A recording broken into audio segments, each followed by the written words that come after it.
Book 1 Chapter 1 B1C1, Qin Yu. It is a day in the winter. After heavy snows, the whole Yin city seems to be covered in a silvery coat.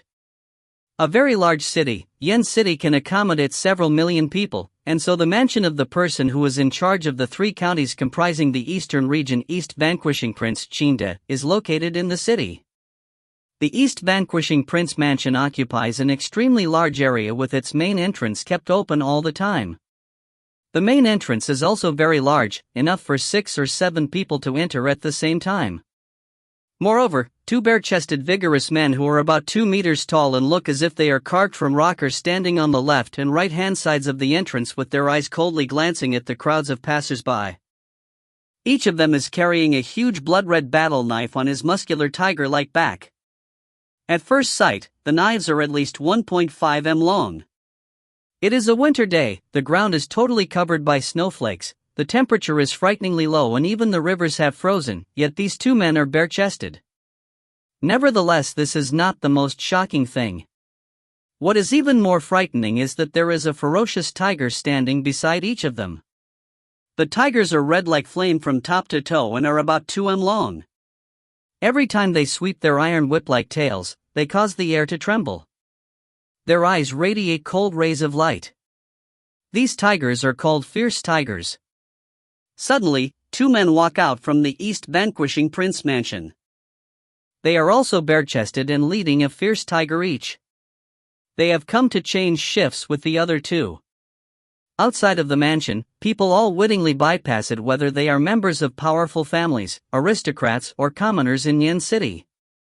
In a secluded courtyard in the East Vanquishing Prince Mansion, a middle-aged man dressed in green is sitting on a stone bench. A lovely boy is sitting on his legs. 12 people are standing in front of him. These 12 people are either old men or beautiful women or young men, but they have one thing in common: they are all dressed in purple. "Father, what have you called up so many teachers for?" asks Qin Yu, who is just 6 years old and is sitting on his father's thighs. Idly kneading a snowball in his hands, he looks at his father Qin with doubtful eyes. Qin caresses Qin Yu's head lovingly, then looks up and turns to the 12 people. He suddenly says, "You have taught Yu for some time. All right, don't be hesitant. Let me know if you have any judgments." The 12 people look at each other. Then a white-bearded man takes a step forward. "Your Highness," says he, having observed Third Prince from every aspect, we see that Third Prince has some interest in unconventional skills, but has absolutely no interest in such matters as the way of ruling. According to our judgments, it is impossible for Third Prince to become a perfect ruler. It seems a bit subjective for them to make such an assertion after having stayed in contact with the boy for only several days, but Qin has no doubts nonetheless. He gives a deep sigh, looks at unwitting Qin Yu and says with a forced smile, "I see. Yu is like his mother. He has no interest in worldly power. But in terms of practicing martial arts he is." Saying up to here, Qin suddenly stops.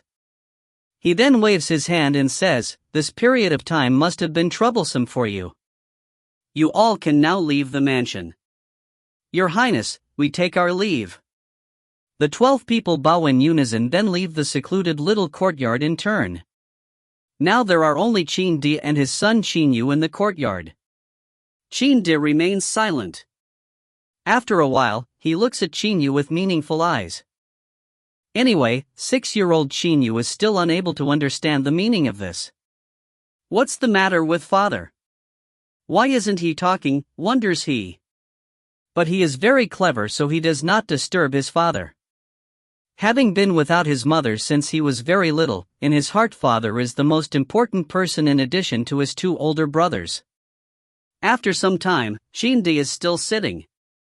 Qin Yu has been sitting quietly on his father's thighs all along. Suddenly a cry of a crane rises. A white Xian crane is flying towards them. On the Xian crane is sitting a handsome middle-aged man with an elegant, lofty demeanor. The Xian crane takes only a short while to arrive at the courtyard. As soon as he sees this middle-aged man, Qin stands up and asks hurriedly, "Brother Phone, there's something wrong about your dantian." I wonder if you can think of. Seeing Qin like that, Fenjiuzi naturally knows what is wrong with his good friend. He only sighs and says, as I said earlier, there's absolutely no hope of success for you in practicing martial arts, Your Highness. His very strange dantian can't accumulate internal energy, so of course he can't practice martial arts. This kind of dantian is innate and there's not even a chance of finding it in millions upon millions of people. So I have no solution either. Hearing this outcome, Qin slowly sits down and contemplates for a long time. Father, what is internal energy? Why can't my dantian accumulate internal energy? Just now those teachers also talked about a ruler or something. What did they mean? Asks 6-year-old, wide-eyed Qin Yu doubtfully. He remembers what was said not long ago clearly. Qin smiles bitterly inside, but he still soothes Qin Yu, don't ask too much. You dislike studying this and that, and want to go to Misty Villa, don't you? Qin Yu's eyes immediately shine with excitement, looking like bright stars in the night sky. He says, so I don't have to study those boring books anymore? Misty Villa, I love the hot spring, love looking up at the stars, and love watching the sunrise.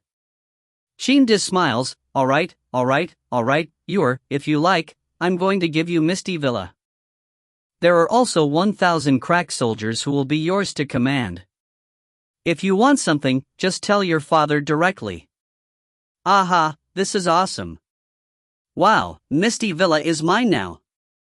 I'll be able to soak in the hot spring every day. It's going to feel very good, says Qin Yu.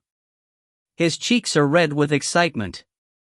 The smile on Qin's face is totally forced, but Qin Yu still does not notice anything unusual. It's good that you like it. You should get some sleep first. Whenever you want to go to Misty Villa, you only need to tell your Grandpa Lien, smiles Qin while tapping Qin Yu on the head. Goodbye, father. Goodbye, Uncle Feng. Qin Yu waves his hands, then goes to his room. Qin smiles and watches Qin Yu enter the room. His face then suddenly hardens. With a shake of his body, he seems to turn into a wisp of green smoke and disappears from the courtyard. Fenjiuzi also disappears after him gracefully like a floating cotton fiber. In a secret room of the princely mansion, there are 3 people at the moment: Qin, Fenjiuzi and a scholar who is dressed in black and holding a folding fan. Your Highness, you have really made the decision? The black-dressed scholar looks at Qin and asks him doubtfully. Qin nods. Since Yu can't become a leader or an expert of the Xiantian level, it is better if he doesn't take part in this. That strange dantian of his, alas, perhaps the only thing I can give him is 10 odd years of happiness and quietude. When the time comes for us to put my plan into action, Yu won't be able to have a peaceful day either. Fenjiuzi thinks for a while, then decides to speak out. Your Highness, must this plan of yours be executed? You should know what consequences that plan will bring about once it's carried out, should you not? Asks Fenjiuzi once again. Qin's face hardens immediately. His eyes flash with cold lights. He says, it doesn't matter if it is for the ancestors of the Qin clan or for Jingyi, this plan must be carried out. Jingyi left me 3 sons, although there's something wrong with your dantian. But Fenger and Zhenger are good at martial arts and literature respectively, enough to make this matter of importance successful. Su Yuan, has the first moved shadowy chess been started? The black-dressed scholar Su Yuan waves his fan a couple of times, then folds it and says with a smile, Don't worry, Your Highness. I have everything in the palm of my hand. Good.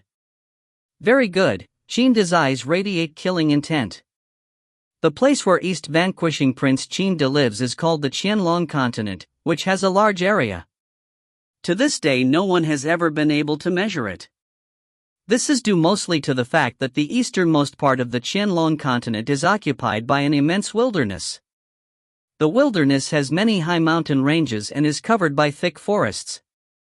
It also has countless demonic beasts. The deeper one goes into the wilderness, the more dangerous the beasts he will encounter. Therefore, not even the powerful people honorably styled Shangxian on the Qianlong continent have been able to explore this immense wilderness fully. On the west side of the immense wilderness, there are three big kingdoms, ruled respectively by the Chu dynasty, the Ming dynasty and the Han dynasty. The populations of the three kingdoms amount to approximately 10 billion people. The continent's area is even more shockingly large. Of the three dynasties, Chu is the most powerful, but there is a very special clan within its kingdom, the Qin clan. The Qin clan occupies the three counties comprising the eastern region out of the Chu kingdom's 12 counties. It has a heritage that has been passed down for several hundred years. Its footing in the three eastern region counties is so profound that even the Chu emperor will find it extremely difficult to deal with the Qin clan. Moreover, the clan has a unique corps called the Fierce Tiger Corps. Fierce tigers, crimson from head to toe and having a fairly large body, are a particular type of tiger. The method of breeding them on a large scale is the most important secret of the Qin clan. The Qin clan has charge of an army of 600,000 men, 50,000 of whom belong to the Fierce Tiger Corps.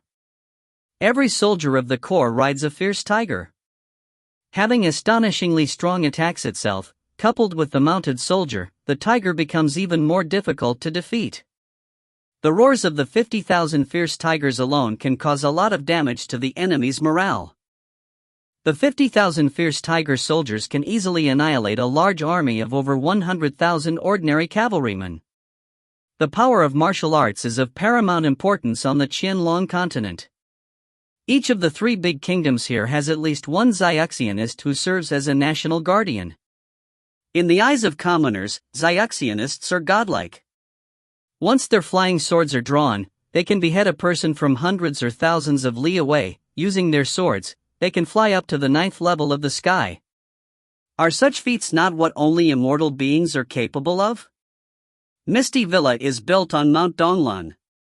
The mountain is 3,000 m high and therefore can be considered a high mountain. 2 years has passed. Qin Yu is now an 8-year-old boy. He has grown taller quite a bit. His eyes occasionally radiate wisdom, but deep in the eyes there is a hint of sadness. At this moment Qin Yu is walking on a mountain road alone with a black young eagle standing on his shoulder. Xiao Hei, it's been 2 years. My father has only visited me once in 2 whole years. Qin Yu nips his lips, then talks to the young eagle on his shoulder. He found this young eagle 1 year ago while going about on Mount Donglan and conveniently brought it along. Having the eagle as a friend, he has not been very lonesome. His father was his everyday friend before he turned 6.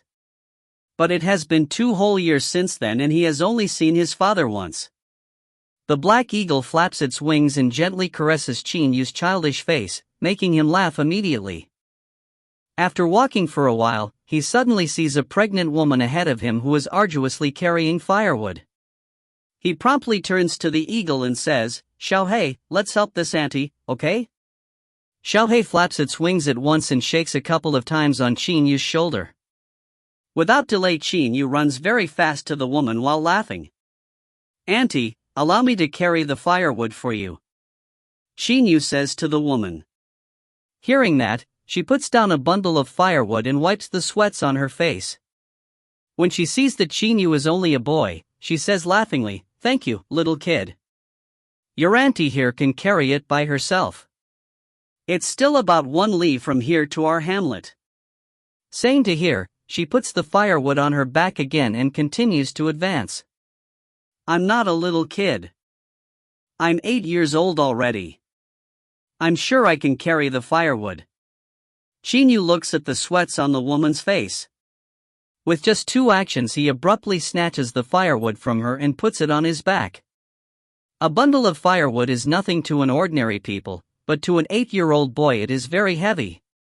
However, because Qin Yu often soaks himself in the hot spring in Misty Villa, his body is much stronger than that of a normal 8-year-old child, and he is actually able to carry it on his back. "Auntie, you see, aren't I carrying it?" "Humph, you still call me a little kid," says Qin Yu proudly. His childish little face is covered in dust at the moment, looking very dirty. The woman is amazed briefly. She soon says with a smile, "Your strength is really not bad. But there's a li to go. I'm sure you can't go on till the end, kid. You'd better let Auntie carry it. Who says I can't go on till the end? Seeing the woman reach out her hand, Qin Yu hurriedly starts to run forward. Then he turns his head around and says, Auntie, I've run about this Mount Donglan many times. I know there's a hamlet just over a li from here. It must be your hamlet. Let's go. Hurry up. Ha, you're not as fast as me. The pregnant woman smiles broadly. This kid, what family is he from? Having a son like this, his parents must be very happy. At first it is not difficult for Qin Yu to carry the bundle of firewood, but after going some length he feels his own legs start to weaken. After all, he has been going on a mountain road while carrying firewood on his back. Even though Qin Yu surely is strong, he is also merely 8 years old. After a while, his legs suddenly tremble. Kid, says the woman alarmingly. Don't worry, this is a piece of cake, says Qin Yu after turning his head around and struggling to put on a smiling face. Those words make him sound like a strong man. But the mountain road does not agree with them. Qin Yu's foot hits a stone and he cannot help stumbling. Then his whole body falls to the ground with a thud. The woman immediately walks up.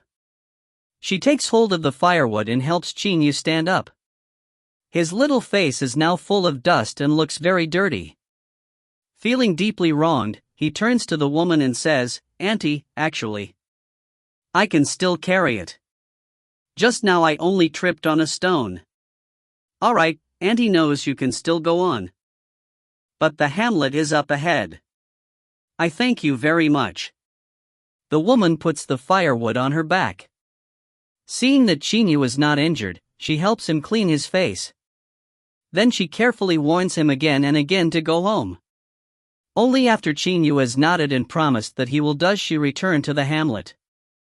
Qin Yu looks at the hamlet which is about 100 m in front of him and says with a frown, Xiaohei, it's time to go home. Then he immediately smiles, but it's much easier for Auntie now. She'll arrive at the hamlet soon.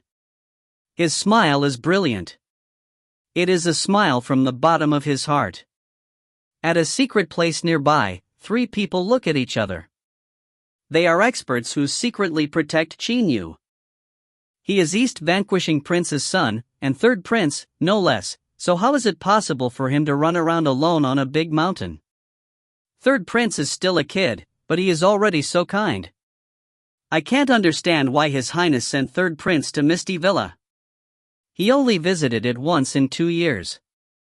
Every time seeing 3rd prince sit alone at the top of the mountain for a whole night, seeing his small body engulfed in the cold wind of the night, I felt unhappy, groans one person in a low voice. Another man nods and says, whenever 3rd prince looked up at the sky, his expression made my heart ache. His Highness he. Alas! Enough! What His Highness wants to do is not what we can understand. Our duty is only to protect 3rd prince well. Suddenly, on the mountain road, a swarthy man of an imposing build with eyes as large as copper bells is coming up at a high speed on a crimson tiger. He says loudly as he sees Qin Yu, 3rd prince, 1st prince and 2nd prince have arrived. Qin Yu is so excited that his eyes glitter. He runs to the swarthy man at once and jumps on the tiger's back. His face has reddened with excitement. He says hurriedly, Uncle Wang, hurry up, let's go. Let's get back to Misty Villa. The man hugs Qin Yu carefully, then drives the fierce tiger to descend the mountain at top speed, leaving behind a dust cloud. End of B1C1. Book 1 Chapter 2. B1C2 Resolution. Misty Villa is located on the mountainside of Mount Donglan. On the surface it is patrolled and guarded by a group of ferocious soldiers, but how many experts it has in secret is not known to outsiders. Moreover, because Misty Villa belongs to East Vanquishing Prince, only people who think their lives are too long would come here to cause trouble. Outside of Misty Villa, there are 2 huge stone lions and 2 soldiers who wear black armors standing upright on the sides of the main entrance. They glance outward constantly and look like 2 lone, proud pine trees. Their large, strong bodies have a natural air of murder. That murderous air is what only soldiers who have really gone through bloody battles can possess. Third Prince. The two black-armored soldiers kneel down suddenly and say respectfully.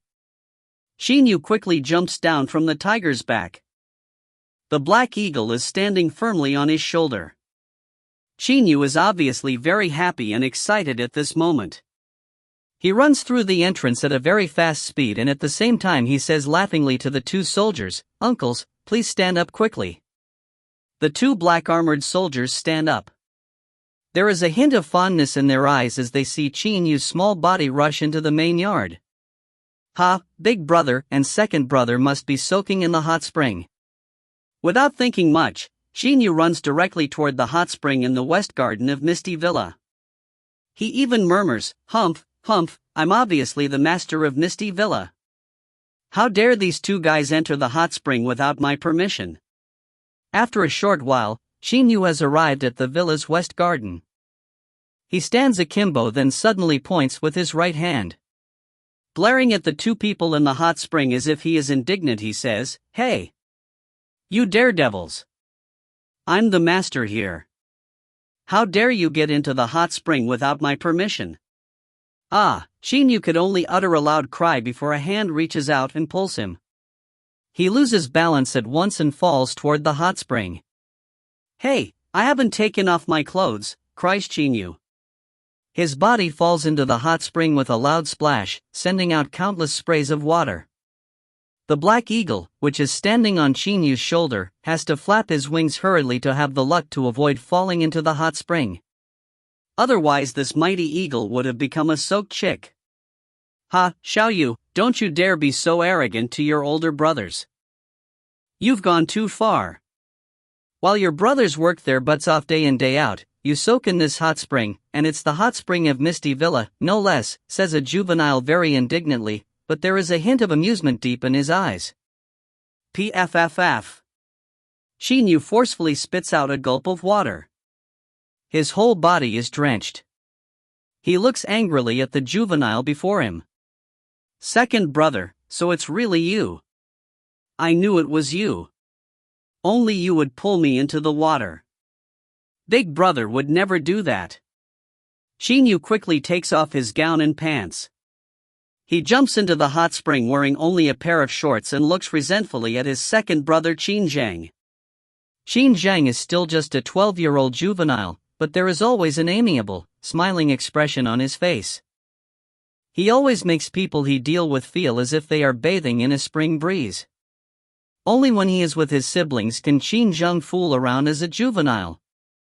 "You said big brother?" "Ha, he fell asleep quickly already," says Qin Zhang laughingly. "Qin Zhang, you think your big brother is like a pig?" "How could I have gone to sleep so fast?" says a cool and collected young man who just moments ago was lying with his eyes closed on the other side of the hot spring. After opening his eyes and saying so to Qin Zhang, he turns to Qin Yu with a smile and says, "Xiao Yu, this Misty Villa's hot spring is really unusually effective. Last time I only soaked in it once, yet my wounds got much better. Now only their dim marks can be seen. If I soak in it for some more days, maybe my whole body would be like yours." This is Qin Yu's big brother Qin Feng, who is already 16 years old. Due to practicing martial arts, he looks as if he is 18 or 19 years old. Big brother Qin Feng is the person Qin Yu adores the most. The last time they met, he saw with his own eyes that big brother could blow a tree as large as an adult's thigh into smithereens with a single punch, and so he has been very envious of his martial prowess.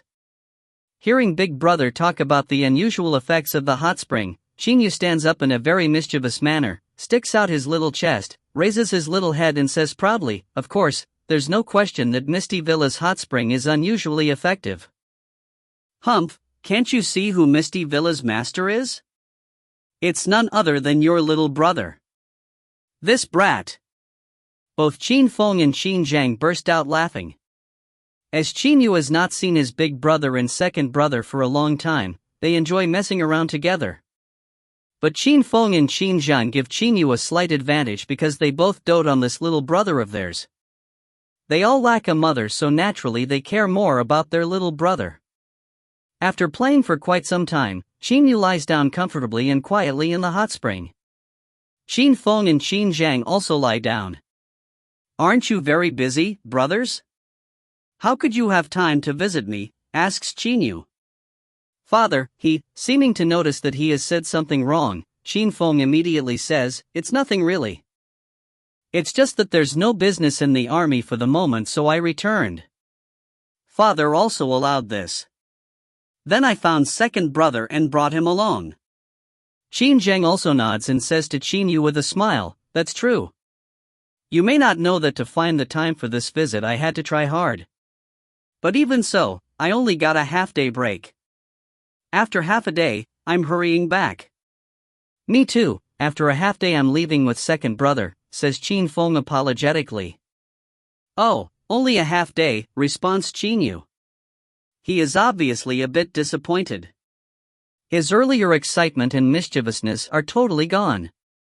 Qin Yu has 3 relatives, his father and his 2 older brothers. Father is so busy that he has only visited him once for the last 2 years. It is so hard for him to meet his brothers this time, but after a half-day, he will be all by himself again, or perhaps, to be more exact, he will still have Xiaohei, which is standing beside the hot spring. Qin Feng and Qin Zhang exchange a look. They both feel powerless. Qin Yu suddenly smiles and stands up. "Big brother, father went over there in the immense wilderness. He taught you a lot about the art of war, didn't he?" asks he immediately. "I know father is very good at marshalling forces. Grandpa Lian told me so." "That's right. Father's art of war is terribly good. When he and I were carrying out land battle chess drills, it took me a half-year of practice to barely meet his demands." Qin Feng seems to be remembering those days. He says unconsciously, "Father's art of war is truly extremely good. Big brother." Qin Zhang looks at him. Qin Feng's heart skips a beat. He cannot help smiling bitterly inside. He knows he was careless about what he said. Qin Yu does not seem to take notice of that. With a very excited expression, he starts to talk with Qin Zhang and Qin Feng about what has happened to them these days. The 3 brothers chat in the hot spring for a long time. Then only after having a dinner party do Qin Feng and Qin Zhang leave.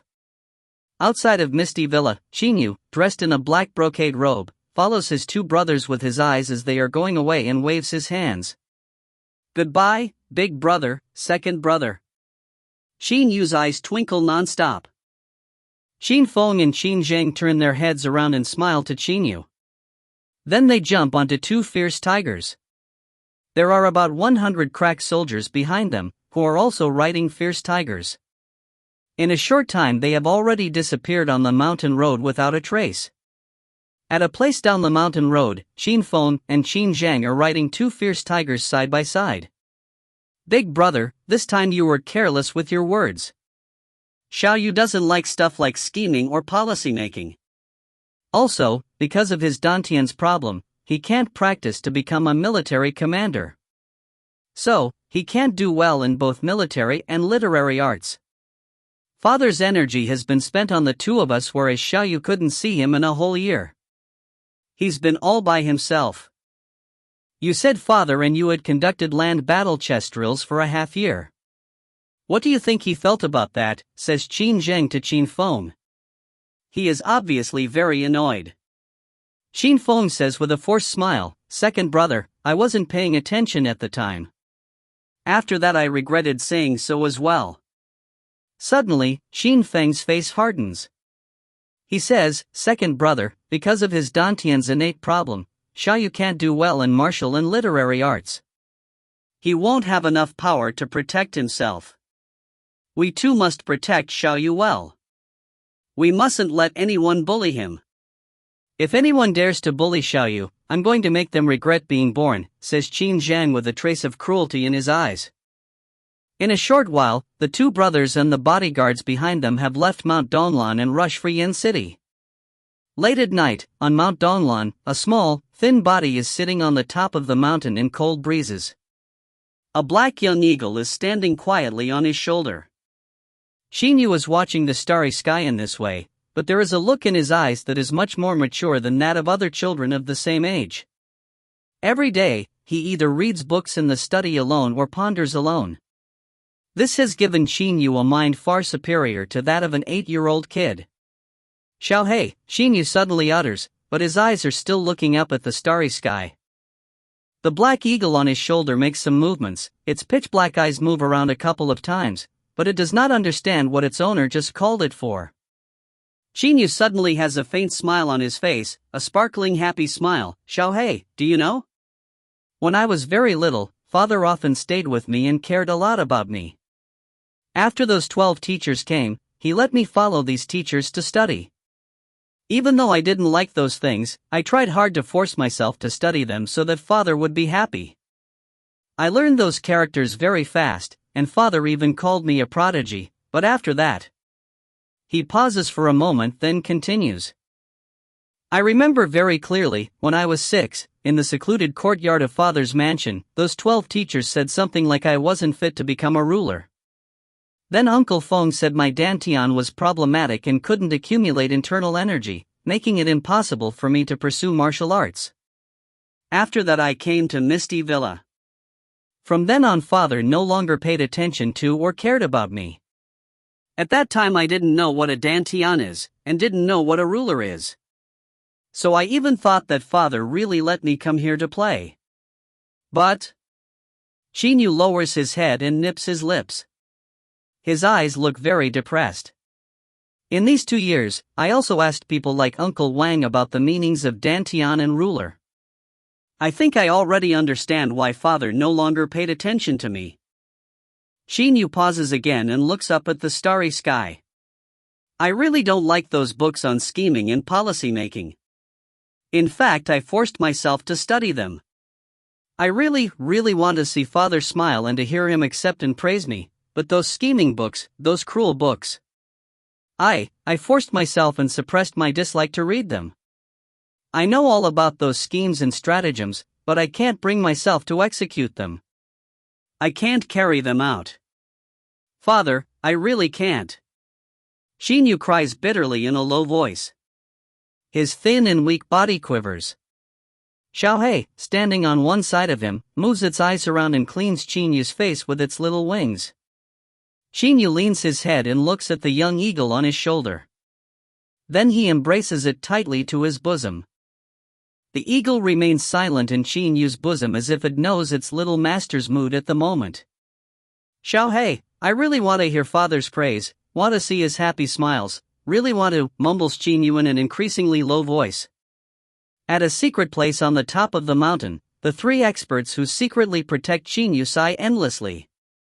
Suddenly, a meteor cuts through the starry sky, radiating dazzling rays of light. For a moment in the sky the meteor's brilliance surpasses that of any star. Meteor! Qin Yu's eyes suddenly shine. He immediately releases Xiaohei from his bosom, stands up, closes his eyes tightly, puts his hands together before him. I wish father cared about me, just like how he treats big brother and second brother. I'm not afraid that he would spank or chastise me. I only want him not to ignore me. Qin Yu slowly opens his eyes and looks at the meteor, which has arrived at the horizon. Father once said a wish made before a meteor would come true. He couldn't have fooled me. It'll definitely come true. Looking into the starry sky, Qin Yu's childish face has a resolute expression. Suddenly, a brilliant idea springs to Qin Yu's mind. His eyes brighten. He pats his head. I was such a fool. Martial and literary arts, I can't do well in literature, but won't I succeed in martial arts either? Uncle Wang said there are many internal energy techniques in the world. Maybe some of them are suitable for my dantian. Even if none is, who says practicing internal techniques is indispensable in martial arts? Qin Yu after all is only an 8-year-old child. Even though his mind has matured a lot thanks to reading many books all by himself, he is still a child. Because Fen Jiuzi said in the past that one with a dantian problem could not pursue martial arts, a fixed idea was formed in Qin Yu's mind. Only at this moment does he awaken. Is it really impossible for one with a strange dantian to pursue martial arts? Well, with resolution, an iron pestle can be ground down to a needle. This principle was said by father. As long as I try hard, I'll be successful, says Qin Yu to himself while nodding repeatedly. His eyes are filled with unparalleled confidence as well as determination. Xiao Hei, let's go. Let's return to the villa. Qin Yu does just what he says at once. Because he now has a goal, everything becomes different. The black eagle on Qin Yu's shoulder also seems to be very happy and repeatedly flaps its wings. As Qin Yu is skipping toward Misty Villa, 3 black silhouettes appear briefly and chase after Qin Yu like 3 wisps of black smoke. End of B1C2. Book 1, Chapter 3. B1C3, Midnight Discussion. Who is it? Asks a black-armored soldier at the entrance of Misty Villa in a cold voice. The other black-armored soldier also looks at the silhouette far away. Only after a while can these 2 black-armored soldiers see clearly that the person coming is third Prince Qin Yu. They cannot help feeling startled, but they still kneel down as usual and say respectfully, "Third Prince." Because Qin Yu has been running, there are small drops of sweat on his forehead, but his eyes are shining with excitement. His whole face has reddened. He says, "You two please stand up," and even smiles at the 2 black-armored soldiers. After that he hurriedly skips into Misty Villa. These 2 soldiers look at Qin Yu's back with doubtful eyes. When third prince went to watch the stars on top of the mountain, he usually waited until after the daybreak of the following day. "Why did you return so early this time?" says the black-armored soldier on the left side doubtfully. The soldier on the right side also shakes his head in confusion. He obviously does not know the reason. Lian Yan is the person whom Qin Yu calls Grandpa Lian. He is an old man in the Qin clan. The current East Vanquishing Prince Qin was brought up by him, so his voice in the Qin clan is still very influential. 2 years ago, Qin let him go to Misty Villa to take care of Qin Yu. Like a gust of wind, Qin Yu rushes right to the outside of Lian Yan's room.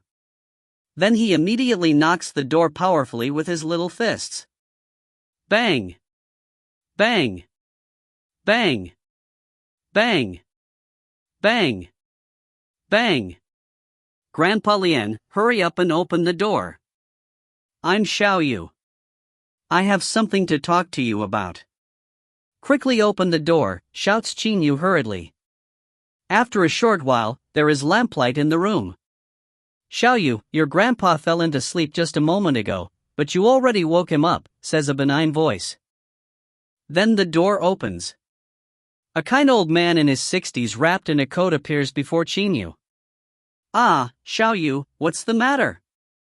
Your head is sweating a lot." Lian Yan is startled upon seeing Qin Yu. Qin Yu wants to say something but because was running hard not long ago, he can only gasp for breath. Lian Yan says hastily, "Come on, get in the room first and talk later." As he is saying, he leads Qin Yu into the room. The 2 of them sit down at the table in the room. "Calm down. There's no hurry. Let's talk about it after you have caught your breath," says Lian Yan hurriedly as he sees that Qin Yu wants to say something. Qin Yu takes a deep breath, then stares at Lian Yan and says very resolutely, "Grandpa Lian, I want to practice martial arts." "Practice martial arts?" Lian Yan is slightly taken aback. After that he asks laughingly, "Xiao Yu, why do you want to practice martial arts?" Qin Yu is slightly jolted. But then he says with happy laughter, "There's no reason. It's just that every one of those uncles in Misty Villa is so formidable, so I want to be like them too." "Grandpa Lian, can I practice martial arts?" Qin Yu's desire for his father's affection is buried at the bottom of his heart.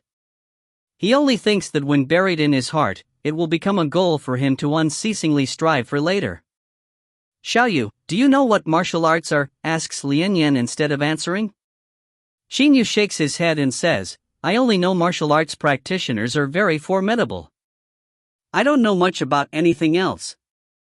There seems to be stuff like internal energy as well." As an 8-year-old kid, even though Qin Yu has read quite a few books, there are still too many things he does not know about. Then I'll give you a detailed introduction first, says Lian Yin with a smile.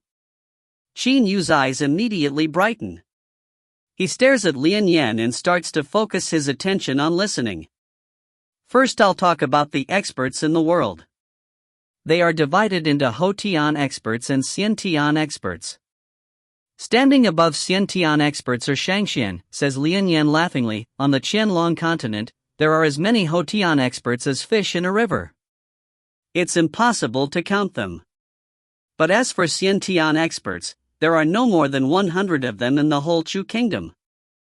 100 people, says Qin Yu in surprise. Isn't the population of Chu kingdom 4 billion? How can there be so few Xiantian experts, only one in several tens million? Lian Yin sighs and says, to become a Hotian expert, one only needs a suitable practice method. But to become a Xiantian expert, it is extremely difficult. There are 2 requirements that must be met to become a Xiantian expert. First, you must max out your Hotian level. And second, you must have some intuitive enlightenment on the natural way of heaven. Qin Yu asks doubtfully without delay, what is this natural way of heaven thing? Lian Yin immediately laughs out loud. The natural way of heaven is not an object but rather a kind of conception that you can only grasp on your own and is very hard to explain in words. Some people were at the peak of the Hotian level for 10 years, but because they lacked intuitive enlightenment, they couldn't finish the last step and therefore couldn't become Xiantian experts in their lifetimes. But if they had become Xiantian experts, their lifespans would have increased to 500 years. 500 years. Qin Yu's jaw drops. Seeing Qin Yu's adorable expression, Lian Yin laughs. It's very hard to become a Xiantian expert. But if you can become one, there'll be a lot of benefits. The Xiantian energy inside a Xiantian expert's body essentially differs from that of a Hotian expert. They are on 2 wholly different levels. Grandpa Lian, higher up than Xiantian experts there are Shangxian, aren't there? How formidable are they? Asks Qin Yu with glittering eyes. If Xiantian experts are so good, then how fantastic will Shangxian be? How can it be easy to become Shangxian? Lian Yin sighs. Upon seeing them, even emperors have to salute and hail aloud Shangxian very respectfully. But these emperors are afraid of being killed by Shangxian, as Shangxian can fly to the 9th level of the sky with their flying swords. Basically, they aren't considered mortals. Fly to the 9th level of the sky? A picture spontaneously appears in Qin Yu's mind in which he stands on a flying sword while flying on the 9th level of the sky. Little Qin Yu's heart cannot help being bewitched by that sort of pleasure and liberty. Unconsciously, a desire to become a Shangxian has been planted in his mind. The whole Chu kingdom has near 100 Xiantian experts, but, in the last 100 years it hasn't seen a new Shangxian. Moreover, in the whole Chu kingdom, there are no more than 3 Shangxian. 2 of them became Shangxian more than 300 years ago. In the last 300 years, only your Uncle Feng has been able to become a Shangxian. Uncle Feng? Qin Yu remembers his own Uncle Feng. That white-clad Uncle Feng who often rode a white crane is actually a Shangxian? Lian Yin continues, however, if you want to become a Shangxian, you'd best go to the overseas Immortal Islands to learn from a master there. But who else knows the location of the overseas Immortal Islands, except for each country's Shangxian? If commoners can see a Shangxian, will they have the qualifications to ask the Shangxian about the location of the overseas Immortal Islands? Even if the location is known, the overseas Immortal Islands are really too far from the Qianlong continent. Every year, over 10,000 people on the Qianlong continent went in search of the overseas Immortal Islands to learn martial arts. They were all outstanding people, but there are too many hidden dangers in the ocean, so only 1 in 1,000 people could reach the overseas Immortal Islands alive, says Lian Yin emotionally. Qin Yu's eyes immediately shine. He asks, Grandpa Lian, 10 people reach the overseas Immortal Islands every year, then why are there so few Shangxian on the Qianlong continent? According to Qin Yu's understanding, each year had 10 Shangxian, then should the Qianlong continent not have too many of them? But the number of Shangxian on the whole Qianlong continent is too small.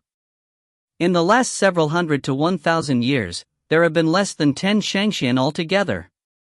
How could you become a Shangxian just by reaching the overseas immortal islands, says Lian Yan while shaking his head. Shangxian are so special. How is it possible for everyone to become a Shangxian? Even if the method of practice is made known to everyone, only 1 in 1,000 people will have the necessary aptitudes for practicing it. Doesn't that mean it took almost 100 years for one of the people who arrived at the overseas immortal islands to become a Shangxian, since there were only 10 of them every year? Qin Yu immediately feels how hard it is to become a Shangxian. Lian Yan suddenly stands up and looks outside the window. Shangxian? It's such a dazzling name. Countless experts on the whole Qianlong continent went crazy over it. Countless experts all wanted to become Shangxian. To be able to behead a person from thousands of li away as soon as the flying sword is drawn, what kind of magic power is this? There is a hint of desire in Lian Yan's eyes. Then he says emotionally, even your father has also been in constant need of a Shangxian's help. If one more Shangxian helps your father, perhaps his goal will possibly be achieved. Qin Yu's heart suddenly beats faster. Father's goal? At the same time, a warm current flows through his whole body. Qin Yu immediately feels that his whole body is full of vigor. If I practice martial arts and become a Shangxian, father will be very happy.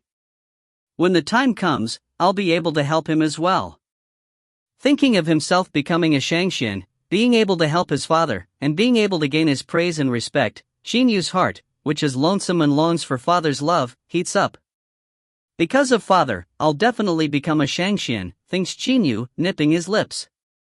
His eyes radiate resolution. End of B1C3. Book 1, Chapter 4. B1C4, Father and Son. It is already late at night. Cold wind is whistling outside, but in the room Qin Yu is so excited that his whole body feels very hot. Grandpa Lian, please tell me how to practice martial arts. I want to practice. I'll definitely become a Shangxian. Even if I can't become a Shangxian, I'll become a Xiantian expert. Qin Yu's eyes shine with an extreme resolution. Qin Yu has started to picture future scenarios in his mind. He can even imagine his father looking at him with approving eyes. What he wants is none other than his father's love. Father's commend, father's smiles, even father's criticism or punishment can all make Qin Yu feel the existence of his father's love. He only wants father's love. Now he has found the method to get back the father's love that was lost, that is, to try hard to practice and, like his big brother Qin Feng, to become a powerful valiant martial artist, or even a mortality-transcending Shangxian. Qin Yu looks at Lian Yun with expectation. Xiao Yu, Lian Yun does not know what to do, but he cannot say nothing, so he has no choice but to speak the truth. If you want to become a Xiantian expert, you must practice internal techniques. Internal techniques break through the barrier between the Houtian level and Xiantian level. But your dantian is innately unable to accumulate internal energy. How can you practice internal techniques? And how can you become a Xiantian expert? My dantian has a problem, but people like Uncle Wang said that there are a shocking number of internal techniques in the world. Maybe I'll be able to practice one of them. Even if I can't do internal practice, there's still external practice, isn't there? I'll be able to become a Xiantian expert all the same, says Qin Yu promptly. He absolutely cannot accept that he is unable to become an expert. Because, in this 8-year-old kid's pure heart, this is the only possible way to recover his father's love. External practice? It merely uses various methods to train the body non-stop, making it stronger and faster. But this is an unpopular path. To this day, even among the people with great natural strength, even though they train to make their bodies more formidable, no one has been able to become a Xiantian expert through external practice. A person who only uses external techniques to train his body basically can't become a Xiantian expert. Not wanting to let Qin Yu waste his effort, Lian Yan is frank with him. There's not been even one? Is there really no hope? Qin Yu is startled. he goes pale immediately. The last hope has disappeared. Qin Yu's heart freezes. Seeing Qin Yu's pale face, Lian Yan feels an ache in his heart. He's still a child. Lian Yan immediately says, Xiao Yu, in fact, external techniques are very formidable too. External techniques are all about muscle power, which is very durable and unlike internal energy, which is used up so fast. Moreover, in order to comfort Qin Yu, Lian Yan continuously thinks of the advantages of external techniques. After hearing Lian Yan's words, Qin Yu's eyes slightly flash. Moreover, external techniques are difficult to practice, but the body after all is the basis of a person. In the fierce tiger core, there's a man with great natural strength who only does external practice. He can lift an 800 gene stone block with one arm. 800 gene? One arm? Hope erupts in Qin Yu's heart again. He can imagine that if he were to have such great strength, wouldn't raising a broad axe and chopping at people be as simple as cutting barley? That's right, 800 gene. With one arm he can lift an 800 gene stone block. His weapon is a one-legged copper man. On the battlefield, not even Xiantian level experts were as valiant as he was. Every time he brandished that one-legged copper man, a large batch of enemies was smashed. Lian Yan unceasingly talks about the advantages of external techniques. Finally, he concludes, none of those who practice external techniques has become a Xiantian expert, but if you can reach the peak of the Hotian level and your body is trained to its limit, your power will be very formidable. You won't be weaker than Xiantian level experts. After seeing a better look on Qin Yu's face, Lian Yan secretly utters a sigh of relief. There is no doubt that he has watched Qin Yu grow because he knows Qin Yu's character. Can a person who has practiced external techniques to the peak of the Hotian level compete with Xiantian experts, asks Qin Yu again. Lian Yan nods repeatedly. At this moment, how can he dare to deny? If he had shaken his head, Qin Yu would have been even more grieved. Grandpa Lian, you said no one has reached the Xiantian level by practicing external techniques, asks Qin Yu. Lian Yan nervously nods, but Qin Yu becomes excited. He waves his fists and says, good. Since no one has reached the Xiantian level, I definitely will. Lian Yan is immediately stunned. That no one has been able to achieve it doesn't mean it's unattainable. I believe in myself. Qin Yu's eyes shine brilliantly. Lian Yan forces a smile. External techniques? Practicing them is really incalculably more difficult than practicing internal techniques.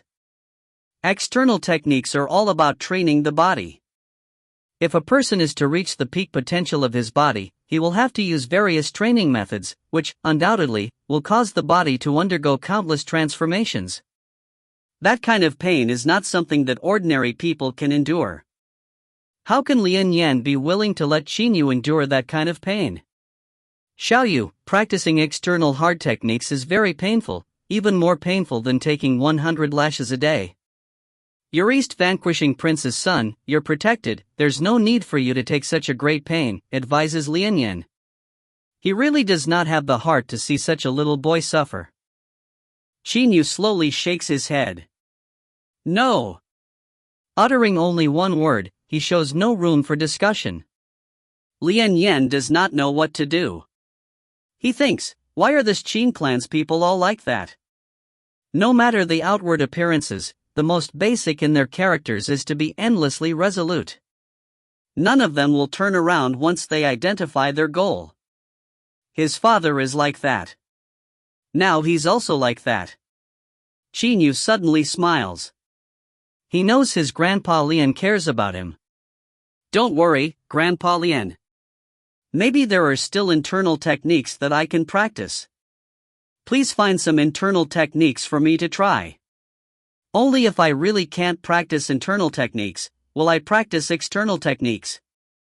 Qin Yu walks to Lian Yan's side, embraces him around his shoulders and says, don't worry, Grandpa Lian, the villa has the best doctor, various experts, and the fantastic hot spring. Why are you worried? Lian Yan strokes Qin Yu's head. His face has a faint, kind smile. He certainly knows Qin Yu does not want to worry him. "All right, Xiao Yu, you should go to sleep. Just leave this matter to me," says Lian Yan. But Qin Yu suddenly raises his head and says, "Grandpa Lian, please find me one more expert who does external practice. It's better to have an instructor." "Don't worry. This grandpa knows," says Lian Yan laughingly. Qin Yu immediately laughs and gives Lian Yan an affectionate smack on the cheek. Then he skips toward the outside of the door and shouts, "Good night, Grandpa Lian. I'm going to sleep too." When his voice stops, he has already gone out of the room. Lian Yan immediately brings out his brush and paper and writes a letter. Qin Dai is standing in the study of his mansion in Yen City. He raises his head and looks outside through the window. It is getting light at the moment. The black-clad scholar Su Yuan has come. His hand is holding a letter. He walks to Qin Dai's side and says with a smile, "Your Highness, this is the letter that Uncle Lian delivered using pigeons. It's about Xiao Yu. You should take a look at it." Qin Dai receives the letter and reads all of it at once. As he is reading, there is a complicated expression in his eyes. After a long time, he still has not put the letter down. "Your Highness," Su Yuan quietly calls him. Qin Dai sobers at once. A stream of internal energy in the form of a flame issues from his hand, which burns the letter to ashes instantly. After that, still with a grim expression, he says coldly, "Su Yuan, take all the secret books on internal techniques and external techniques in the mansion, make a copy of each of them, then send the copies to Misty Villa." Su Yuan is startled. He knows Qin Yu cannot practice internal techniques. He also knows how precious these internal technique secret books are. Even if compared with the secret books in the imperial palace of the Chu dynasty, East Vanquishing Prince's internal technique secret books will still be much more valuable. Is it not such a waste to give so many secret books to Qin Yu, who is unable to practice internal techniques? "Your Highness, you mean all of them? Even including the ancestral dragon art?" "But Xiao Yu, he can't practice internal techniques," asks Su Yuan again. "Didn't you hear what I said just now?" says Qin Dai coldly. Su Yuan nods and does not say any more. He can see that Qin Dai is having a load on his mind, and can also guess Qin Dai's mood at the moment. "Also," sighs Qin Dai, "you are once some experts of external techniques, right? Bring all the 3 great external experts in the fierce Tiger Corps along. In addition, find all the external experts in the 3 eastern region counties and bring them along as well." "Yes," responds Su Yuan to the order. Qin Dai pauses for a while, then suddenly says, "Su Yuan, send an order to the immense wilderness telling General Zhao Yunqing to go to Misty Villa. If Yu chooses him to be his teacher, he will stay at Misty Villa for a year." "General Zhao Yunqing?" Su Yuan is shocked. Qin Dai nods, then walks outwards the study. Su Yuan suddenly says after him, "Your Highness, returning to Yen City this time, why don't you go to Misty Villa to meet Xiao Yu? The last time you saw him was already more than a year ago. Shouldn't we squeeze out a day's worth of time for a trip?" Qin Dai is slightly jolted. He says calmly, "That's not necessary." After that he immediately walks out of the study. Su Yuan follows Qin Dai's back with his eyes, then shakes his head and sighs. Could it be all the Qin clan's people are like this?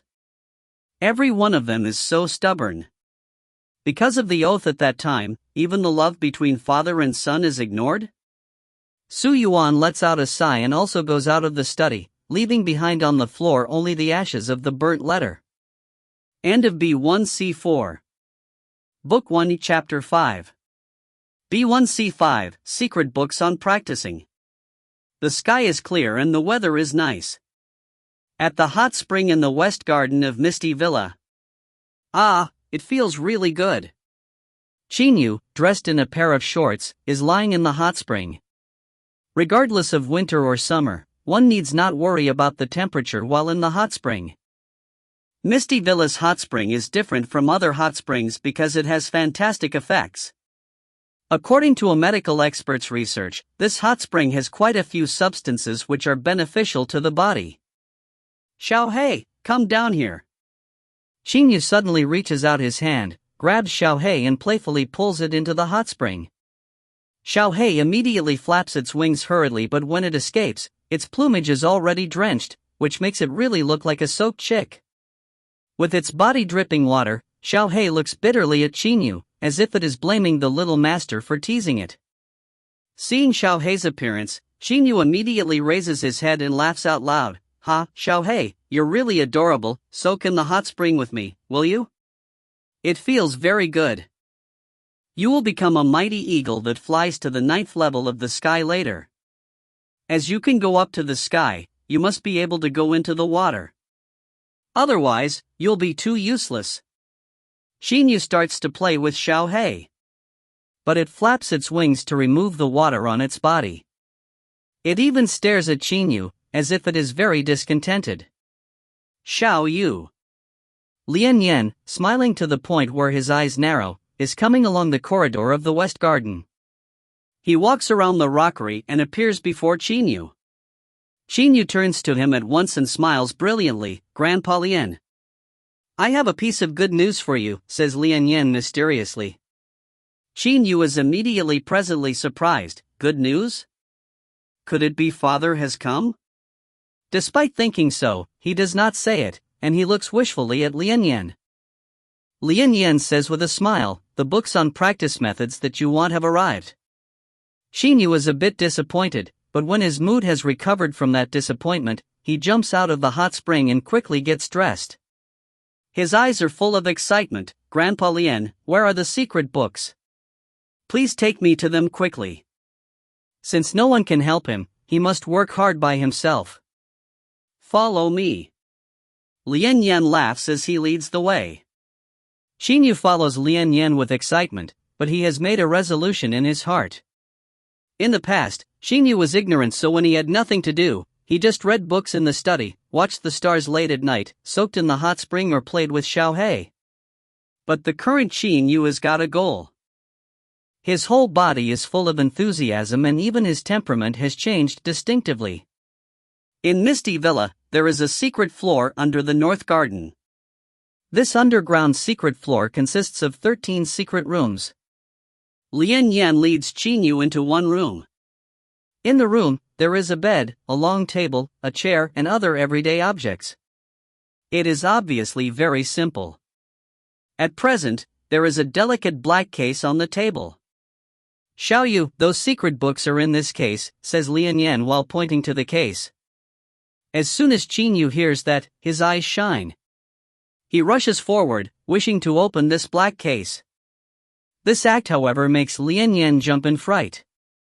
Xiao Yu, don't open it. Quick as a flash, Lian Yan's right hand suddenly moves like an illusion. He grabs Qin Yu in a move, lifts him up, then puts him at his back.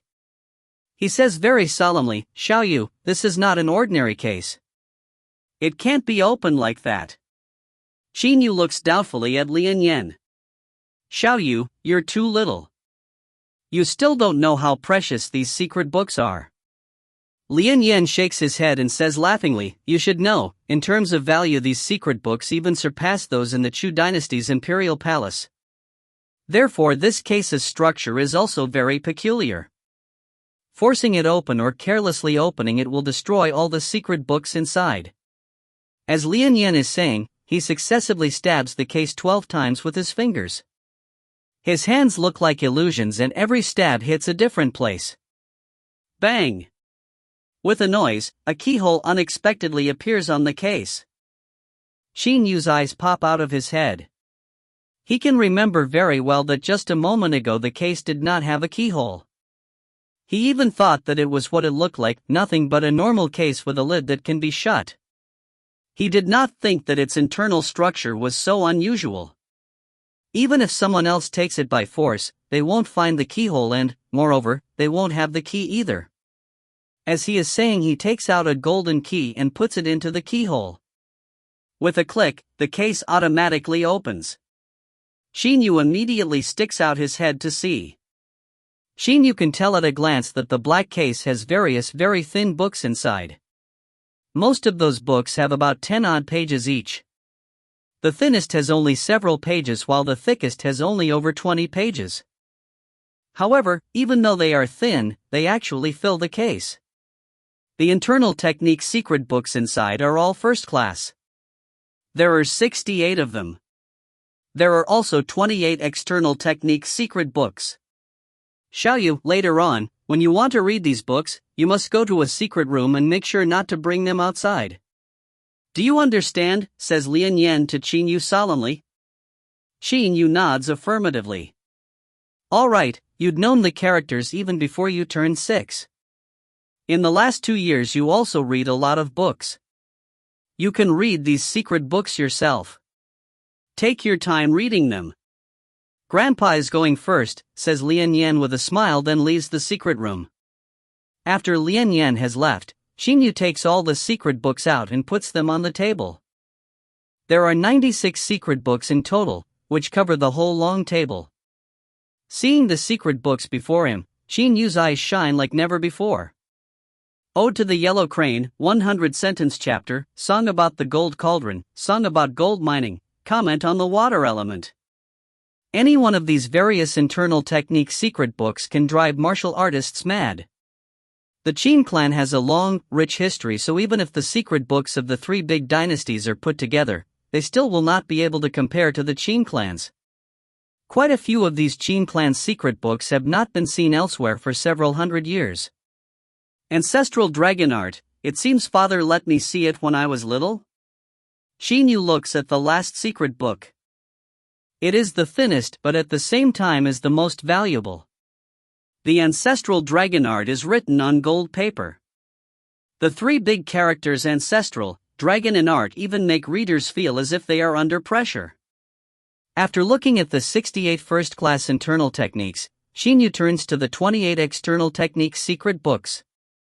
Iron Sand Palm, Vigorous Diamond Palm, Dragon's Talons Hand, Iron Cloth Gown, Diamond Cover, Violent Training of the 13 Great Protectors, The Conqueror's Divine Fist.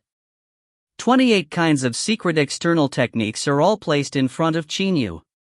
At first Qin Yu randomly picks up a book, then starts to read it slowly. In the secret room, he is totally absorbed in the various precious secret practice books, which took the Qin clan no one knows how many generations to collect. End of B1C5. Book 1, Chapter 6. B1C6, The Only Choice. In the secret room, Qin Yu is skimming through the books at will. It takes him only 2 hours to skim through all of the 28 external secret books once. Grandpa Lian was right.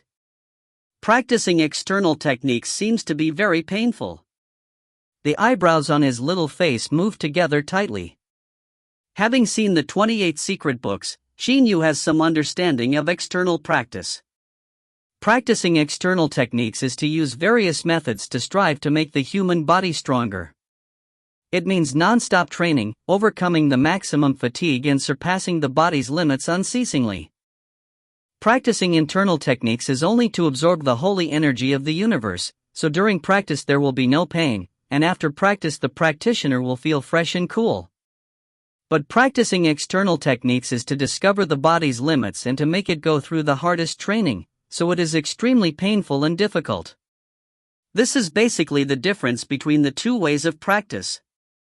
External practice is painful and tiring, but the practitioner cannot become a Xiantian expert. Generally, only commoners and poor people, who do not have an advantaged background, will choose to practice external techniques. The real children of powerful families all practice internal techniques, but how about Qin Yu? He has 68 first-class internal techniques, each of which is extremely outstanding, but can he practice? First I'm going to look at the internal techniques. Even though my dantian is rather weird, maybe I'll be able to practice some of them. Qin Yu decides to try his luck. Filled with hope, he opens a secret book, but he is dumbfounded at the first glance. Shinting Acupoint, Baihui Acupoint, Fengqi Acupoint, Shimen Acupoint. Sanjiao Shou Xiayang Channel, Shou Taiyang Channel, Shenzhou Taiyang Channel. This, Qin Yu's eyes pop out.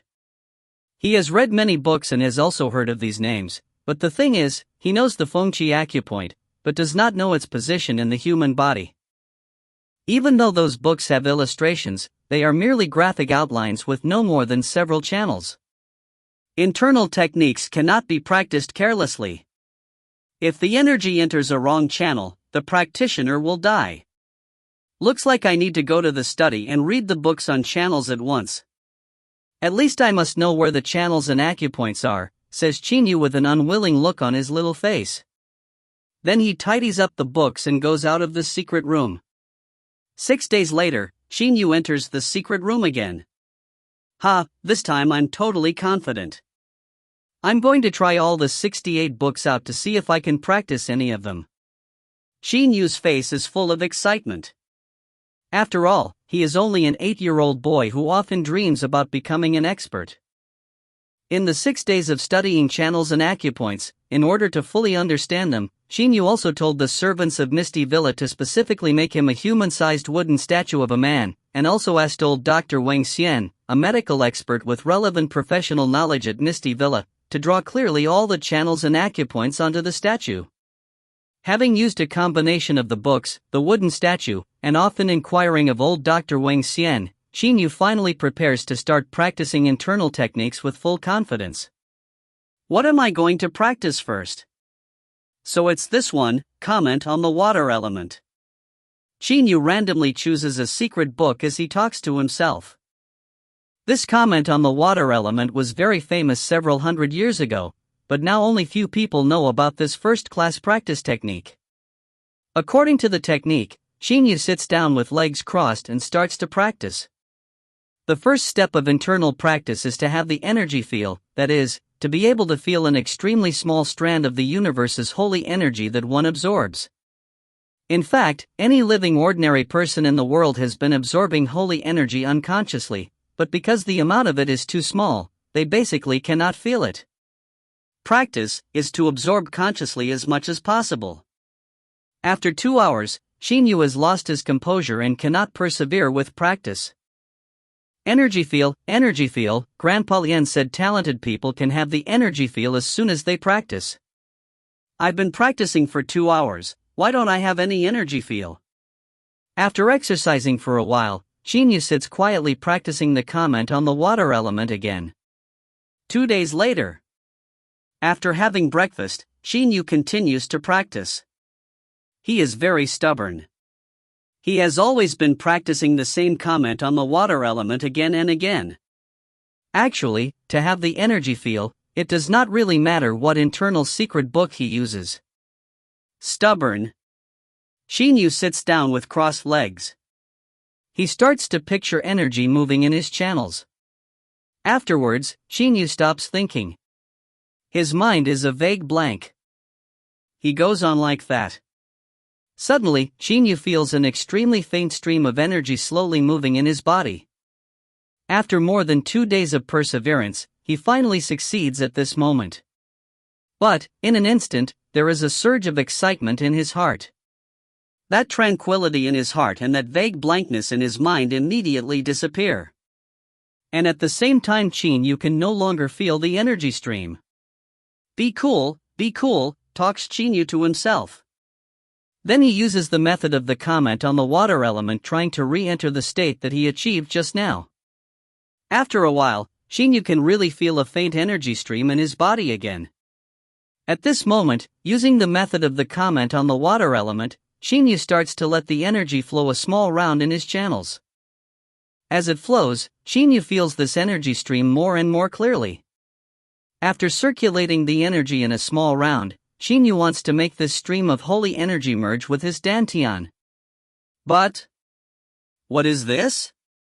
My dantian really can't accumulate internal energy? Qin Yu is dumbfounded.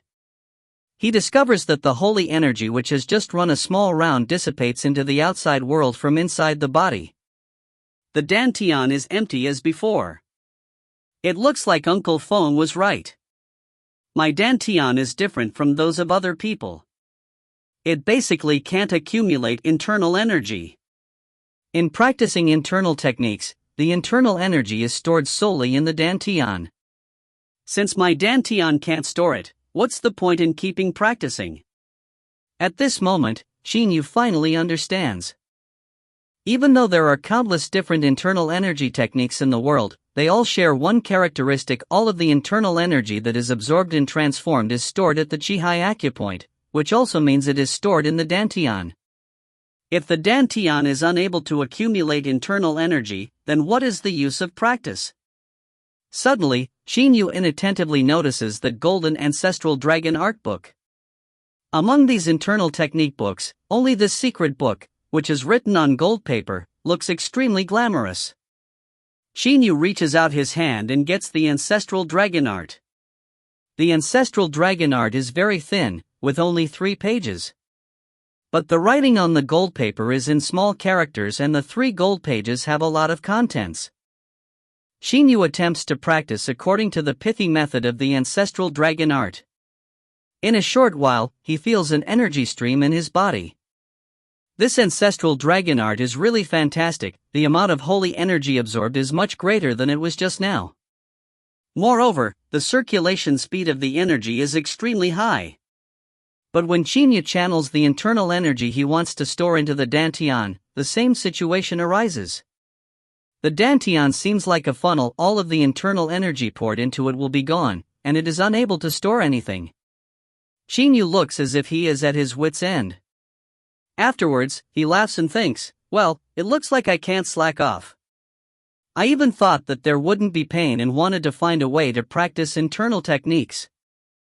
But this dantian is just like a funnel, draining all the internal energy it has.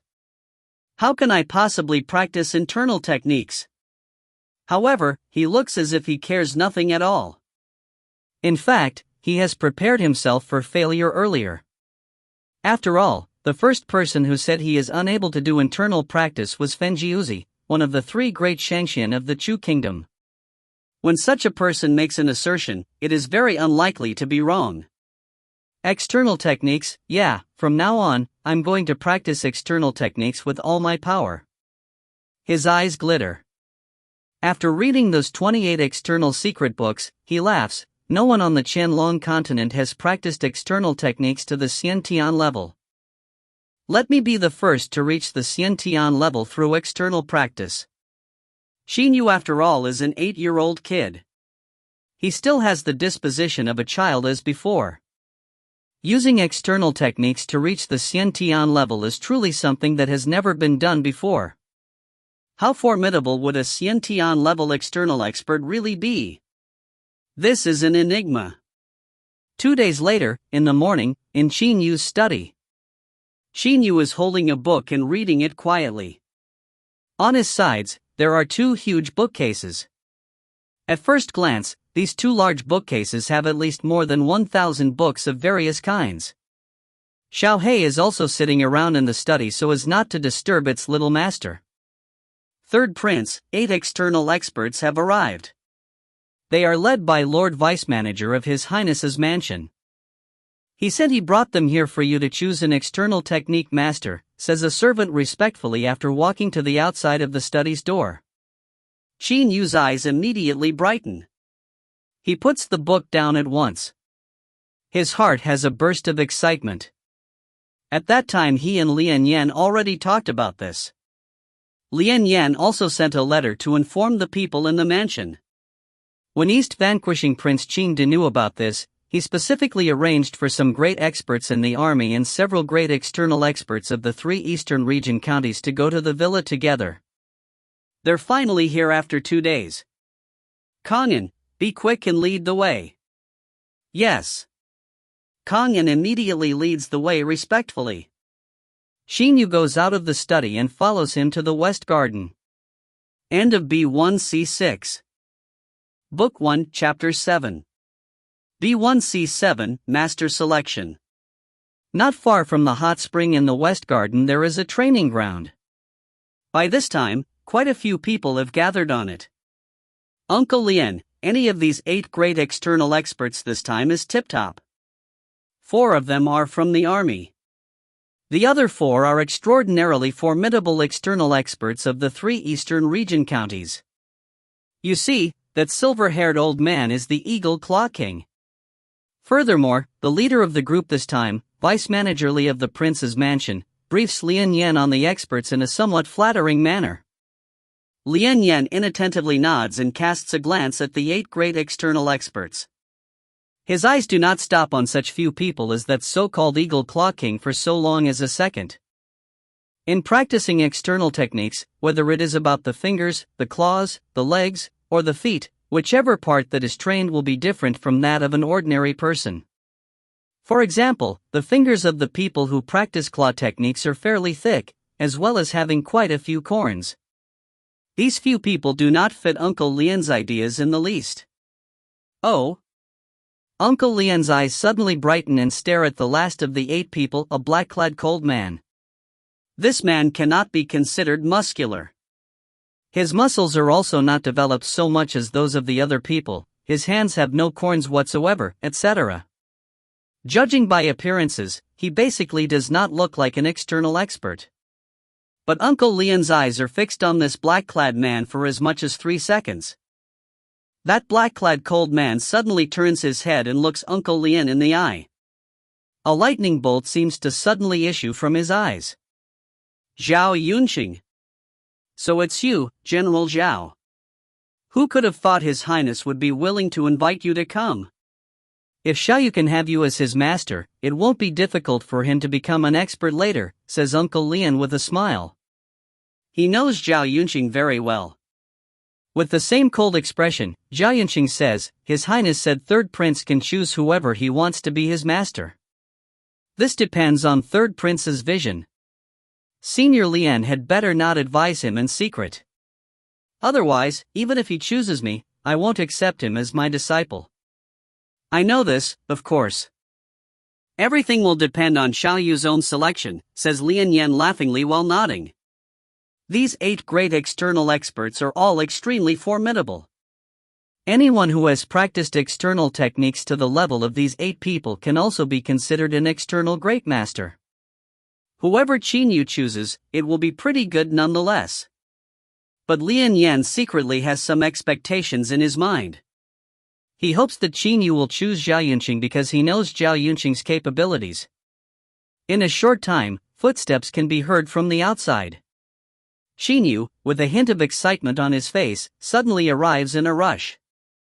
As soon as he sees the 8 great experts before him, his eyes glitter.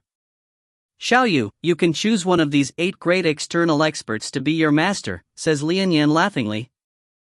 Qin Yu looks carefully at every one of them. Among the 8 great experts, the one who stands out the most is that man who looks like a bear. That large man's arms are thick enough to be comparable to Qin Yu's waist. If he throws a punch, Qin Yu has absolutely no doubt about its power. Immediately, Qin Yu becomes even more excited. Choose just one. Why can't I choose all 8? Qin Yu turns to Lian Yan and asks doubtfully. His little brow wrinkles. Lian Yan is astounded. The 8 great experts, including that cold man Zhao Yunqing, also raise their eyebrows. The corners of their mouths cannot help curving upwards into a faint smile. Ahem, coughs Lian Yan. After that he says to Qin Yu earnestly, Xiaoyu, practicing is unlike studying. In studying you can have several teachers. But you can't learn martial arts like that. For example, if you learn several internal techniques at the same time, you become demented and lose your rationality. But aren't I going to learn external techniques? Qin Yu asks in reply. It would be worse with external techniques. External techniques are about training the body, forcing it to break through its limits unceasingly. Every external expert has his own set of methods, which have been put into practice by countless people and therefore can guarantee that you won't collapse training your body. But, if you learn from several masters at the same time, those methods will get mixed up. That, says Lian Yan with a sigh while shaking his head. It is very obvious what he means. Moreover, in addition to this reason, there is another reason that is even more important. Among the 8 of us, perhaps no one is willing to share the same disciple with another, says a muscular bald man laughingly. The other people also nod with a smile. These 8 people are all great master level external experts.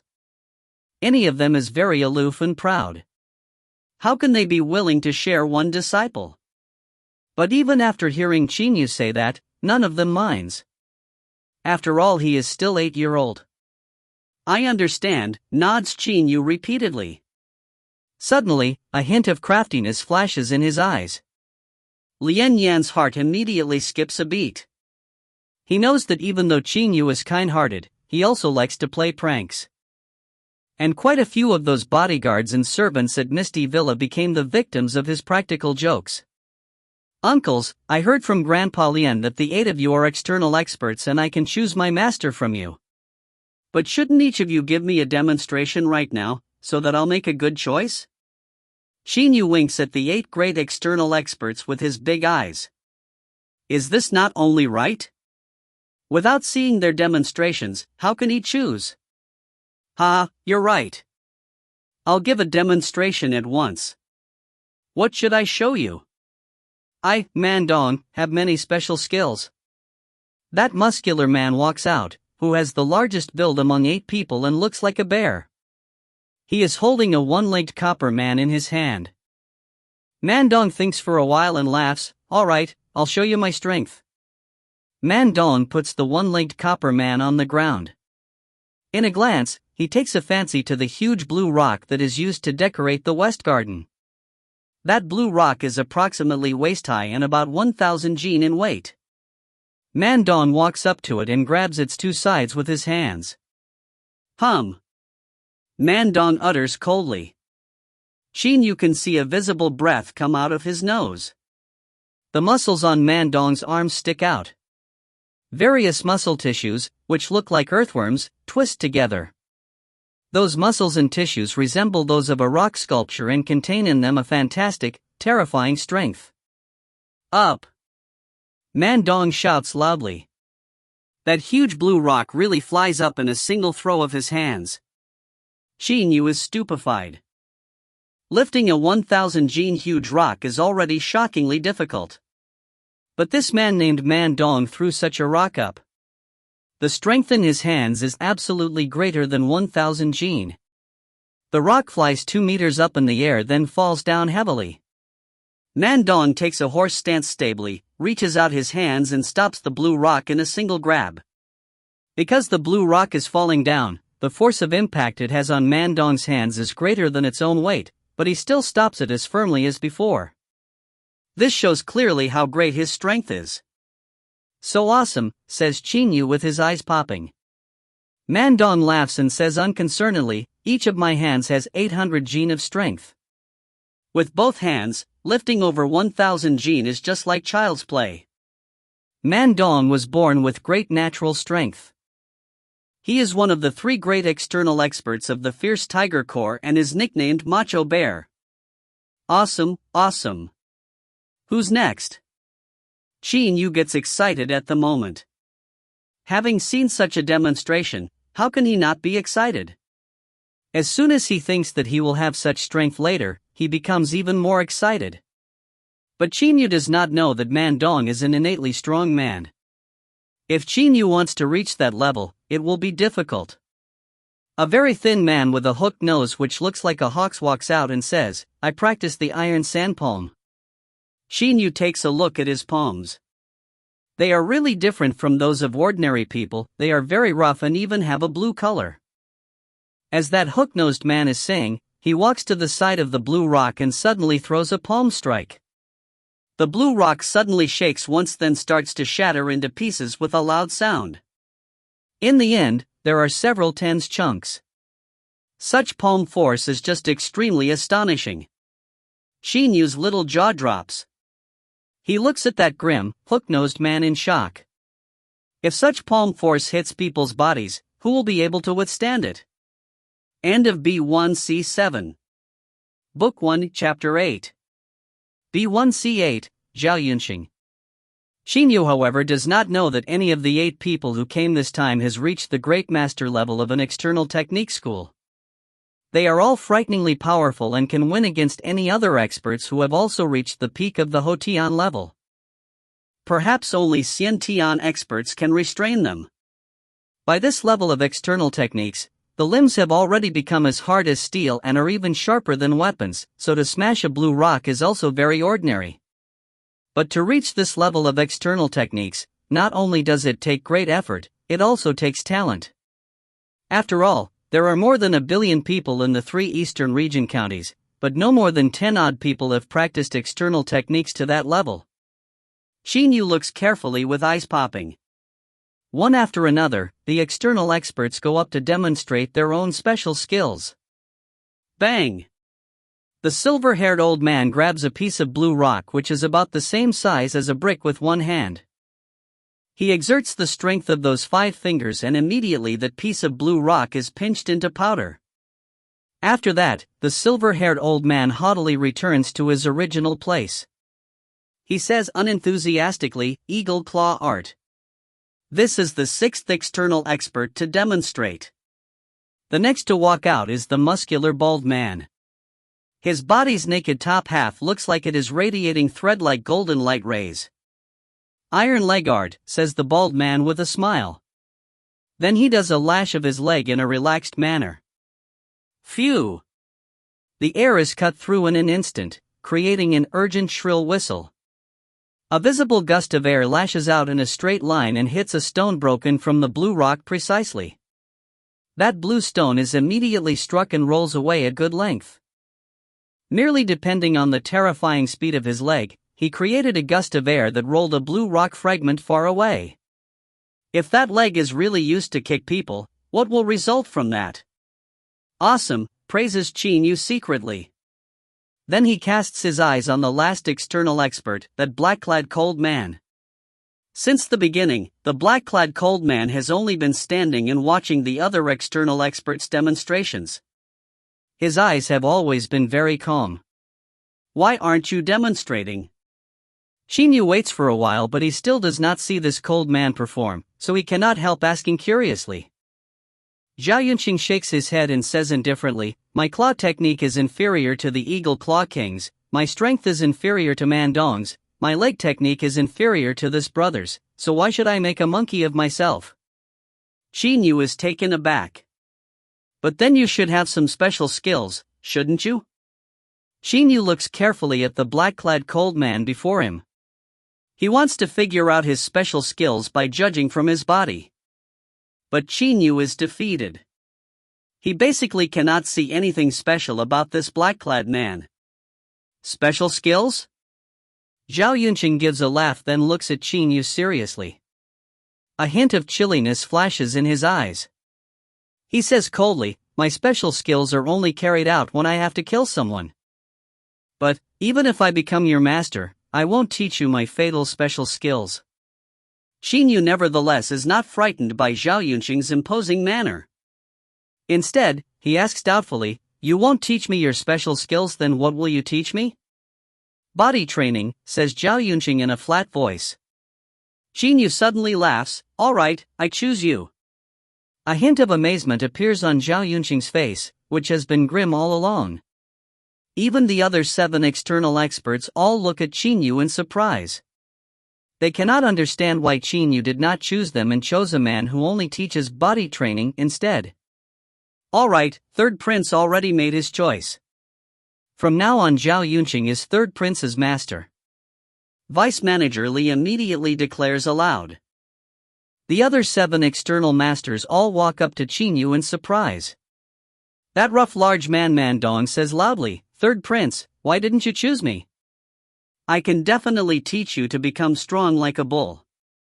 If you hold a broad axe, you will kill a bunch in a hack."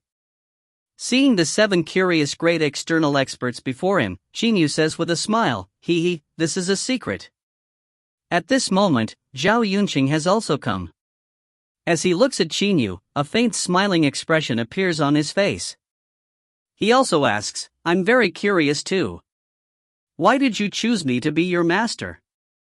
Third Prince, can you say your reason?" Qin Yu slightly raises his head and says proudly, "Foolish. Does this even need to be explained? You're really a bunch of fools." As he is saying, he turns around to leave.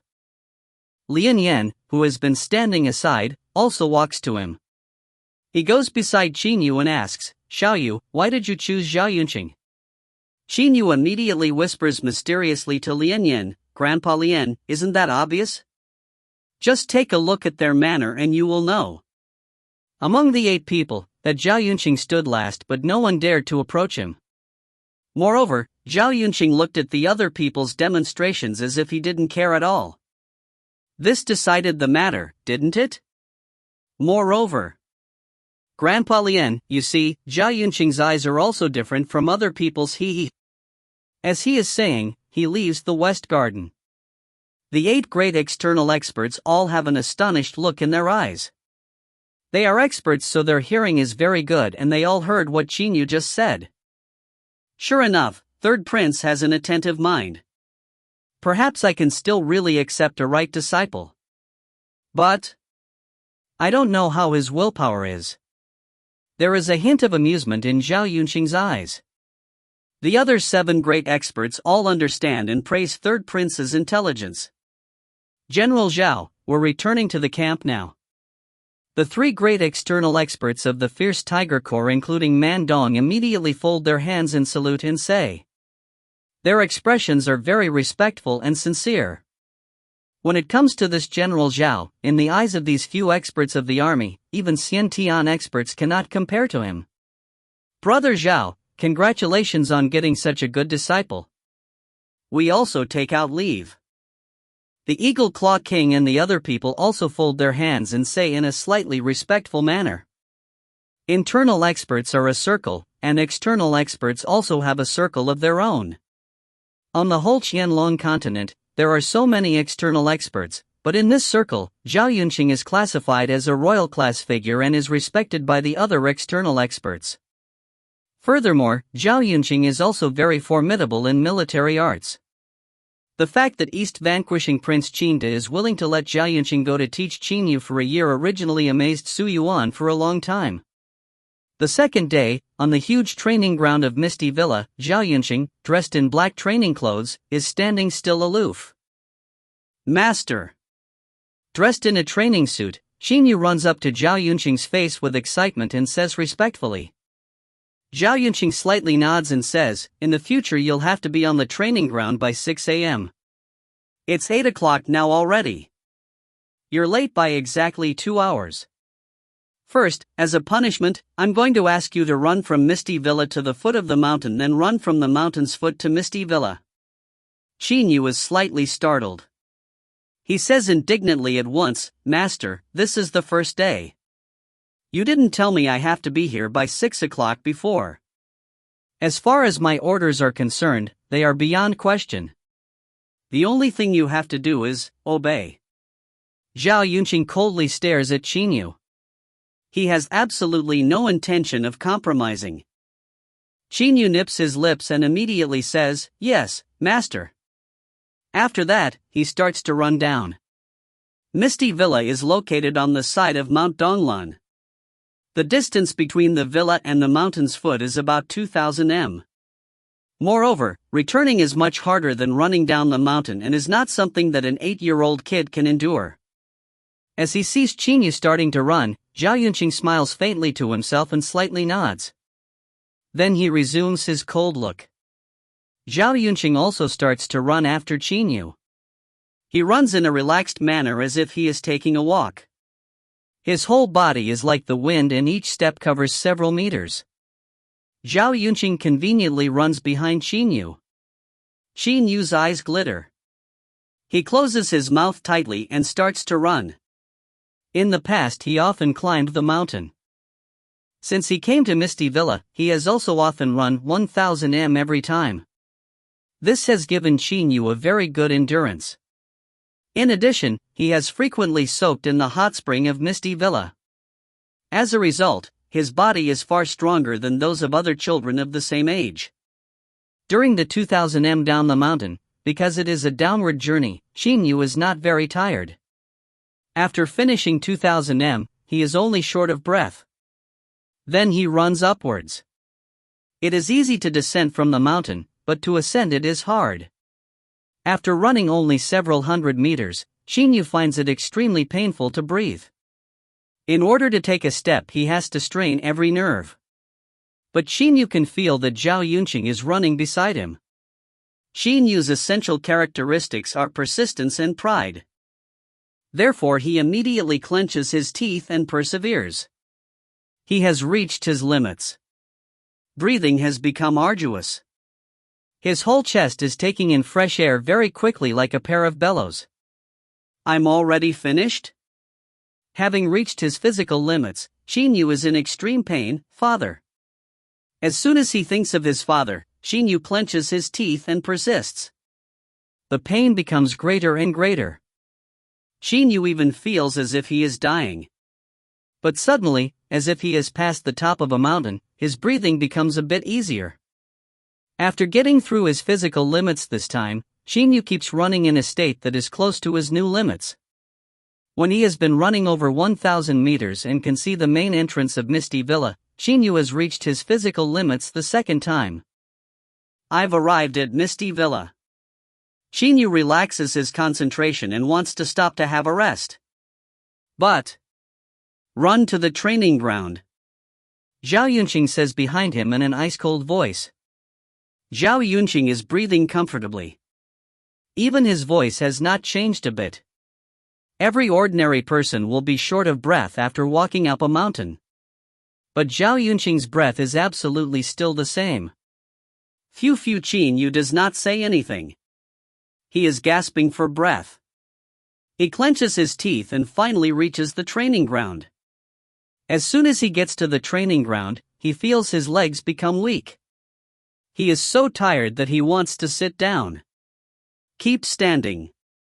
You're not allowed to sit down. Zhao Yunqing arrives at Qin Yu's face like a flash. He looks at Qin Yu indifferently. His expression is still the same as it was before he went down the mountain. Relying on his distinctive pride, Qin Yu keeps himself standing, then looks at Zhao Yunqing. Zhao Yunqing nods and says, as you was able to run till the end, you must have felt your physical limits. Very well, having finished the run on your first try, you are my disciple from today onwards. Zhao Yunqing's meaning is very clear. If Qin Yu had not finished the run, perhaps he would have left right away and would have taught Qin Yu no more. Qin Yu only looks at Zhao Yunqing. It is not that he does not want to say anything, but at this moment he is simply speechless. Who could have thought that the first run would be so severe? Every external technique, whether the iron sand palm, the iron leg art, or something else, is about training a single part of the human body, making it as hard as steel and giving it terrifying offensive force. They are nothing but attacking methods. It doesn't matter what external technique it is, the body is the basis, the body is the cornerstone. If a person who is quick like lightning and can lift 1,000 jin practices any external techniques, whether the conqueror's divine fist or the iron leg art, he will definitely be much more formidable than a tubercular patient will, says Zhao Yunqing boldly. At this moment, Qin Yu's breathing has slowed down. Hearing Zhao Yunqing's words, he immediately says, Master, I understand that the body is the basis. A good body is like uncut jade, it can be cut into many good things. And a weak body is like impure jade, even with excellent craftsmanship, nothing good can come from it. A faint, rare smile appears on Zhao Yunqing's face. He says, very well. You understand very well. I can only teach you for a year. In this year, I'm going to train you in every aspect of the body, strength, agility, explosiveness, defensive ability, and so on. I'm going to make your body undergo transformations non-stop. As for attacking methods, I'm not going to teach you. I can only teach you the method to train your body to perfection. As for how to attack or kill with this body, you'll have to figure it out yourself. My training method is the limit training art. While you were running just now, you must have felt the existence of the physical limits. But compared to my training, it was just child's play. Of course, you can choose to give up. I won't mind that. Those soldiers of mine should be much more strong-willed than the little kid that you are. Zhao Yunqing looks at Qin Yu and says coldly. There is determination in Qin Yu's eyes. Limits? Qin Yu finds he himself likes that kind of feeling when he transcended his limits. He really likes it. Master, let's get started. Qin Yu looks squarely at Zhao Yunqing. Zhao Yunqing raises his eyebrows. He is amazed that this boy is so strong-minded. There is a faint pleased, smiling expression on his face. But Qin Yu suddenly puts on a painful face and looks at Zhao Yunqing while blinking. He says pitifully, Master, can you let me rest for a while? After all that running I'm really very tired. First I'll have a drink of water, then soak in the hot spring, then let Grandpa Wang give me a short massage. My muscles are very tired. Zhao Yunqing is startled. His face stiffens. At this moment the expression on his face is very splendid. It can be said that he finds Qin Yu's request both funny and annoying. End of B1C8. Book 1, Chapter 9. B1C9, The Essentials. Before training, I have to tell you what the essentials of my training method are. A year later, when I return to the army, you'll have to continue to train according to them. Zhao Yunqing stares at Qin Yu with an ice-cold face and says. Hearing the words essentials, Qin Yu's eyes shine immediately. He concentrates his mind on listening. There are countless external techniques in the world. However, most of their training methods went away from the correct path, says Zhao Yunqing indifferently. At this moment, he looks as if he is an emperor giving directions on national matters and criticizes the other external technique training methods for being worthless. Qin Yu, bear in mind that in practicing external techniques, you must study the art of medicine thoroughly. Zhao Yunqing stares at Qin Yu and says solemnly. The art of medicine? Even though Qin Yu is very curious, he still memorizes it. Zhao Yunqing continues, why practice? First, it is to live long healthfully. Second, it is to enhance the offensive force. If people who practice external techniques want to make their own fists and feet become hard like diamond, they accomplished that indeed. But, even though their fists are hard, can that hardness really compare with that of a battle knife that is made of black iron? Qin Yu listens with so much attention that he frowns deeply. Black iron is relatively valuable. Weapons made of it are also much harder and sharper than weapons made of normal iron. The hardness of a black iron battle knife is definitely superior to that of external experts' fists and feet. For example, that man Dong has reached the peak of strength training. His strength is great and his muscles are strong. But, his movements are too slow for an external expert. With only a dagger, I can slit his throat in an instant, says Zhao Yunqing coldly. His body automatically gives off a murderous air. At this moment Qin Yu basically does not doubt Zhao Yunqing's words. Instead, his eyes brighten and glare at Zhao Yunqing and he listens to every sentence. Studying the art of medicine can help you understand over 100 muscles in the human body and their respective functions. If you only train a part, this will bring about bad consequences. You may have great strength while your agility is low, or you may have strong hands and feet while your body is not agile, or you may be nimble, but the toughness of your body is inadequate, says Zhao Yunqing boldly. At this moment, Qin Yu fully understands what Zhao Yunqing means. He immediately says with excitement, Master, I already understand. It's vital to train all the muscles, isn't it? No, Zhao Yunqing shakes his head and says, even if you want to train all muscles, do you know how to do that? Qin Yu is astounded. There are so many muscles in the whole body. To train every single one of them is not something that can be done by only practicing. It will require the research of no one knows how many human generations to be accomplished. Moreover, even if you knew that method, it'd still be impractical. Hardness and softness must be used in combination. It is also like that in the path of external techniques. You can't train only one part, but at the same time you can't gobble up everything. If you train everything, in the end you will accomplish nothing due to the inadequate allocations of your energy. Zhao Yunqing shakes his head and says. Qin Yu is puzzled. Training only one part is not right.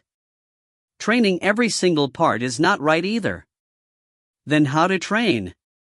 In a perfect body, strength, flexibility, toughness, explosiveness and agility must all be at a high level, reactions must be quick and resistance to attacks must be strong. Zhao Yunqing talks about so many requirements in succession. For a moment Qin Yu is dumbfounded. With so many requirements, how should he train? Seeing Qin Yu's stunned expression, Zhao Yunqing gives a rare laugh and says, "Don't worry. I have my own method for you to train."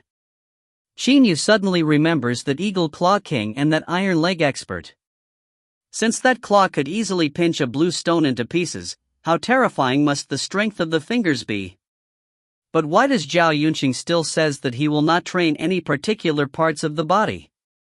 "Why shouldn't I train my hands and feet like that Eagle Claw King, master?" asks Qin Yu in reply. Hearing Qin Yu's question, Zhao Yunqing is very happy instead. He says, "Qin Yu, what you asked is justifiable. If you want to practice such techniques as the Eagle Claw art and the Iron Sand Palm, you will have to train the strength of the fingers. And besides, you will even have to smear your hands with medicinal wine regularly to let them absorb the wine's medicines.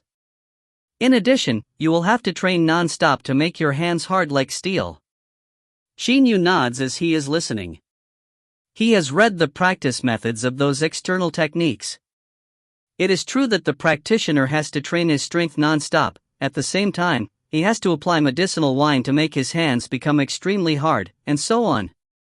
Those who practice in this way simply are idiots. Zhao Yunqing suddenly scolds. He disdains this training method very much. "Master, the Eagle Claw art is very formidable. Why are they idiots?" Even though Qin Yu is more mature than other children of the same age, he is still only a kid. He saw the capabilities of the Eagle Claw art and the Iron Sand Palm, so he cannot understand Zhao Yunqing's meaning. Zhao Yunqing says proudly, "Eagle Claw art? Iron Sand Palm?" They applied those medicinal wines that are even toxic to harden their skin completely in the end. Their hands can't even feel pain now. They are simply nothing but a pair of gloves. "Qin Yu, look at this." Zhao Yunqing extends his right hand. His hand is smooth and even feels soft. A white light flashes. A near-transparent pair of gloves appears on Zhao Yunqing's hands. He says indifferently, "Gloves made from heavenly silk." Even though they are considered fairly rare, they are also classified as worldly objects on the same level as black iron. You only need to spend a lot of money to get them. Qin Yu was born into a prince's mansion, so he naturally knows. There are many goods. The relatively mundane ones among them, such as steel, are seen very often. Even though such things as heavenly silk and black iron are rare, they are not considered treasures either. Treasures are generally obtained from the immense wilderness. For example, there are some extremely formidable magical beasts in the immense wilderness which are more fearsome than Xiantian experts, and even than Shangxian. Only those beasts' skins, claws, horns, etc. are first-class treasures. Although heavenly silk's toughness is average, it is still tougher than the hands of the people like the Eagle Claw King. Zhao Yunqing gets a chunk of blue rock. He exerts the strength in his right hand and the chunk is easily crushed into powder. He crushes it even more thoroughly than the Eagle Claw King did. Zhao Yunqing looks at Qin Yu and says, "Qin Yu, my fingers are stronger than the Eagle Claw King's. You must train the strength of your fingers. But you mustn't let your skin become hard. Do you understand what I mean?" Qin Yu nods. But he asks doubtfully in reply, "Master, you mean I must protect my hands well and prevent them from becoming similar to the hands of the people who practice the Iron Sand Palm, the Eagle Claw art and the likes? But, what's the point of this? Moreover, how about the body?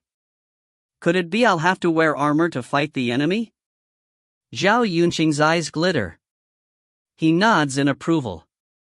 Having a bright disciple makes teaching much easier, as he can understand many things when a hint is dropped. Protecting the hands well and keeping them from hardening completely are for the sake of offense. The hands can hold knives and swords. Using various kinds of weapons helps protect the hands well. Keeping the sense of touch of the hands in a perfect state is what an expert must do. Many experts even soak their hands in milk every day, responds Zhao Yunqing. Qin Yu suddenly sees the truth. In offense, it is important to use weapons. Knives, swords, and the likes are all used with the hands. A hand with the sense of touch kept to perfection naturally handles a knife or a sword much more accurately than a hand which has hardened so much that it has lost the senses of touch and pain. It takes perhaps only a moment to kill a person, and therefore no carelessness is allowed. As for the legs, their explosiveness and agility must be high, and they must be sensitive. It doesn't matter whether you're fighting an expert or in the middle of a large enemy army. If your legs are extremely agile and terrifyingly sensitive, you won't get a scratch even when surrounded by an army, says Zhao Yunqing. The legs determine a person's body maneuvering skill, therefore their agility, explosiveness, and sensitivity are important. At this moment, Qin Yu is even more excited. He seems to see himself flashing around like an illusion in the middle of a large army, killing as fast as a wave of the hand, while the enemies cannot touch him. To have such a body maneuvering skill and such agility, the legs are of unparalleled importance. The hands must be agile. They are inferior to the legs in strength, but you can hold weapons and attack at will with them. The legs have much more muscle strength than the hands and arms, so their offensive force is extremely strong. Moreover, they determine your body maneuvering skill and movements. These body parts are crucial. But the torso is the core subject. In the first day of training, Zhao Yunqing teaches Qin Yu the essentials of his own training method. Qin Yu listens to him carefully and learns every sentence he says by heart. End of B1C9. Book 1, Chapter 10. B1C10, Limit Training, 1. After discussing for nearly 2 hours, Qin Yu has fully understood the principles of his master's training method. At the same time, he admires him even more. He can totally judge that, if he practices according to Zhao Yunqing's method, he will definitely have a perfect body. Strength, agility, sensitivity, flexibility, toughness, and so on will work together perfectly. If a craftsman is to do a good job, he shall need good tools. Qin Yu is going to train until he has a perfect body, then he is going to practice offensive skills, fatal skills, and the likes. Having good steel, why worry that a good knife cannot be made of it? Afterwards, the training begins. On Mount Donglan, there is a beautiful round lake 100 m from Misty Villa. Zhao Yunqing is standing at the side of the lake. There is a mechanical pendulum clock beside him. This pendulum clock was made by a great mechanics expert. Because the making of the clock is loaded down with trivial matters, only noble families can afford it. The pendulum clock is a 24-hour one. There are 60 minutes in an hour. Quick, swim faster. Zhao Yunqing coldly says. A silhouette is swimming non-stop in the round lake.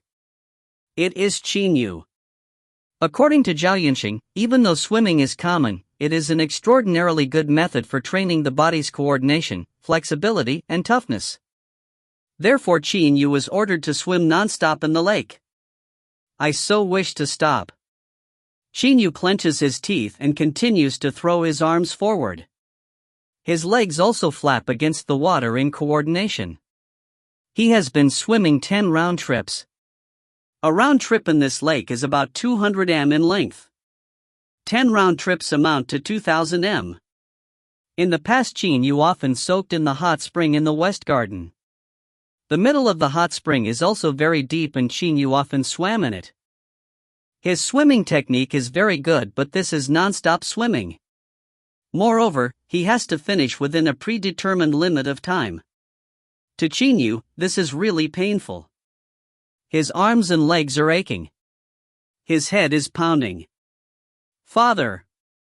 As soon as he thinks about his father's smile, Qin Yu clenches his teeth and persists. Even though he has reached his limits, he still does not give up. Hurry up! A bit faster, urges Zhao Yunqing coldly in an unsentimental manner. There is a hint of firmness in Qin Yu's eyes. He stares rigidly ahead. Hearing Zhao Yunqing's voice, Qin Yu constantly asks himself in his mind to speed up. Right at this moment, his pounding headache suddenly eases a bit, and his arms and legs seem to have strength again. Qin Yu feels clearly that a stream of power suddenly comes into being in his body. He does not know where this stream of power comes from, but it is generated automatically. Qin Yu's eyes have a hint of excitement. He has overcome his limits. He enjoys this kind of feeling. Every time he transcended his physical limits, a stream of strength was generated again from the deepest part of his already exhausted body.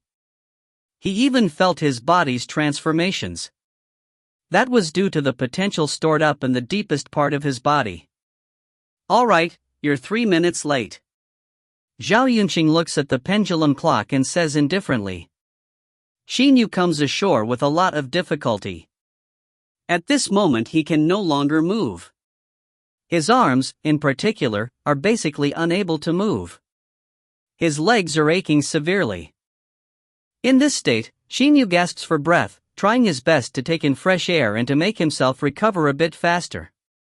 You're 3 minutes late. As a punishment, now you're going to run to the West Garden from here, then squat down deeply empty-handed 100 times on the training ground of the garden.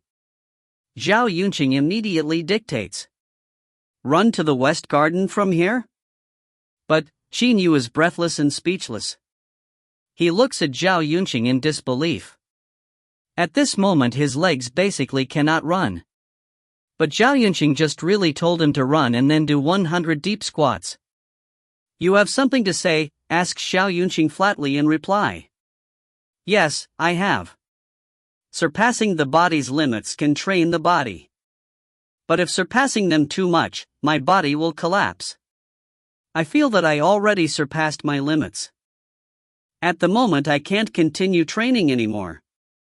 Master, when I was swimming just now, I experienced those limits 2 times in a row. I don't feel I can go through the limits once more. Qin Yu looks straight at Zhao Yunqing and says directly. Zhao Yunqing says indifferently, I'm the master. My orders must be obeyed.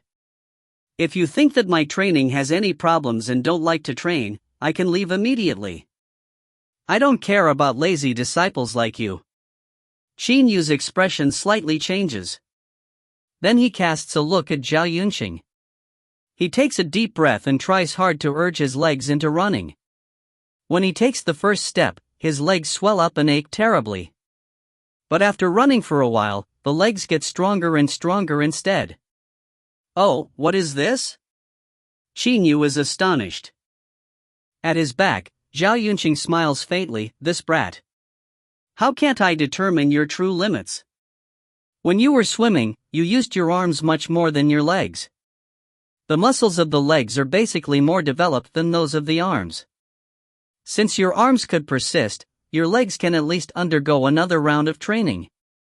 As soon as he remembered that Qin Yu just criticized his method, Zhao Yunqing is even more amused. This brat, he laughs, shakes his head and keeps following Qin Yu. In the evening, in the hot spring of the West Garden. After going through a day of limit training, Qin Yu is lying in the hot spring. He feels that his muscles are aching and tingling. He can even feel that the muscles are slowly transforming. There is an expression of enjoyment on his face.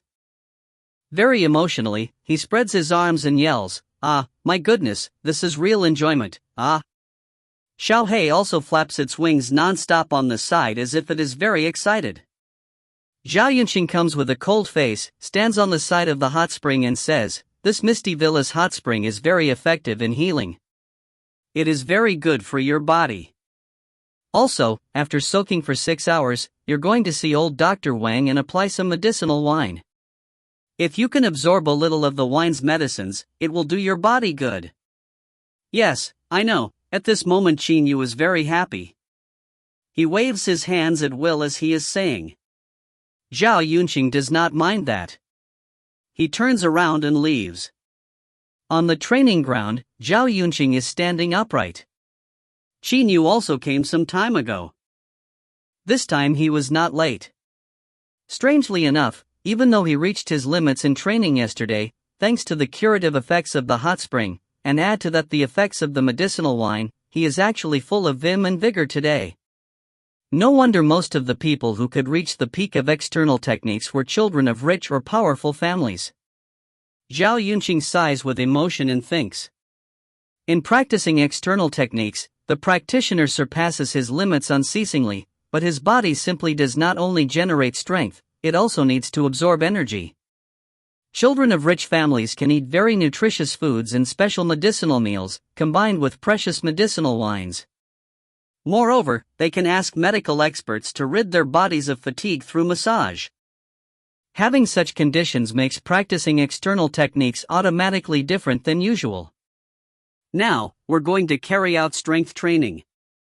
Grasp that iron stick and do 100 deep squats first. Zhao Yunqing points to an iron stick at will. That stick cannot be considered very thick. It perhaps weighs about 10 jin. It is, of course, light to adults, but to 8-year-old Qin Yu it is a different world. Qin Yu exerts the strength of his arms and lifts the iron stick to his chest in a breath. He even says laughingly, "Master, it's very light." "Finish 100 squats before saying so," says Zhao Yunqing coldly. Qin Yu immediately starts to squat down deeply. At first he finds it very easy. Is it not just squat down and stand up repeatedly? But after doing 30 squats, he feels his legs start to ache. After 10 more squats, his feet get cramp. Doing 100 squats? Qin Yu is already feeling unwell at the time of the 40th. Phew! He takes a deep breath and stops for a short time. When the muscles of his feet have recovered, he continues to squat down. But it gets more and more painful to do so. Qin Yu's eyes glitter. He continuously clenches his teeth and perseveres. After going on to the 70th squat without a break, he even feels that his legs can no longer stand up. Ha! Suddenly, he utters a low shout and exerts the strength of his back. And unexpectedly, he manages to stand up. Qin Yu's eyes are blazing with rays of excitement. Ha! With another shout, Qin Yu stands up again. Every time that he shouts is every time that he strives to squeeze out a bit of strength hidden deeply in his legs. His legs gradually heat up. One after another, streams of strength emerge from the depths of his muscles. What is happening is almost a miracle. When Qin Yu utters his last shout, he unexpectedly has finished the 100th squat. Even though his legs are shaky as if he can fall down any time, his eyes are blazing with excitement and madness. Zhao Yunqing secretly nods from one side. Now it's time for finger strength training. Zhao Yunqing's expression is as cold as ever. He basically does not allow Qin Yu any time to rest and immediately gives the order. In fact, Zhao Yunqing created a good training plan for Qin Yu. At this moment, his legs feel the most tired but his hands have not reached their limits, therefore Zhao Yunqing goes on with the finger strength training. How can I train the finger strength, master? Even though Qin Yu has almost no strength left in his legs, he asks Zhao Yunqing laughingly as usual. Qin Yu increasingly loves that exquisite feeling when he transcended his limits. The instant that he transcended his limits, he felt a passion of life. Yes, it was a passion. A blaze of this passion was that madness he showed at his limits. That kind of feeling was very exquisite. End of B1C10. Book 1, Chapter 11. B1C11, Limit Training, 2. The best way to train finger strength is to practice the one-finger meditation while doing a handstand. But your finger strength is still too weak at the moment, so you're going to train according to the method of the iron sand palm first. These are heavenly silk gloves. You're going to wear them. When training the finger strength, you must not injure the muscles and skin of your hands. Zhao Yunqing already prepared a pair of heavenly silk gloves for Qin Yu. Qin Yu happily receives the heavenly silk gloves and puts them on at once. This is white sand taken from a beach. You have to shovel your hands into it by force. Don't stop. Only stop when I say that you can. Zhao Yunqing points to the sand in an iron cauldron not far on his side and says, "Yes, master." Qin Yu takes this training session to be a game instead. But his legs are really aching badly. Only by enduring the pain and clenching his teeth does he arrive at the side of the iron cauldron. Qin Yu, wearing heavenly silk gloves, shoves his hands downward non-stop. Every time he shoves, he tries hard to reach the bottom. Ah! Qin Yu cannot help letting out a groan. His fingers are protected by the heavenly silk gloves, but the gloves only prevent the sand from touching his finger. Therefore, when a hand is shoveled into the sand, the force of the impact affects the hand full on. As he is shoveling very fast like that, the forces caused by the white sand hurt Qin Yu's fingers more and more badly. He cannot help reducing the depth of his shoves. In the beginning he shoved his hands to the bottom of the cauldron, but now he withdraws them when they are halfway to the bottom. This makes the training much easier for him. Shove to the bottom. Don't slack off, Zhao Yunqing says coldly. Qin Yu is startled, but he has no choice but to clench his teeth and persevere. Even though Qin Yu loves that feeling when he transcended his limits, the nerves of the fingertips are linked with his heart. The continual pains in his fingers make him suffer greatly. After all, he is only an 8-year-old kid. Moreover, he is East Vanquishing Prince's third son, who has an exalted, wealthy status and has never experienced that kind of pain before. Pooh! Suddenly the hands are shoved down to the bottom. The acute pain causes tears to come out of Qin Yu's eyes uncontrollably. Zhao Yunqing is coldly watching. He sees the 8-year-old kid before him keep shoveling his hands into the sand non-stop with staring tearful eyes, but he seems to have no compassion and still urges incessantly. Qin Yu can shed tears, but he has to keep shoveling. Having been training every day for a half year, add to that his increasingly redoubled appetite, Qin Yu's body is now much stronger than in the past. At the lower end of a waterfall on Mount Donglan. Ha! With a flying kick, Zhao Yunqing unexpectedly deposits several huge rocks below the water. At this moment, an area on which a man can stand formed by those several rocks has appeared under the waterfall. Because the waterfall comes down from high above, when it hits the rocks on the surface, countless white sprays are scattered around. Your legs must be steady as a mountain and move like lightning. This is not a large waterfall. Having been doing deep squats for so long, your legs should have enough strength for you to take a horse stance under the waterfall. Zhao Yunqing points to a blue rock and says, "Stand on it. You must stand firmly." This is not a large waterfall? Qin Yu looks at the waterfall that dives down from very high above. With huge momentum, the water smashes the rocks, making rumblings that dash to the sky. If this waterfall is not considered large, then which waterfall is? Having been doing deep squats for a half year, Qin Yu's leg muscles are so much stronger than they were in the past. Yes. Qin Yu immediately and slowly stands on the edge of the blue rocks. Because the water comes downward, the pressure on the edge of the rocks is not large. Qin Yu takes a horse stance on the edge of the rocks and he can withstand the pressure fairly easily. "Stand in the center," says Zhao Yunqing coldly. Qin Yu has no choice but to slowly move his legs and go towards the center of the rocks. The nearer it is to the center, the greater the water's momentum. Qin Yu feels that his body is already swaying, but he must reach the center. No good. Qin Yu feels himself shaking. His feet can no longer hold him up. In an instant, he is thrown into the lake. "Continue," says Zhao Yunqing indifferently. In the evening, Qin Yu is lying in the hot spring. He narrows his eyes leisurely. Every day, the time when he is in the hot spring is when he enjoys himself the most. He did not have this kind of feeling in the past. But now, he trains to his limits every day, so when he enters the hot spring again with his body aching and tingling all over, he feels very comfortable. Xiao Hei has grown a bit in the last half year. But some golden feathers suddenly appeared on the top of its head. The other parts of its body are still covered in black feathers. Xiao Hei grows much more slowly than ordinary eagles.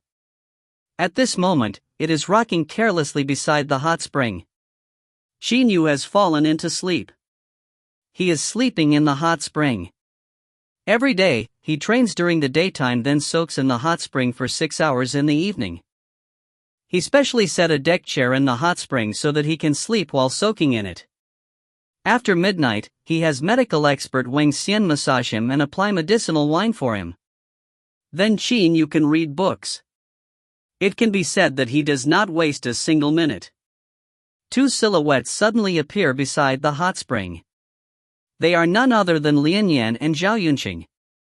The two of them are watching Qin Yu, who is sleeping like a log. Xiao Yu isn't even 9 yet. He's still a kid. Seeing the glistening saliva coming out of Qin Yu's mouth and his still childish little face, Lian Yan feels very sorry for him. Having raised Qin Yu since he was very little, Lian Yan totally considers him to be his own grandson. Zhao Yunqing gives a faint, rare smile, looks at Qin Yu and says with a nod, Xiao Yu is an exceptionally resolute kid. The training I've given him definitely pushed him to his true limits. When he surpassed a limit, his body would be near the point of breaking down. I couldn't have thought he would be able to persist. At that time, when His Highness let me train the army, I carried out limit training in a 100,000 strong army. But only 1,000 of them could persist for a year and fully reach the peak of a regular soldier. When Zhao Yunqing was in charge of training the army at that time, most of the soldiers were ordinary soldiers. Unlike Qin Yu, they also were not able to eat precious medicinal meals, soak in a hot spring to relieve fatigue, and have a professional medical expert massage them, etc. But those soldiers were all adults, whereas Qin Yu is only a kid. That such a kid has been able to persist makes Zhao Yunqing feel both amazed and satisfied. Seeing how Qin Yu looks in his sleep, Lian Yan and Zhao Yunqing leave with a smile, leaving behind only a sleeping Qin Yu, who totally does not know that he just had visitors. He slightly opens his little mouth and gives a happy, sweet smile. From a corner of his mouth, that thread of saliva glistens. Perhaps, in his dream, he is meeting his father. Father, 2 years has flown by, but he has not visited Qin Yu once. Running while carrying heavy objects, squatting while carrying heavy objects, keeping a horse stance under the waterfall, continuously performing explosive movements while being hindered, practicing unarmed fighting techniques in water, exercising while carrying heavy objects all day long, training the flexibility and toughness, training the finger strength, training the reactions and sensitivity, training the agility. Those are the various training techniques that Zhao Yunqing uses according to a certain rule to train Qin Yu extensively. Under the tutelage of Zhao Yunqing, Qin Yu continuously transcends his physical limits. His body's capabilities also improve at a very fast speed. 1 year later, 9-year-old Qin Yu is bare-chested and wearing pants. His whole body is not bulging with muscles, but it is almost perfectly streamlined and he looks like a hunting leopard. Xiao Yu, you're very strong-willed. In limit training, everything else is unimportant. The most important thing is to be strong-willed. Zhao Yunqing looks at Qin Yu and gives him a smile that has never been seen. It's time your master returned to the army. Remember, the limits, challenge the limits, and surpass the limits. As long as you try hard non-stop, you'll eventually be successful. Qin Yu looks at the master before him. During the last year, Qin Yu even felt very angry that his master was too merciless. Every training session was every time Qin Yu shed tears non-stop. But today, when he sees the delighted smile on his master's face, he suddenly understands everything. Master, I definitely won't disappoint you. Qin Yu looks at Zhao Yunqing and says resolutely. Zhao Yunqing smiles at him and nods. Then he suddenly turns around and leaves in strides, immediately going out of Misty Villa. Following a roar of a fierce tiger, Qin Yu's eyes slightly redden. He knows, from today onwards, he is going to train all by himself. End of B1C11. Book 1, Chapter 12. B1C12, Aurora, 1.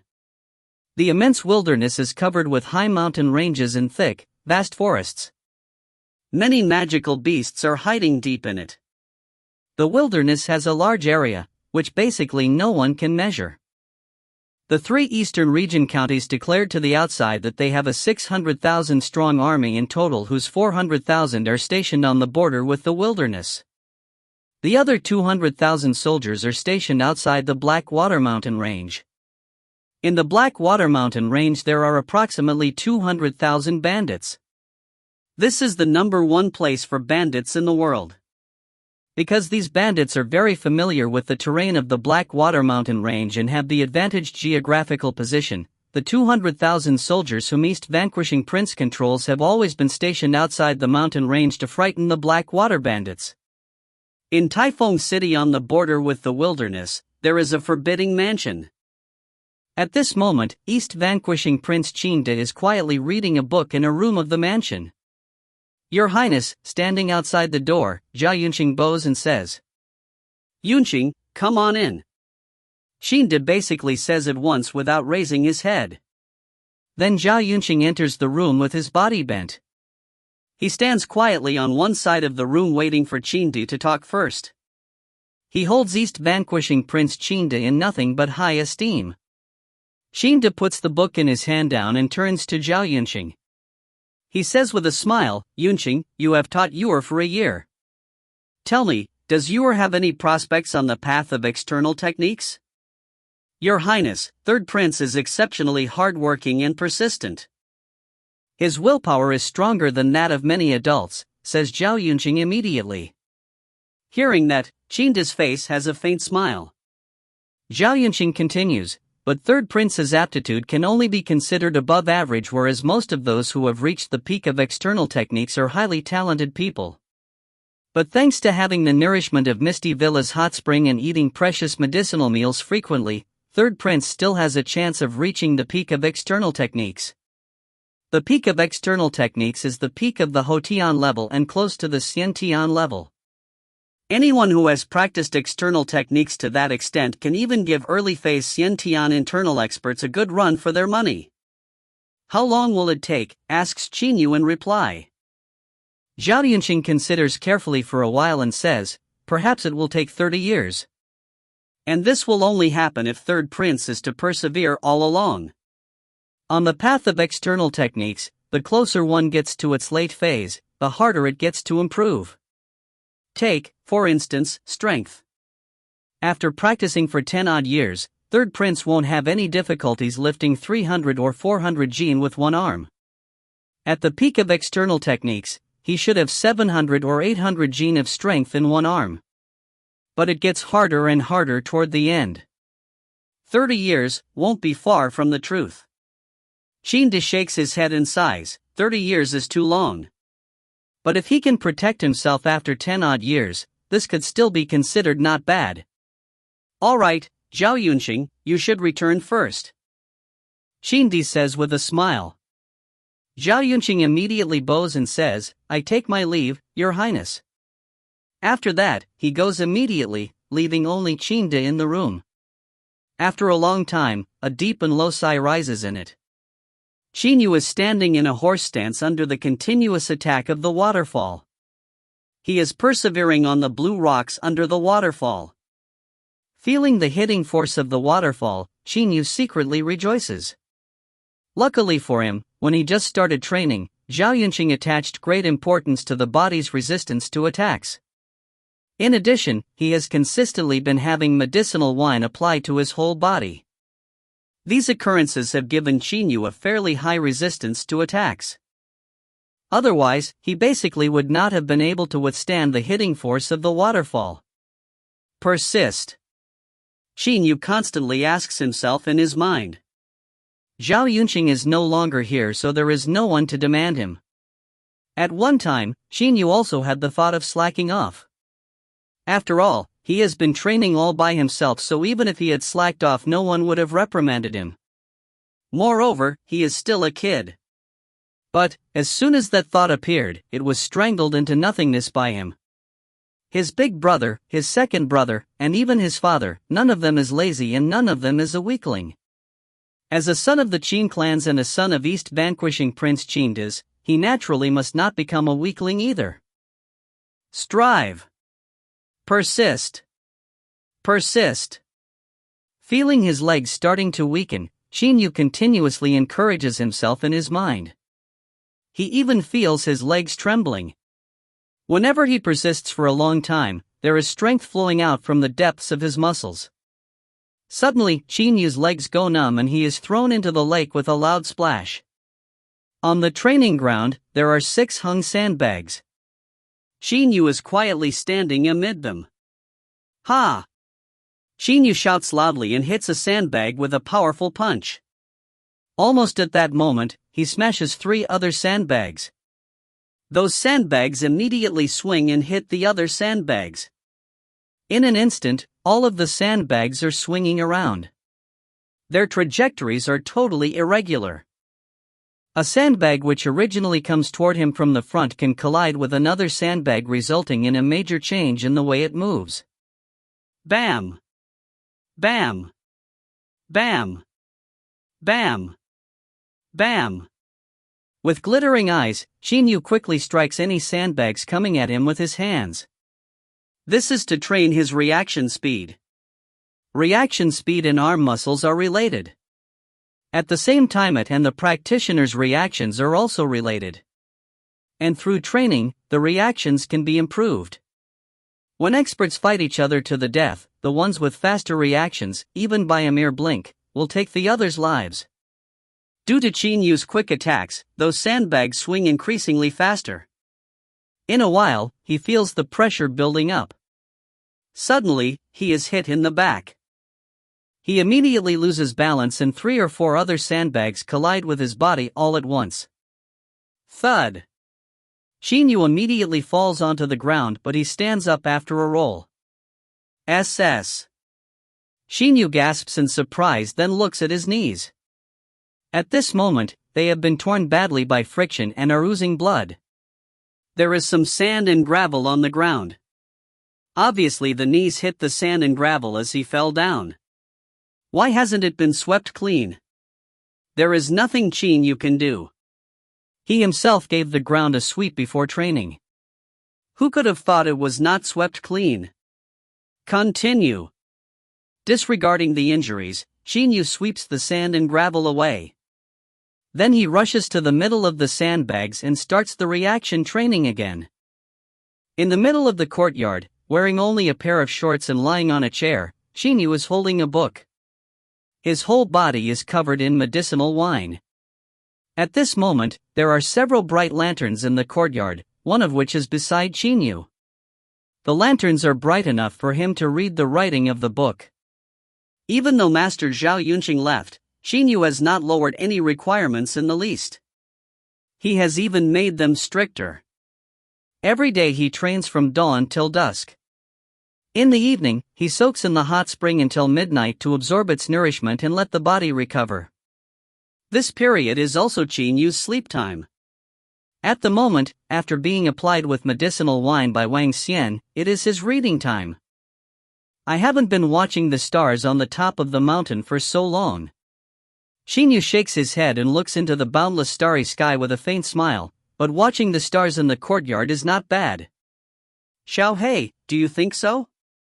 Hey, Xiao Hei, are you an eagle or not? Why do you grow so slowly? Why do you have golden feathers on the top of your head? As he is saying, he strokes Xiao Hei, which is next to him. Xiao Hei's eyes glitter. It flaps its wings repeatedly as if it does not allow Qin Yu to stroke its head. Then it raises its head proudly, looking very haughty. Qin Yu bursts out laughing immediately. Alright, I'd better read books seriously rather than waste time on you. Tomorrow I'm going to have to continue training. Qin Yu immediately reads the thread-bound book he is holding. It is a medical book. Qin Yu can remember clearly Zhao Yunqing said if he wanted to become a real external expert, he had to become familiar with the art of medicine. At the side of the courtyard's door, Lian Yan is hiding in shadow and kindly watching Qin Yu. Especially when Lian Yan heard Qin Yu say he did not want to waste time playing with Xiao Hei, he felt sorry for him even more. Qin Yu is only 9-year-old, yet he does not waste a single minute of a day. He has planned to get the most out of every minute. Everything he has done is for his painful training. But what has he been training for? The last time Qin visited Misty Villa was a long, long time ago. While he is reading the book, he does not notice that it is getting light. Some cakes beside Qin Yu's chair were already eaten up by him unwittingly. Qin Yu puts the book down and looks up. He stretches his sluggish waist very happily and says with a broad, radiant smile on his face, "A day starts off with dawn. A new day has come. Qin Yu, try hard. Try hard and you'll succeed. The training of a new day has started." End of B1C12.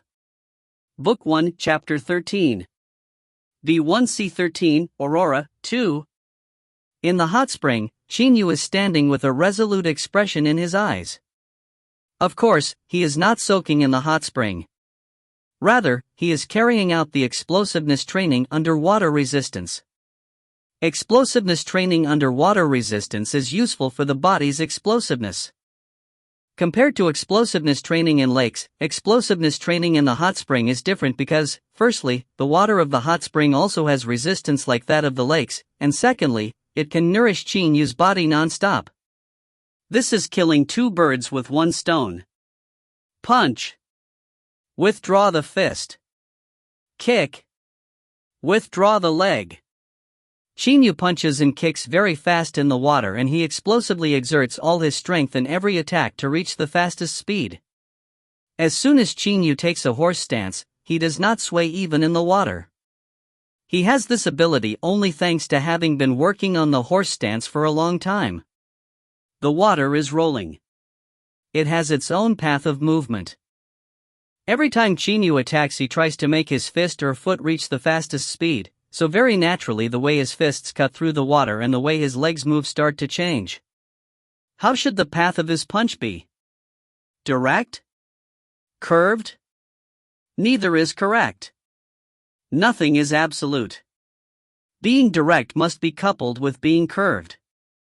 Everything is for making the punches faster and stronger and minimizing the water resistance they experience.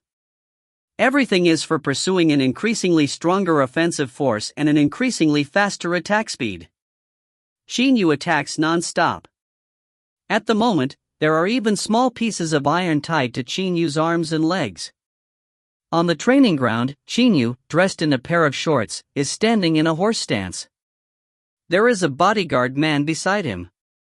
The man is holding a wooden stick. At the moment, Qin Yu is training his resistance to attacks. Only by being hit non-stop and absorbing medicinal wine can the body become tougher and tougher.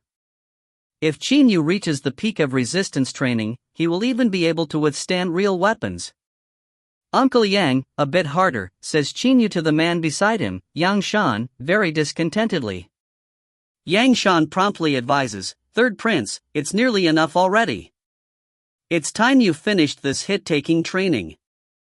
Seeing the various stripe-like red marks on Qin Yu's body and then the unconcernedly expression on his childish face, Yang Shan is very distressed. When Qin Yu was 6, Yang Shan and his colleagues went to Misty Villa together with him. For the last 3 years, they have been watching this kid grow. Who among them would be willing to hit him? But Yang Shan was forced to hit Qin Yu, because this is the attack resistance training in external practice. "I let you hit me, then hit me." "Alright, I'll hit myself." Qin Yu shakes his head and gives a laugh. As he is saying he signals for the wooden stick. As soon as Yang Shan sees that, he quickly moves back. Determined not to let Qin Yu hold the stick, he says hurriedly, alright, I'll continue to hit you. A bit harder, is that right? I know. Yang Shan does not dare to let Qin Yu hit himself. If Qin Yu hit himself, he would do it with all his strength. Yang Shan remembers the day when Qin Yu's body was even damaged entirely. Pa! Pa! Pa! Pa! The stick hits Qin Yu's body continuously. He is standing in a horse stance with his lips closed tightly and taking the hits unflinchingly without letting out a groan. One after another, stripe-like red marks appear on his body, which makes Yang Shan feel unhappy. Even though he is now a soldier, when he was 9, he was still tending cattle at home. But Qin Yu, who is East Vanquishing Prince's third son, does not waste any minutes and practices non-stop in order to reach the limits of the human body. Qin Yu's eyes glitter like stars. From the look in his eyes, it can be estimated how great his determination is, a determination that is as unshakable as a great mountain. Xiaoyu, today's training load was a bit too much. Tomorrow reduce it a little bit. Qin Yu is lying on a bed. An old man with his head full of white hair is talking to him in a deeply concerned manner while massaging him. This old man is Wang Xian, a medical expert. He was one of the very best medical experts of East Vanquishing Prince's mansion. When Qin Yu dispatched him to Misty Villa, the people in the mansion were amazed that their master was willing to send such a medical expert to a villa. No matter, Grandpa Wang, if you massage me with your very special techniques, add to that the medicinal wine, I'll be back to normal the next day. Qin Yu curls his lips. He does not care at all. Wang Xian's hands do not move very fast, but they follow a pattern, either flapping, or kneading, or poking, or stroking. The various techniques are all different from each other. Moreover, Wang Xian's hands are also smeared with medicinal wine. With the help of his special secret massage techniques, this medicinal wine's effective medicines fuse with Qin Yu's body very fast. Wang Xian shakes his head with a smile as he sees Qin Yu's unconcernedly expression. At the same time, he cannot help charging his secret massage techniques with internal energy. It feels so good. Feeling bursts of warm energy entering his body one after another, Qin Yu cannot help shouting leisurely. Wang Xian gives a smile. If he is not willing, even if a person has a higher status, he will not use all his power like this, withholding not even a bit of internal energy. But Wang Xian cares a lot about Qin Yu. After all, seeing the kid train so hard every day, how could he not soften up and become fond of him? Alright, Xiaoyu, later on you don't need to risk your life training. That Zhao Yunqing guy was too much. What the devil is limit training? If it wasn't for Misty Villa's hot spring and my helping you to dredge your channels, fusing the effective medicines of the wine with your body, how could a kid like you have stomached it, says Wang Xian with a sigh. Obviously he is very discontented with Zhao Yunqing. Qin Yu smiles brilliantly at Wang Xian and says, I know. You're the best, Grandpa Wang. You should go to bed a bit earlier. Goodbye, Grandpa Wang. Wang Xian immediately smiles and nods. He also advises Qin Yu once more. Then Qin Yu leaves Wang Xian's habitation. Tonight, the sky has many stars and is very bright. Master already left. Along with the everyday training, my body has become stronger and stronger. The training load must be increased. Moreover, I should add some other training methods. Looking into the starry sky, Qin Yu thinks. After that, he goes into the secret floor under the north garden. He is very familiar with how to open its various protecting devices. He enters the secret room where the secret books are being kept. Various secret books are lying on the table. Qin Yu has not tidied up these books. After all, only he and Lian Yan know how to open this secret room. Qin Yu immediately looks at the 28 external secret books. These external secret books have various different training methods. Qin Yu wants to find some suitable methods for himself in them. Suddenly, Qin Yu's eyes are unconsciously attracted by the only golden book among those secret books. In the 96 secret books, only one book is written on gold paper, so it is incomparably eye-catching. It is the ancestral dragon art. An idea suddenly springs to Qin Yu's mind. At that time I couldn't practice internal techniques, but by now I've been training my body for over a year. I'm much stronger than in the past. Maybe my dantian's problem has automatically disappeared, thinks Qin Yu. After all, generally, people who have problems with their health can automatically cure their illnesses by practicing martial arts. But Qin Yu forgets that his dantian's problem is different from ordinary people's problems. It is not an illness. Rather, it is an innate disability. But Qin Yu is still a kid. Moreover, he has always hoped that his power would increase quickly. Therefore, it is normal for him to have such an idea. No matter what, I'm going to try it out first. In any case, several hours can't be wasted. Qin Yu immediately sits with legs crossed on the table. He gets the ancestral dragon art, then starts to practice according to the contents of the first page. He enters an ethereal state of mind, then his mind goes into a vague blank. In only a short while, Qin Yu feels that the holy energy of the universe absorbed by him has formed a warm stream in his body. Moreover, compared to the stream of over a year ago, this stream is fairly bigger. As expected, when the body becomes strong, I absorb the universe's holy energy quite faster. Let's start circulating it. Qin Yu immediately uses his mind to make that warm stream move in his body. According to the small round path of the ancestral dragon art, the stream continuously changes direction, then blends with the dantian. Qin Yu becomes excited. He carefully tries to feel if this small stream of internal energy will be dissipated or not. You must not dissipate. You must not.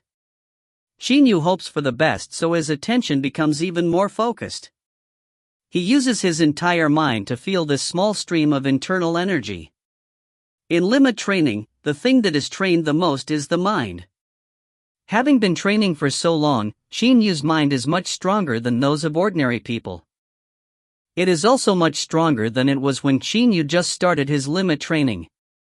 He feels clearly the internal energy starting to disperse in the dantian. Then it goes away through the body in all directions. Failed again. Qin Yu groans. Suddenly. That's not true. It is as if Qin Yu has just discovered a world-shaking secret. He focuses his entire mind on the dispersing lines of internal energy. Most of those internal energy lines dissipate into the air through the body, but unexpectedly a small number of them fuse with the body's flesh and bones. To draw an analogy, Qin Yu's flesh and bones are like sandy soil, and those internal energy lines are like a stream. The stream flows on the sandy soil, but a small part of the water is still absorbed by the soil. This is a fact. Even though Qin Yu's internal energy flows to the surroundings, part of it is still absorbed by him. Qin Yu's eyes immediately glitter. Very good. Very good. Very good. Qin Yu is so excited that his whole body trembles. Even though absorbing the effective medicines of the medicinal wine can reinforce the body's flesh, how can it compare with internal energy? I can't accumulate internal energy, but my flesh can absorb internal energy. The stronger my flesh becomes, the faster I practice external techniques. At the moment, Qin Yu is extremely excited. He can even hear his intense heartbeats. Father, I'll definitely succeed. Qin Yu's eyes radiate rays of light. Never for a moment has he been so confident. Above the bleak, dangerous path of practicing external techniques on which Qin Yu has been treading, dawn is breaking. End of B1C13. Book 1, Chapter 14. B1C14, High-Speed Transformations, 1. Thanks to his internal energy fusing with his flesh, Qin Yu's flesh and bones immediately undergo transformations non-stop. Absorbing internal energy, the flexibility and toughness of the flesh as well as its potential continuously heighten. This allows Qin Yu's body training to improve at such a fast speed which no one could have thought possible. As time goes by, Qin Yu's overall power also increases at a very fast speed. About a half-year later, Zhao Yunqing has left for a year. Qin Yu is already 10. On the side of Mount Donglan, with eyes which look like those of a falcon, Qin Yu is staring forward while running in long strides. Bystanders basically cannot imagine that each of his arms is wearing a 5-gene iron piece of armor and each of his legs is wearing a 10-gene iron piece of armor. His iron undershirt also weighs about 20 gene. Qin Yu is running at his fastest speed. He simply does not stop. The difficulty of weight carrying running varies depending on which body parts the weights are fastened to. If he only carries a weight on his back, at least his legs can still run a bit easily. But if there are more weights fastened to his arms and legs, the legs will require a great amount of his strength to run. Also, this is the method Qin Yu uses to train the explosiveness of his arms. With the top of the mountain already in sight, Qin Yu cannot help having a hint of a brilliant smile on his face. For the last half year my strength has improved more than it did in over a year of training before. The muscles' potential and toughness both have heightened greatly. Moreover, absorbing internal energy is much better for the muscles' flexibility and toughness than the other training methods. Well, keep striving. Qin Yu's eyes are full of excitement. For the last half year, he has been doing internal practice every day. Even though his dantian cannot accumulate internal energy, the flesh of his body has absorbed part of the dispersed internal energy. At this moment, Qin Yu's muscles' explosiveness, flexibility, toughness, and even potential have all increased quite a lot. The three great internal experts who have always been following Qin Yu in secret are all extremely astounded. These three great internal experts have always been safeguarding Qin Yu secretly. They have been worried that when Qin Yu trains alone he might get injured due to continuous running or faint. If something happened, they would spring to his aid. But for the last half year, they have only seen Qin Yu raise the level of his training non-stop. The degrees by which the training load increased even shocked the three great internal experts. However, Qin Yu has really been able to endure. Under the waterfall. Still carrying the same weights as before, Qin Yu is standing in a horse stance under the waterfall, enduring the constant attack of the water. Ha! Under the attack of the waterfall, Qin Yu is punching continuously at a very fast speed while uttering low shouts. His punches are fast like lightning and every punch hits the water. This is how Qin Yu is training the offensive force of his arms. The water sprays are being scattered around even more due to his attacks. Sunlight shines down on them, creating dazzling 7-colored rays of light. Once Qin Yu takes a horse stance, he is as stable as an old pine. When the weights increased, the pressure on the legs really increased a lot. Qin Yu nips his lips and tries hard to make his legs stand more stably. At this moment, not only are Qin Yu's legs enduring the hitting force of the waterfall, they are also enduring the pressure of the weights on his body, so it is extremely hard for him to persist. But carrying the weights also increased the force of gravity on Qin Yu, stabilizing his center of gravity quite a lot. Under the constant attack of the waterfall, Qin Yu's legs endure more and more pressure. If he wants to reach his limits, he must persevere. Reaching the peak of his physical limits, Qin Yu feels clearly warm streams coming out from the depths of his muscles one after another. Thanks to them, his legs have strength again. Because his flesh has been absorbing internal energy, every time Qin Yu transcends his limits like this time, he feels that the released strength is considerably greater than in the past. This has also enabled him to progress much faster. Night. Qin Yu is sitting with eyes closed and legs crossed on the table. He continuously absorbs the universe's holy energy, changes it into internal energy and channels it into the dantian. Soon afterwards, the internal energy disperses and goes away in all directions. But Qin Yu's trained muscles still absorb it non-stop like a hungry and thirsty traveler on the road. After a night, Qin Yu opens his eyes.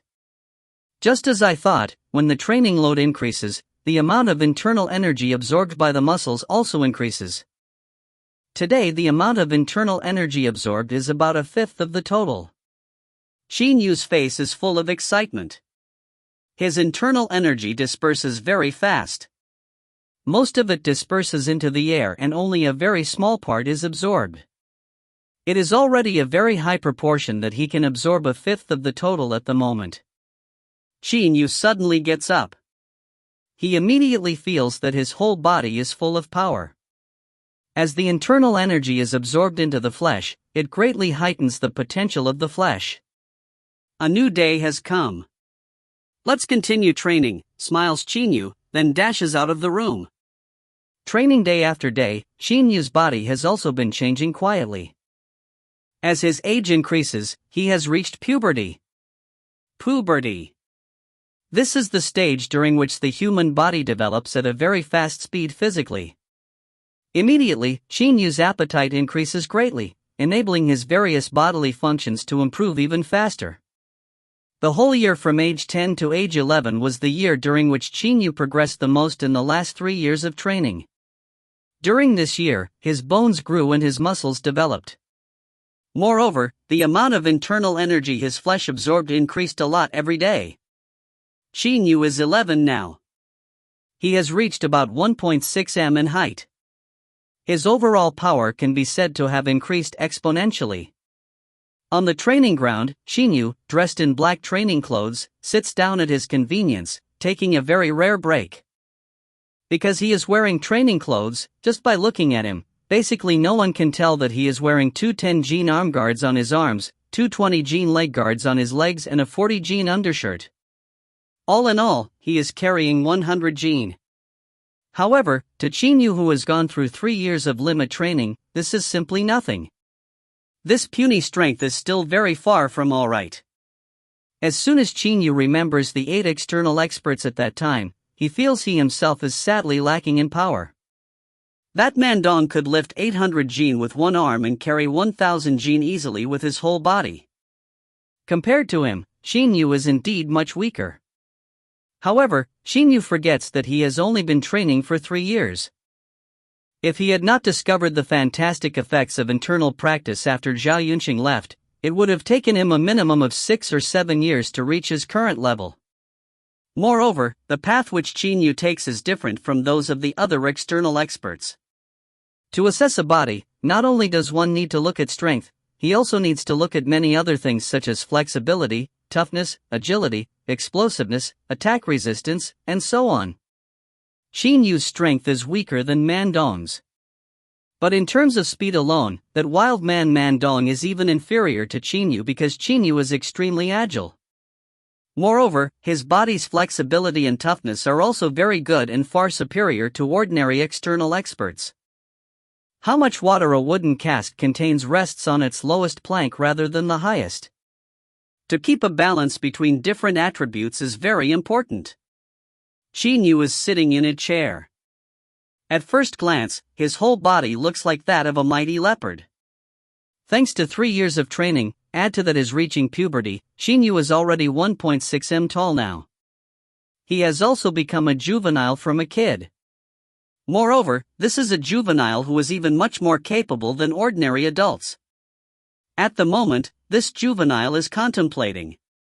Master said, in external practice, first I have to train until my body becomes perfect. Then I will learn different fighting techniques using this body. But close quarters fighting techniques can't be mastered in a mere day or two. I should start to learn them right now. Qin Yu's eyes shine with wisdom. For the last 3 years, he has read many medical books and other books in the study. The more books he read, the better his rationality became. And the way he considers a matter now is to the point. Thanks to that, he understands what Zhao Yunqing said at that time even more. From now on, I'm going to use half of the daytime to train my body. During the other half I'm going to try to figure out my own offensive methods. Qin Yu suddenly stands up and leaves the training ground at once. He goes toward the study. His body is still carrying 100 gene of weights. During the 24 hours of a day, Qin Yu seems to never take off the weights, except when he has to take a bath. The basics of a perfect body have already come into being. But how does he capitalize on this body to attack? Zhao Yunqing has his own techniques. Qin Yu can certainly have his own custom-made techniques as well. Only the techniques which are created based on his body are the best, most powerful offensive techniques. What Qin Yu must do now is figure out this kind of offensive techniques. End of B1C14. Book 1, Chapter 15.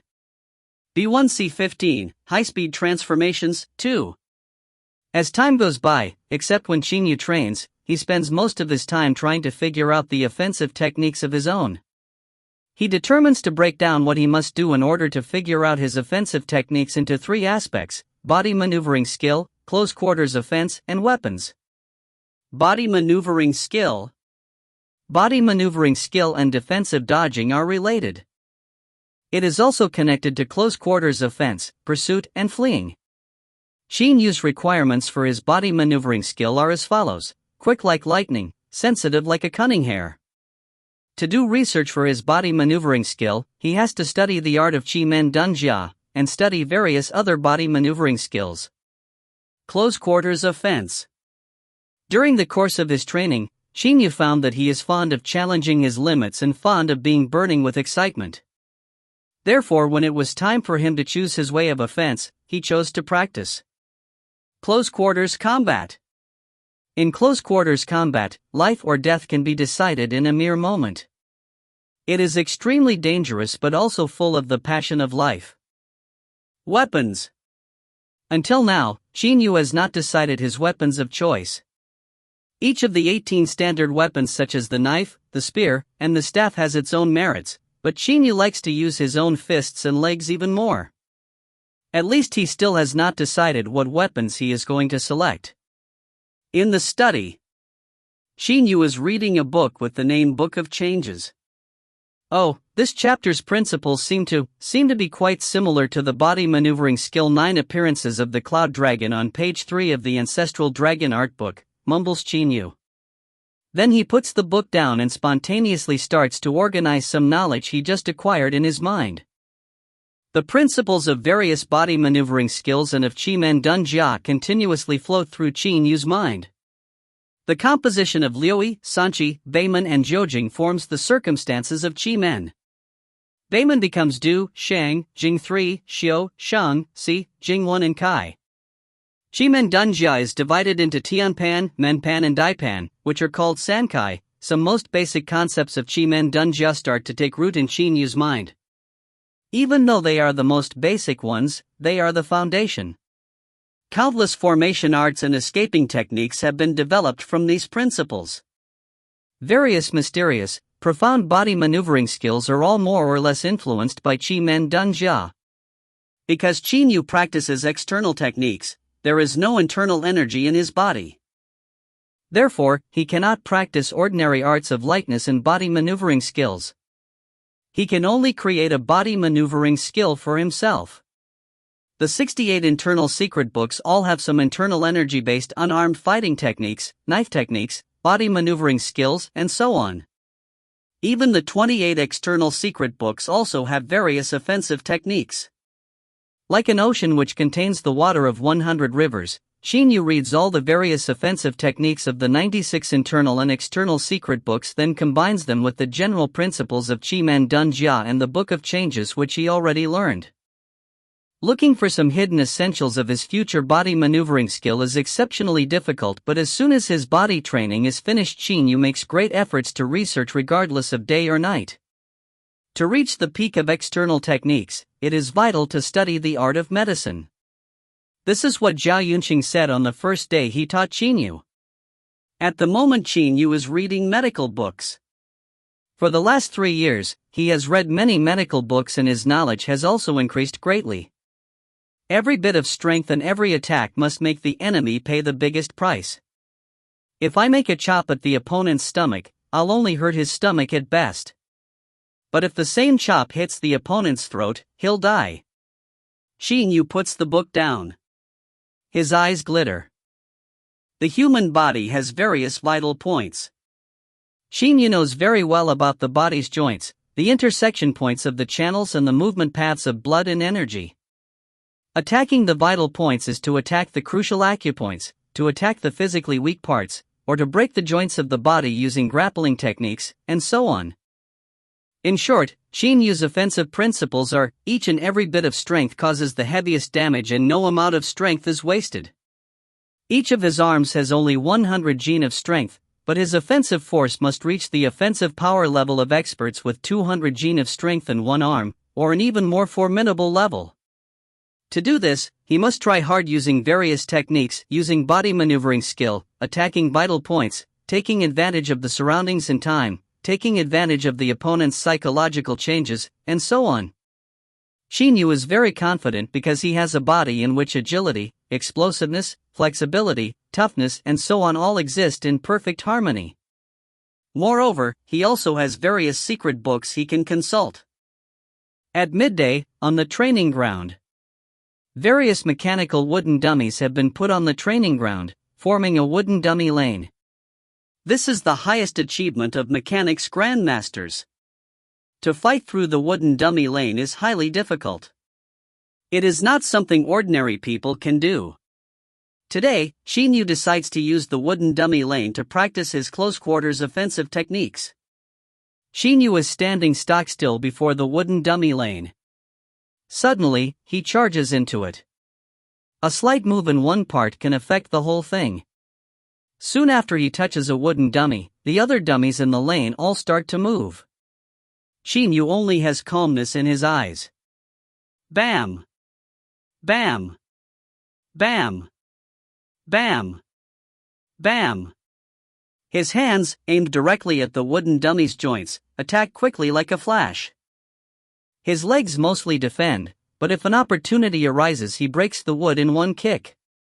Qin Yu is moving very fast, but only because he is not carrying weights at the moment.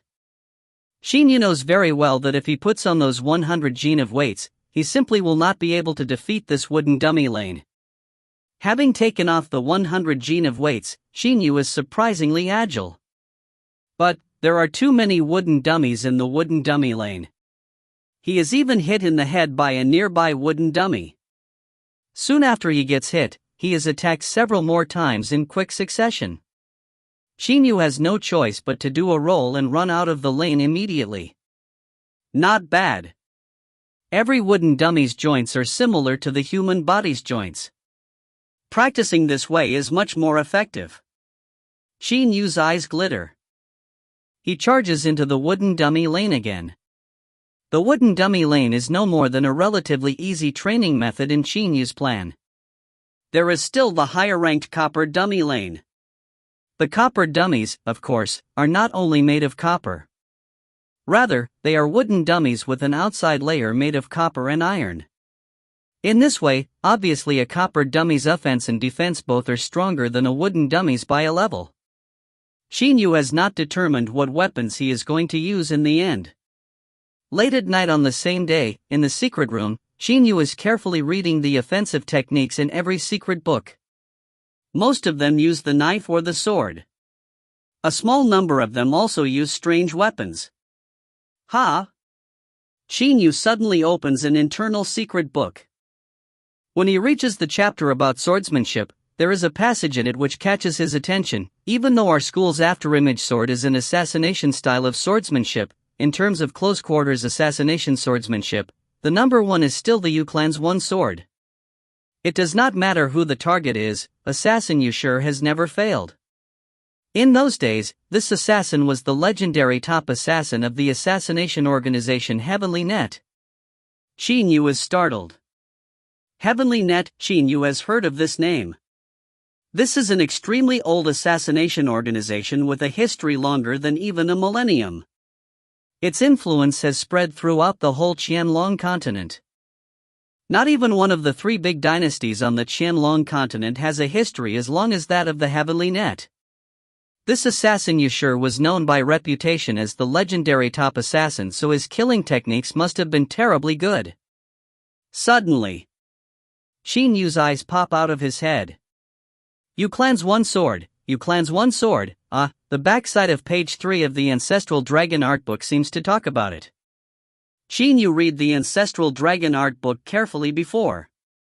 It has 3 gold pages. Nearly half of the contents are about an internal secret technique. Another half is about the body maneuvering skill 9 appearances of the Cloud Dragon, the unarmed fighting technique Flame Dragon Fist, and the sword technique Heaven-Splitting Ultimate Yang Sword. That so-called Yu clan's one sword is only described a bit at the end, so Qin Yu did not take much notice of it at that time. Only now does he know that the obscure Yu clan's one sword in the Ancestral Dragon Art Book is actually the sword technique of the so-called legendary number 1 assassin. The internal technique Ancestral Dragon Art absorbs the universe's holy energy at an extremely high speed. Among various internal techniques, it is undoubtedly the number 1. The body maneuvering skill 9 appearances of the Cloud Dragon, the unarmed fighting technique Flame Dragon Fist, and the sword technique heaven-splitting ultimate young sword are all terrifyingly formidable, but to practice them requires practicing the ancestral dragon art in coordination. Therefore Qin Yu can only see them without practicing. Opening the last page, Qin Yu finally looks at the piece of information about the Yu clan's one sword. Ah, I didn't think that it even had the practice method of the Yu clan's one sword. Qin Yu's eyes brighten as he goes into ecstasies. No one could have thought that there would be the practice method of the Yu clan's one sword in the ancestral dragon art book. Qin Yu immediately starts reading carefully. But the more he reads, the paler he looks. In the end, he even looks a bit pasty. End of B1C15. Book 1, Chapter 16. B1C16, High-Speed Transformations, 3. The Yu clan's one sword is an extremely cruel sword technique. This technique has only been passed down in the Yu clan. But for some unknown reason, it is also seen in the book of the ancestral dragon art. In every generation of the Yu clan, all the male newborns are considered heirs apparent of the Yu clan's one sword. When the children have just been born, their appearances are spoiled. Worse still, the Yu clan then secretly orders its servants to take each child to a slum separately. The child will be tormented by the servant, add to that he will be discriminated against due to his disfigurement, and he will suffer all kinds of unfriendliness in the world. His disposition will change to an extent where he will extremely detest the world. When he grows up, the Yu clan will bring him back. He will be taught internal techniques, depending on his specialty. At the same time, he will undergo special training to learn the Yu clan's one sword. The special training is very simple, training to kill people.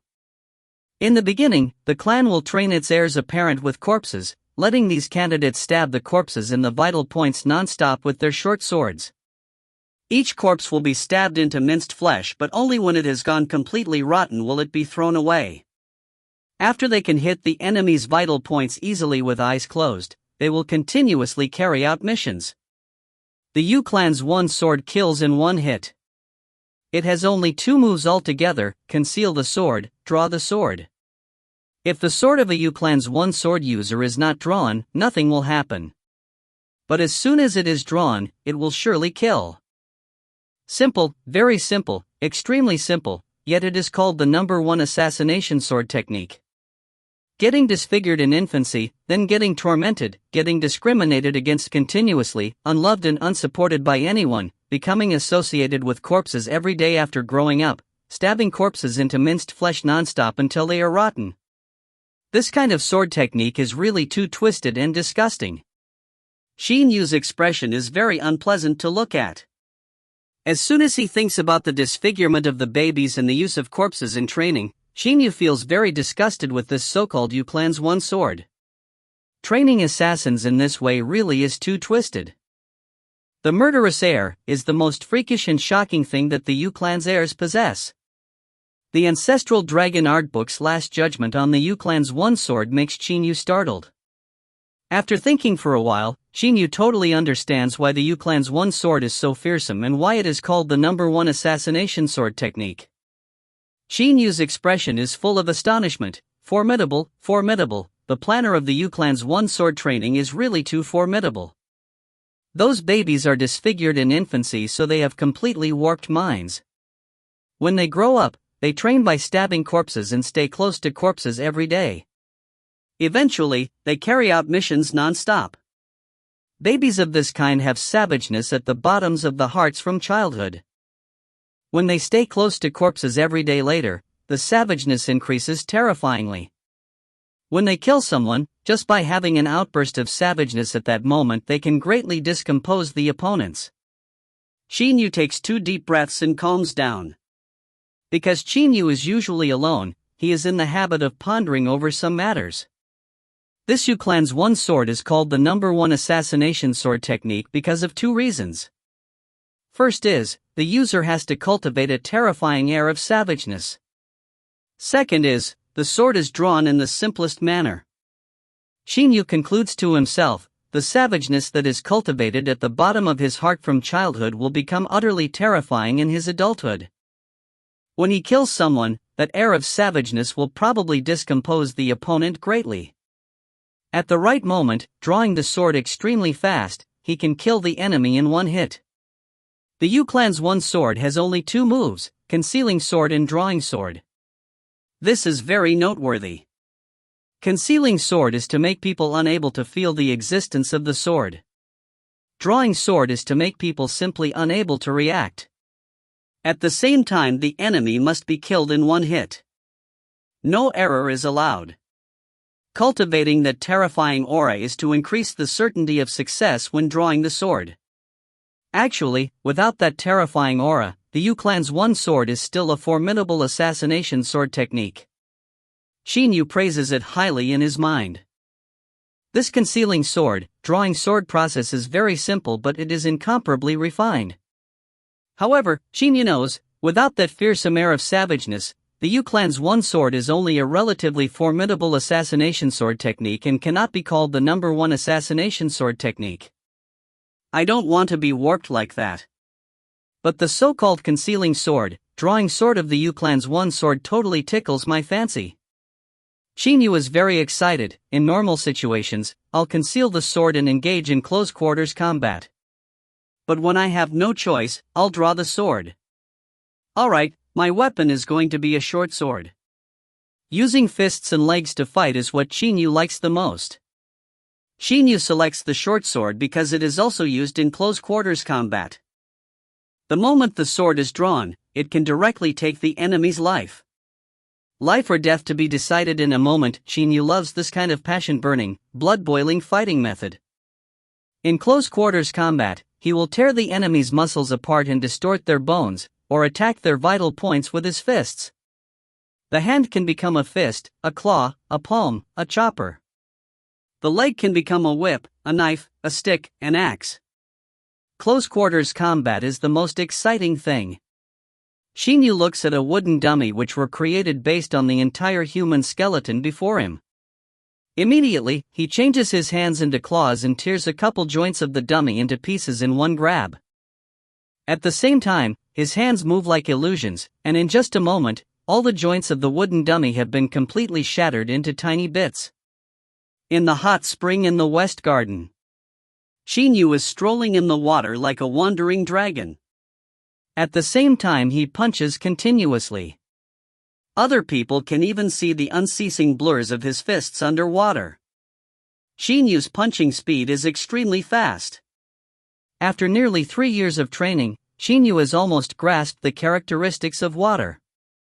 When in water, he can make use of its forces.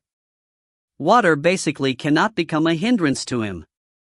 When in water, Qin Yu is like a fish, very difficult to hold. Xiao Yu.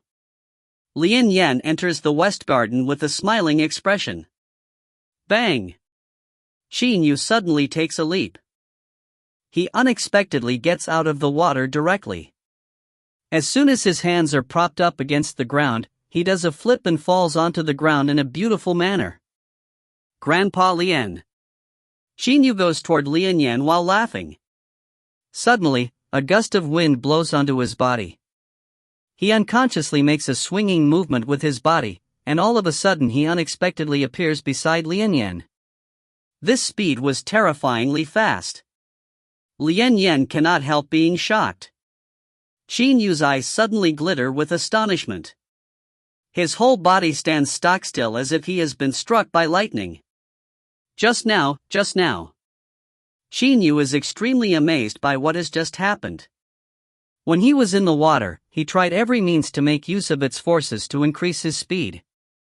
After he got out of the water just a moment ago, when the wind reached him, he was thinking about Lian Yan, so he unconsciously acted as if he was still in the water. He once again attempted to make use of water's forces, but in fact it was the wind. Water resistance, wind resistance, air resistance, actually they are all resistance, except that water resistance is much stronger. I can make use of water's forces, then why can't I make use of the wind's forces to prevent strong winds from becoming a hindrance when I'm moving fast? Qin Yu gets even more excited. Xiao Yu, seeing this situation, Lian Yan is startled. Qin Yu simply does not look up. He waves his hands and says, Grandpa Lien, let's talk later." As he is saying, he totally immerses himself into his enlightenment. He shuts his eyes completely. He uses his body to feel the wind's resistance even more clearly. Speed. In the end, how fast can a person be? When running at normal speeds, he feels as if there is no wind resistance. But when dashing at very high speeds, the faster he goes, the stronger the resistance he experiences. And when he reaches top speed, the air resistance reaches a shocking level. If I even consider these kinds of resistance to be assistance rather than hindrances, then how fast will I be? Thinking about this matter, Qin Yu immediately has a goal. This period of time, he has always been searching for his own body maneuvering skill. At this moment, Qin Yu suddenly understands that this is perhaps the way for his body maneuvering skill. He closes his eyes and slowly walks about to feel the wind's resistance, just like how he felt water resistance in the water before. But air resistance and wind resistance are obviously weaker than water resistance. It is much harder to go along with the forces of the wind. However, Qin Yu has previous experience with water, so at this moment he is learning about the wind through feeling much faster than normal. At the same time, he consciously combines the principles of Qi Men Dun Jia with his knowledge of the wind. Day after day. Enduring the water pressure under the waterfall, long-distance running while carrying weights, training the finger strength, reaction training in the sandbag formation, training the body's toughness with wooden sticks, practicing close-quarters combat in the wooden dummy lane, practicing the Yu Clan's one sword on a model of the human body, through feeling developing the body maneuvering skill which makes use of winds and air's forces. Absorbing internal energy to enhance the flesh's solidity, toughness and potential. As Qin Yu's appetite is redoubled, his bones and flesh also transform at very high speeds. Qin Yu, who is experiencing his period of bodily growth, uses several near-perfect forms of limit training to enable his own body to quickly approach a state of perfect harmony. His overall power also increases at very high speeds. His body maneuvering skill is also nearing completion. The air resistance and wind resistance he experiences when he moves at his top speed has become increasingly smaller. In the mansion of East Vanquishing Prince in Taifeng City, Qin De is looking at a military map on the wall. The map has various markings of different colors. The 3 eastern region counties are black and the other regions of the Chu kingdom are red. As Qin De is looking at the military map, his eyes radiate killing intent. Every day he looks at this map while standing still for nearly 4 hours. "Your Highness, there is a message from Misty Villa." Black-clad Su Yuan arrives. Hearing the words Misty Villa, Qin De finally shifts his attention away from the map. He turns his head and says unenthusiastically, "Say it, what's the message?"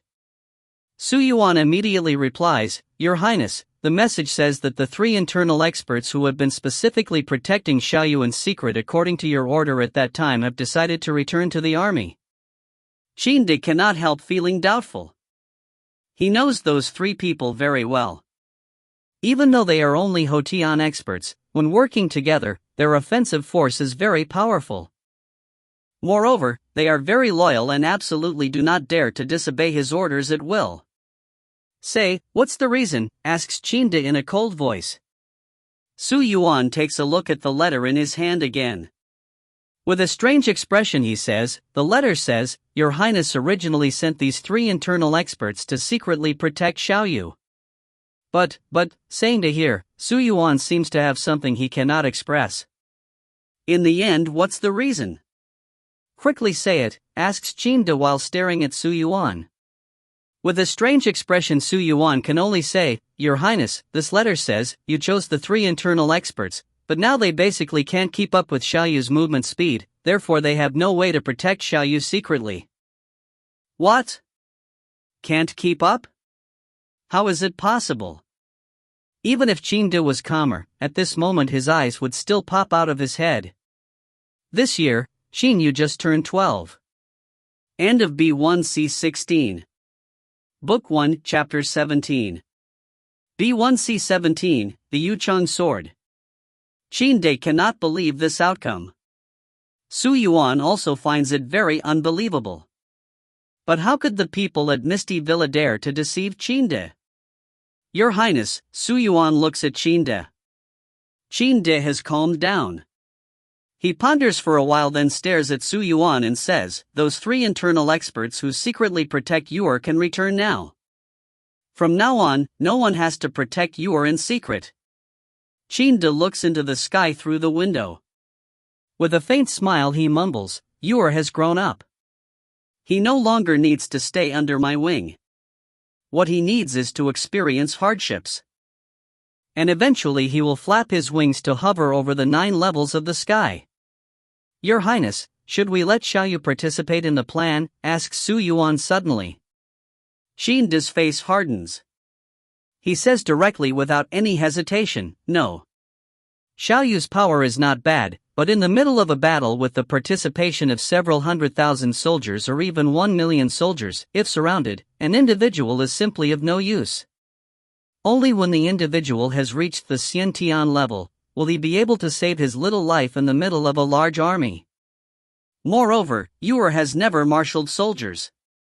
Therefore, he has to reach the Xiantian level. Otherwise he definitely can't take part in the plan." "Yes." Su Yuan replies. "Su Yuan, it is Jingyi's death anniversary in a few days, right?" Qin De is suddenly upset. Standing at one side, Su Yuan nods and keeps silent. Qin Yu trains non-stop assiduously.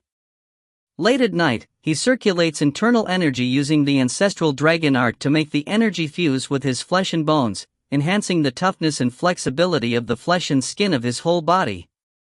During the daytime he works hard to train his body. At the same time, he practices close quarters offense and continuously perfects his body maneuvering skill and practices the Yu clan's one sword. Every day, only the nearly 6 hours during which he soaks in the hot spring is his time for sleep and rest. Time goes by as he keeps training fiercely like that. In the blink of an eye, Qin Yu has turned 13. Late at night, the sky is full of visible stars.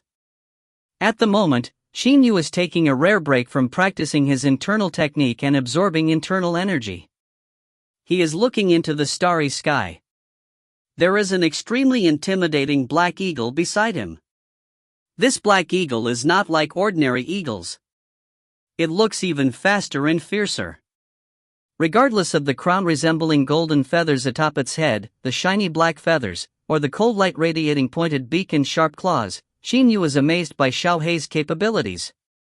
But he still has not found out what kind of bird Xiao Hei actually is. "Xiao Hei, I took you in when I was 7. It's been 6 years, but I've never been clear about what kind of bird you are. Are you an eagle?" Qin Yu strokes Xiao Hei's head and says amiably. Xiao Hei enjoys Qin Yu's caresses very much. Its sharp eyes look at Qin Yu and radiate an intense attachment. The limit training has been going on for 5 years.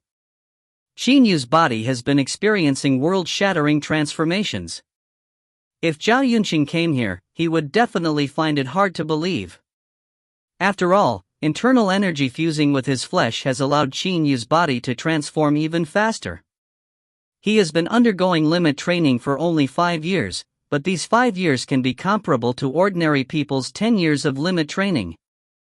In addition, he has been helped by the special hot spring at Misty Villa, by medical expert Wang Xian, who has been massaging him and applying medicinal wine for him, and by the various precious medicinal meals which he obtained thanks to East Vanquishing Prince's powerful influence. Of course, the most important thing is Qin Yu himself has been trying very hard.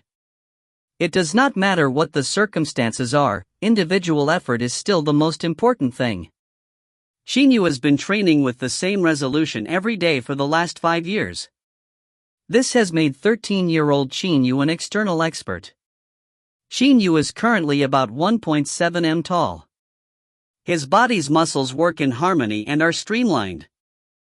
Just by looking at his body, other people will probably think about the words explosive power and speed involuntarily. "Xiao Hei, I've been at Misty Villa for 7 years. Father has also visited me 4 times. Qin Yu looks into the starry sky. His eyes are calm. During the 5 years of limit training, Qin Yu's mind has also been trained. Even an ordinary person would mature a lot mentally if put in this kind of situation. As Qin Yu grew, he also slowly understood his father and noticed some matters. Father actually cares about me. I can feel that. Since he's always been working hard to handle that plan, he's had no time for me. Big brother and second brother are also taking part in that plan. Only I am living in comfort nonchalantly at Misty Villa. Qin Yu's eyes have a hint of powerlessness. I don't know what that plan is. Father has never told me either. I see father overworking like that, but I can't offer him any help. Qin Yu shakes his head and says with a forced smile. Qin Yu does not even know what the plan is, how can he help? Moreover, his father Qin Di has simply not told him anything about it. Father is with the army in the wilderness. Big brother is also there. Second brother went there too. They've been trying hard to carry out that mysterious plan, and yet I can't help in anything. Qin Yu still remembers the last time Qin Di visited him. He said, don't ask. When you become a Xiantian expert, father will let you take part in this plan. Oh well, Xiantian. Qin Yu turns skywards and sighs. Then he bursts out laughing. All right, let's forget about it. So what if I can't join the plan? Training hard is the most important thing. Qin Yu's face has an utterly unconcerned expression. But does he think so from the bottom of his heart? Qin Yu raises his head and looks into the starry sky. Xiao He beside him is also looking up. As the night passes slowly, a human and an eagle watch the sky quietly. Suddenly, the sky brightens. One after another, a number of meteors flash through the sky. At first sight, there are at least several tens of them. This is exactly a meteor shower. It's a meteor shower. Qin Yu shouts in a pleasant surprise.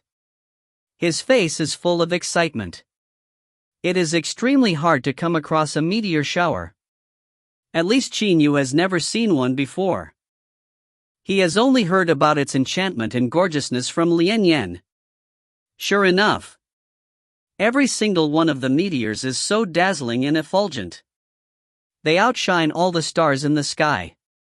Each meteor is radiating the last light rays of its life and burning the last bits of its energy, producing a thrilling radiance. Qin Yu is watching calmly. Various hints of mystery appear in his eyes. Meteors, even though their lives are short, they radiate the brightest lights. They are dazzling. As for human, not even a Xiantian expert can live longer than several hundred years. Instead of living my whole life in mediocrity, why don't I learn from the meteors?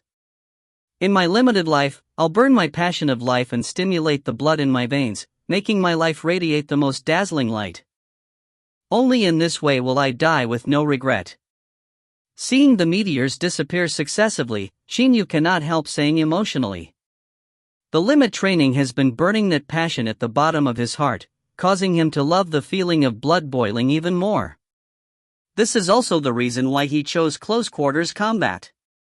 And at this moment, when he sees the meteor shower, he gains some more understanding of himself. Xiao He, I haven't visited Yen City for about a half year. Let's go for a stroll in Yen City tomorrow. By the way, I'm going to fetch that short sword, the Yuchang sword, from the prince's mansion, says Qin Yu while stroking Xiao He's head. Xiao He looks at Qin Yu, then utters a cry which resounds through the sky. It is obviously very excited. The Yuchang sword is a short sword which is made of meteoric metals. As Qin Yu has been practicing the Yu clan's one sword, it is the most suitable to use this kind of short sword. Having heard about the sword story from Lian Yan, Qin Yu has decided to fetch that Yuchang sword from the mansion. The sky is gradually getting darker. This is the darkness before dawn breaks.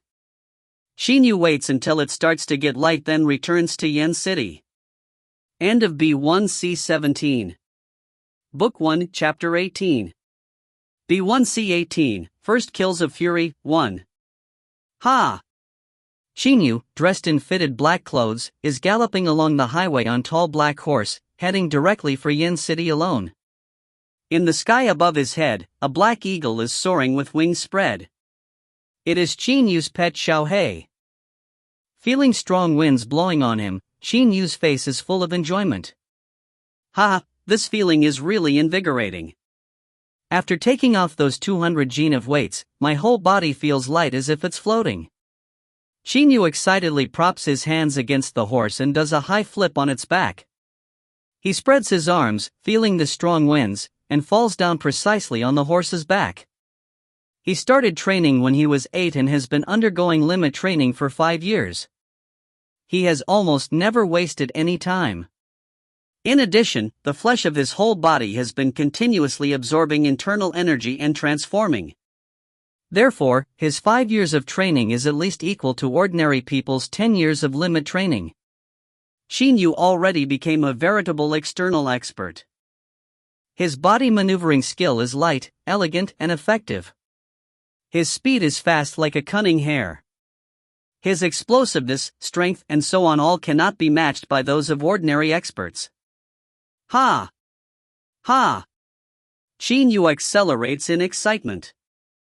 The horse gallops more vigorously and in an instant there is only a trail of dust left on the highway while his silhouette has already disappeared toward its far end. As the horse gallops, the scenery on the sides of the road is quickly left behind Qin Yu. He suddenly decelerates and stops. Then he gets off the horse and runs directly toward a village. Qin Yu goes to town for a stroll twice every year. The first time he went to town from Misty Villa, he had a drink of water in this village and became friends with some local children. Xiaoshan, Xiaolu, calls Qin Yu as soon as he reaches the entrance of the village. Xiao Yu. A robust youth with an iron shovel in his hands runs out in excitement. This youth is bare-chested, revealing his chunks of muscle. These muscles contain in them an explosive strength. This is none other than Qin Yu's good friend Taishan, who just turned 16 this year. Brother Yu. A little girl with a ponytail also runs out and abruptly embraces Qin Yu. This little girl is Taishan's little sister Xiaolu, who is only 8 this year. Xiao Yu, how are you? Some villagers around him also enthusiastically greet him. They all know Qin Yu fairly well. After all, he has visited here several times. Qin Yu is dressed differently from normal people, but he treats other people extremely nicely. And this is the reason why the villagers like Qin Yu. Xiaolu, Deshan, I haven't come here for about a half year. How are you doing? Inquires Qin Yu after them with a smiling expression as he strokes Xiaolu's head tenderly. We're doing fine, Taishan says laughingly.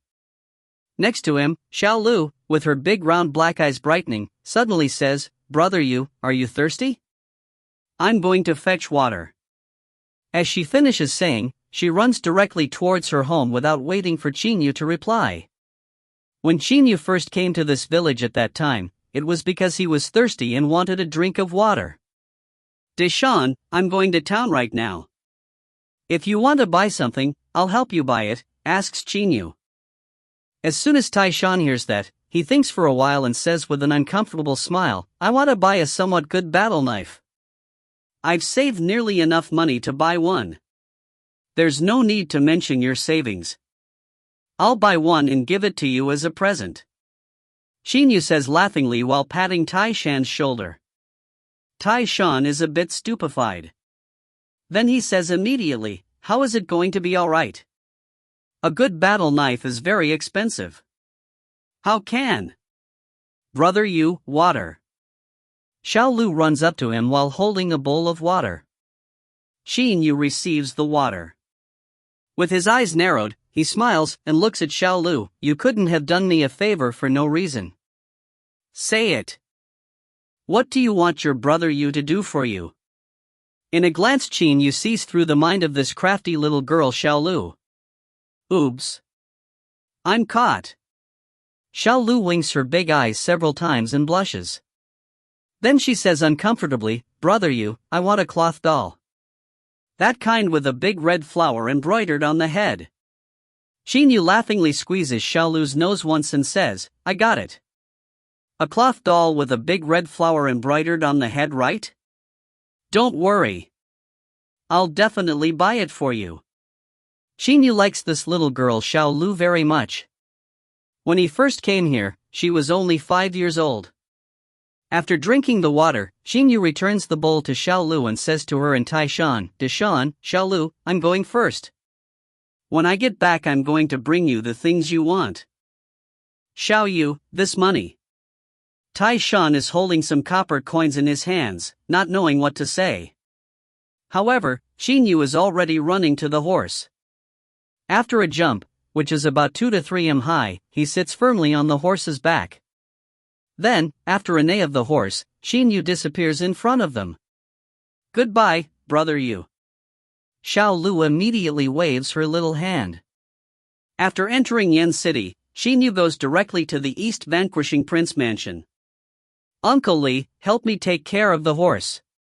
With a push of the hands, Qin Yu immediately jumps into the air from the horse's back. Then he does a flip and falls down. His movements are extremely fast. A black eagle, which has been staying in the sky, dives down and stands directly on Qin Yu's shoulder. It is Xiao He. When the two men who are guarding the East Vanquishing Prince mansion see Qin Yu, they immediately kneel down and say respectfully, Third Prince. Every time Qin Yu went to Yen City he returned to the prince's mansion, so the people in the mansion all know him and know that he comes to the mansion perhaps because he wants to see if his father is at home or not. The mansion's manager Gumin immediately walks out with a smiling expression, Xiao Yu, His Highness has not returned yet. Gumin says immediately. He knows every time Qin Yu returned to the mansion he wanted to inquire after the prince, so he tells him in advance this time. Oh. Qin Yu is slightly dejected. Then he says with a smile, Grandpa Gu, take me to the weapon storing warehouse. Then you follow me, says Gumin with a smile. The weapon storing warehouse is not something ordinary people can enter.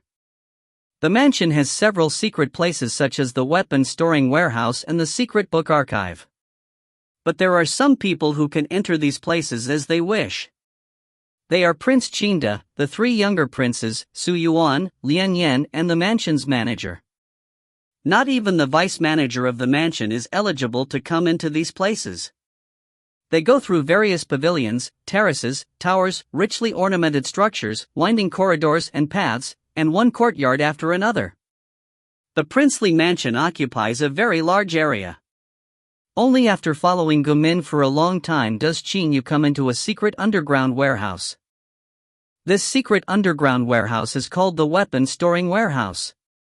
Each and every weapon in this warehouse is an outstanding one. Xiao Yu, you can choose whichever weapon you want. I'm leaving first, says Gumin laughingly. Grandpa Gu, please help me prepare a battle knife, a black iron battle knife. Also, prepare a cloth doll for me. Just remember one thing, the doll must have a big red flower embroidered on its head. Qin Yu hurriedly entrusts those things to Gumin. Yen City is very big. Qin Yu knows where to buy a battle knife, but he does not know where to buy a cloth doll. Therefore, it is easiest to let the mansion's people prepare them. Gumin is startled, a cloth doll? And even with an embroidered big red flower? He examines Qin Yu all over several times. However, no matter how Gumin looks at him, he cannot imagine that Qin Yu, who has the same height as his, actually likes cloth dolls. But because Qin Yu asked him to do so, he cannot refuse either. Alright, Xiao Yu, because you like cloth dolls, and even like embroidered big red flowers, I'll send someone to buy one for you, says Gumin laughingly. After that he walks out of the weapon storing warehouse immediately. Qin Yu is stupefied for a moment. I like cloth dolls, and even like embroidered big red flowers? Only after a while can he react. He immediately turns around and says hurriedly, Grandpa Gu, but by this time Gumin has already left. There is nothing Qin Yu can do. What is the matter? He himself is unexpectedly mistaken for a lover of dolls with big red flowers embroidered on the heads. It's not important. Qin Yu gives an unconcerned laugh, then starts to look for that Yuchang sword carefully. This weapon storing warehouse has several tens weapons, which all belong to the so-called Xian grade of goods. Most of them are made from some good minerals taken from the wilderness. Generally, weapons are divided into mundane grade ones and Xian grade ones. Mundane grade items are made from ore of minerals and materials which can be found easily on the Qin Long continent.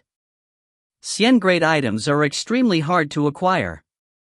They either are found in the wilderness or are weapons made from ore of materials taken from the bodies of the wilderness's magical beasts. Of course, the mundane grade is divided into high, middle and low. Likewise, the Xian grade is divided into high Xian grade, middle Xian grade and low Xian grade.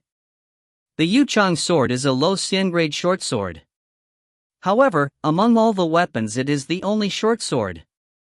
Yuchang sword, says Qin Yu as he looks at the short sword before him. This sword is 1 cun wide and a bit over 7 cun long. It is pitch black and unnoticeable. It is very hard to see a sword which is so black. Perhaps this is the special characteristic of the meteoric metals? Qin Yu is holding the short sword. This pitch-black Yuchang sword basically does not reflect light.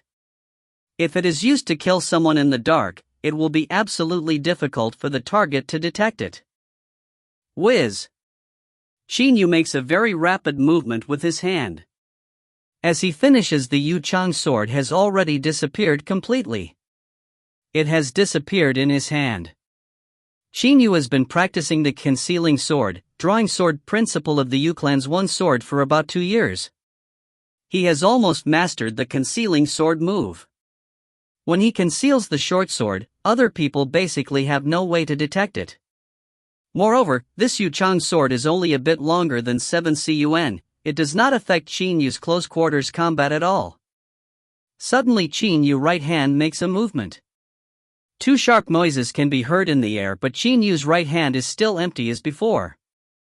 If there was an expert here, he would have been able to see that in a moment. Just now the Yuchang sword appeared in Qin Yu's hand, he made 2 extremely fast cuts with it, then it instantly disappeared in his hand. His speed was extremely fast. This goes to show the speed of concealing sword. The sword concealing method of the Yu clan's one sword is really outstanding, but the concealing sword part in the Ancestral Dragon art book says it will take 10 years to reach my current level in concealing sword, while I only needed 2 years to achieve it. It looks like the description in the Ancestral Dragon art book isn't completely correct. Qin Yu sighs and says emotionally, he was wrong. Ordinary experts will really need 10 years. But the flesh on Qin Yu's body has been absorbing internal energy, so its flexibility and toughness have become extremely high. Moreover, Qin Yu often trains the speed and sensitivity of his fingers, giving him an exceptionally good control of his muscles. With good muscle flexibility and muscle toughness, add to that a good control of muscles, and Qin Yu can easily conceal the Yuchang sword by means of his muscles. How could ordinary experts train their bodies to this extent? It is very normal that his 2 years of practicing the concealing sword is equal to ordinary people's 10 years. It can be seen from this that Zhao Yunqing was absolutely right when he said Qin Yu had to train to have a perfect body first, then practice offensive techniques later. Grinding the axe does not harm the firewood chopping skill, it is this principle. There are other weapons in the weapon storing warehouse such as knives, spears, sticks and so on, but Qin Yu simply does not care about them. It'd be better if there was a pair of gloves to enhance the knuckles' offensive force. Qin Yu looks around carefully.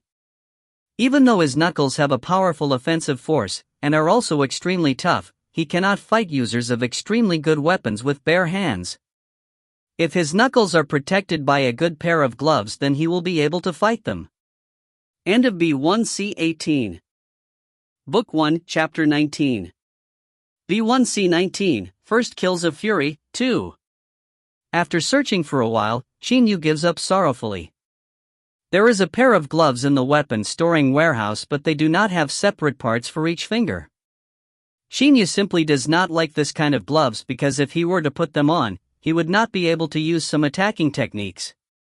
Alright, I'll make them when I obtain good minerals and materials later. Qin Yu has no choice but to console himself. Then he leaves the weapon storing warehouse. Horse hooves are running very fast, as if flying. More than 100 horsemen are galloping at top speed on the highway. The leader is a barbarous man who is about 2 m tall and extremely muscular. This man is dressed in a black robe. His whole body is covered in it. His eyes radiate cold rays of light, looking very eerie. Stop! The leading barbarous man suddenly makes a wave with his hand and utters a cold shout.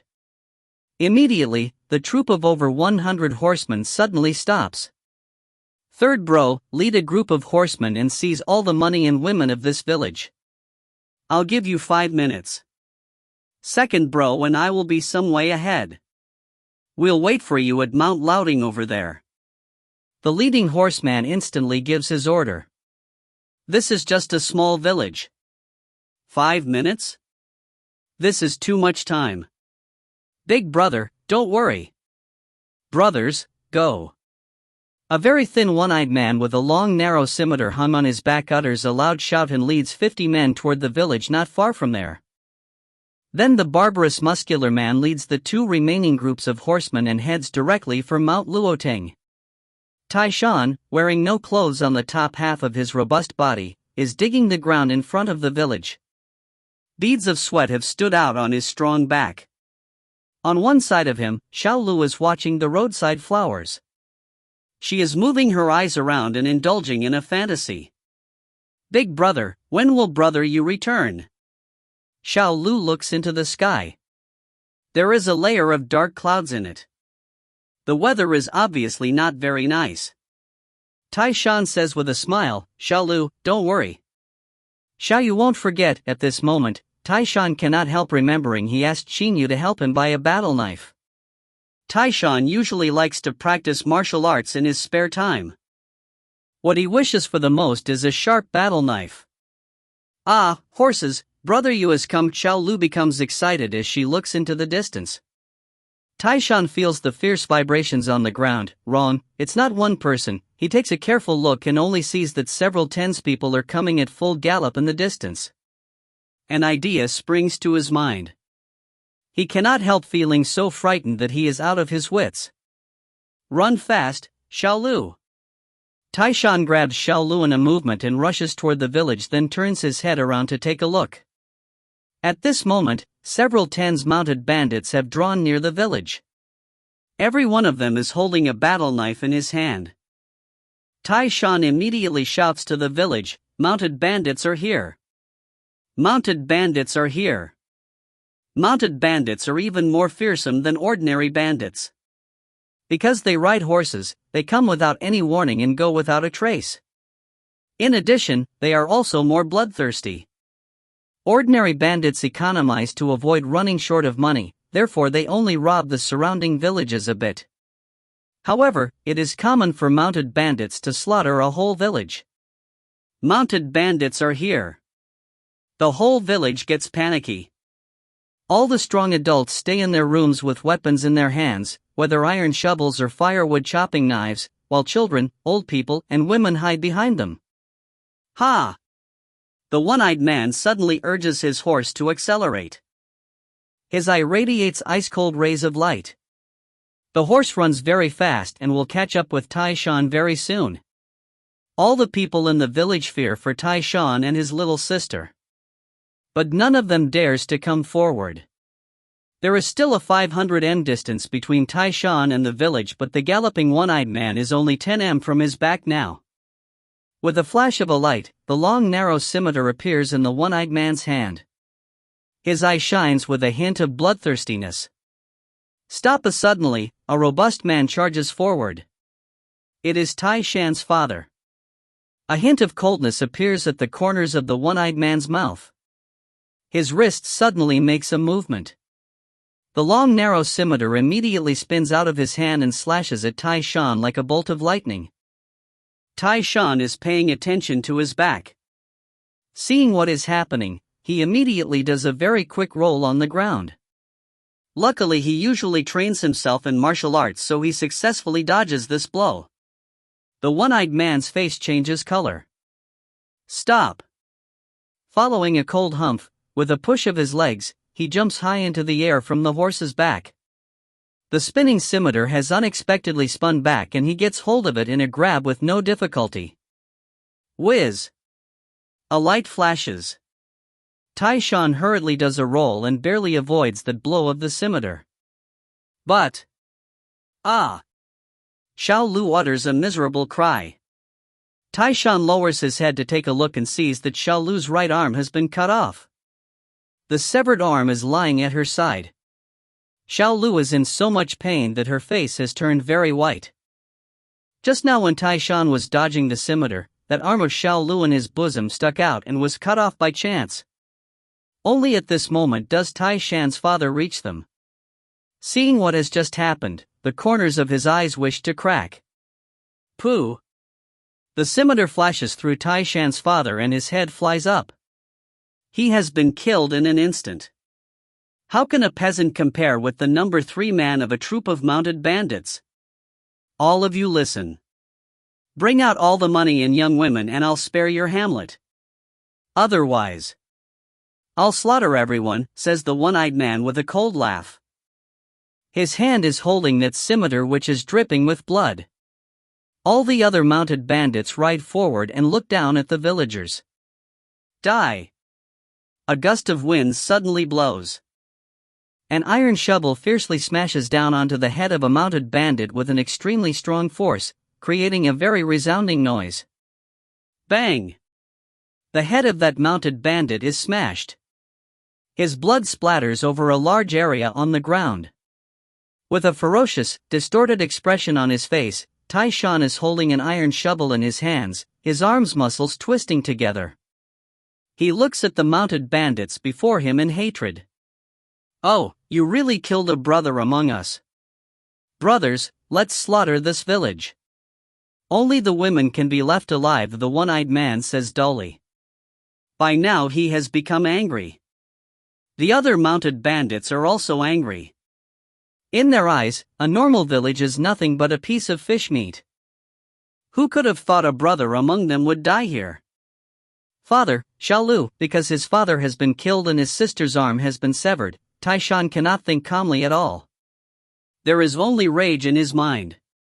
At the moment he only wants revenge. With the corners of his eyes nearly cracking, he looks at the one-eyed man before him. Severed arms fly. Blood splatters. The one-eyed man murders one villager after another with ease. Those villagers' dying blows do not pose any threat to him. How can ordinary people compare with an internal expert? One after another, the villagers Tai Shan knew well in the past have been murdered like this, such as his own big uncle and his big uncle's wife. Tai Shan's eyes are very red. He is staring so hard that the corners of his eyes have cracked. Come to kill me. Tai Shan lifts the battle knife on the body of the mounted bandit he killed and slashes at the one-eyed man. But that one-eyed man seems to be playing with Tai Shan. Instead of killing him, he uses a smart art of lightness to kill other people easily while letting Tai Shan chase after him non-stop. Seeing the people he knows well being murdered successively, Tai Shan is in so much pain that he wants to go crazy. Stop! Suddenly, a thunderous shout resounds through the whole yard. Everyone is startled and stops for a moment. Holding a black iron battle knife in one hand and a cloth doll in the other, Qin Yu thus appears on the yard. The one-eyed man takes a look at Qin Yu. He slightly narrows his eye then says with a smile, "Hello, friend. I am Bai San, the number 3 man of the Black Wind mounted bandit troop. People call me Scimitar San. May I ask who you are?" This Bai San is also an internal expert. He knows in a glance that the juvenile before him is not an ordinary person. Xiao Lu. Qin Yu looks at Xiao Lu, whose right arm has been cut off. His heart aches with pity. Fortunately, Qin Yu is proficient in the art of medicine. He immediately pokes some acupoints to stop the wounded arm from bleeding. Xiao Lu slowly opens her eyes. Seeing Qin Yu, a faint smiling expression appears on her very well face. "Brother Yu." When Xiao Lu sees the bodies of father and of other villagers she knew well around her, her tears cannot help streaming out of her eyes. "Father, big uncle, uncle." Xiao Lu's tears keeps rolling down. At the same time, she convulses. The pain of having an arm cut off is really too terrifying to a little girl. Seeing that many of the villagers who greeted him warmly a half-day ago have died, the sanguinary determination contained in the blood of the Qin clanspeople starts to boil in Qin Yu's veins. His eyes start to blaze with anger. Qin Yu carefully puts the cloth doll beside Xiaolu, then he suddenly stands up and throws the black iron battle knife in his hand to Tai Shan. Deshan, catch the knife. Tai Shan immediately receives the black iron battle knife in a grab. As a fight is going on, a black iron battle knife comes in very useful. Qin Yu sees a little severed arm on one side. He knows it is Xiaolu's severed arm. From now on, Xiaolu will forever be a disabled person. The one-eyed man by San promptly says laughingly, "Friend, you're an expert at any rate. Why bother fighting us Black Wind for a bunch of ordinary people? Instead, you can pick one that you like from these women. What do you think?" Bai San can see that Qin Yu is an expert. Experts generally have their masters or schools behind them, so Bai San does not want to casually offend them. Moreover, in his eye, the juvenile before him is no pushover. If he is to kill this juvenile, he does not know how many mounted bandits will die in the process. Qin Yu coldly looks at the several tens mounted bandits in front of him, all die. Qin Yu forcefully utters these few words through his teeth. Suddenly, Qin Yu appears beside a mounted bandit. His hand changes into a claw and grabs the bandit's throat in a movement. Qin Yu coldly looks at the mounted bandit, whose eyes are filled with terror and astonishment. He exerts the strength of his hand and the bandit immediately dies with a clack. At the same time, Qin Yu charges toward another mounted bandit like a flash. His legs move like rolling thunder. He performs a fierce kick across the sky. His leg pierces the air and lands heavily on the bandit's head. With a bang, the head is smashed. One more mounted bandit is dead. Brothers, don't hold back. Kill. By now Bai San has become angry. All the mounted bandits charge at Qin Yu murderously at once. Qin Yu is very fast. He gets away with just a swaying movement of his body. Bang! Qin Yu sends a man flying with a heavy kick. Then he crushes the opponent's head immediately with a high cleaving kick. Clack! Qin Yu raises his tiptoes and kicks a bandit directly in the throat. The bandit is killed in one kick. Ha! Qin Yu shouts loudly. His spear hand strike, which has the most powerful penetrating force, hits an opponent in the stomach. His internal organs are immediately ruptured. That mounted bandit stares until his eyes are round like a ball. He is already dead. Bang! Qin Yu turns around and executes a kick. His tiptoes hit a vital point of a mounted bandit's spine. The bandit is immediately paralyzed stock-still on the ground. With his profound body maneuvering skill, Qin Yu moves like the wind and attacks extremely fast using his legs and fists. Not even a single mounted bandit is able to withstand his attack. In general, he kills an opponent with only one move. And it takes him at most 2 blows to kill an opponent.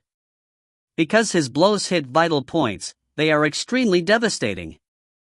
Qin Yu has planned everything perfectly since the beginning of his training. Today he can lift in over 100 jin weight and hold it in the air with one arm. Normally he can caper freely with 200 jin of weights on his body. The offensive force of his fists and legs has become extremely formidable. They can absolutely hit a person to death with ease.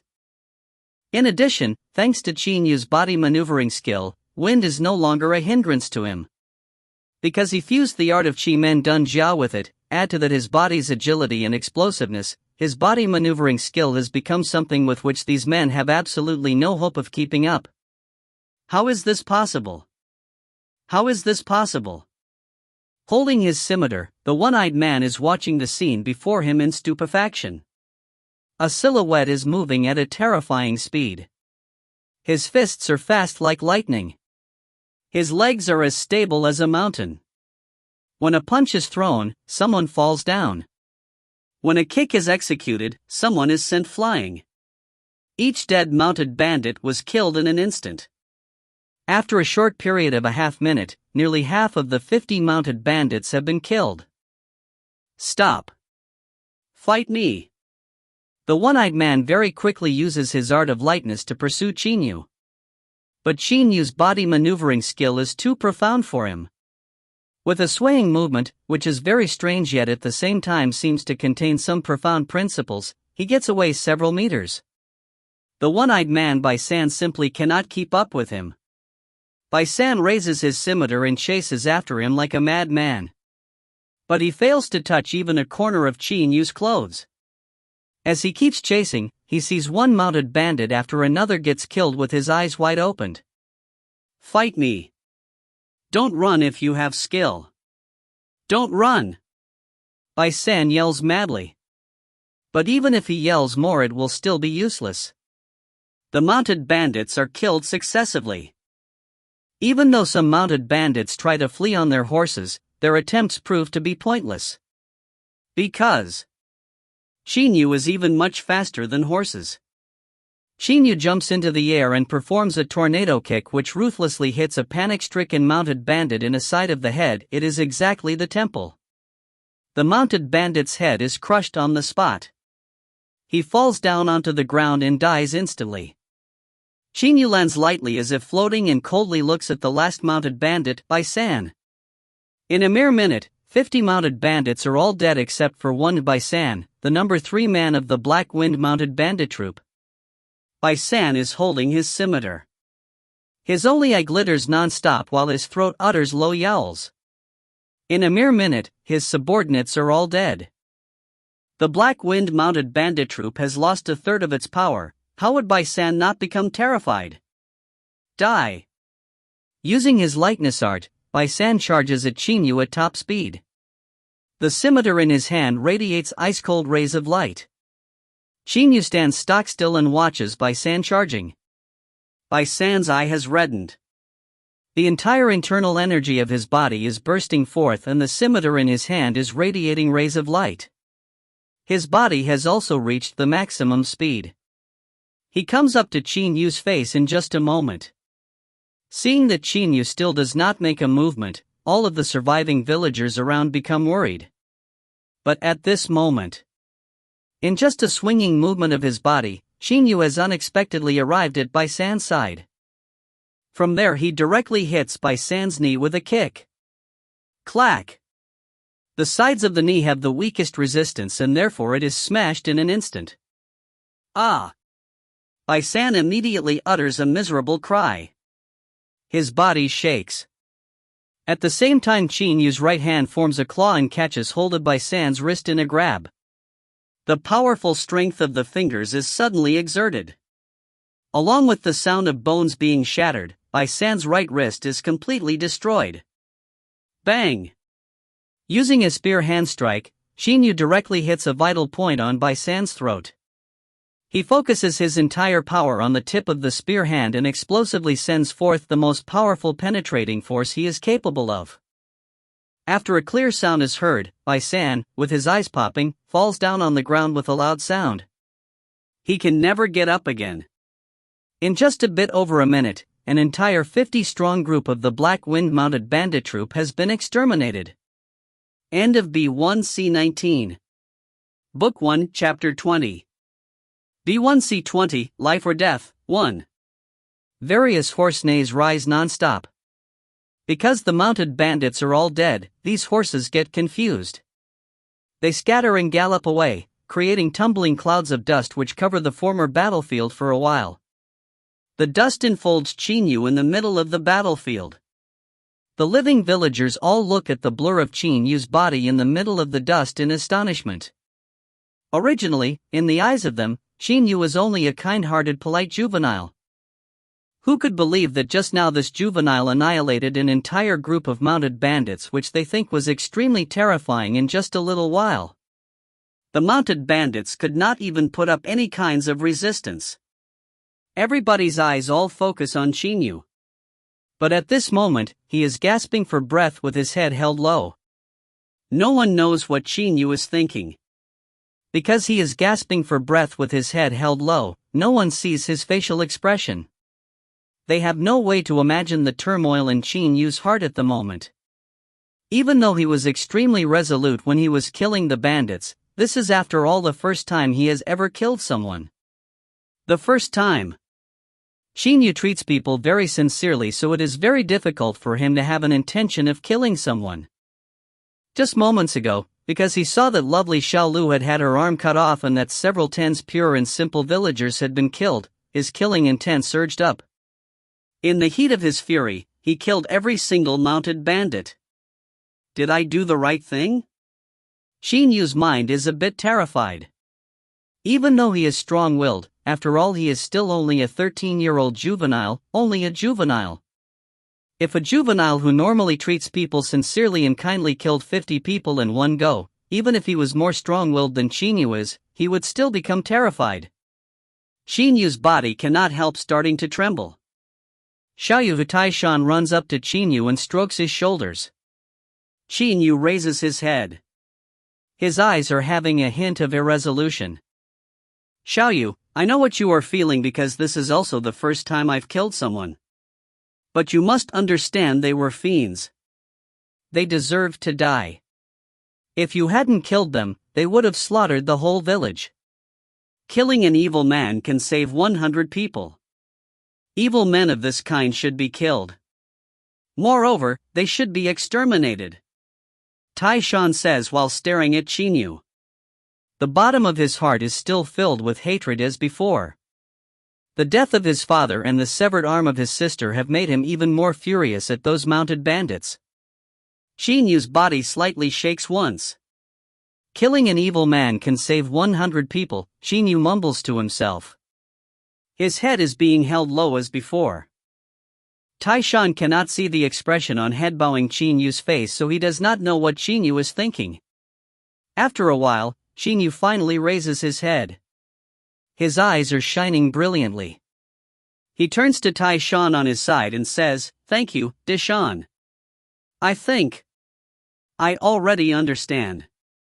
Suddenly, Qin Yu has a faint smile on his face. "Dishan, why haven't you quickly gone help other people?" Ah, you're right. Taishan's mind has also been completely clouded by hatred. After being reminded by Qin Yu, he immediately starts to help the seriously injured villagers together with the other villagers. In Xiao Lu's home. With a very white face, Xiao Lu is lying on the bed. Qin Yu is quietly watching her from a side of the bed. With a very complicated expression he thinks, "Xiao Lu, sorry. I was late. Sorry. I'm really sorry." After getting the black iron battle knife and the cloth doll in the princely mansion, he went for a good stroll in Yin City before returning. If he had come back a bit faster, perhaps Xiao Lu would not have had her arm cut off. I'm sorry. As soon as Qin Yu remembers how Xiao Lu held a bowl of tea in both hands and gave it to him to drink, his heart aches and his eyes are full of mournfulness. Suddenly, Qin Yu stands up. His eyes glitter with startling cold rays of light. Staring outside the window, Qin Yu's resolute face emits an indescribable radiance. "Father, big brother and second brother said, there are 10 billion people on the Qianlong continent, including all kinds of people. I mustn't take advantage of anyone's benevolence and should treat people sincerely. But these few malicious people ought to be killed until none of them is left." Qin Yu's eyes are blazing. Qin Zhang, Qin Feng, and East Vanquishing Prince Qin have all been worried about Qin Yu because he is too kind-hearted, and on the Qianlong continent where only the fittest survive he will be at a big disadvantage with this kind of mindset. But Qin Zhang and Qin Feng also believe that Qin Yu will grasp how to conduct in society because in the history of the Qin clan there has never been anyone who was so kind-hearted. The Qin clan's people all have a sanguinary determination in the depths of their veins. But the fight just now really made my blood boil with excitement. Qin Yu's eyes glitter. His head is full of the scenes of the fight just now. Used the minimum amounts of power, hit the most vital points, made every bit of strength explosively send forth the most powerful offensive force, used the top speed, directly killed the opponents. In close quarters combat, life or death is decided quickly in a moment. Among them, only the one-eyed man was a bit difficult. The other men were too weak. Only by fighting experts of the same level as mine can I experience the passion of fighting. Unleashing the most powerful fighting power on the border between life and death, burning the passion of life. This is just like a meteor. Qin Yu recalls the sight of the meteors. At this moment Tai Shan enters the room. He goes directly to the side of Xiaolu's bed, then looks at her little face. Their mother passed away when she was giving birth to Xiaolu due to difficult labor. Now that their father is also dead, Xiaolu has become Tai Shan's only one relative. Xiaolu, I'm sorry. Big brother is really sorry. Tai Shan gently strokes Xiaolu's face. His expression is very mournful. Deshan. Qin Yu walks to Tai Shan's side and pats his shoulder to console him. They both tenderly look at Xiaolu, who is still sleeping deeply. They cannot imagine how she will take all of this after she wakes up. At the moment, the Black Wind mounted bandit troop is taking a rest at Mount Luoting not far from the village. Big brother, it seems wrong. Why hasn't that brat Baisan come? It's been a long time. A middle-aged man whose body is fully covered in a black robe comes to that barbarous man's side and says with a frown. This middle-aged man is none other than Gu Ming, the number 2 of the Black Wind mounted bandit troop. His internal energy is very profound. It is said that he has reached the late phase of the Hotian level. He is far superior to the third brother of the Black Wind mounted bandit troop. The barbarous man has a very strong and large body. His muscles are also extremely developed. In theory, a person of a muscular build is simple-minded. But even the second brother Gu Ming of the Black Wind mounted bandit troop is extremely frightened of this big brother, not only because he is powerful, but also because he has a savage heart. Wu Tuan, the big brother of the Black Wind mounted bandit troop, has reached the peak of the Hotian level. His internal energy is exceptionally terrifying. The third brother Baisan could not even take a strike from him. Humph! Wu Tuan utters a cold humph and stands up. Suddenly he gives the rock beside him a slap. That rock shakes once, then completely shatters into pieces with a boom. Countless rock fragments scatter over a wide area on the ground. In terms of overall power, this Wu Tuan can be comparable to the 8 external experts from whom Qin Yu could choose his master at that time. He is much more powerful than the current Qin Yu. It can be thought that the Black Wind mounted bandit troop's notoriety has been gained by Wu Tuan alone. Cold rays of light radiate from the eyes of black-robed Wu Tuan. Trash, this piece of trash Baisan has really wasted so much time. Everybody follows me to take a look and see what has happened. After Wu Tuan gets on his horse, he immediately gives an order. His voice sounds extremely chilling. Following the order, 100 mounted bandits including the second brother Gu Ming mount their horses at once. Go! Wu Tuan gives an order and 100 mounted bandits immediately urge the horses to accelerate. They head for that village, which was just struck by disaster, at a gallop. End of B1C20. Book 1, Chapter 21. B1C21, Life or Death, 2. With his arms crossed on his chest, Qin Yu is watching the boundless sky through the window. A black eagle is quietly standing on his shoulder. Not long ago, when he was on the way back after leaving Yin City, the black eagle went to somewhere else. It only returned for a short while ago. Qin Yu knows the black eagle went to look for food. At Misty Villa, it is out to look for food during most of the time of the day. Mounted bandits are here again. Various terrifying noises come in from outside the village. Qin Yu cannot help frowning. His feet can feel clearly the faint vibrations on the ground. Mounted bandits are coming again. Tai Shan beside Xiaolu suddenly stands up as soon as he hears that. He catches the black iron battle knife beside him in a grab. Qin Yu is already going toward the door of the room. Deshan, very many people are coming. Perhaps there are about 100 of them. As Qin Yu finishes saying, he has disappeared. The black eagle on his shoulder soars high into the sky. Tai Shan immediately grasps the black iron battle knife. He charges toward the outside of the village while burning with killing intent. Outside the village, the barbarous-looking black-robed Wu Tuan goes to the side of Bai San's corpse and examines it carefully. Oh, who could have thought this small place actually had an external expert? Wu Tuan slightly raises the corners of his mouth and casts a disdainful look at those villagers before him. Those villagers have become extremely frightened. The axes and choppers in their hands are also trembling. Wu Tuan gives a disdainful laugh, then he glances over them. Suddenly his eyes totally focus on Qin Yu, who has just appeared, and carefully examine the clothes on Qin Yu's body. Wu Tuan bursts out laughing. Amigo, it seems you don't live in this small village. Even though the style of Qin Yu's clothes is common, Wu Tuan is shrewd and he can tell in a glance that Qin Yu's clothes are made from extremely valuable materials and cannot be worn by ordinary people. Correct, replies Qin Yu. You're the leader of the Black Wind mounted bandit troop? Smart, is it you who killed Bai San? Wu Tuan points at the body at his feet and asks in a very unconcerned manner.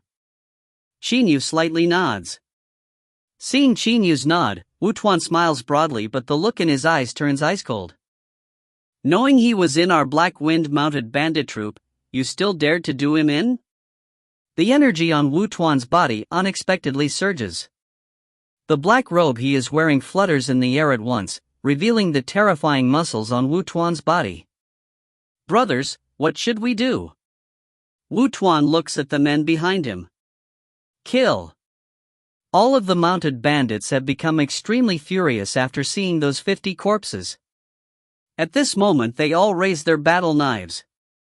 Wu Tuan looks at Qin Yu. Little brother, we two will play with each other. The loser will die, alright? Qin Yu's body slightly moves. His whole body emits cracking sounds. His 10 fingers slightly curl up. With blazing eyes, he looks at Wu Tuan in front of him. You must be stronger than that Bai San, right? Don't disappoint me. Second bro, slaughter this village. Let me play with this brat. Wu Tuan gives the order very nonchalantly. Yes, big brother. Gu Ming's eyes immediately shine. He says with excitement, brothers, slaughter this village. Remember, leave some women alive. Ha, let's roll. A flexible sword suddenly appears in Gu Ming's hand. He stands aside and watches Wu Tuan and Qin Yu. He unexpectedly does not intend to take part in the forthcoming massacre. In his eyes, killing the ordinary people in the village is simply not worthy of the participation of a late-phase Hotian expert like him. What? Slaughter the village? Qin Yu is shocked. His mind immediately becomes very anxious. No matter what, I won't let them massacre the village. To catch the bandits, first catch the leader. I'll kill this big brother first and talk later. Qin Yu makes a dash. Like a floating cotton fiber in a breeze, his body follows a fantastic path of movement and arrives at Wu Tuan's face. Very fast speed, very exquisite body maneuvering skill, thinks Wu Tuan to himself, secretly startled. But his body remains motionless. Pooh! A low sweeping kick is executed. Qin Yu usually trains the strength of his legs under the waterfall, add to that he often does weight carrying deep squats or weight carrying long distance running, therefore his legs has been experiencing the largest strength training load possible. On Qin Yu's whole body, legs are the parts with the most powerful offensive force. Right in his first attempt, Qin Yu uses his strongest strike. Bang! Qin Yu's right leg ruthlessly hits Wu Tuan's foot. What? Qin Yu's face suddenly changes color greatly. A terrifying stream of energy suddenly transfers to his leg from Wu Tuan's foot. Not only does it ward off Qin Yu's strike easily, it also proceeds to attack Qin Yu. Go die! Using a high cleaving kick, Wu Tuan slashes his leg downward like a big chopper. Qin Yu immediately makes a push with his hands and his whole body shoots up into the air like a bird. Soon afterwards he does a flip and runs away. Wu Tuan's leg fiercely smashes onto the ground, creating a resounding thunderous noise and causing a lot of dust to fly up. When the dust has disappeared, a large hole is revealed before everybody's eyes. Since a mere kick was already so powerful, Wu Tuan's real power, no doubt, is extremely terrifying. Rotten brat! Wu Tuan suddenly rages. Clack! Qin Yu extends his hand and forms a claw. He immediately grabs and breaks a vital point of a mounted bandit's spine. His body continuously makes dashes. Agile like a catkin in a breeze, and fast like lightning, Qin Yu's body, whose flexibility and toughness have reached a very high level through training, performs his body maneuvering skill perfectly. He flashes back and forth through various mounted bandits. One strike, someone dies. Basically, no time is wasted. Wherever he goes to, the mounted bandits at that place will only die. That guy is so terrifying. Having practiced his internal technique to that extent, according to Grandpa Lien, he should be one of those experts who have reached the peak of internal practice. Perhaps he's in the same league as the 8 external experts at that time. He is really too strong. My attack simply can't break his defense. Qin Yu is shaken up. I must take care of these normal mounted bandit first. Qin Yu's original plan was to catch the bandits, first catch the leader, but it later failed. Worried that too many villagers will be killed, he has decided to annihilate the normal mounted bandits first. All the normal mounted bandits have become extremely frightened. This juvenile is really too terrifying. He can destroy any one of them with a strike, whereas they are not internal experts. These normal mounted bandits are much weaker than Bai San in overall power. Even Bai San was killed by Qin Yu with ease, then how can these men put up any resistance? Brothers, let's kill him together, a mounted bandit shouts loudly. The other mounted bandits suddenly come to their senses and stop bother themselves with killing villagers. Then so many people join together and attack Qin Yu. Be careful, shouts Tai Shan hurriedly. The other villagers who are watching also fear for Qin Yu. But Qin Yu gives an unconcerned smile. Attack together? When the speed of my body maneuvering skill reaches its limit, I wouldn't get a tiny scratch even if surrounded by a large army. Now there are no more than several tens mounted bandits. What do they amount to?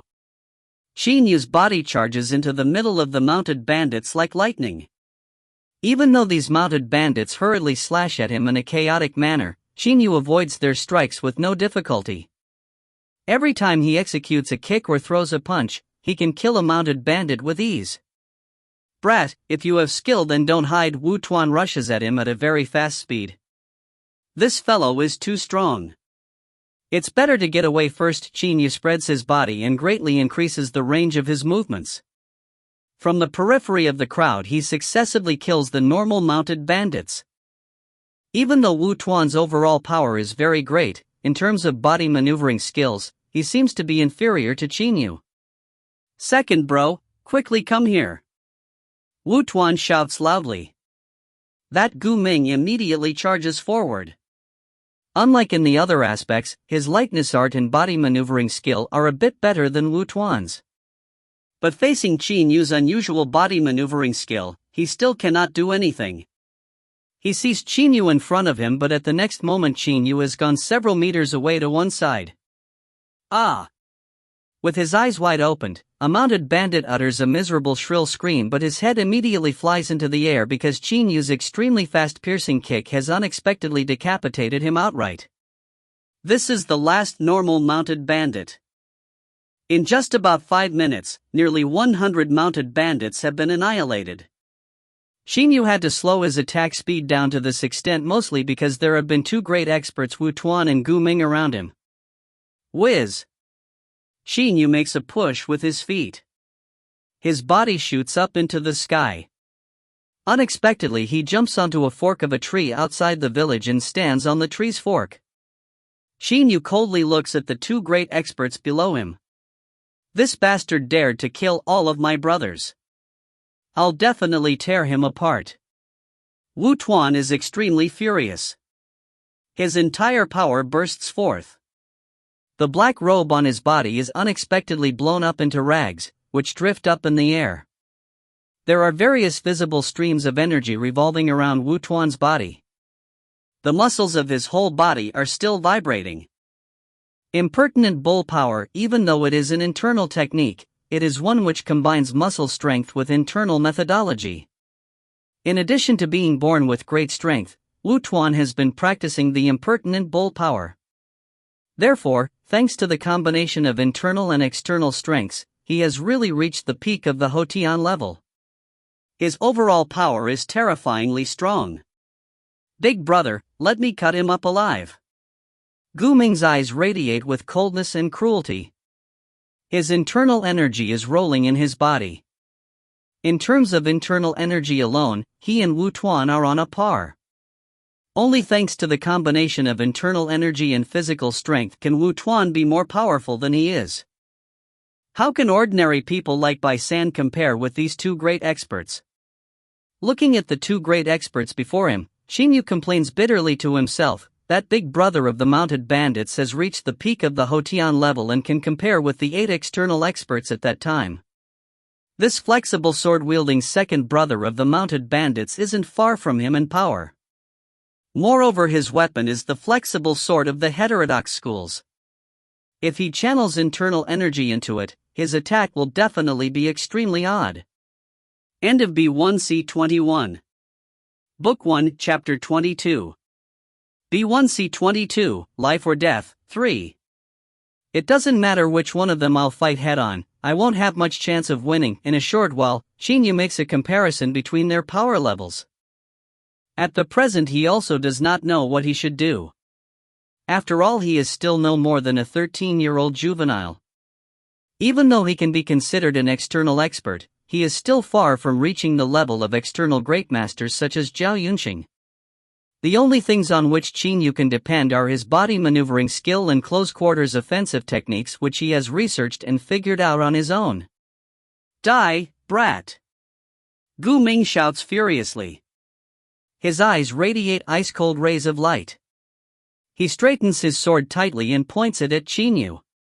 His whole body shoots up into the sky like an arrow leaving a bow and flies directly toward the tree fork where Qin Yu is standing. Qin Yu's body immediately moves. Agile like a monkey, he moves around the big tree down onto the ground. Stay where you are. Gu Ming immediately charges down from the tree fork. However, Qin Yu gives a cold laugh. Never knew a mounted bandit leader can also use a sneak attack. As he is saying, he has already gone away 10 meters. The place where he was standing just now has been smashed into a large hole by Wu Tuan with a kick. You actually knew I was attacking from behind. You've got some skill. Wu Tuan raises his eyebrows. But Qin Yu feels confident. What are the principles of his body maneuvering skill? They are to feel wind's forces, and to turn wind resistance into assistance. It can be said that even with his eyes closed, Qin Yu can still use his body to feel the wind forces around him easily. Whenever a person around him makes a movement, it causes the wind to change, and naturally Qin Yu can detect that. This is also the secret of how, when Qin Yu was being ganged up on by a lot of people, he could still evade easily and kill fast like a wave of the hand. Want to sneak up on me? Dream on. Qin Yu stares at the two big enemies. He is extremely furious. Second bro, this brat's body maneuvering skill is strange, let's attack together. Wu Tuan gives an order. Gu Ming and Wu Tuan immediately activate the internal energy in their bodies and charge toward Qin Yu together at top speeds. At their top speeds, Gu Ming and Wu Tuan cause strong winds, but Qin Yu is the contrary. He makes swinging movements with his body in a very skillful and relaxed manner. Even though his speed is fast, he is creating very few sounds of wind. Only someone near him can hear the sounds. My body maneuvering skill is not completed yet. If it was completed, I would be fast like lightning without causing any wind, Qin Yu secretly sighs. But at this moment he hears the sharp sounds of the winds caused by the two men at his back. Qin Yu gives a disdainful smile. In just a while, he has already gone away several hundred meters, leaving the two men far behind him. Don't run! Wu Tuan and Gu Ming are extremely furious, but they can do nothing. In front of them, Qin Yu's whole body is powerful like a hunting leopard and nimble like a cunning hare. They cannot even hear the wind sounds caused by the very fast movements of his whole body. "Hey, two old farts, catch me if you can," says Qin Yu laughingly. Taking on two opponents, he has no chance of winning. Therefore he can only depend on his body maneuvering skill. Qin Yu runs away. The two men at his back hurriedly chase after him, but the more they chase the more furious and exasperated they get. They simply have no way to catch up with Qin Yu. Furthermore, as they chase him, the distance between them and Qin Yu grows longer. Qin Yu continuously mocks them with words. Suddenly, "Brat, if you keep running I'll slaughter the whole village," Wu Tuan suddenly shouts loudly. As if struck by lightning, Qin Yu's body stops moving. "What do you want to do?" Qin Yu slowly turns around and coldly looks at the two men not far from him. "Ha, finally you've stopped running." Wu Tuan raises his head and says with loud laughs. Then he stares at Qin Yu like a poisonous scorpion. "You still asked what I want to do? You killed those 100 brothers of mine and you still asked what I want to do? Ah, this is really laughable, man." Gu Ming beside him laughs coldly while looking at Qin Yu. "Just keep running. You can run yourself, but those villagers won't get away. This small village also has several hundred people. It'll be very easy to kill them all." "Why aren't you running, brat?" asks Wu Tuan while looking at Qin Yu. He seems very doubtful. Seeing the expression on Wu Tuan's face, Qin Yu has only one word to describe him in his mind: psycho. "Xiao Yu, quickly run, don't care about us." "Quickly run!" Tai Shan shouts loudly. He is so worried that his whole face has reddened. Just now he saw Wu Tuan smash a large hole into the ground with a mere kick. Then he saw that Qin Yu had no intention of killing him in one blow as he did ordinary mounted bandits. Instead, Qin Yu kept running. Therefore, he knows that Qin Yu is obviously no match for these two mounted bandit leaders. Qin Yu's face is expressionless. He only stares at Wu Tuan and Gu Ming before him. "You're very good, very chivalrous, right? Who could have thought you wouldn't run because of these worthless people?" Wu Tuan clenches his fists, creating various cracking sounds immediately. He laughs coldly while looking at Qin Yu. "Brat, you're very righteous. I don't want you to tie your own hands and surrender. I only want you to stop running and have a fight with me. Cut the crap. If you want to fight me, then fight me." Qin Yu's face is still expressionless as before. Wu Tuan is startled. Then he laughs out loud. "I respect you. You're a little juvenile, but you're so righteous and chivalrous. Too bad, chivalrous men will all die in the end." As he is saying, he takes one step after another toward Qin Yu. Qin Yu's mind is calm. He focuses all of his attention on Wu Tuan's body. He knows Wu Tuan's overall power is far superior to his, therefore he must be calm and must get hold of the enemy's weak points. He has no choice but to wait for the opponent to make a mistake to deliver a fatal blow. "Ah, taste my fist." Wu Tuan has come near Qin Yu. Suddenly his body charges ferociously at him like a buffalo. The internal energy of the Picotian impertinent bull power internal technique inside his body completely bursts forth. All of his muscles bulge out and his blue veins stick out even more. There are various streams of energy revolving around his right fist.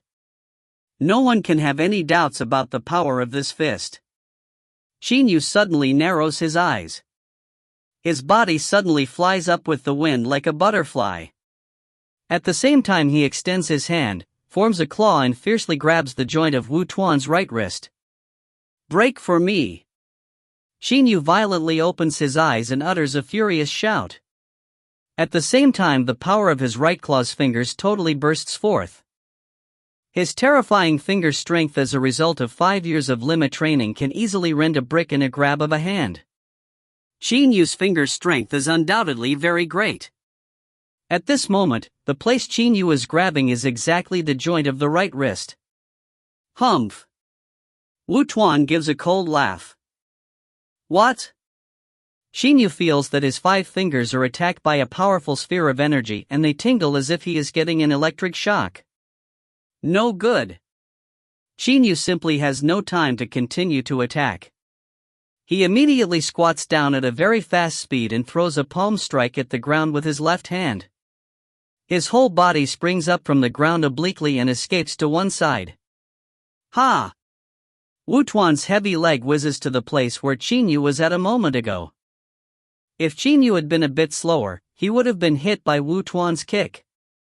Qin Yu's face suddenly changes color. He also immediately makes a dash. Feeling an acute pain coming instantly from his left shoulder, he makes 2 more dashes. After getting away 10 meters, he turns around and coldly looks at Gu Ming, who has just sneaked up on him. So dangerous, Qin Yu stares at Gu Ming. However, his left shoulder is hurting terribly and also leaking blood non-stop. When he just escaped from Wu Tuan's attack a moment ago, that Gu Ming had already prepared a sneak attack. Soon after Qin Yu stood still, Gu Ming's flexible sword, aimed directly at a vital point of his heart, also reached his back. Luckily Qin Yu's body made a movement sideways and therefore this fatal sword blow only pierced his left shoulder. Your reaction was really quite fast. Even this couldn't kill you. Gu Ming sticks out his tongue and has a taste of the blood on his sword. Then with his eyes wide opened, he says in excitement, "Your blood tastes really good. Very fresh and clean, without another taste mixed into it. You must be a virgin boy, right?" But Qin Yu is thinking about how to deal with these 2 men. Even though his own power is pretty good, he cannot compare with Wu Tuan, who has been practicing the impertinent bull power to the peak of the Hotian level and was born with great strength. That man Gu Ming is even more like a poisonous snake. That flexible sword can attack sneakily at any time. Don't run. If you run, I'll slaughter the villagers. Wu Tuan walks up to him while laughing menacingly. Looking at Wu Tuan in front of him, then looking at those pitiful villagers, who do not seem to have any power to resist, Qin Yu cannot help clenching his fists. But he feels the continual burning pains coming from his left shoulder. At least, his left hand's offense will be negatively affected. Speed, that Wu Tuan's speed is slower than mine. Use speed, Qin Yu secretly decides. Die, brat. Wu Tuan gives a cold laugh and suddenly smashes his bull rush fan-like big hand down. Agile like a monkey, Qin Yu moves to one side and throws a punch at Wu Tuan's armpit with his entire power. Wu Tuan easily blocks this blow simply by withdrawing his arm. Bam! Qin Yu's right fist hits Wu Tuan's shoulder, but it seems to have hit a rock. Your attack is too weak, says Wu Tuan disdainfully. Indeed, the impertinent bull power fuses his internal energy with his muscle strength, so his defense is extremely strong. He is as effective in defense as one who has reached the peak of the violent training of the 13 Great Protectors. Qin Yu's attack basically cannot break his defense. Bang! Bang! Bang! Bang! Bang! Qin Yu's whole body is moving extremely fast. With his hands, he uses various forms of hand strikes such as punches, knife hand strikes, and spear hand strikes to try to attack different vital points non-stop. But Wu Tuan's defense is too terrifying. He carefully protects the points which are truly fatal. As for the other places such as joints, Qin Yu is simply unable to overcome their defense. Die! While Qin Yu is facing Wu Tuan, a cold light suddenly flashes in his eye. His killing blow is finally executed. He has been waiting for this opportunity, an opportunity to attack a vital point. The Yu clan's one sword must kill the enemy in one hit, because if the first strike fails, the second strike will encounter the enemy's preparations. What? Wu Tuan can only feel a shaft of black light flashing by. Yu clan's one sword, concealing sword, drawing sword. When Qin Yu was delivering a knife hand strike with his right hand, a black short sword suddenly appeared in his hand. This happened so fast that Wu Tuan was not even allowed any time to react. The Yu Chang's sword turned into a shaft of black light and directly slashed at Wu Tuan's throat. The impertinent bull power energy inside Wu Tuan's body automatically bursts forth, but, the Yuchang sword is definitely not an ordinary sword. It is one of the Xian grade swords, albeit only low Xian grade. The Yuchang sword easily cuts through Wu Tuan's impertinent bull power energy and slits his throat. Pooh! Blood splatters. Wu Tuan's eyes are full of unwillingness. Originally he could kill this brat with ease. He was only playing with Qin Yu. In his eyes, this brat simply had no way to even scratch his defense. But by playing with Qin Yu, he threw his own life away. In the end, he has been killed by a juvenile. Die! Gu Ming, who has been waiting for a chance, utters a loud shout.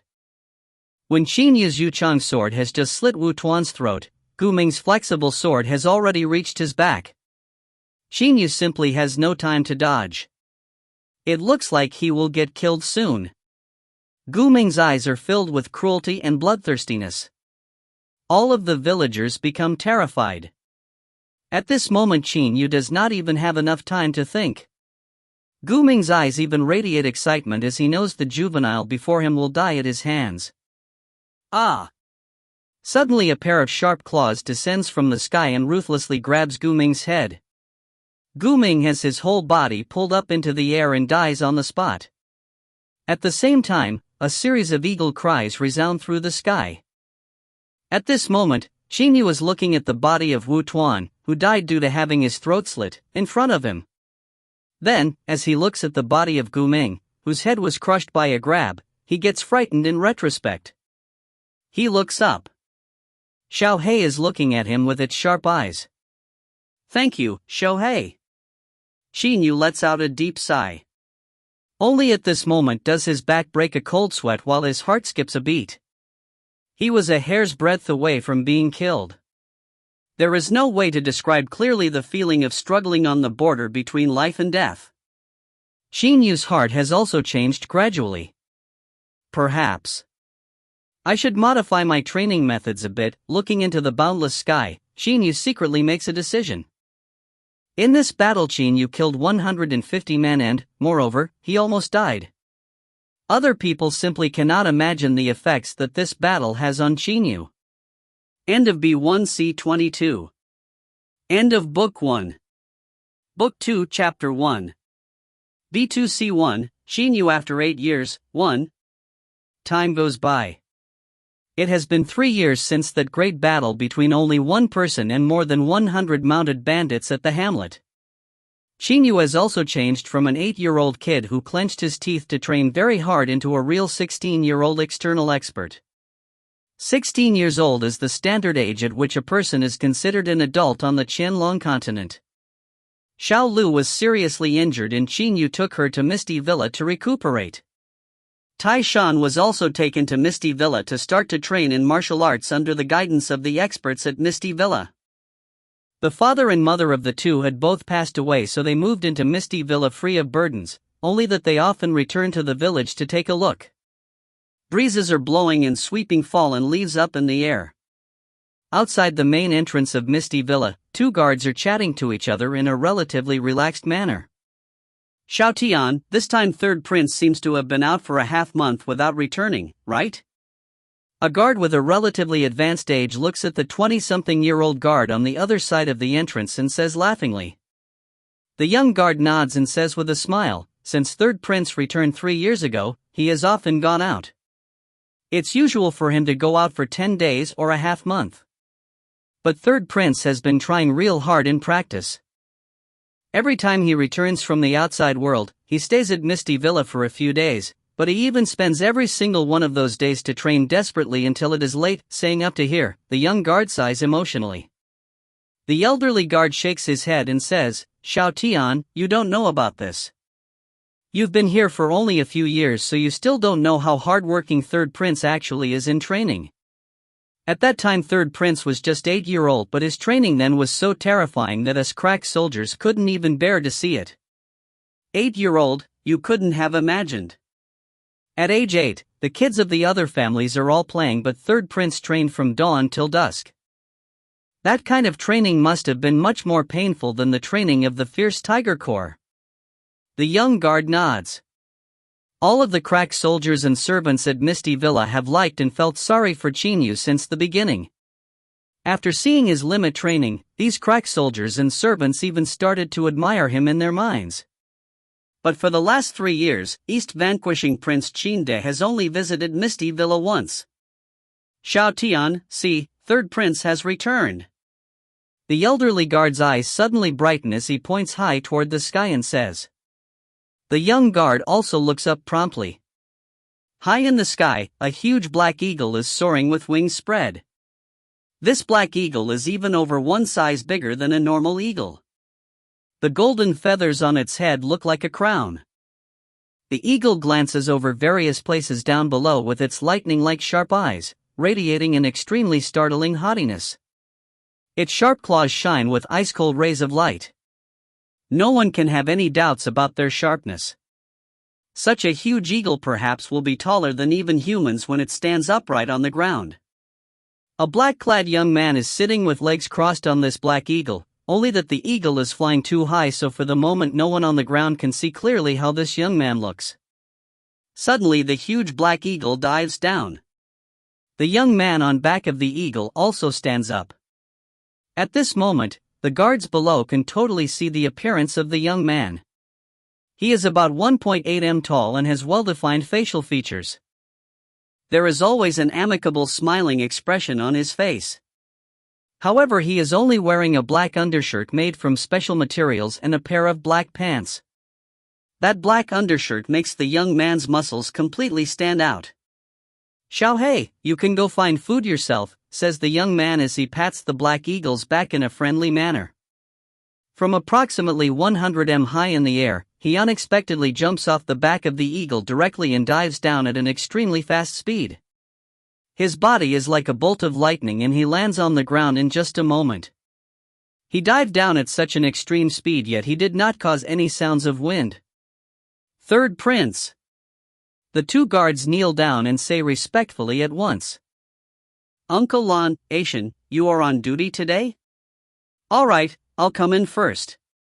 Let's talk later, Qin Yu says to the two guards with laughter. He does not insist that these guards, who he knows well, should not kneel down because he also understands that this is a rule of the princely mansion. Qin Yu heads directly for the West Garden. The servants he meets on the way are all pleasantly surprised. Training hard outside is still not as comfortable as staying at the villa. Qin Yu takes off the black undershirt on his body and throws it onto the ground, creating a bang.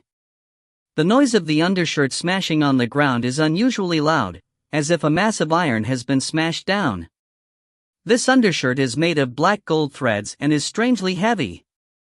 Black gold is extremely valuable, 100 times as valuable as gold. Forging experts were asked to pull black gold into threads, then make an undershirt with them. This 100 gene black gold undershirt therefore is a priceless item. The last time Qin visited Misty Villa, he gave it to Qin Yu.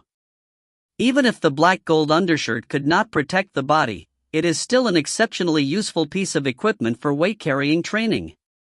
Qin Yu naturally was very delighted to receive it. Having taken off the guards on his arms and legs, Qin Yu relaxes his entire body. A pair of black iron arm guards and a pair of black iron leg guards, added to that a black gold undershirt, and the total weight reaches 300 gene. Qin Yu never took them off even when he was out training hard or went to sleep. But at this moment he is going into the hot spring to take a bath. Without the 300 gene of weights on his body, Qin Yu feels very comfortable. Haha, hot spring, I've missed you to death. Qin Yu laughs out loud and says. Wearing only a pair of shorts and with nothing on the top half of his robust body, he jumps into the hot spring. Phew, it feels good, really good. Qin Yu lets out a deep sigh comfortably. Even though Misty Villa's hot spring can transform a body fantastically, Qin Yu is often soaked in it since he was little and therefore it can no longer improve his body.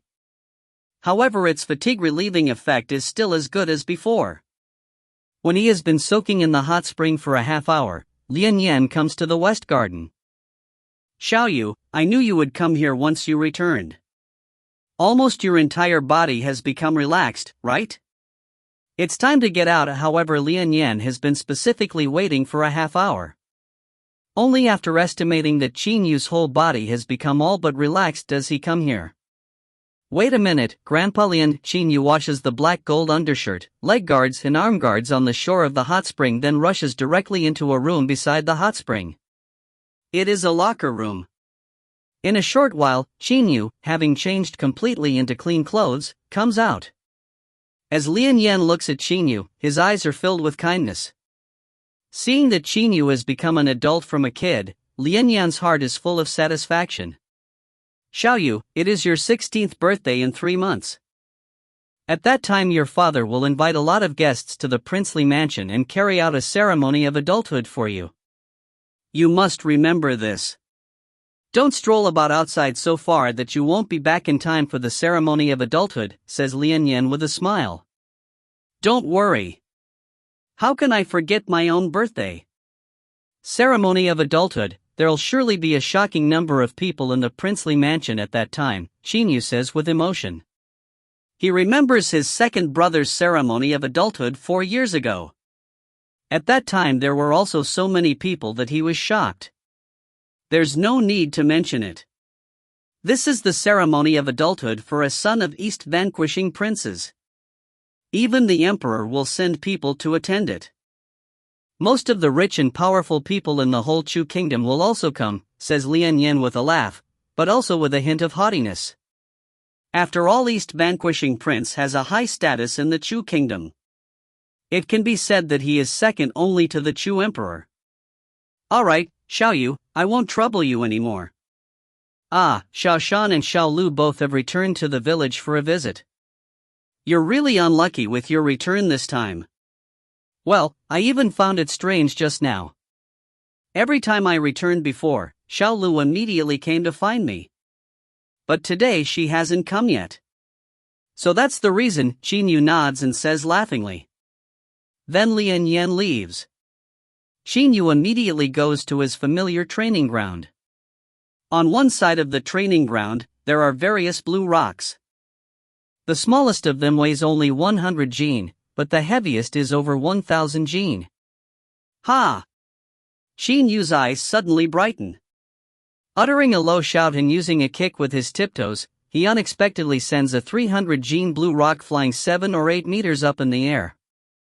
Qin Yu extends his right hand and with only this hand he grabs and stops this 300 jin blue rock completely. After holding the rock in the air for about 10 seconds, he makes a shaking movement with his right hand and conveniently throws it to one side. Supporting 300 jin with one arm while carrying weights is almost my current limit, Qin Yu secretly makes a judgment. Because his arm can lift 300 jin, when he throws a punch, the offensive force of the punch will be really terrifying. It can even be heavier than 1000 jin. After all, what weight an arm can lift and the offensive force of a punch are totally different things. Today, if Qin Yu encountered Wu Tuan again, he would definitely be able to kill Wu Tuan without resorting to the Yuchang sword. Still wearing weights on his body, Qin Yu goes into the middle of the sandbag formation. Sandbags are hung all around him. If a sandbag moves, the other sandbags will move as well. Therefore the sensitivity requirement of training with them is very high. Bang! Qin Yu suddenly throws a punch. The sandbag he hit immediately moves. The other sandbags also move. The sandbags around Qin Yu ram into each other. Qin Yu, however, closes his eyes with a smile.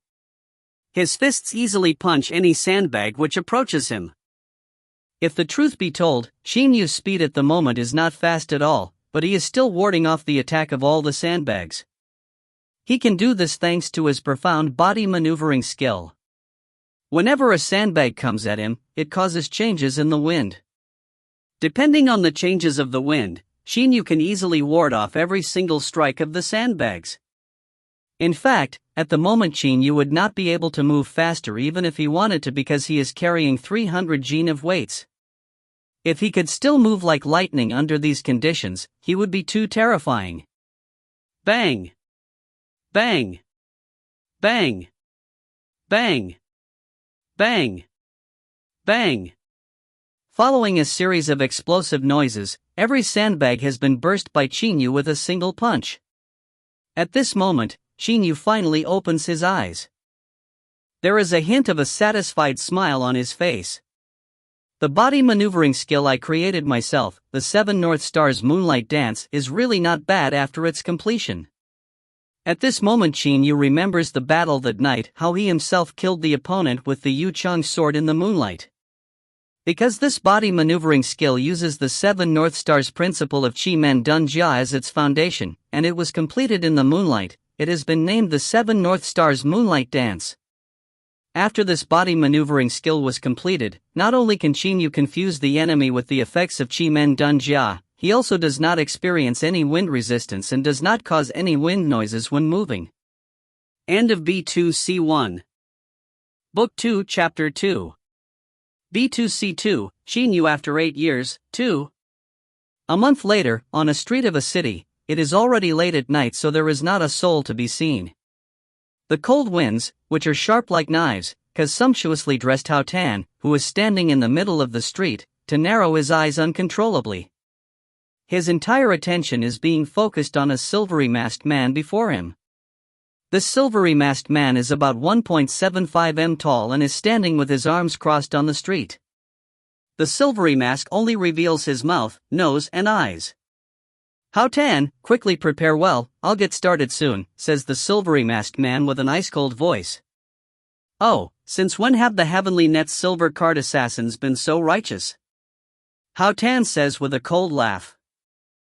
Silver card assassins, only the assassins who have killed Picotian experts can have the qualifications to get a silvery mask. Too bad, assassins all hide in the dark and use sneak attacks. If you had sneaked up on me, you might have been successful, but you intercepted me on the street. Hao Tan is confident. His power has reached the peak of the Hotian level. A silver card assassin is also a Picotian expert, so the two of them are on a par. This assassin before him must be out of his head to have intercepted him openly. Hao Tan thus feels confident. This is bad.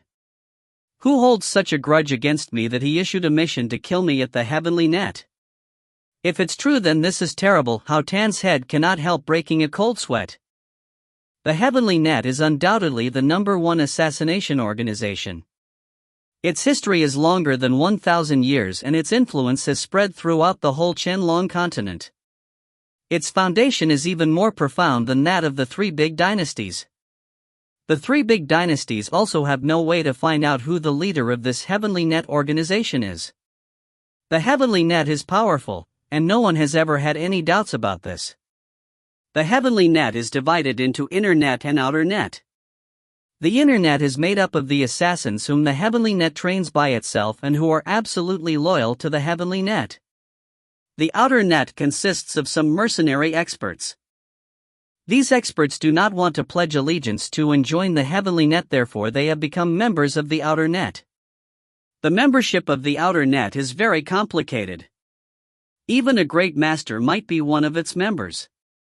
But it does not matter who a member is. They do not know the identities of the other outer net members. Even the Heavenly Net itself has never investigated the real identities of the outer net members. The assassins are divided into gold card, silver card, and copper card.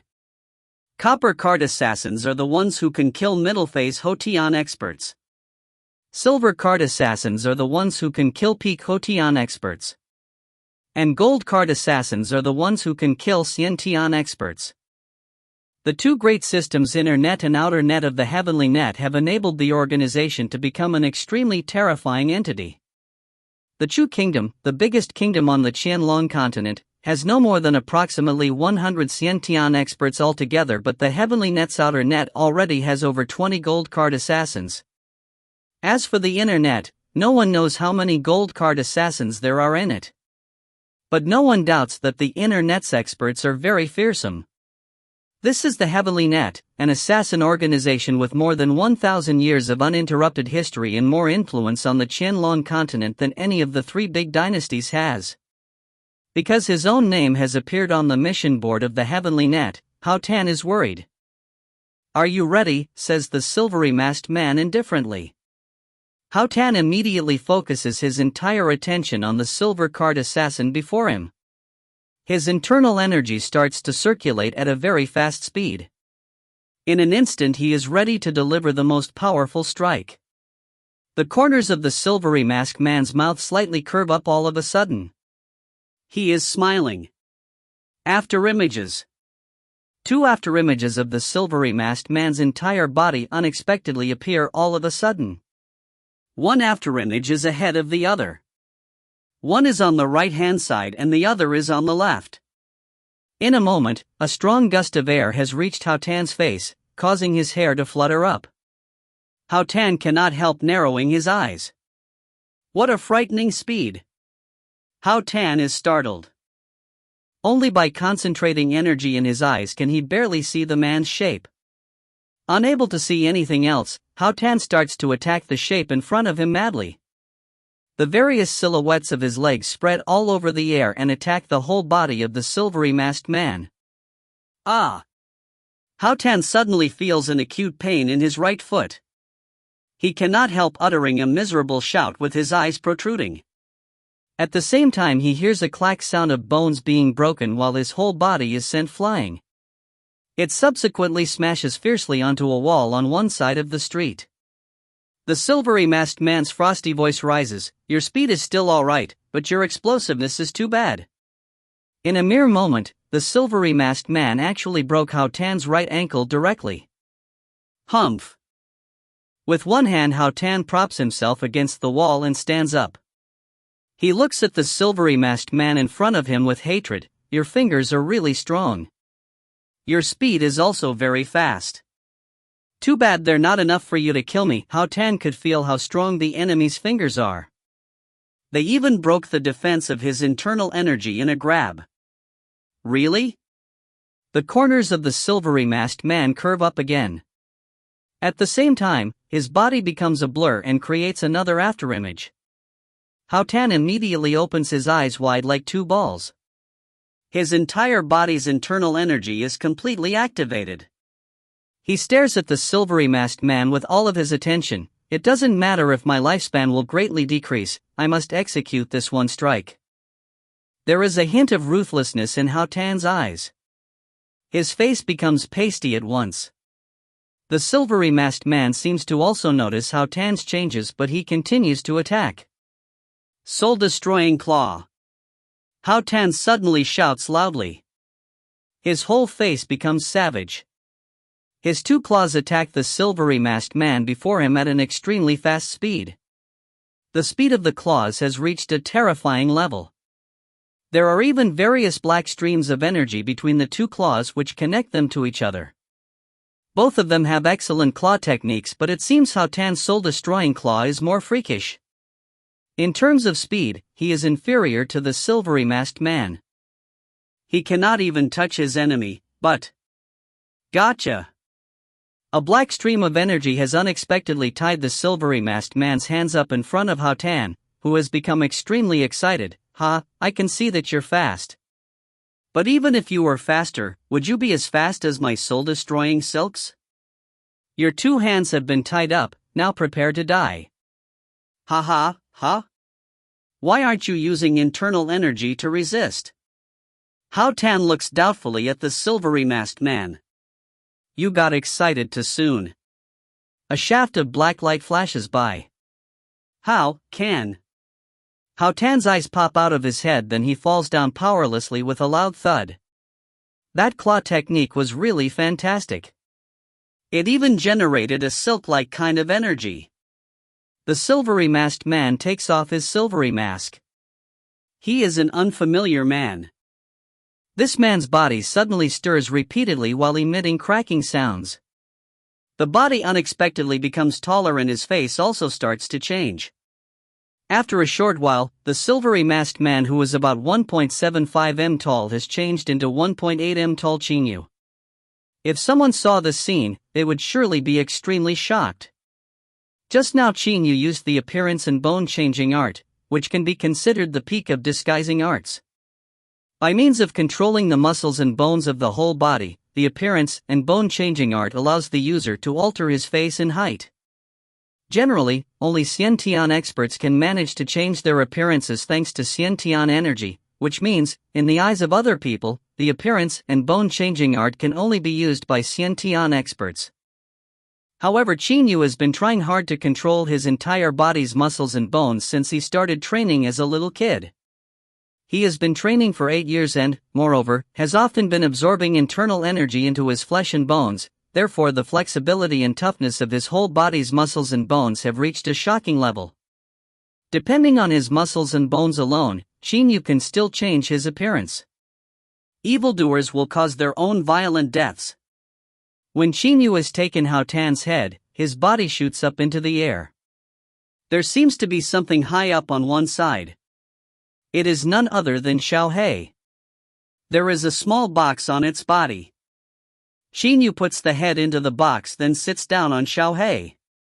Xiao He, let's go. Qin Yu warmly pats Xiao He's neck. Xiao He immediately utters a happy cry and soars into the sky. Sitting on Xiao He's back, Qin Yu looks down at the boundless ground below, then looks up and feels the strong winds of the late night. Following the great battle that day, Qin Yu determined to practice outside through fighting. His targets were mostly some evildoers. After a period of time, Qin Yu joined the outer net of the heavenly net and became an assassin named Lu Xing. The targets of the missions he has chosen were all evildoers who had provoked the fury of both heaven and men. In this way, firstly, he can eliminate some scums and, secondly, he can practice real close-quarters combat techniques as well. Xiao He, after turning in this mission, will return to Misty Villa directly. Let's go, says Qin Yu laughingly. Uttering a cry, the black eagle speeds up greatly at once and flies eastward like a beam of light. End of B2C2. Book 2 Chapter 3. B2C3, Secrets, 1. The East Vanquishing Prince Mansion in Yen City today is decorated with lanterns and streamers. It is only the early morning at the moment, but there is already heavy traffic on the outside of the mansion. Rich and powerful people, aristocrats and noblemen from every part of the whole Chu kingdom all exchange cordial greetings, then enter the mansion carrying their gifts and invitation cards. Today is the ceremony of adulthood for Qin Yu, the third son of East Vanquishing Princes. In terms of importance, there is very little difference between a ceremony of adulthood and a wedding ceremony on the Qianlong continent. Compared to them, a birthday is not important at all. When Qin Yu celebrated his 10th birthday, some people in the princely mansion only congratulated him a bit. However, to prepare for his ceremony of adulthood, invitation cards were sent out extensively. Even the Chu emperor may attend it. 8 years ago, when the ceremony of adulthood for Qin Yu's big brother Qin Feng was held, the Chu emperor Xiangguang personally gave him his compliments. In the morning, the three brothers Qin Feng, Qin Zhang and Qin Yu come to the outside of Qin De's room together to send their father their greetings. Among the three brothers, the big brother Qin Feng is the tallest, about 1.9 m. His body has an air of chilliness and his face rarely has a smiling expression. Only when he is with his brothers can he smile. Qin Zhang and Qin Yu are nearly as tall as each other. Their heights are common. Your son pays his respects to father. As soon as the three brothers see Qin De, they kneel down and greet politely. Looking at the three sons before him, Qin De feels delighted because they are all handsome and refined. His eldest son Qin Feng chose the path of martial arts. Not only is he a general in the army, he also became a Xiantian expert last year. His name has become known very quickly. There are no more than 100 Xiantian experts in the whole Chu kingdom, so to become a Xiantian expert at the age of 23 is an extremely outstanding achievement. His second son Qin Zhang is better than even Qin De in such areas as governance, politics and so on. Today, his second son is in charge of nearly all the matters of the three eastern region counties, whether important or simple. As for his third son Qin Yu, Qin De casts a look at Qin Yu. Seeing Qin Yu, Qin De cannot help feeling a bit guilty in his mind. No matter how he practices external techniques, at best he can only reach the peak of the Hotian level. Since he can't become a Xiantian expert, his path is a dead end after all. Qin De secretly sighs. In Qin De's view, his third son Qin Yu will not have much chance of success even if he worked harder. If he can reach Zhao Yunqing's level, even though it isn't the Xiantian level, his offensive force will be as good as that of an early-phase Xiantian expert. What a pity it will take him 30 years to reach that level. Until now Yu has been training for 8 years, so there are still 22 years to go. Too bad, Qin De does not know that Qin Yu's flesh has been absorbing internal energy and that he has been improving fast, much faster than Zhao Yunqing's estimation.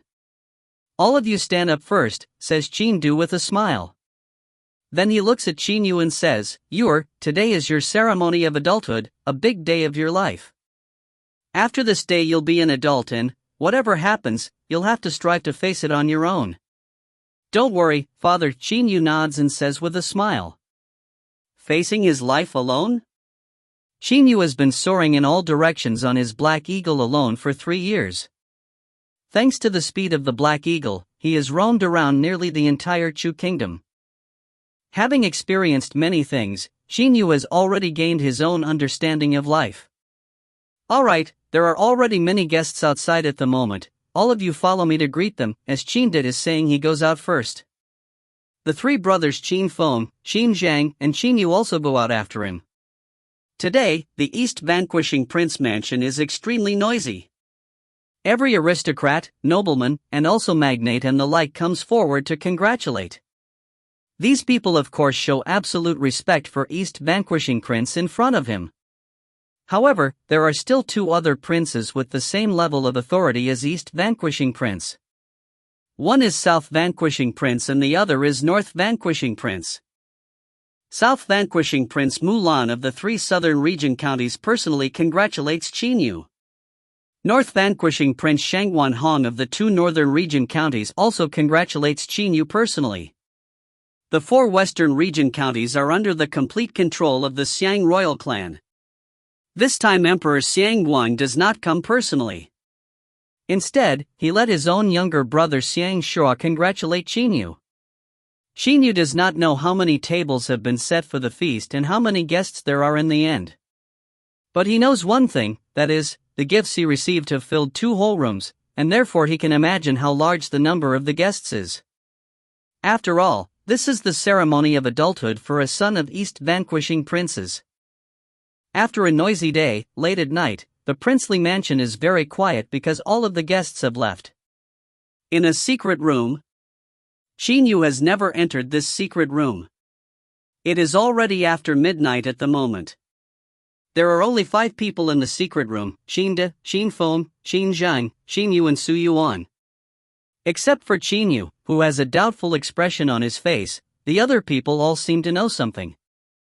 Qin De first goes to an armchair and sits down, then he waves his hands and tells the other people, everybody sit down first. Qin Yu and the other 3 people also sit down around the long table. Su Yuan, who is still holding a folding fan, slightly smiles at Qin Yu. Father, what do you let me come here for? Asks Qin Yu. At the moment his mind is still in a fog. Qin De calmly nods and says, Yu, haven't you always been wondering what your father is doing and what plans I'm carrying out?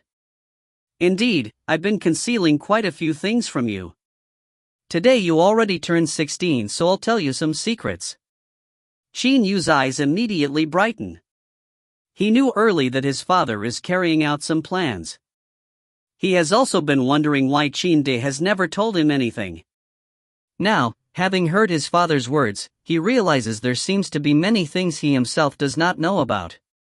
But today his father has finally decided to tell him about them. Yu, do you know that in the history of the Qianlong continent there was once a dynasty which unified the whole Qianlong continent? Qin De asks Qin Yu. Qin Yu says with a smile, this goes without saying.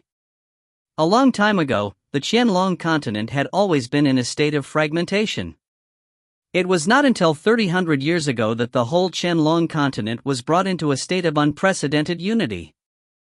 It was none other than the Qin dynasty which unified the whole Qianlong continent.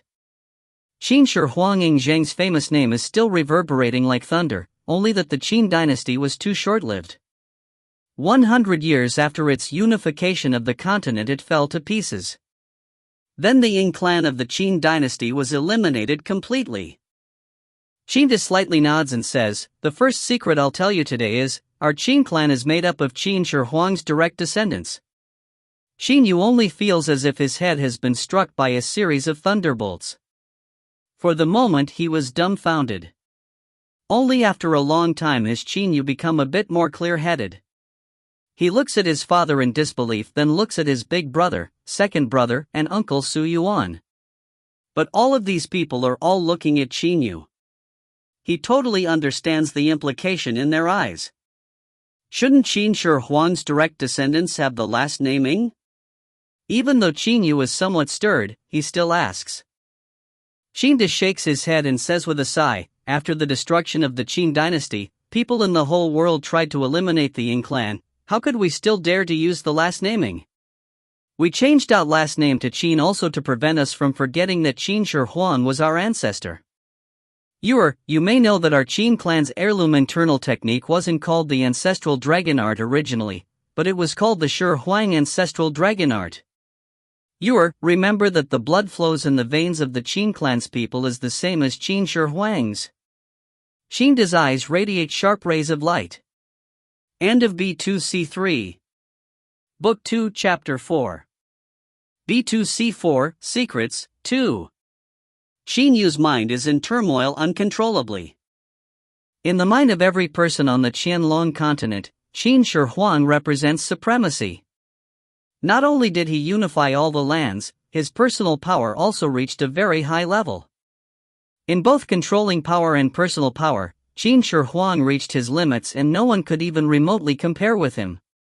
Now Qin Yu has just discovered that he himself is actually a descendant of Qin Shi Huang. How can he not be shaken up? As a descendant of Shi Huang, you mustn't forget the glories of the Qin dynasty. Do you know how Shi Huang died? Asks Qin Yu while staring at Qin Yu. Qin Yu recalls what he has read in books and says, Qin Shi Huang's internal energy was extremely profound. It is said that he reached the Shangxian level. In theory he would have lived more than 1,000 years, but later he was killed by Xiang Yu, the West Chu conqueror and a peerlessly powerful man. He was also the first emperor Xiang Yu of our Chu dynasty. Yes, it was Xiang Yu, the conqueror of West Chu. Qin Yu's eyes radiate dazzling rays of light. The 4 western region counties were all strongholds of the Xiang clan. It had been running them for more than 1,000 years. It got rich thanks to the 4 western region counties and started to fight for the control of all the lands. Among Shangxian level experts at that time, Xiang Yu was known as the number 1. The West Chu conqueror Xiang Yu killed our ancestor. If Shi Huang had not died, how would our Qin dynasty have possibly been destroyed? But Qin Yu says with a cold laugh, but 1 year later, that West Chu conqueror was also killed by the combined effort of 2 great Shangxian experts of the Qin dynasty. His Jindan was destroyed and he died after falling into a river. Even though the Chu dynasty was founded by the West Chu conqueror Xiang Yu himself could not enjoy the high position and great wealth of a peacetime emperor. As descendants of Shi Huang, the few of us must restore Shi Huang's glory. But we can't rush things. We must select a target. At that time the number 1 culprit in the Qin dynasty's destruction was the Xiang clan. Therefore the first thing we must do is exterminate the Xiang clan to take control of the whole Chu kingdom. Qin Yu's eyes radiate terrifying rays of light. To exterminate the Xiang clan to take control of the entire Chu kingdom. At this moment, Qin Yu is trying hard to calm down. What Qin Yu has said today is really too shocking to Qin Yu. Xiang Yu killed Qin Shi Huang and destroyed the Qin dynasty. Then top experts of the Qin dynasty joined forces and killed the West Chu conqueror Xiang Yu. Otherwise, with Xiang Yu's terrifying might and the real power of the Xiang clan's great army, he would have possibly eliminated the other 2 powers and unified the entire Qianlong continent. Because of this, today the Qianlong continent is divided into 3 kingdoms. Qin Zheng puts a hand on Qin Yu's shoulder. Qin Yu turns his head and looks at his second brother. Qin Zheng says cordially while staring at Qin Yu, 3rd brother, big brother and I, and father as well, have always been trying hard for so many years because of this goal. Third brother, remember that we are descendants of Qin Shi Huang and we must restore Shi Huang's glory. Qin Di, Qin Feng, Qin Zhang and Su Yuan beside them all look at Qin Yu. Seeing the look in his father's eyes, Qin Yu thinks for a while then finally nods. In 5 years, everything will be ready. At that time our Qin clan will spring into action.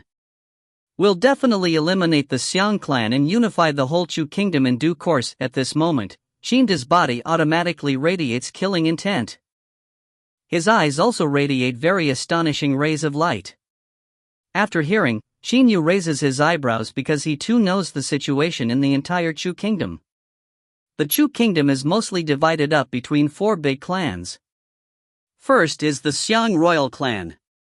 It totally controls the 4 western region counties and has charge of 800,000 troops. The 200,000 strong armored cavalry of the Xiang clan is very well known. Second is the Qin clan of the 3 eastern region counties, which has charge of 600,000 troops.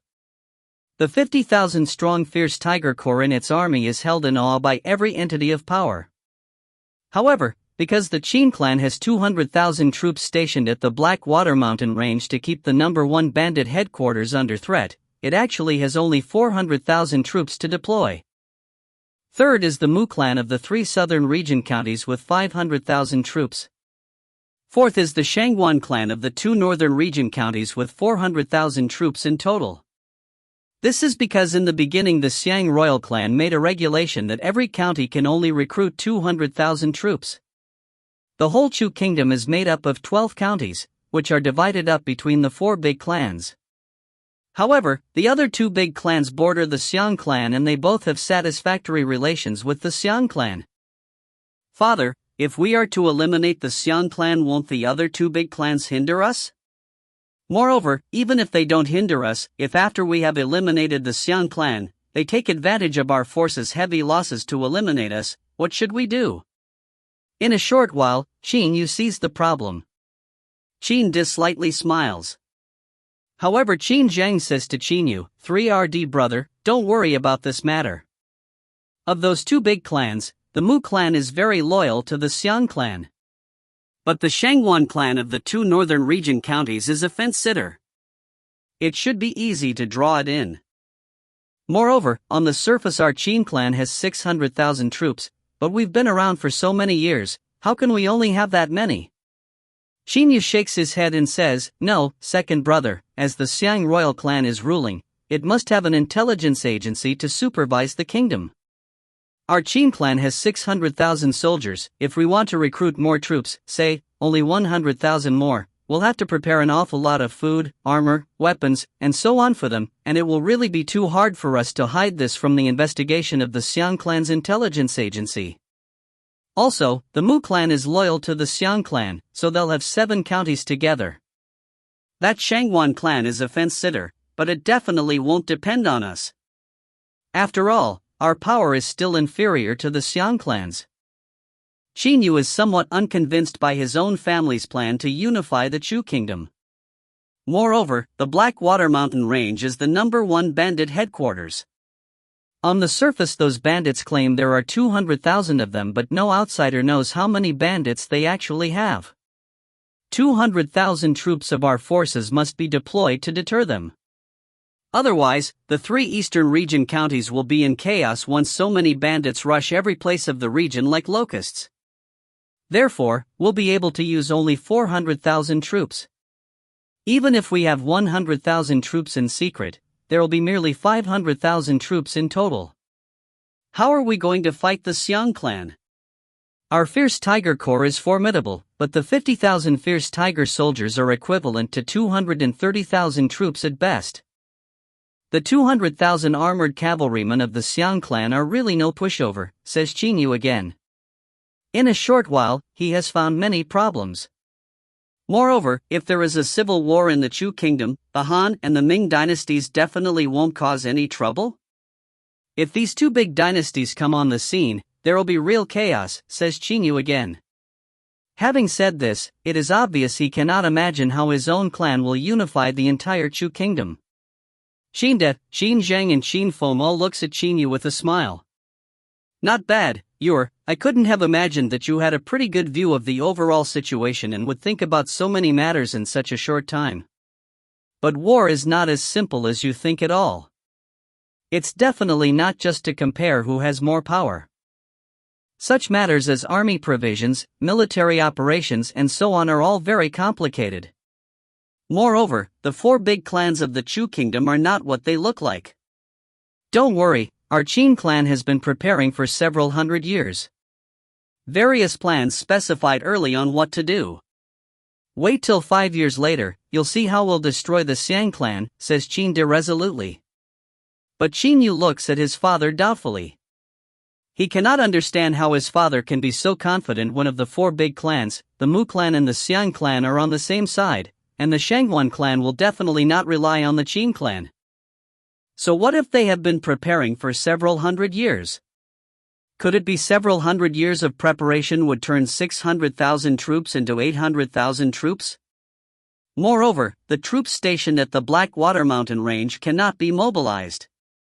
Otherwise, the 3 eastern region counties will be plunged into chaos, which will really be terrible. After all, this region is the base of the Qin clan. Don't worry, your father has taken everything into consideration, says Qin De with a smile. Qin Yu does not know what his father is thinking, but in his view, it will be very difficult for the Qin clan to unify the entire Chu kingdom. After all, the Han and Ming dynasties both are not incompetent. However, seeing the look in his father's eyes puts Qin Yu's mind at ease a lot. End of B2C4. Book 2 Chapter 5. B2C5, Meteoric Tier 1. The Qin clan's people have been subjects of the Chu kingdom for several hundred years without putting their plans into action. Why, after several hundred years, have they decided to spring into action? Wondering about this point, Qin Yu looks at Qin De and asks doubtfully, Father, our Qin clan hasn't done anything for the last several hundred years. Why must we spring into action 5 years later? Could it be we'll really need several hundred years of preparation to destroy the Xiang clan? If we're going to fight, why don't we take action early? Qin Yu is naturally not convinced that this is right. Qin De's face suddenly looks a bit upset.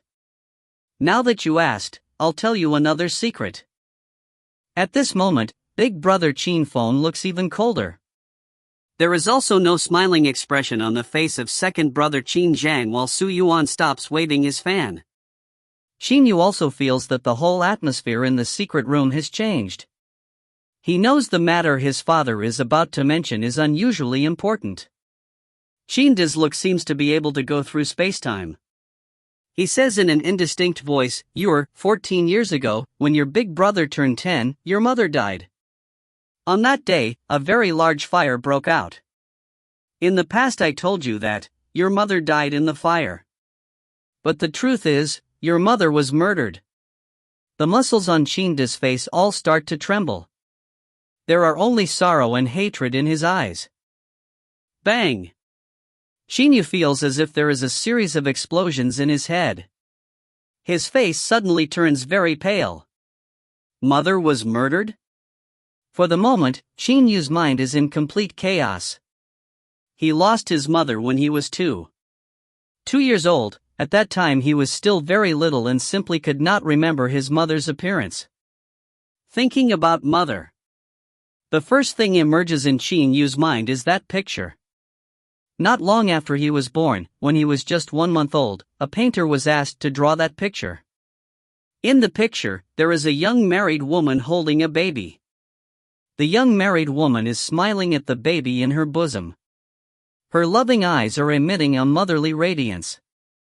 When Qin Yu was very little, there were countless times when he stood foolishly viewing the picture and said to himself, "This is my mother," while his mind tried hard to remember his mother's appearance. There were many times when his mother's appearance lingered on in his dreams. Whenever Qin Yu saw other children with their mothers in Yin City, he wished his mother had been living. How he wished his mother had been alive as well. When he was very little, he wept to his father time after time, asking for his mother. As he gradually grew, Qin Yu did not weep asking for his mother anymore. Every time little Qin Yu thought about his mother, he watched the stars, because Grandpa Lian had said deceased people would go up into the sky and become stars. This is also one of the reasons why Qin Yu likes to watch the stars. Now that little Qin Yu has become an adult.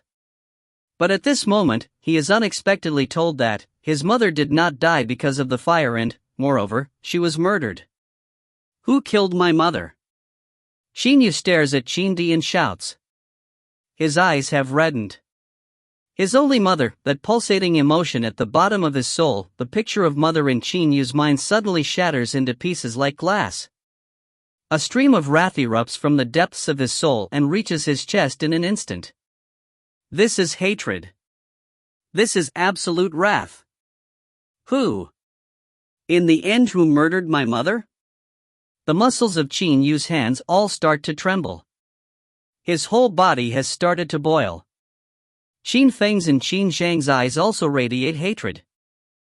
Could it be, as if a ray of light suddenly flashes through Qin Yu's mind, he immediately suspects one possibility. He stares at his father. Father, could it be mother's murderer is Xian clan's? Yes, it must have been so. Yes, it's Xian clan's. Moreover, the murderer is the current Chu Emperor Xiang Wang. It's he who murdered your mother. Also, your big brother witnessed this incident with his own eyes, says Qin Di in an ice-cold voice. For the moment, there is a complete silence in the secret room. Xiang Guang, he thought that after driving Jing Yi to death then faking a fire, what he did will be shrouded in absolute secrecy. He thought he had put me off the scent and I would never discover what happened. But he didn't know Fenger, 10-year-old at that time, was in Jing Yi's room. Qin Di's killing intent surges up. At that time, if it hadn't been for Uncle Feng, I would have died and no one would have known the truth about mother's death, says Qin Feng coldly. Everything has come to light. Everything has been made clear. Even though the Qin clan's people are Qin Shi Huang's descendants, for the last several hundred years, they have had complete control over the 3 eastern region counties and have been enjoying life without worrying about things. Quite a few ancestors of the Qin clan advocated for a peaceful life. After all, it would be too difficult for them to usurp the Chu dynasty and the Qin clan would possibly be finished instead. For the last several hundred years, the Qin clan has always been unable to make up its mind to give up its current lifestyle and overthrow the Chu dynasty. However, the death of the wife of the current clan head Qin Di caused him to make up his mind. Therefore, 14 years ago, Qin Di started to arrange a seizure of power, and he even set in motion some plans prepared several hundred years before. Father, I want to join the army. I'll definitely avenge mother's death. Qin Yu says resolutely while looking at Qin Di. There are only 2 ways for him to seek revenge. First is to use assassination. Second is to use the army to destroy the Xiang clan directly, then it will be easy to kill Xiang Wang. Assassinate Xiang Wang? Qin Yu thought about it for a while then gave up. As the Chu Emperor, Xiang Wang is protected closely by countless experts.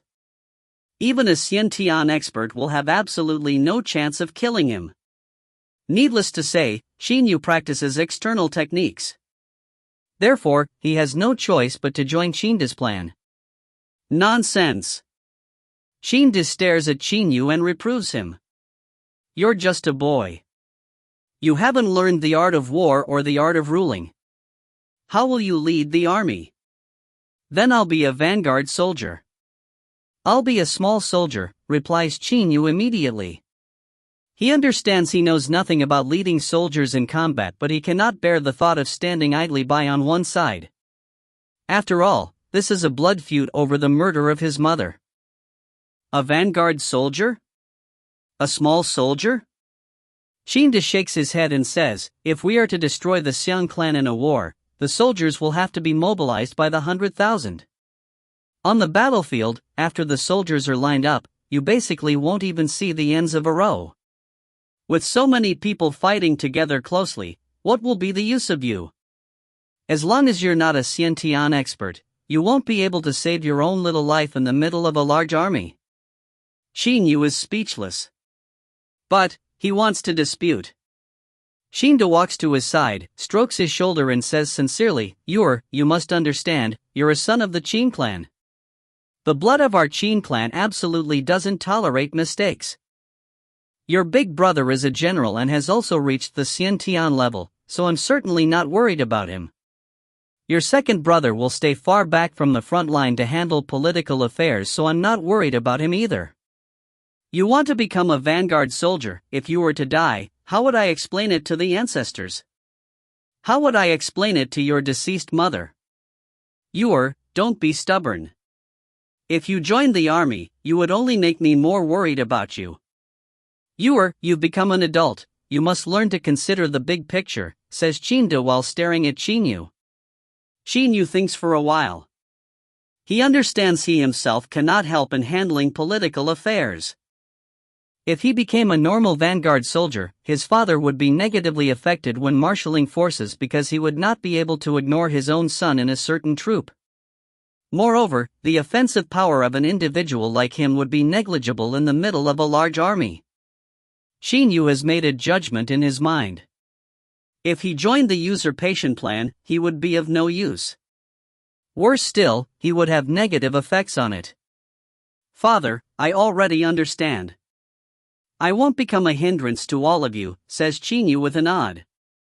Then he turns around and leaves immediately. Seeing Qin Yu leaving, Qin Yu cannot help feeling unhappy. Qin Feng, Qin Zhang and Su Yuan all stand up and follow his back with their eyes. When Qin Yu reaches the door, he suddenly stops, turns around, looks at the other people and says, Father, big brother, second brother, Uncle Su, please avenge my mother's death. Third brother, don't worry, we'll definitely eliminate the Xiang clan, says second brother Qin Zhang resolutely. Qin Feng also nods solemnly to Qin Yu. Su Yuan and Qin Di also look at Qin Yu to let him totally understand their intentions. Thank you. As Qin Yu finishes saying, he goes out of the secret room directly without looking back and gets in the corridor. It is already late at night. The sky is filled with countless visible stars. The cold winds of the late night are blowing, causing Qin Yu's whole body to slightly tremble uncontrollably. Qin Yu suddenly turns around and looks at that room beside the corridor. The secret room is under the ground of that room. Perhaps father and the others are discussing some important plans, but I can't offer them any help. Qin Yu smiles bitterly, then turns around and leaves immediately. End of B2C5. Book 2, Chapter 6. B2C6, Meteoric Tier, 2. In the morning of the next day, Qin Yu leaves the princely mansion alone and returns to Misty Villa. Only Xiao He goes with him. After getting back to Misty Villa, Qin Yu trains even harder. In his plan, even the time for him to go out to execute assassination missions is sharply reduced. Most of his time is spent on improving his power non-stop. When Qin Yu hears about this, he can only smile bitterly. He does not know what to say. Late at night, a half-month later, Qin Yu walks out from his room and stands in the middle of the courtyard. Making a swaying movement with his body, he gets to the top of the room in a flash. Sitting on the top of the room, Qin Yu watches the boundless sky in silence. Xiao He also stays quietly beside him. Misty Villa is located on the side of the mountain. On the top of the room, Qin Yu can even see a cliff not far from there. One cold wind after another reaches him from the depths next to the cliff, but Qin Yu feels nothing. Xiao He, I feel that I'm too useless, extremely useless. Qin Yu looks at Xiao He beside him and says in a low voice. With its shiny black eyes fixed on Qin Yu, Xiao He spreads its huge wings and puts them around Qin Yu as if it is consoling him. Looking into the sky, Qin Yu says in a voice which is a bit indistinct and a bit bitter, When I was little, I thought father didn't care about me, so I trained very hard only for him to spend more time with me. When I grew up, I discovered father truly cared about me. But he has his own business and doesn't have time to stay with me. To destroy the Xiang clan to avenge mother's death is indeed very difficult. Father, big brother and second brother have always been trying hard, but I'm absolutely useless. I'm not proficient in political affairs. And I can't command troops either. My body doesn't have any internal energy, so I'll be of no use in the middle of a large army. Qin Yu cannot help clenching his fists. Actually, I want to help father as well. Actually, I also want to make myself a bit useful to them. Any bit will do. He hates the fact that he cannot power up at once. He hates himself for being useless. Qin Yu is an adult now, but since childhood, he has always felt lonesome. Even though he can feel that his father cares about him, in 10 whole years between age 6 and 16, the time he and his father met does not amount to more than 1 month. He does not hate his father.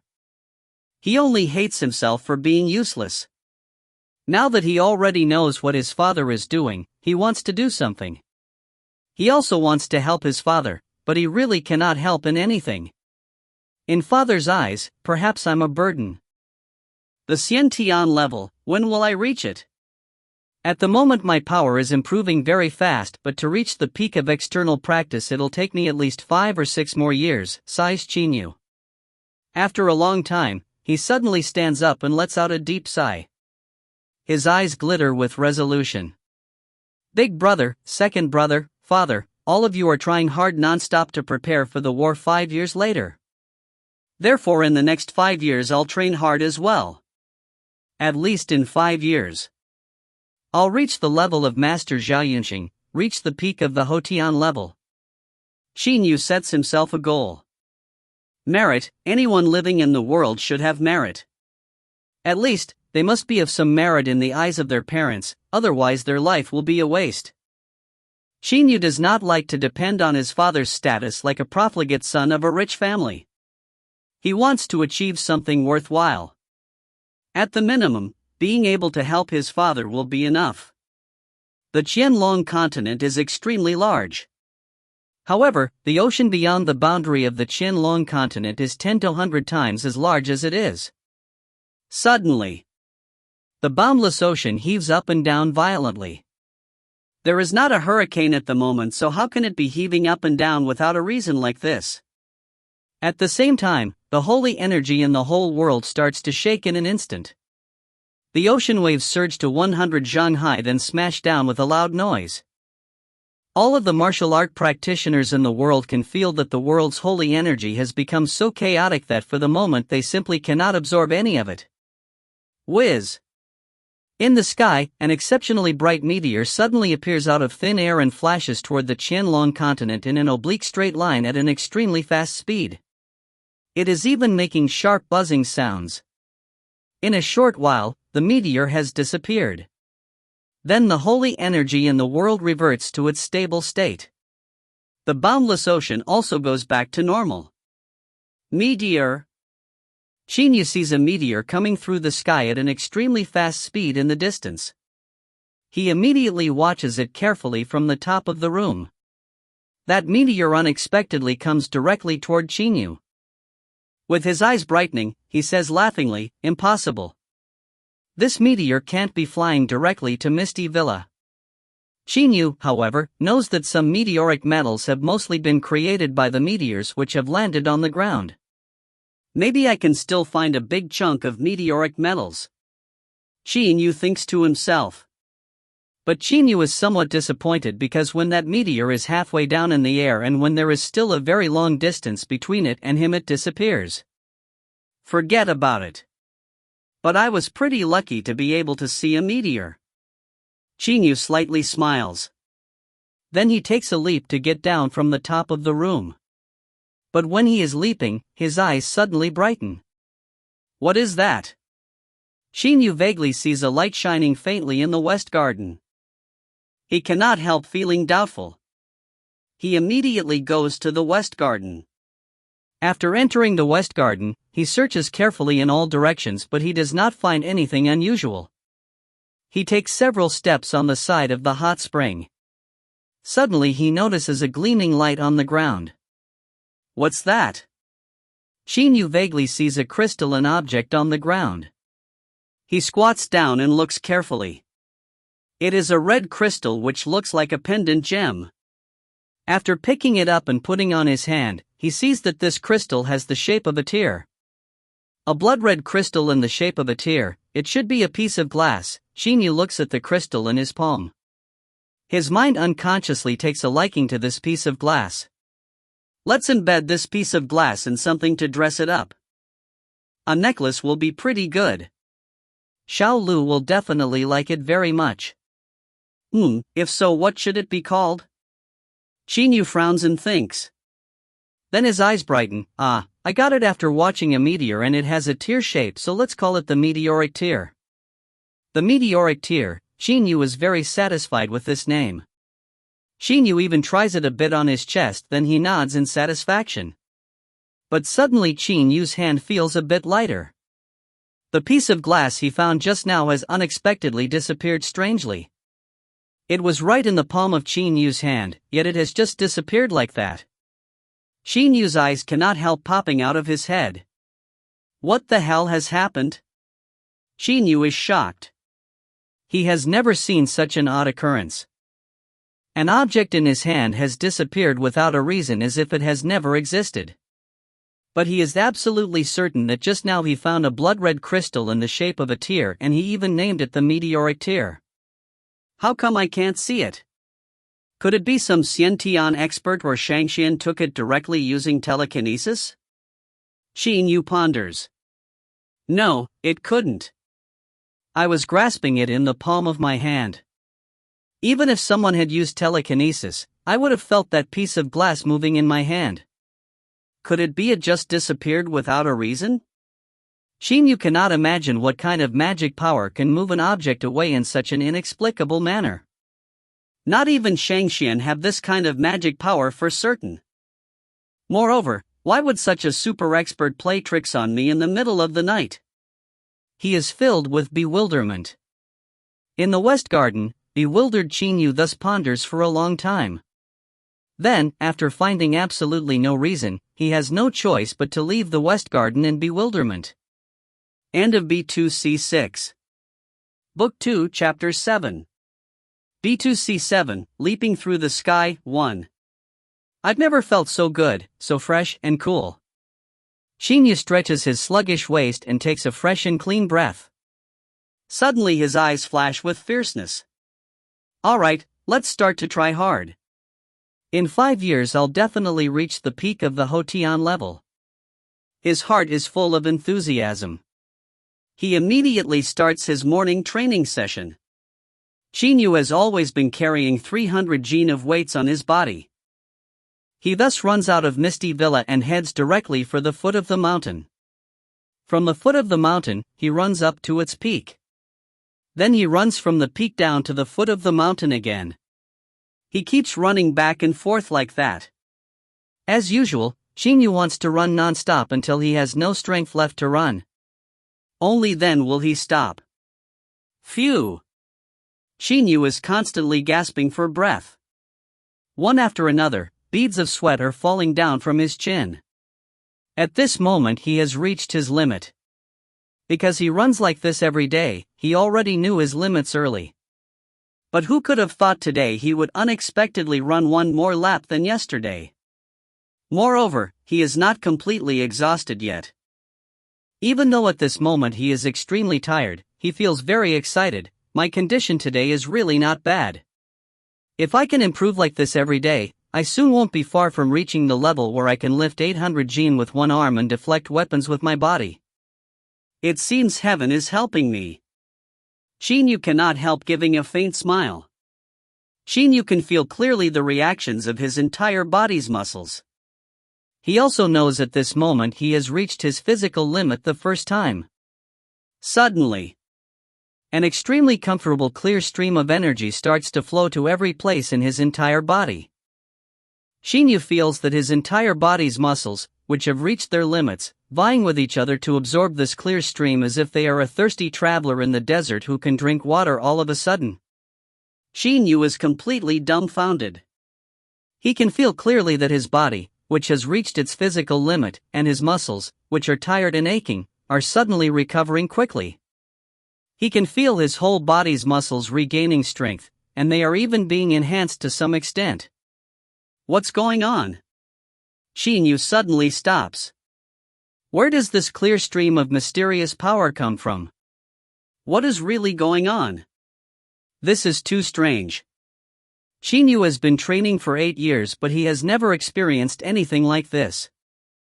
Every time he reached his physical limit, he had to try hard to overcome them. But today, who could have thought a mysterious stream of energy would suddenly appear? Qin Yu basically did not feel its existence in his channels, as if it disregarded the channels. Instead, it directly spread throughout his body. When his muscles absorbed this clear stream, they also became stronger. Qin Yu frowns deeply while pondering about the sudden appearance of this clear stream. But after thinking for a long time, he still does not know how this could happen. Let's continue to train. Let's see what will happen when I reach my physical limit again. Qin Yu immediately continues to run. This time he even runs a longer distance than he did last time. In today's morning training session, Qin Yu has run a longer aggregate distance than he ever did in any previous session. I've finally reached it. Qin Yu feels that he has reached his physical limit again. Even though his legs are still running very fast, his mind and energy are mostly concentrated on the inside of his body. A stream of energy starts to be generated. It's the chest. Qin Yu's eyes brighten. The source of that mysterious energy is in the chest. Qin Yu feels clearly how comfortable it is when this stream of energy spreads throughout his body. This feeling is more comfortable than how he feels while soaking in the hot spring, and much more comfortable than how he feels while massaged by old Dr. Wang Xian. Qin Yu suddenly pulls open the black gold undershirt, which covers his chest. He stares at his chest. There is a faint mark on the chest. If he had not looked carefully, he would not have noticed this mark. It has the shape of none other than the meteoric tear. But there were never any marks on Qin Yu's chest. He remembers very well he did not see it while soaking in the hot spring yesterday, but now it is here. The meteoric tear, yesterday evening's meteoric tear. Qin Yu's eyes pop out of his head. He is so astonished that he is basically speechless. The sudden disappearance of the meteoric tear yesterday shocked him and made him doubtful for a long time. But now, with the appearance of the meteoric tear-shaped mark on his chest, Qin Yu cannot help thinking about one matter. Could the clear stream of mysterious power appeared just now have something to do with this mark? Is this mark related to the mysterious meteoric tear yesterday? Qin Yu simply has no way to know everything about what is going on. But he is not a country bumpkin. As East Vanquishing Prince's son, he knows that some rare treasures in the world can fuse with the body. Objects which are superior to both mundane grade and Xian grade weapons and are equal to Shangxian's weapons can fuse with the body. But Qin Yu has never heard of a crystal which can fuse with the body. However, as soon as he thinks about what happened just now, he knows. He has struck it rich. Limit training is to break through the body's limits time after time. But every time a limit is broken through, the body's flesh and bones are put under a great deal of stress and will require various recovery methods later. In the past, Qin Yu would try to persist until he surpassed his limits, and when it was impossible for him to go on, he would have to use various recovery methods such as soaking in the hot spring, applying medicinal wine and so on. However, now that he has the fantastic clear stream of energy, Qin Yu will not have to waste time on recovery. He can transcend his limits non-stop. Moreover, when that clear stream fuses with his flesh, it seems to also enhance his flesh's capabilities. Heaven is helping me. Heaven is helping me. Qin Yu clenches his fists. His eyes radiate a shocking fierceness. Even heaven is helping me. At first I thought it'd take me 5 or 6 years to reach Master Zhao Yunqing's level, but with this meteoric tear, perhaps 2 years will be enough. Qin Yu's eyes glitter with excitement. From his childhood to his adulthood, in his father's eyes, he has always been inferior to his big brother and second brother. Not only can big brother lead troops in battle, he is also a Xiantian expert. And second brother is proficient in governance. Only he, the third brother, born with a dantian which cannot accumulate internal energy, is the most useless. However, the meteoric tear has given him an opportunity. An opportunity to change his life. Father, I'm not useless. I don't want to hide and live shamefully behind your backs. I'll let you know that I'm as good as big brother and second brother. The most resounding sounds rise in his mind. At this moment, his great ambition soars as high as the sky. Alright, let's start training. Qin Yu starts his training immediately. He trains like crazy, much crazier than in the past. Even if Jia Yunxing came here personally, he would be scared stiff upon seeing how Qin Yu is training.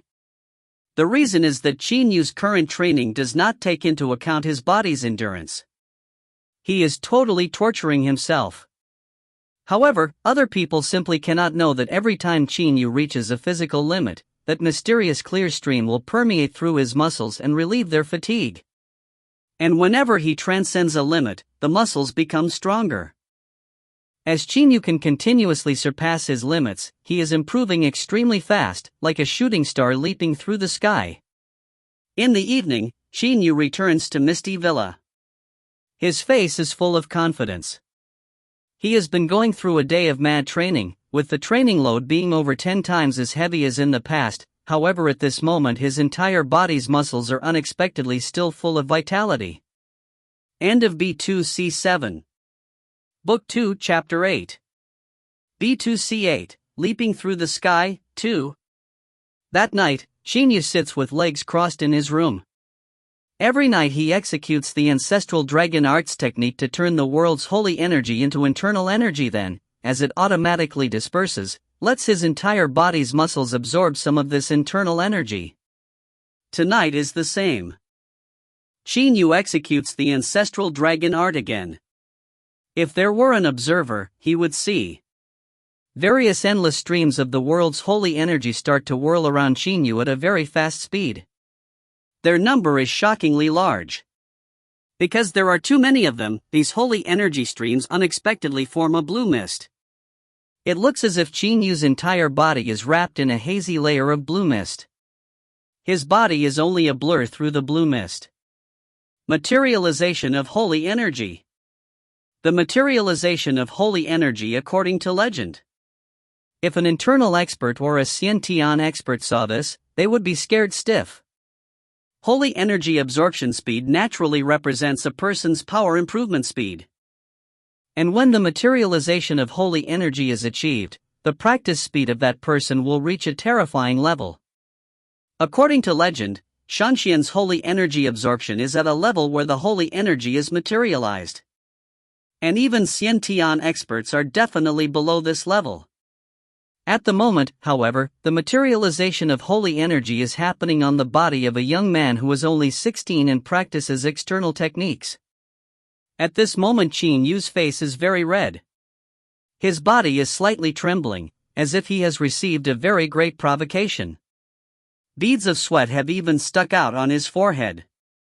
The expression on his face shows that he is both in pain and shocked. However, the surging holy energy is still entering Qin Yu's body non-stop. Why is this happening? So much holy energy. Qin Yu is so shocked that he is speechless. When he executed the ancestral dragon art, the holy energy in his vicinity was very obedient and let itself be absorbed by him at a very fast speed.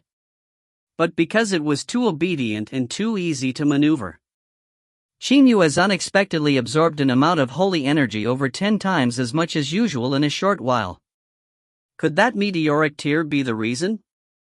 Qin Yu automatically thinks about this.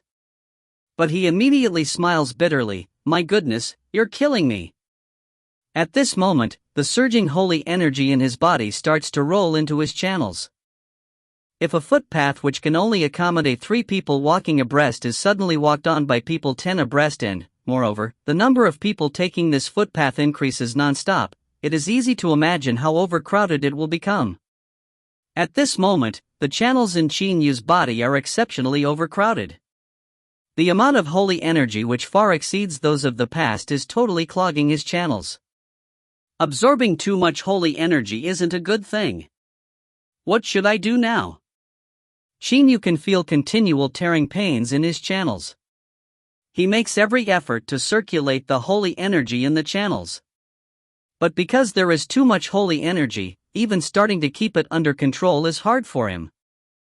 This is like how while an instructor can still easily control the movements of 100 people, he will not be able to direct the movements of 1,000 people by himself.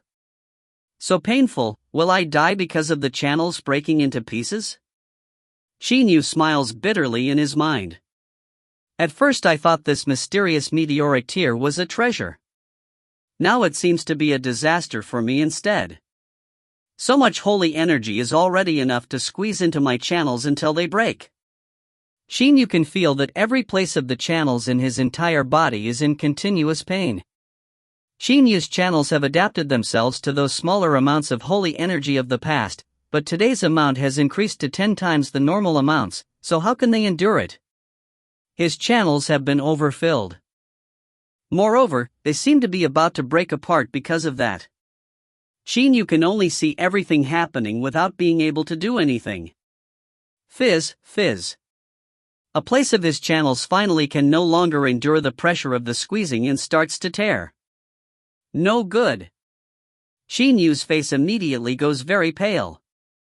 Fizz, fizz. In a short while, the channels in his entire body continuously tear in every place. Father, I thought I was still of some use and would be able to help you. But now it looks like I'm completely useless as before. Qin Yu is disappointed. However, despite facing death, he has absolutely neither fear nor sorrow. Maybe Father will grieve for me after I die? For some odd reason, Qin Yu unexpectedly thinks about this. However, while he is having a bee in his bonnet, the meteoric tear in his chest sends out various clear streams of energy which immediately flow throughout Qin Yu's body. These mysterious clear streams have some unknown power which unexpectedly lets those tattered channels easily take shape again.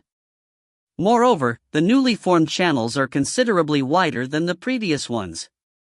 Ah! Qin Yu is astonished.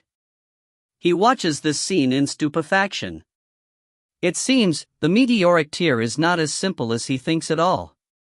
However, because the current amount of holy energy is 10 times, or even over 10 times, larger than the normal amounts, the newly formed channels are still too narrow for it. In a short while, following the increasingly slower circulation of energy, the blockage in the channels becomes more and more serious, and the channels even tear again. This time Qin Yu does not despair. He attentively waits for those mysterious clear streams from the meteoric tear. As expected, the meteoric tear does not disappoint Qin Yu. Once again, a clear stream comes out from the meteoric tear with no difficulty, and he can feel clearly that wherever it goes to the channels they recover quickly. After a short while, all of the channels have been formed again. This time they are even wider than before. Tearing, mending. Even though there is too much holy energy, after experiencing the tearing, mending process continuously, the channels have finally become able to withstand it.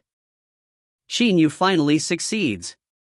However, the pain of having his channels tearing again and again was much more terrifying than the pain of practicing external techniques. Various vigorous streams of internal energy swarm into his dantian, then move outward in all directions. Like dry sandy soil, the flesh in Qin Yu's entire body draws internal energy off non-stop. The more internal energy his flesh and bones absorb, the more formidable they become. However, as time goes by, the flesh and bones absorb less and less internal energy. After 4 hours, Qin Yu opens his eyes. Sure enough, just as I anticipated, when the training load increases, the flesh and bones become stronger and also absorb more internal energy. A day ago my training load increased to over 10 times the normal load. Now I've only been absorbing for 4 hours, but the amount of internal energy absorbed was already about 10 times larger than in the past. Qin Yu's face is full of sweat. The pain of the channels tearing just now has caused his entire body to be drenched in sweat. After my flesh and bones absorbed so much internal energy, now I feel. Qin Yu kicks fast and fiercely with his legs, causing whizzing wind sounds. He also punches continuously with his fists, splitting the air before him. Now I feel, my entire body is full of power. Qin Yu's eyes glitter with extreme excitement. After going through this one day of training, he can totally notice that his own improvement speed is extremely fast. 2 years, will I need that much? There is a hint of a confident smile on the corners of his mouth. It is pointless to guess how long it will take to reach the peak of the Hotian level. He can only undergo real training and wait for the facts to speak for themselves. Time goes by. Qin Yu starts to train like crazy. He throws caution regarding daily training load to the winds and completely attacks the endurance limit of the human nerve. Even if Xiantian experts came to see how he trains, they would be horrified to death by this madman. This kind of training is suicide. With 300 jin of weights on his body, he holds high 2 huge rocks which weigh several hundred jin each using his hands. He thus runs at his fastest speed for 1 hour. Afterwards, he throws the rocks away and swims in the lake while carrying 300 jin of weights more than 100 round trips. Then he repeats these forms of training. This is totally beyond the human imagination. There is simply no way to explain it. Is this really what a person can endure? However, Qin Yu is happy and lively. His body's toughness, flexibility, and agility improve day by day. His eyes also become increasingly swifter and fiercer. Qin Yu always tests his arm strength while carrying 300 jin of weights. From lifting 300 jin with one arm, the weight he can lift with one arm continuously increases to 400 jin, 450 jin, 500 jin, 550 jin, 600 jin, 700 jin. However, even though his arm strength improves, there does not seem to be an upper limit on Qin Yu's one-armed strength. A peak Hotian expert has 700 to 800 jin of strength in one arm? To sum up, in just a year Qin Yu's one-armed strength has surpassed this so-called peak of one-armed strength. His strength, agility, and even his body's attack resistance have all been continuously challenging the presumptive peaks of external practice on the Qianlong continent. Qin Yu is still improving very fast without showing any sign of deceleration. Moreover, he does not feel any bit of Xiantian energy at all, which means he is still a Hotian expert. No one knows how great Qin Yu's attributes will be at the peak of the Hotian level. In conclusion, the current Qin Yu's achievements cannot be predicted using common sense. A miracle of external practice is being initiated by him. End of B2C8. Book 2, Chapter 9. B2C9, Rock Within Rock, 1. Mount Donglan is 3,000 m high. Such a high mountain is naturally thickly wooded. There are even wild beasts hiding in the depths of the forests on the mountain. However, at the moment, in a very remote wood on Mount Donglan, a silhouette of a man is moving back and forth extremely fast. He is agile like a panther and skillful like a monkey. In an instant he even leaps up several tens meters onto a tree fork, then easily leaps from this tree fork to another. The most extraordinary thing is that while this man is moving extremely fast, he does not cause any wind sounds at all. The silhouette suddenly dives down from several tens meters high like lightning. With a ferocious splash he gets into the small lake in the depths of the wood. The lake, which is clear and beautiful as if made from jade, immediately ripples. This nameless small lake is very clear, and it is even possible to see clearly the cobblestones at the bottom of it. It feels really good. Qin Yu suddenly emerges from the bottom of the water. He spontaneously shakes his head, scattering water sprays around. Qin Yu has had the meteoric tear for 1.5 years. A half year ago, his strength reached the level of Man Dong, a man born with great physical strength. His agility is even more peerless. And because normal weapons can no longer hurt him a bit, it is obvious how great his flexibility and toughness are. Even though Qin Yu is not wearing gloves, his fingers can still grab blue stones into pieces with ease. Moreover, his finger skin has not been hardened in the slightest. This is totally out of line with Zhao Yunqing's theory. How can a person's fingers remain sensitive and become extremely tough at the same time? In theory, because Qin Yu has reached Zhao Yunqing's level or has even surpassed it, he should have reached the so-called peak of the Hotian level. However, Qin Yu's various bodily capabilities are still improving at an extremely shocking speed. Feeling that his progress was too terrifying, he went directly into the depths of the forests to train lest the people at the villa chatter about him. In the depths of the forests, huge rocks are seen everywhere. Moreover, training here is even more beneficial to his 7 North Stars moonlight dance body maneuvering skill. After all, there are basically no roads in the depths of the forests, only a great variety of obstacles. This kind of conditions is very useful for practicing body maneuvering skill. In only 1.5 years my one-armed strength has reached 1000 Jin. If I talk about this, Qin Yu gives a faint smile. The lifting strength of an arm and the impact force of a punch are totally different concepts. It is much more difficult to lift than to punch with one arm. If an arm can lift 1000 Jin, the impact force it generates when throwing a punch will definitely exceed the weight of 10,000 Jin. Even Man Dong, who is known by reputation as the strongest external expert, would be dumbfounded by such a terrifying force. For the last half year I've almost never taken off these 300 Jin of weights. How fast will I be after taking off these weights? Qin Yu thinks to himself. If other people heard about this, they would have no way to believe it. Just now in the wood, Qin Yu was moving back and forth extremely fast. His speed was even faster than those of ordinary external experts. However, this was merely his speed while carrying 300 Jin of weights. Bang! Following several loud noises, the black iron arm guards and leg guards and the black gold undershirt have already been shed to one side. Haha, let's try it now. Qin Yu suddenly shoots into the sky like an arrow leaving a bow. He leaps out of the water directly, then makes a swinging movement with his body in a relaxed manner in midair. Unexpectedly, he comes to rest. Yes, he comes to rest, albeit for only about 2 or 3 seconds. This is the subtlety of how Qin Yu's body maneuvering skill makes use of wind forces. Whiz! With a shaking movement of his body, Qin Yu dives down extremely fast and lands on the ground. Bang! Following a push with his feet, his entire body disappears with a schwa noise. Then the large trees in the surroundings start to shake continuously. A vague noise is shuffling back and forth in the wood like lightning. Landing! Qin Yu suddenly appears beside the lake. His face looks extremely excited. After taking off 300 Jin of weights, my speed has increased by more than 1 level. Really extremely fast, but, Qin Yu frowns. Only that at such a fast speed, wind resistance becomes too terrifying. Even with my current level of the 7 North Stars moonlight dance, I still can't neutralize the resistance completely. The faster the speed is, the stronger wind resistance becomes. Qin Yu's speed just now reached an unprecedented level. He could neutralize wind resistance with ease in the past, but with such a fast speed, he has no way to nullify wind resistance perfectly.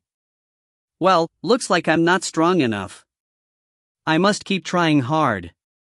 I even want to see what my limit is in the end. Qin Yu's eyes are blazing with excitement and passion. Qin Yu continues to train hard in the depths of the forests on Mount Donglan. Late at night, in Huayang House of the Imperial Palace in the Chu dynasty's capital. Huayang House is where Imperial concubine Yu lives. Tonight the Chu Emperor Xiangguang is paying a visit to Imperial concubine Yu's Huayang House. After being intimate with each other, Xiangguang and Imperial concubine Yu have been sound asleep. The two ladies in waiting outside the door have been drowsing, but they are still trying hard to keep their eyes opened. Xiangguang, who has been sleeping deeply, suddenly starts to shake. Beads of sweat have stuck out on his forehead. It seems he is in a state of extreme panic and agitation. No. Don't. Don't, Xiangguang continuously says in a very low and confusing voice. It is simply impossible to hear clearly what he is saying. However, next, even Xiangguang's entire body shakes and Imperial concubine Yu beside him is woken up with a start. Your Majesty, are you alright, Your Majesty? Seeing that Xiangguang's face is very red, Imperial concubine Yu cannot help panicking. Die. With his eyes still closed, Xiangguang suddenly shouts and brandishes his arms, which immediately smash on Imperial Concubine Yu's body. Bang! Imperial Concubine Yu is knocked down from the bed. Spitting out a mouthful of blood, she looks at Xiangguang in disbelief because she is the Imperial concubine the Emperor pampers the most. At this moment Xiangguang also wakes up. He sees that Imperial concubine Yu has been seriously injured by himself, but his expression is still frosty. Someone call an Imperial doctor. After saying, Xiangguang stops paying attention to Imperial concubine Yu. He gets dressed and goes right past heavily injured Imperial concubine Yu without even looking at her. In a short while, Xiangguang has appeared in the Imperial study. A hawk-like hook-nosed man dressed in black is respectfully standing on one side. Yang Li is in charge of the 3 eastern region counties, right? Xiangguang asks coldly. Yes, Your Majesty. The hook-nosed man replies respectfully. Xiangguang suddenly stands up, stares at the hook-nosed man and says, integrate all the intelligence about Qin, then let me know. Also, increase the supervising force in the 3 eastern region counties. I don't believe he only has 600,000 troops. You must investigate and ascertain what tricks he has up his sleeve. Yang Li has only found out so little info after so many years. He's really useless. From now on, let Jinsu have charge of the entire secret service in the 3 eastern region counties. Transfer Yang Li back. Yes. The hook-nosed man gets down on one knee and says, You can go. Xiangguang dismisses him with a wave of a sleeve. The hook-nosed man bows then disappears directly in the Imperial study with shaking movement of his body. Xiangguang looks forward, but his mind is thinking about something else. If I don't investigate and ascertain everything about Qin, I won't be able to sleep and eat well. Xiangguang has a recurring nightmare in which he is killed by Qin. What he is worried about the most is that Qin discovers that past incident, so he wants to wipe out the Qin clan. However, the Qin clan has been controlling the 3 eastern region counties for several hundred years, and therefore, to Xiangguang, it is a deep-rooted problem which he cannot eliminate simply as he wishes. At the moment, Xiangguang's tactic is to investigate Qin clearly. If Qin gives any indications of rebellion, he will mobilize the entire kingdom's forces to destroy the Qin clan. If Qin is still unaware of that past incident and does not rebel against him, then this matter will be over. This idiot Yang Li is completely useless. But Jinsu will surely find out everything. Qin, you better not know about that incident. You should know your place as East Vanquishing Prince. If you really want to rebel, then, Xiangguang's eyes radiate ferocious cold rays of light. End of B2C9. Book 2, Chapter 10. B2C10, Rock Within Rock, 2. Beside a small lake in a wood on Mount Donglan. It's been 10 whole days. Qin Yu is resting his back against a huge rock. Holding a blade of grass in his mouth, he looks at the lake in front of him with a powerless expression on his face. Qin Yu is now 18 years old. For 10 whole years from age 8 to age 18, his body continuously improved and transformed. After obtaining the meteoric tier, he improved especially fast, like a meteor leaping through the sky. However, some time ago Qin Yu discovered that his progress started to slow down. And for the last 10 days, he has rarely seen any improvement. It looks like I've finally reached the peak of my Hotian level. Qin Yu suddenly bursts out laughing. At the peak of the Hotian level, other people have 700 to 800 gene of strength in one arm. Today, with 300 gene of weights on my body, I can still lift a 1400 gene object with one arm. If I take off the weights, perhaps I'll be able to lift even 1500 gene. Agility. Compared to his strength, his agility is even at a higher level. Relying on the body maneuvering skill he created himself, he can even neutralize the wind resistance at his fastest speed. If Qin Yu moves with his entire power, his whole body will become a blur. Those with insufficient power will not even be able to see his silhouette. Strength, agility, sensitivity, body's resistance, Qin Yu has reached an inhuman level in every aspect. In terms of strength alone, even Xiantian experts are far inferior to him. However, if Xiantian experts use the Xiantian internal energy in their bodies, it will be difficult for Qin Yu to defeat them. Those who have Xiantian energy are Xiantian experts. In spite of everything, they belong to the Xiantian level. Xiantian and Hotian are essentially different. After breaking through the peak of the Hotian level, I should be at the Xiantian level. But I practice external techniques. What must an external practitioner do to reach the Xiantian level? Qin Yu whispers. For the moment he cannot come up with any solutions. After all, no one has ever reached the Xiantian level through body training. Suddenly a resounding eagle cry rises. Then the sharp whizzing sounds of an incoming gust of wind reach Qin Yu. A huge black eagle descends from the sky and lands beside him. You've arrived, Shohei. This time you unexpectedly went out for 3 whole days. Brat, I even thought you'd forgotten me. Qin Yu strokes the black eagle's crown cozily and says.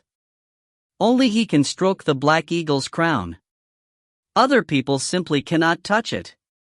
The black eagle is even 1 size larger than 2 years ago. It reaches 2 m in height by merely standing.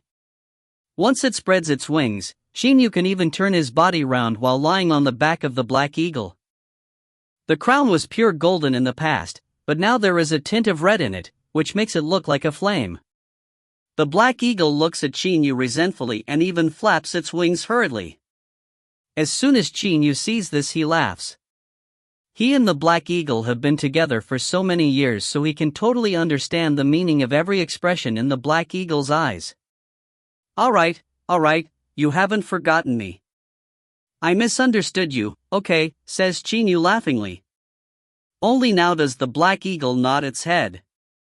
Qin Yu cannot help giving a laugh. Shohei, come, I haven't fought you for a long time. Let's spar.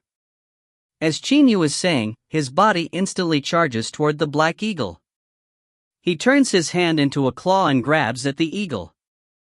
The black eagle gives a shake of its big head as if it is in a jolly mood. With a wave of its wing, it easily blocks Qin Yu's blow. When Qin Yu's eagle claw smashes on the black eagle's wing, it unexpectedly makes a noise which sounds as if it has just hit steel. Qin Yu's fingers are even stronger than that eagle claw king's, yet the offensive force of his fingers cannot hurt the black eagle. Your black feathers are already even comparable to black iron. Qin Yu retreats a step. Seeing that his fingers' powerful offensive force could only leave a mark on some outermost feathers, he cannot help feeling powerless. The black eagle's feathers are shiny black and extremely sharp.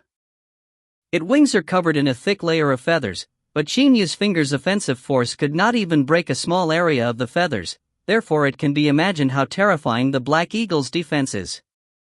The black eagle shakes its head proudly while flapping its wings in a disorderly manner. Don't be cocky. It looks like I'll have to use this one move. Qin Yu quickly takes off his black iron arm guards and leg guards and the black gold undershirt. He immediately feels light as if his entire body is a swan feather. The black eagle's defense is awfully strong, but its offense is even more shocking. Those 2 claws can even break black iron into pieces easily. They are definitely comparable to extremely good Xian-grade weapons. But the defense of Qin Yu's body has difficulty withstanding even black iron weapons, not to mention the black eagle's claws. Haha, are you ready to be plucked? Qin Yu's whole body starts to move like a flash. Yes, his only solution, use speed. The black eagle's speed in midair is fast. Its agility on the ground is also pretty good. But compared to Qin Yu, who has extraordinary agility, it is still a bit slower. However, only after taking off the 300 gene of weights did Qin Yu become faster than the black eagle. Whiz! With a push of his feet, Qin Yu's entire body turns into a blur. As soon as his feet touch the surrounding trees or rocks, he changes direction extremely fast. When he reaches his fastest speed, it looks as if he is attacking the black eagle from all directions at the same time. With a wave of its wings, the black eagle starts to move extremely fast as well. It can also change direction very easily with a wave of the wings. The eagle's body is designed entirely for the sake of speed, so the wind resistance it experiences is minimized. One man and one eagle are attacking each other extremely fast. Taste my vigorous diamond finger. Qin Yu's forefinger pierces the air like a sharp arrow and hits the black eagle's chest hard. This is his strongest finger force, but it can only damage a small area of the feathers, while there is a thick layer of feathers on the black eagle's chest. The black eagle seems to be very angry. It unexpectedly redoubles its speed. In an instant, only various blurs can be seen at the site of the fight. Whoa, have you gone mad? Qin Yu shouts loudly. His speed has also reached its limit. Using the 7 North Stars moonlight dance, he looks like a dancer in the moonlight. He easily moves extremely fast beside the black eagle while attacking it non-stop with his hands. Even though the black eagle's speed is fast, every strike it executes is spotted very early by Qin Yu. This is because the basis of Qin Yu's body maneuvering skill is to make use of wind forces, but every time the black eagle attacks, the winds automatically change, which is also detected by Qin Yu. Suddenly, a resounding eagle cry rises. The black eagle has finally gone mad. It flaps its wings extremely fast like crazy. In an instant, a typhoon seems to have started at the site of the fight. All of the nearby trees are bent toward the ground by the wind.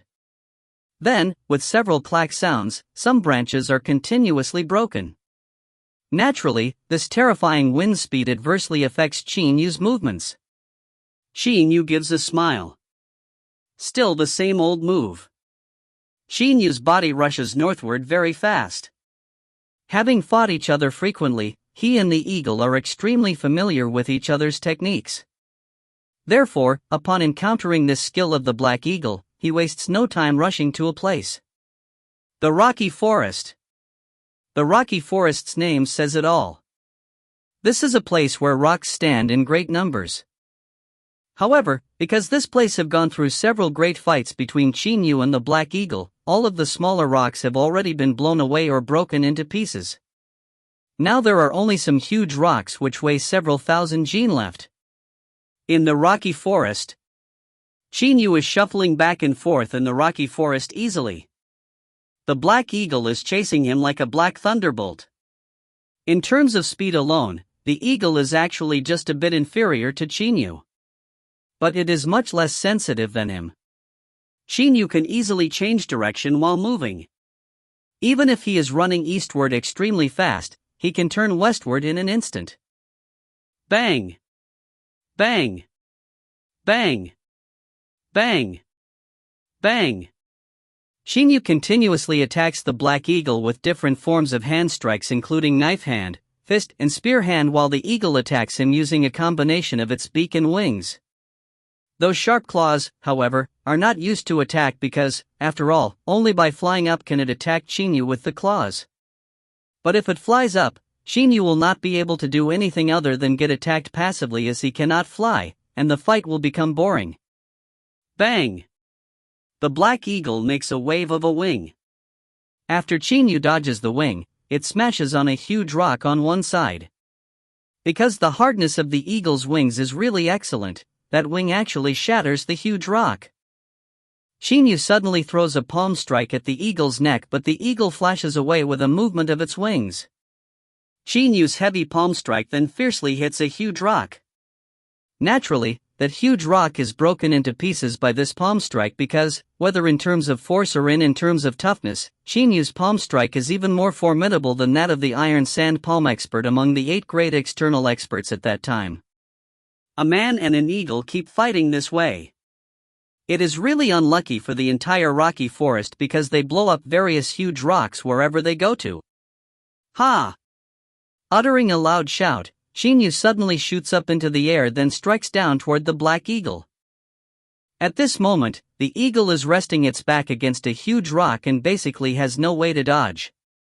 But with an easy movement of its wings, it, unbelievably, moves away sideways several meters. Qin Yu's heavy palm strike therefore hits the huge rock the eagle was resting its back against. Boom! The rock is shattered, but Qin Yu stops moving. Xiao He, let's stop. When Qin Yu's palm strike hit, he felt something wrong because there was an intense reaction from this huge rock. There were also reactions when he shattered other huge rocks before, but they were nothing special. However, this huge rock's reaction was really so tremendous that even his palm tingled. Hearing Qin Yu shout, the black eagle also comes to see in doubt. What is this? Qin Yu looks at the flaming red rock before him in astonishment. No, it should be called a crystal rather than a rock. Can a rock which radiates flaming red rays of light still be called a rock? Who could have thought that after a 10,000 gene huge rock was shattered there would be a flaming red crystal inside? This crystal is very large, almost half as tall as Qin Yu, and is a near-perfect cylinder. To be exact, it is a rod, only that this rod is much shorter and thicker than normal rods. It is as thick as a human thigh. Qin Yu holds this crystal with both hands and feels that it is warm. Oh, so heavy. He is amazed to discover that the crystal is unusually heavy. He immediately exerts the strength of his hands. Suddenly, with a low shout, he lifts the flaming red crystal up. Qin Yu's eyes pop out of his head at once. Oh my goodness!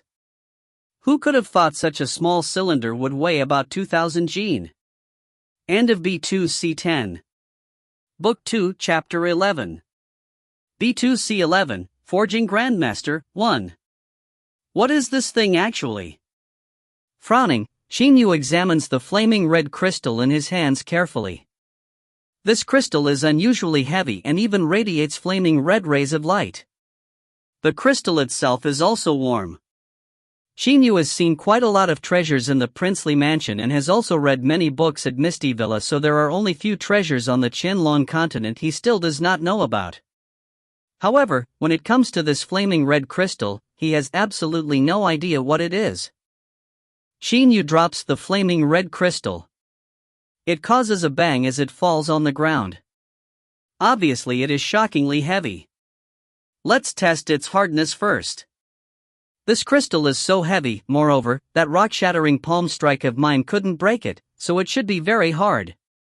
Qin Yu forms a claw with his hand, then executes the eagle claw art technique. He fiercely grabs at the flaming red crystal. A loud metallic noise rises. The flaming red crystal does not get even a scratch. Qin Yu takes a deep cold breath. He feels the 5 attacking fingers tingling. That claw strike was executed with his entire power, yet he could not even scratch the crystal, therefore it is easy to imagine how great its hardness is. Qin Yu frowns and thinks. Suddenly he turns around and says, Xiao He, you come and test how hard this crystal is. Xiao He shakes its head a couple of times in excitement. With a wave of the wings, it flies up then dives down. Using those sharp claws it grabs at the crystal ruthlessly. A loud metallic clatter rises again, but the crystal still does not get even a scratch. Xiao He lands on the ground and gives Qin Yu a wink, looking very disheartened as if it feels aggrieved because its claws have been defeated. Qin Yu is dumbstruck. Only after a long time do his eyes glitter with excitement. Ha, I struck it rich. I struck it rich. Xiao He's claws can even tear black iron easily like paper. Their hardness can match Xin-grade weapons. Since even his claws can't break the crystal, it's at least a precious forging material. Well, let's test again with the Yuchang sword. Whiz! Qin Yu makes a wave with a hand. A shaft of black light flashes by, hacking fiercely at the flaming red crystal. A clang is heard. Holding the Yuchang sword in his hand, Qin Yu looks at the flaming red crystal before him in excitement. Such a huge piece of first-class ore is definitely a priceless treasure. Perhaps it can even be forged into high Xian-grade weapons. The Yuchang sword is a low Xian-grade weapon. Ores have to undergo many complex processes to be finally forged into weapons. But weapons are much harder than the ores they are made from. For example, the meteorites from which the Yu Chang sword was forged would definitely not be able to withstand the chops made with the sword. Even the Yu Chang sword cannot leave a mark on this flaming red crystal, therefore its hardness must be at a shocking level. Not even middle Xian grade ores can remain unblemished after being chopped with the Yu Chang sword, then how can this flaming red crystal? This is high Xian grade ore, or perhaps, even better. Qin Yu's eyes shine. It is simply impossible for normal people to imagine how much a martial art expert craves for a first-rate weapon. Qin Yu, of course, has been dreaming about an absolutely excellent weapon. The crystal itself is already so much harder than the Yu Chang sword. If it is forged into weapons, then... Xiao Hei, let's return to the villa. Qin Yu takes off his coat and covers the flaming red crystal with it. Then he lifts the crystal up in a hug. He also knows that he cannot let everyone know about such a treasure as this crystal. Even though he does not mind, he knows the rules of the princely mansion. In the mansion, even weapons of the Yu Chang sword's caliber are kept in secret, not to mention this much more precious flaming red crystal. Hugging the 2000 gene crystal, Qin Yu immediately runs back to Misty Villa. Perhaps only he, who is so extraordinary, can carry this crystal. At Misty Villa, Qin Yu walks out from an underground secret room in a relaxed manner. Carrying 2000 gene back from the depths of the forest was really a bit tiring. With a smiling expression on his face, he moves his arms about. Having obtained such a treasure, Qin Yu is in high spirits. If father hears about this, he'll definitely be delighted. With a smile, Qin Yu goes toward Lian Yan's habitation. Suddenly two people are approaching him from behind. One of them is a young man who is a bit taller than Qin Yu. The other is a delicately pretty young girl dressed in green. The young man is very robust while the young girl has dainty facial features. The most attractive thing about her is that air of delicacy. Brother Yu. Seeing Qin Yu, the green-clad young girl's eyes immediately brighten. She quickly runs up to him. Brother Yu, this time you've already gone out for almost several days. Why don't you see me for a while? The young girl mutters. Xiaolu, wait until I'm free, I'll definitely spend more time with you. Qin Yu tenderly strokes Xiaolu's head. This green-clad young girl is none other than Xiaolu, and the young man beside her is Taishan. The brother and sister have asked to become Lian Yan's disciples. Xiaolu does not like fighting or killing, so she has only been practicing her internal technique and usually spends her time piping. The jade pipe on her waist was given to her as a present by Qin Yu. You're always saying when you have free time, but you're always busy. Brother Yu, why can't you take a break? Xiaolu looks a bit discontented. Her brother Yu usually says he will spend time with her when he is free, but heaven only knows when he will have free time. Take a break? Qin Yu is slightly startled. From age 8 to age 18, the number of breaks Qin Yu really took can be counted on the fingers of one hand. He has always had a single-minded determination to train hard so that he can help his father as soon as possible and become a capable assistant to his father. Xiaolu, don't fool around. Taishan reproves her, then turns to Qin Yu and says with a smile, Xiaoyu, you're looking for master, right? He's taking a rest in the courtyard. Good, then I'll go find Grandpa Lian first. Qin Yu bids them a farewell, then goes toward Lian Yan's place. Xiaolu, however, follows his back with her eyes. She slightly wrinkles her nose and says, Brother Yu has always been busy. When will he ever have a rest? Xiaolu has been staying at Misty Villa for nearly 5 years, so she naturally knows how hard Qin Yu trains. Xiaolu, don't say that. Xiao Yu is different from us.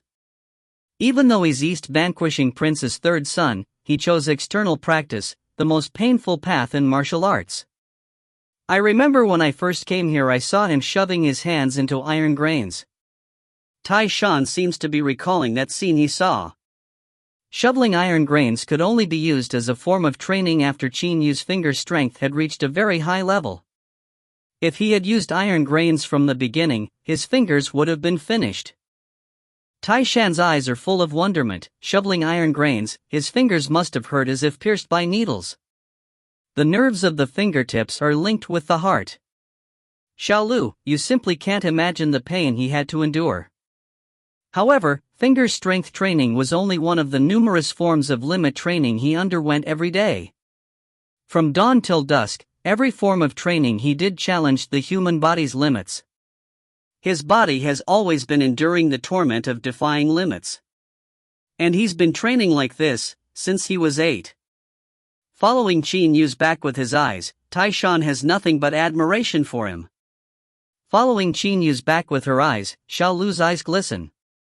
In her heart, Brother Yu is always carefree, big-hearted, and warm like the sun. However, this Brother Yu, despite being East Vanquishing Prince's son, has been experiencing those utmost tortures to the body since 8 years old. Despite having the meteoric tear, if Qin Yu wants to make use of its positive effects, he also has to train until reaching a physical limit. He has to train his fingers until they hurt as if broken off. He has to do deep squats until his legs have muscle cramps and his head is pounding. Only when he reaches a physical limit will the meteoric tear release its fantastic power. If he wants to get something, he has to pay first. In order to reach his current level, Qin Yu has paid a lot, an awful lot. In Lian Yan's courtyard, Lian Yan is lying in a deck chair, drinking tea and enjoying the tranquility of the moment. Grandpa Lian. As soon as he hears Qin Yu's familiar voice, Lian Yan smiles to the point where his eyes start to narrow. He turns to Qin Yu and says with a smile, "Xiaoyu, it's so hard to see you. It's still light now, yet you already returned from training." Lian Yan is always unable to suppress his delight when he sees Qin Yu, just like how a grandpa can never help rejoicing at seeing his grandson. Qin Yu goes up to him through the door of the courtyard. He wants to find a forging expert to handle that flaming red crystal. Naturally, when he wants to find a forging expert, the first thing he thinks about is to ask Lian Yan. End of B2C11. Book 2, Chapter 12. B2C12, Forging Grandmaster, 2. Grandpa Lian, I've obtained an extremely precious piece of ore. According to my estimation, it should be a high Xian grade ore. Qin Yu's first sentence makes Lian Yan suddenly jump up. Lian Yan's eyes are full of astonishment. He looks at Qin Yu in disbelief. Only after a long time does he says, "Xiaoyu, you can't joke about this matter. High Xian grade ores are what even Xian Tian experts dream about. The weapons forged from them will definitely be marvelous. How can first-rate ores of this kind be obtained easily?" To people on the Qianlong continent, weapons are simply divided into mundane grade ones and Xian grade ones. The Xian grade is then divided into 3 subgrades. And it is the same with ores. Even East Vanquishing Prince with such a great influence only has several tens weapons hidden in the weapon storing warehouse. Most of them are low Xian grade, some are middle Xian grade, but only 2 of them are high Xian grade. Grandpa Lian, how can I deceive you? I made a chop with the Yu Chang sword to test and couldn't even leave a mark. What can it be if it's not high Xian grade? Qin Yu immediately explains. You couldn't even leave a mark when chopping with the Yu Chang sword? Lian Yan understands, if even the Yu Chang sword cannot leave a mark, this piece of ore is definitely high Xian grade. Xiaoyu, what does this piece of ore look like? How large is it? About the size of a fist. In general, the size of a piece of ore is inversely proportional to its value. If it is about the size of a fist, it will already be enough to forge such a weapon as a short sword or a short knife. A fist? Qin Yu says in surprise. The flaming red crystal he obtained is approximately 1 m high and as thick as a human thigh. It is much larger than a fist. Is it even smaller than a fist? Then it can only be made into a weapon such as a dagger and the like. But that's still pretty good. At least you'll have a high Xian grade weapon.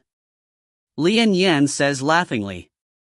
Only now does Qin Yu beside him understand what he means. He cannot help bursting out laughing. You're wrong, Grandpa Lian. The piece of ore I found is very big and looks like a rod. It is 1 m high and as thick as a human thigh. It's much bigger than a fist, says Qin Yu while gesticulating with his hands. Lian Yan's eyes immediately pop out of his head. His cheeks even redden. A rod, even 1 m high?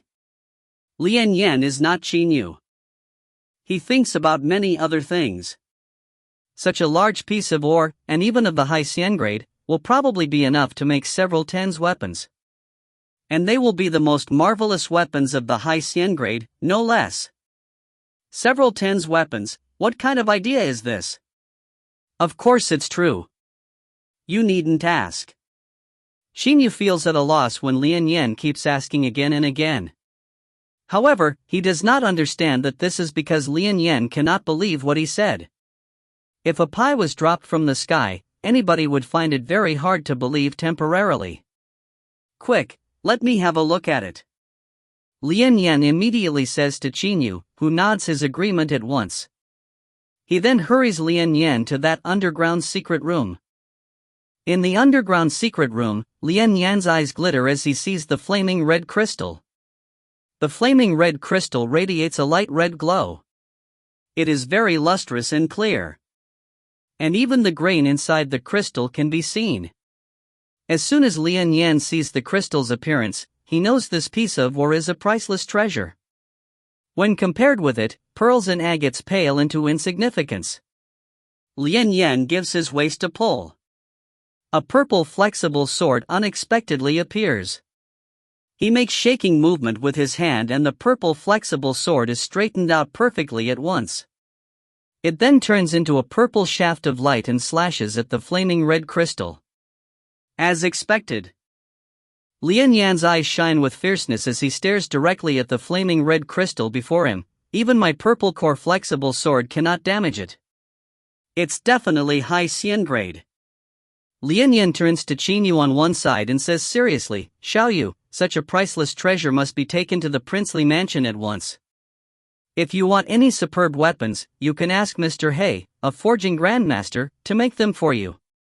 With such a big crystal, after you've forged your weapons and suit of armor, there'll surely be some remnants. I think giving your father the remnants is not a bad idea, don't you think? Hearing Lian Yan's words, Qin Yu immediately understands everything. The weapons made from such a priceless piece of ore will definitely be superb weapons. If these weapons are sent to his father will surely be able to unleash their power in war. And Qin Yu never cares about money or treasures. No problem, I only need 1/10 of this flaming red crystal. I'll give father the rest. Qin Yu says with a smile. Looking at Qin Yu, Lian Yan's eyes are full of approval. Xiao Yu, you're so young but you're not bewitched by such a priceless treasure. Your mind has really far surpassed ordinary people's minds. When a person can stay unconcerned in front of such a priceless treasure, this person's mind definitely cannot be matched by those of ordinary people. If a martial artist wants to make breakthroughs, their mind must be well matched to their martial prowess. Seeing the look in Lian Yan's eyes, Qin Yu says, Grandpa Lian, don't look at me like that or I'll get embarrassed. He even looks very shy as he is saying. Seeing this, Lian Yan cannot help laughing out loud. A person must cultivate their mind.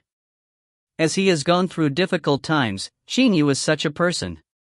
Every time he breaks through a limit, his mind is trained, and he has been doing limit training since 8 years old, therefore his mind is much tougher than ordinary people's. Generally, people who are alone are independent and self-reliant. This is because if a person is usually alone they will naturally ponder. Pondering about life, pondering about their own values, the more they ponder, the more thoroughly they can understand things. Qin Yu is also like that. As a child, oftentimes he was alone and watched stars by himself. Later, after experiencing some events, his mind has fully matured. Now he totally understands what kind of person he should be. To him, nothing in the world is as thick as blood or as important as family relationships.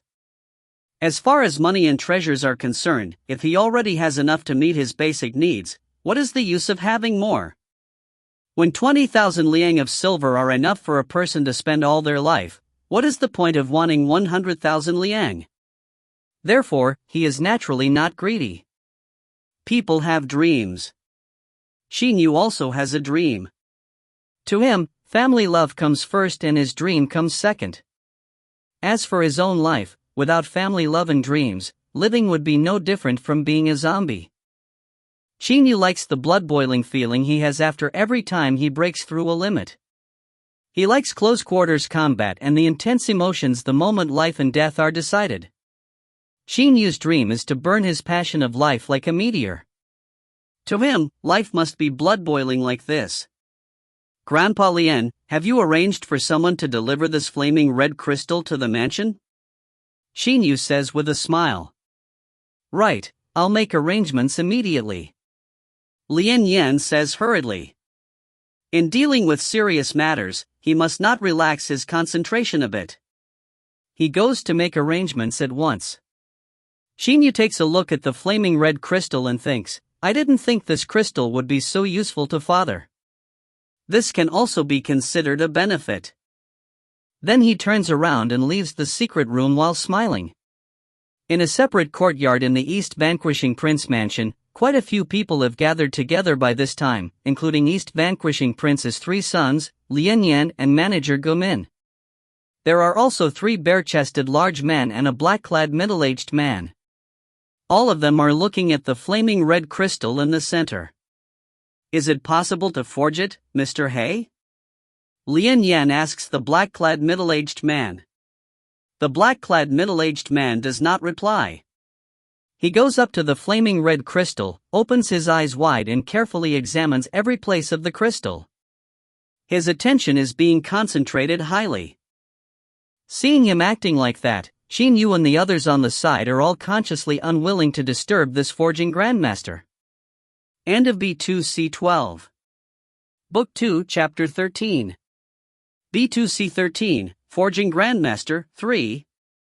The black-clad middle-aged man examines for a long time, then, with his face full of extreme satisfaction, he turns to Qin Yu and exclaims in admiration, Originally I thought this kind of priceless treasure could only be seen in the immense wilderness, the most dangerous place in the world.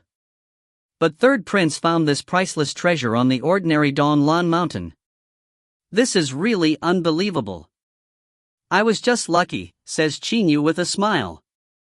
The black-clad middle-aged man turns to Lien Yan and says, Senior Lien, since Mount Don Lan had such a priceless treasure, you've searched again in the surroundings of this crystal, haven't you? Of course I searched.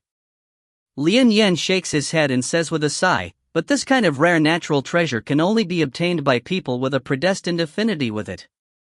Xiao Yu found this treasure accidentally, but the several hundred experts I sent didn't see a bit of or even after turning the whole rocky forest over and shattering all the huge rocks. But Qin Feng says, this flaming red crystal alone should already be enough for us. It was Xiao Yu's destiny to find this flaming red crystal. So, when we searched again relentlessly, we shouldn't be disheartened despite getting nothing. That's right. I've never heard of such a big chunk of first-class ore. The black-clad middle-aged man stares at the flaming red crystal as if he is a cat looking at a fish. Mr. He, are you sure you can forge this flaming red crystal? Qin Yu on one side asks. All the other people immediately stare at this forging grandmaster.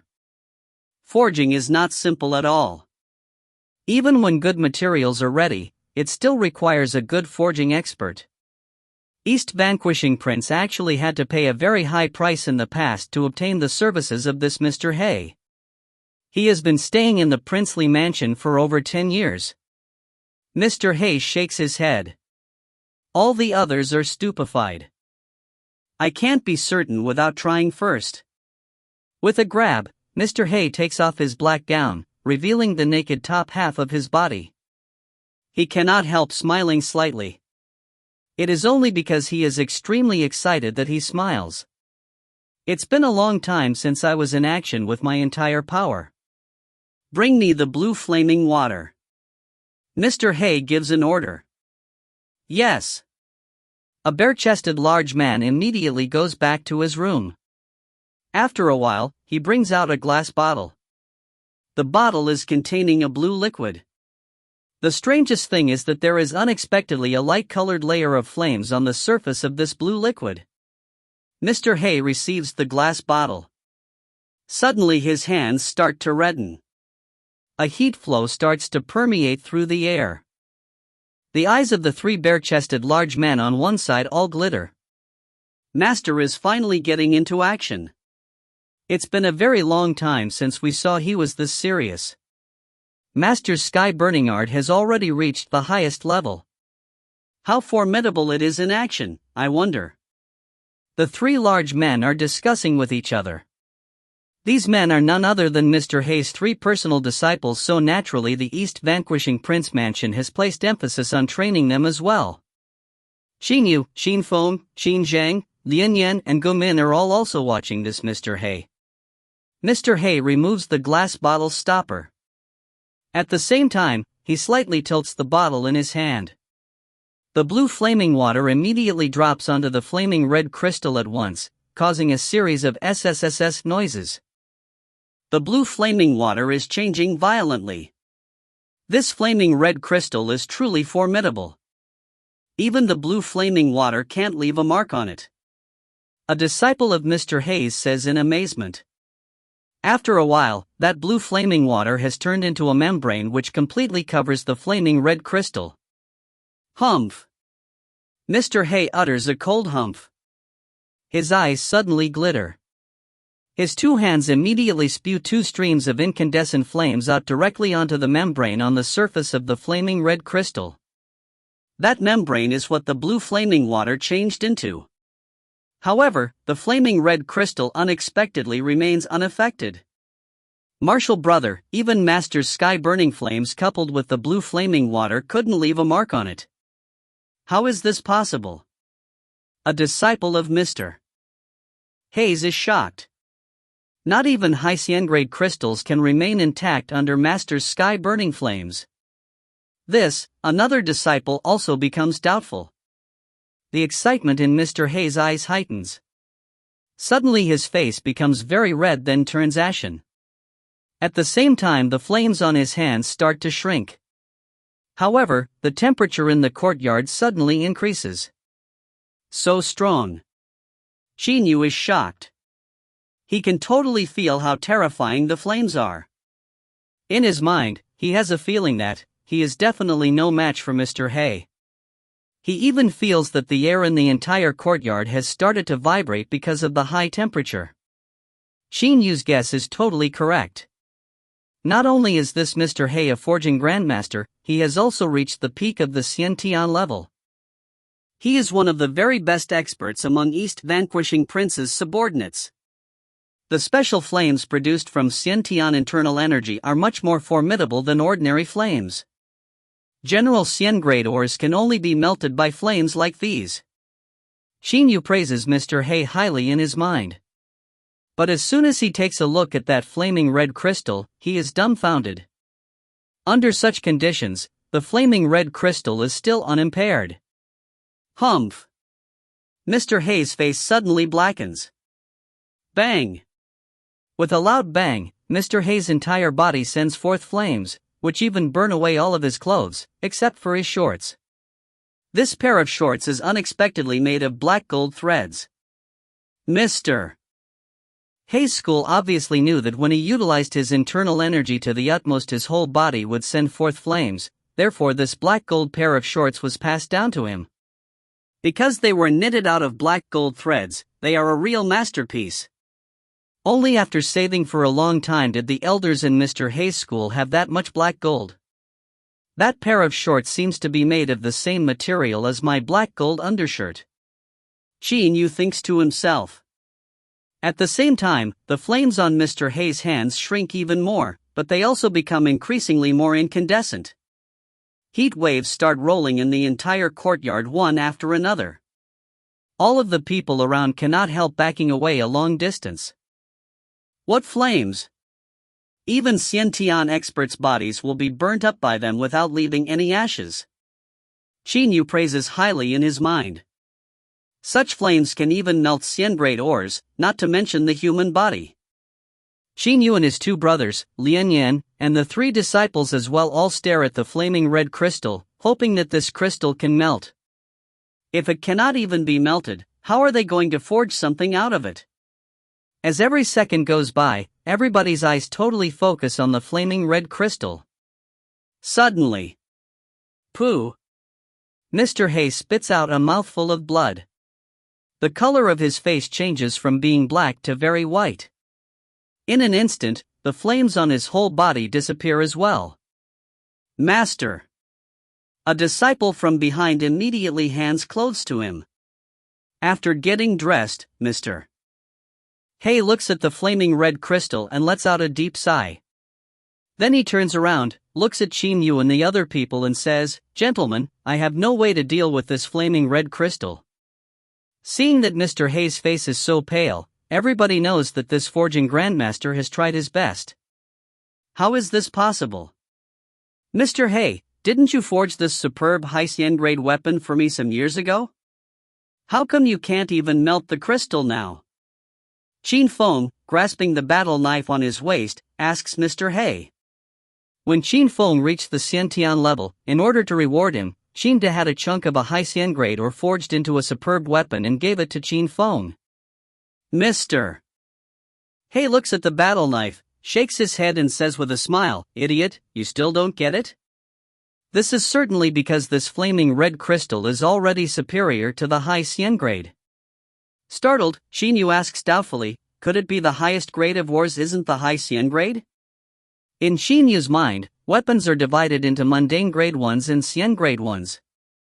In theory, the high-yen grade should represent the best quality possible. How can there still be something ranked higher than the high-yen grade? All of you know nothing.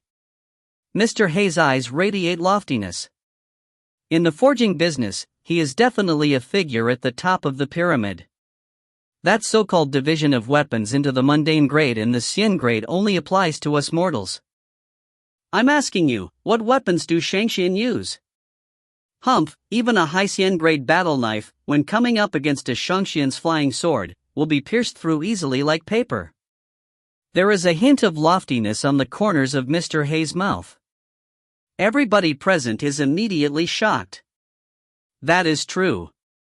Because Shangxian can hover on the 9th level of the sky and kill an enemy from thousands of li away, what must the grade of their weapons be?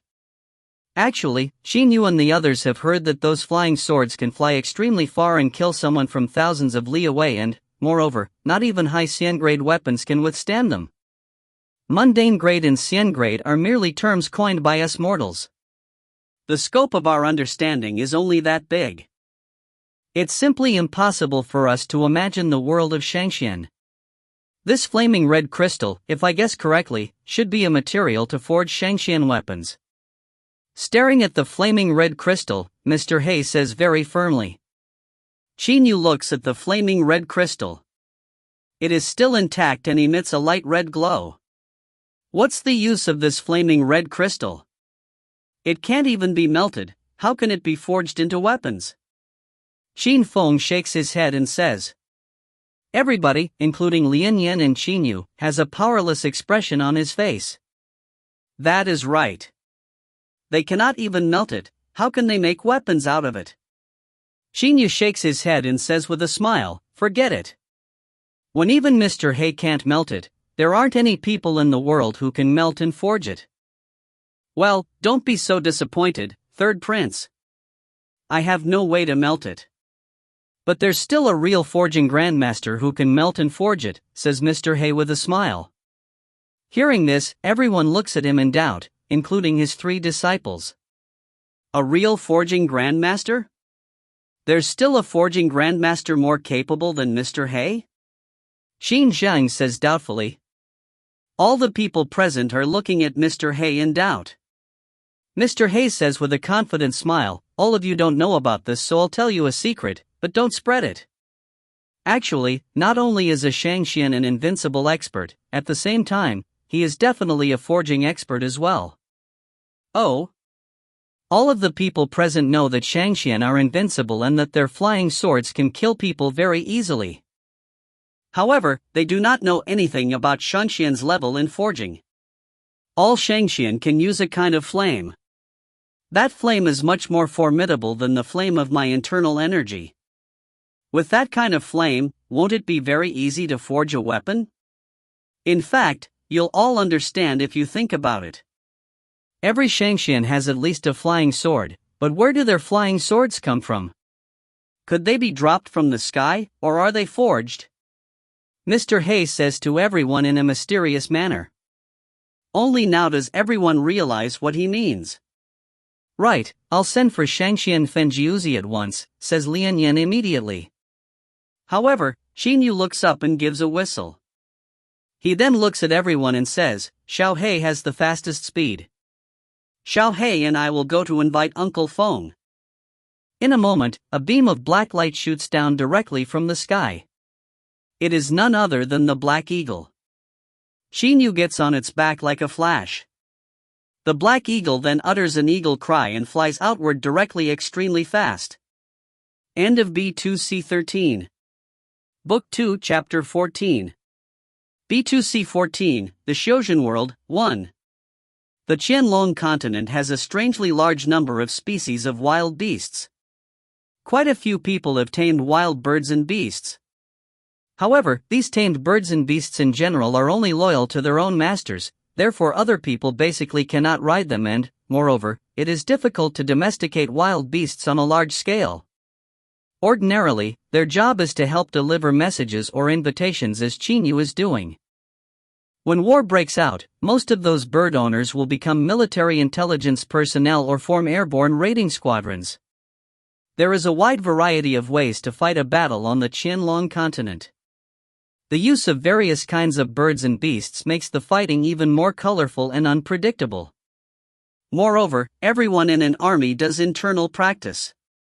For example, in the army under East Vanquishing Prince's command, any junior soldier who has joined the army for a year is eligible to practice the lowest consummate technique of the 5 consummate military combat techniques. Every junior soldier in this army is powerful enough to kill 7 or 8 ordinary people. When a soldier has more military merit, he will have a higher status, which will also allow him to practice the higher levels of the 5 consummate military combat techniques. On the Qianlong continent, when war breaks out, urgently recruited soldiers simply cannot compare with regular soldiers.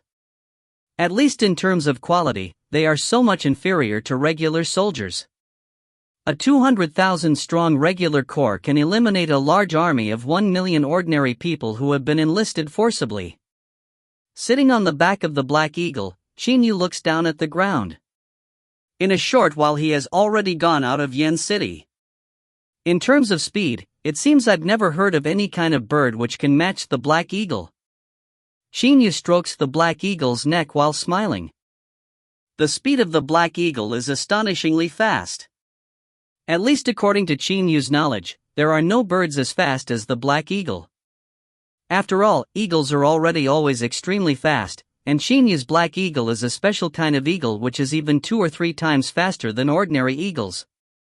The Black Eagle dives down, heading directly for a thatched cottage. This thatched cottage is exactly where Fenjiuzi usually lives. There is a lake in its surroundings. The area around the cottage is very quiet. Since it shows no signs of human habitation, no one will come to disturb him. At this moment, a Xian crane flies up from the lake nearby on one side of the house. It is none other than Fenjiuzi's transport. Fenjiuzi himself is standing outside the thatched cottage. Looking up at Qin Yu, who is descending from the sky, he smiles broadly. Uncle Feng, shouts Qin Yu in excitement after jumping down directly from the back of the Black Eagle. Xiao Yu, why have you come to my place? Fenjiuzi says with a smile. Fenjiuzi himself is so much older than even Lian Yan, but he and Qin Yu treat each other like brothers. He is the kind of person who does not regard age as important. When Qin Yu is about to say, he suddenly notices that Fenjiuzi's eyes are unexpectedly totally focusing on the Black Eagle. Uncle Feng, what's the matter? You know what Xiao He is, don't you? Asks Qin Yu doubtfully. Fenjiuzi is staring at the Black Eagle, but the Black Eagle simply does not give him a look. After a long time, Fenjiuzi shakes his head and says, that's strange. Judging by the crown of its head, this seems to be a golden flame eagle, the king of eagles. But not only does a golden flame eagle have a flame-like golden crown, its entire body's feathers are also golden. Moreover, it is covered in blazing flames while this black eagle's body is pitch black and its claws also have an ice-cold black color. For the present, Fenjiuzi still cannot tell what it is. Moreover, the golden flame eagle is extremely powerful. Even when it's just a few years old, using its body-protecting golden flame alone it can already cope with Jindan stage Xiationists. But obviously this black eagle is equal to a Xiantian level mortal at best. It's much weaker than a golden flame eagle, says Fenjiuzi while frowning. Hearing Fenjiuzi's words, Qin Yu also knows he cannot recognize what kind of bird the black eagle is either. Uncle Feng, you mentioned Jindan stage Xiationists or something, who are they? According to your meaning, they seem to be even more formidable than Xiantian experts. Aren't Shangxian the ones superior to Xiantian experts? Asks Qin Yu doubtfully. Only now does Fenjiuzi shift his attention away from the black eagle. Seeing Qin Yu's doubtful expression, he shakes his head and says with a smile, Jindan stage Xiationists, your Uncle Feng, am a Jindan stage Xiationist. Uncle Feng? Qin Yu immediately frowns deeply. In his mind, Xiantian experts are already extremely formidable and Shangxian, who are superior to Xiantian experts, are invincible beings. Now that Qin Yu has heard Fenjiuzi say he is only a Jindan stage Xiationist, he is wondering what Fenjiuzi means. What is a Xiationist? And what is the Jindan stage? Fenjiuzi says with a smile, alright, let's talk about this later. Why have you come to find me? You can't be here just to see your Uncle Feng, right? Only now does Qin Yu remember why he has come here. He quickly puts the matter regarding the Jindan stage and Xiationists aside and says, Uncle Feng, I obtained a flaming red crystal. That crystal is too hard. Even Mr. He using his entire power couldn't leave a mark on it. Mr. He said. What? Fenjiuzi suddenly says in astonishment. Qin Yu is startled by Fenjiuzi's amazement. In his mind, Fenjiuzi is always collected with a smiling expression as if nothing in the world, not even world-shattering events, would be able to shock him. However, unexpectedly the eyes of this Shangxian are popping out of his head in front of Qin Yu. Even that brat with the last name He in the princely mansion couldn't leave a mark on it? Fenjiuzi asks again to confirm.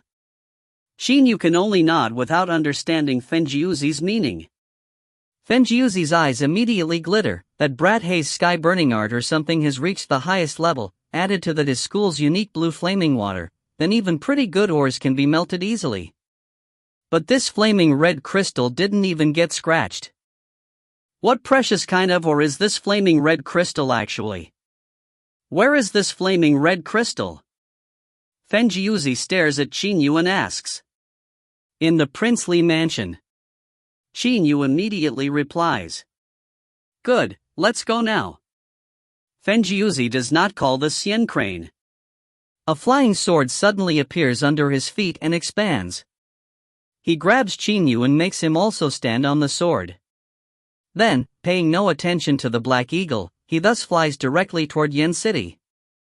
Uncle Feng, we want you to come to, Qin Yu hurriedly says. Even though he came to ask Fenjiuzi to forge the flaming red crystal, he has not told him about this yet. Fenjiuzi says with a smile, you needn't say. I know why you came. That precious kind of ore simply isn't something any of you can forge. Only the Samadhi flame of Xiationists can help forge it. Qin Yu also understands what Fenjiuzi says. However, he is curious about what the Samadhi flame is. In just a while, Qin Yu's attention has totally been shifted onto the flying sword. As for the Black Eagle, he is not worried about it. He knows the Black Eagle can find him easily. It does not matter where he is, the eagle can always find him. This is perhaps because a special telepathy has been formed between him and the eagle after being together for the last 11 years. So this is a flying sword. Qin Yu stares at the huge flying sword in wonderment. There are written talismans and markings on the sword. At the same time, the sword sends forth fierce gusts of air successively. In his mind, Qin Yu is certain that, if Fenjiuzi wants to kill someone, the fierce sword air of his flying sword alone can put to death Shantian level experts. The flying sword is alterable in size, which is extremely marvelous. And it is very fast, even much faster than the Black Eagle. In only a short while, the two of them have already arrived in the princely mansion. Without waiting for Qin Yu to say anything, Fenjiuzi lands directly on that courtyard. Seeing Fenjiuzi, all the people in the courtyard including Qin Feng, Qin Zhang, Lian Yan and Mr. He hurriedly salute. "It is an honor to see you, Shangxian." Fenjiuzi's eyes, however, are totally focusing on the flaming red crystal before him and shining very brightly. My heaven, it is in rock flaming iron. Fenjiuzi remembers that, when he was still practicing in the overseas Immortal Islands, an elder of his school was so happy after finding a chunk of in-rock flaming iron in the depths of the ocean. A flying sword was then forged from it and given to a Unyielding stage senior of his as a reward for meritorious service. But that in-rock flaming iron chunk was not like the chunk of in-rock flaming iron before him. It was only a tenth as large as this one. Whose is this? Fenjiuzi immediately asks the people around. Xiao Yu accidentally found this on Mount Donglan. Lian Yan immediately replies. Fenjiuzi turns to Qin Yu, his heart full of disbelief. He once spent a good few years searching in the immense wilderness but could only find ordinary ores. He has always thought that no place on the Qianlong continent other than the wilderness has an ore of this caliber. Good, I'll forge this crystal. Xiao Yu, as the owner of this crystal, you are to decide what to do with it. So follow me. Fenjiuzi makes a wave of his hand. A vigorous stream of energy instantly covers the flaming red crystal. The 2000 gene crystal thus flies up. Yes. Even though Qin Yu is doubtful, he still follows Fenjiuzi. In the princely mansion, Fenjiuzi has some specialized secret rooms. Without his permission, even East Vanquishing Prince Qin cannot enter these rooms.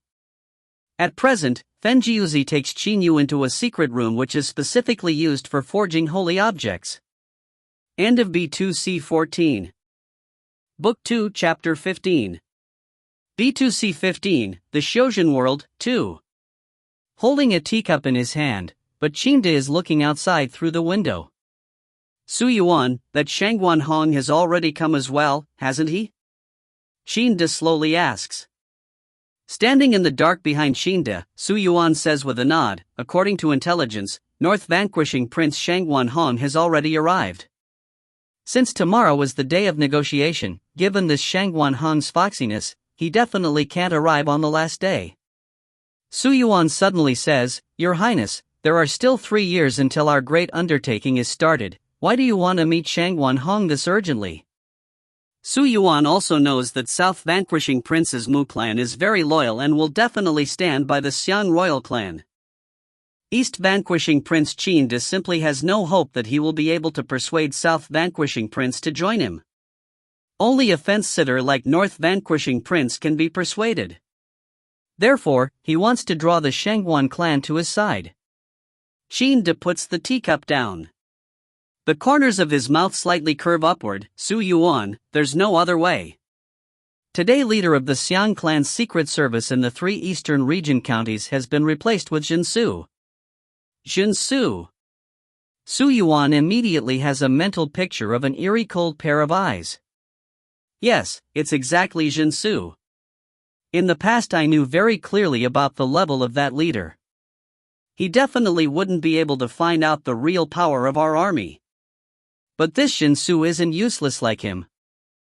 In my estimation, a half year will already be enough for him to discover the real number of troops we have in the 3 eastern region counties, says Qin with a somewhat solemn expression. Su Yuan is also very intelligent, so he instantly understands what Qin means. Your Highness, then this time isn't your trump card in negotiation. In his mind, Su Yuan cannot help admiring Qin. Yes, it's just like that. Qin Yu's face only has a smiling expression. After seeing his reactions following this event, I'll have to decide which side this Shangguan Hong will go to and seek refuge with. Of course, we mustn't entrust our hope to him regardless. Su Yuan nods and says, to be able to make Shangguan Hong remain neutral will already be enough. Your Highness, I still have a piece of good news. Su Yuan is all smiles as he hands Qin Yu a letter. Oh. Qin Yu receives the letter. As soon as he looks at it, his eyes brighten. He then laughs out loud. Ore has been a big help to me. It's such a big chunk of ore, and it's even the high Xian grade. Many superb weapons can be forged out of such a big chunk of ore. This is really good news. This letter was written by Lian Yan. Lian Yan also wrote for Qin Feng and Qin Zhang, who then returned to the princely mansion. However, Qin Yu has not returned because of an important matter. He simply does not know that the flaming red crystal is definitely not a high Xian grade ore. Rather, it is in-rock flaming iron, which is even much more precious than high Xian grade ores. Good, when I return I'll definitely give you a handsome reward. Qin Yu is immediately in high spirits. Su Yuan, you go make careful arrangements for tomorrow's event once again. There mustn't be a mistake. Yes, I take my leave. Su Yuan folds his hands and says. Then he leaves the room. Qin Yu grasps the letter in his hand. His face has a faint smile of an affectionate father. In Yin City, in Fenjiuzi's specialized secret forging room in East Vanquishing Prince Mansion. The roof of the secret room is a dome and its floor is square, implying the notion that the sky is round and the ground is square. In the center of the room, there is a gold-plated symbol of the 8 diagrams. Various rays of light are moving between the 8 diagrams. A billowing current of air is naturally spreading out from the symbol and sweeping through the entire secret room. There are 3 bulrush mats outside the 8 diagrams. At the moment, Fenjiuzi is sitting on the middle mat while Qin Yu is sitting on one side. Go! Fenjiuzi points with a hand and the in-rock flaming iron chunk is sent flying directly into the center of the 8 diagrams. As it arrives, he withdraws his internal energy. That chunk of in-rock flaming iron unexpectedly keeps floating above the 8 diagrams as if being supported by a miraculous power from the gold-plated 8 diagrams. Seeing this miraculous scene, Qin Yu is very shocked and becomes even more curious about the world of Shangxian. Flying swords, Jindan stage Xiationists, the Samadhi flame, and the miraculous 8 diagrams before him. Any of those things makes Qin Yu wonder in curiosity what the world of Shangxian actually is. Xiaoyu, you found this chunk of in-rock flaming iron, so it's naturally yours. I wonder if I can take a small piece of it, about the size of a fist, say Fenjiuzi in a somewhat embarrassed manner. As a Shangxian, he is very ashamed to ask his junior for a piece of the treasure. However, Fenjiuzi really thirsts for a piece of in-rock flaming iron. Even though his flying sword is pretty good, in terms of material, it cannot compare with in-rock flaming iron. To Xiationists, both medicinal pills and good crystals are the most desirable things. Of course you can. Just take as you wish, Uncle Feng. Qin Yu is no longer a kid. He understands very well that this Fenjiuzi is the ultimate expert on his father's side. Moreover, if Fenjiuzi has an even better flying sword, his overall power will increase. In addition, since the chunk of in-rock flaming iron is so large, Qin Yu does not care about a piece as small as a fist. Of course, since I can take a piece of in-rock flaming iron the size of a fist, I now owe you a great favor. If you have any request, just say it. Uncle Feng will promise you anything, says Fenjiuzi hurriedly. As a Shangxian no less, he naturally has to return the favor after being given a piece of treasure by another person. Any request is possible? Qin Yu's eyes brighten. Fenjiuzi nods smilingly. Yes, any request that I can fulfill is possible. Then please tell me about the world of Shangxian.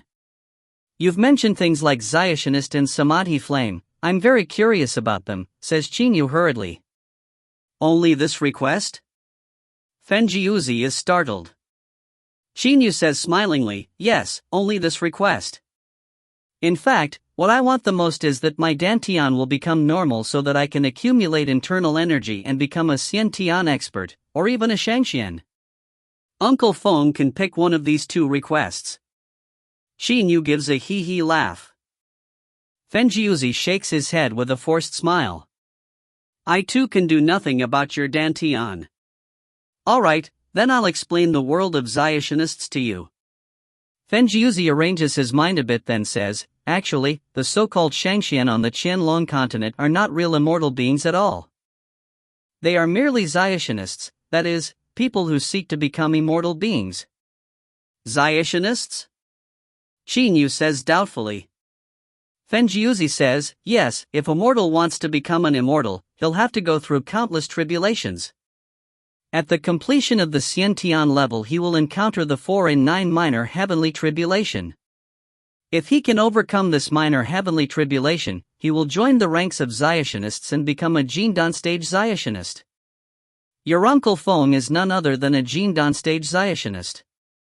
4 and 9 minor heavenly tribulation? Qin Yu does not understand this name at all. Fenjiuzi says with a smile, practicing is an act of rebellion against heaven, so the practitioner of course must endure heavenly tribulations. The 4 and 9 minor heavenly tribulation is even much easier than the succeeding 2 major heavenly tribulations. The extent of Zayationists' power is divided into the Jindan stage, the Unyielding stage, the Dongshu stage, the Kongming stage, the Dujie stage, and the Deshang stage. Each stage is divided into 3 phases, early, middle and late. Only by going through countless tribulations and reaching the Deshang stage will the practitioner be able to ascend to a higher world and finally become an immortal. To be frank, I've joined the ranks of Zayationists for only a short time, but on the Qianlong continent I'm already called Shangxian. I'm really deeply ashamed. Only now does Qin Yu understand. It turns out these experts who are thought to be Shangxian on the Qianlong continent are merely Jindan stage Zayationists. They are still a long distance from becoming immortals. The path of a Zayationist is beset on all sides by dangers. After going through the 4 and 9 minor heavenly tribulation, his lifespan will increase to over 1,000 years. A Unyielding stage Zayationist can live more than 5,000 years. After reaching the late phase of the Unyielding stage, upon his completion of this phase, he will call forth the 6 and 9 major heavenly tribulation. Only by overcoming this 6 and 9 major heavenly tribulation can he enter the Dongshu stage, where his Unyielding and his soul can merge together. Only from this point can his Unyielding leave his body, which makes him practically immortal. Fenjiuzi's eyes glitter. Pity the 6 and 9 major heavenly tribulation is too terrifying. Moreover, the 6 and 9 heavenly tribulation is not something everyone can encounter. To reach the Dongshu stage from the Unyielding stage, the practitioner's soul must experience the most fundamental transformation. Many experts have reached the late Unyielding stage for several thousand years. Eventually they will only die if they can't make a breakthrough in their souls and call down the 6 and 9 major heavenly tribulation, says Fenjiuzi with a sigh. Qin Yu's mind is in turmoil. 1,000 years? A Zayationist's lifespan is counted by the 1,000 and upon reaching the Dongshu stage he is practically immortal. What kind of world is that? End of B2C 15. Book 2 Chapter 16. B2C 16, The Shojin World, 3. Moreover, the 4 and 9 minor heavenly tribulation and the 6 and 9 major heavenly tribulation simply can't compare with the last one, the 9 from 9th heaven tribulation. The terrifying dangers of the 9 from 9th tribulation simply aren't what a little Jindan stage Zayationist like me can imagine. Dujie stage experts all have enough power to shake the world, but under the 9 from 9th heaven tribulation, there may not be even one who can definitely survive it in every 10 of them. Failure means that their souls will be destroyed completely and they will never be reincarnated. Fenjiuzi's eyes are full of fear. According to his school's elders' exaggerations, the 9 from 9th heaven tribulation is an absolute disaster. Less than 1 out of 10 survives? Complete destruction of the soul? Qin Yu is totally shocked. Now he totally understands what kind of beings Zionists are. They are a group of people who go against heaven. In order to overcome the human limits, they fight heaven and hell. They are not afraid of anything. When tribulations descend from the sky, Zionists can only risk their lives to endure them. If they succeed, they will continue to advance on the way to the ultimate universal principle. If they fail, their souls will be destroyed completely. Having totally understood, Qin Yu cannot help sighing. Jindan stage, Unyielding stage, Dongshu stage, Kongming stage, Dujie stage and Deshang stage, it seems to be difficult to break through any of them. To enter the Jindan stage, one must endure the minor heavenly tribulation. To enter the Dongshu stage, he must endure the major tribulation. When he reaches the Dujie stage, he must endure the 9 from 9th heaven tribulation. With the 3 heavenly tribulations blocking the 3 critical points on the road of Shojin, perhaps only very few people can finally become real immortal beings. Hearing Qin Yu's words, Fenjiuzi's indignation seems to be aroused. He says with a cold laugh, "It's far worse than there being only very few of them. All who want to overcome the 9 from 9th heaven tribulation to become immortals are extremely talented, but they still have to protect themselves with top-grade holy weapons and use holy pills and so on.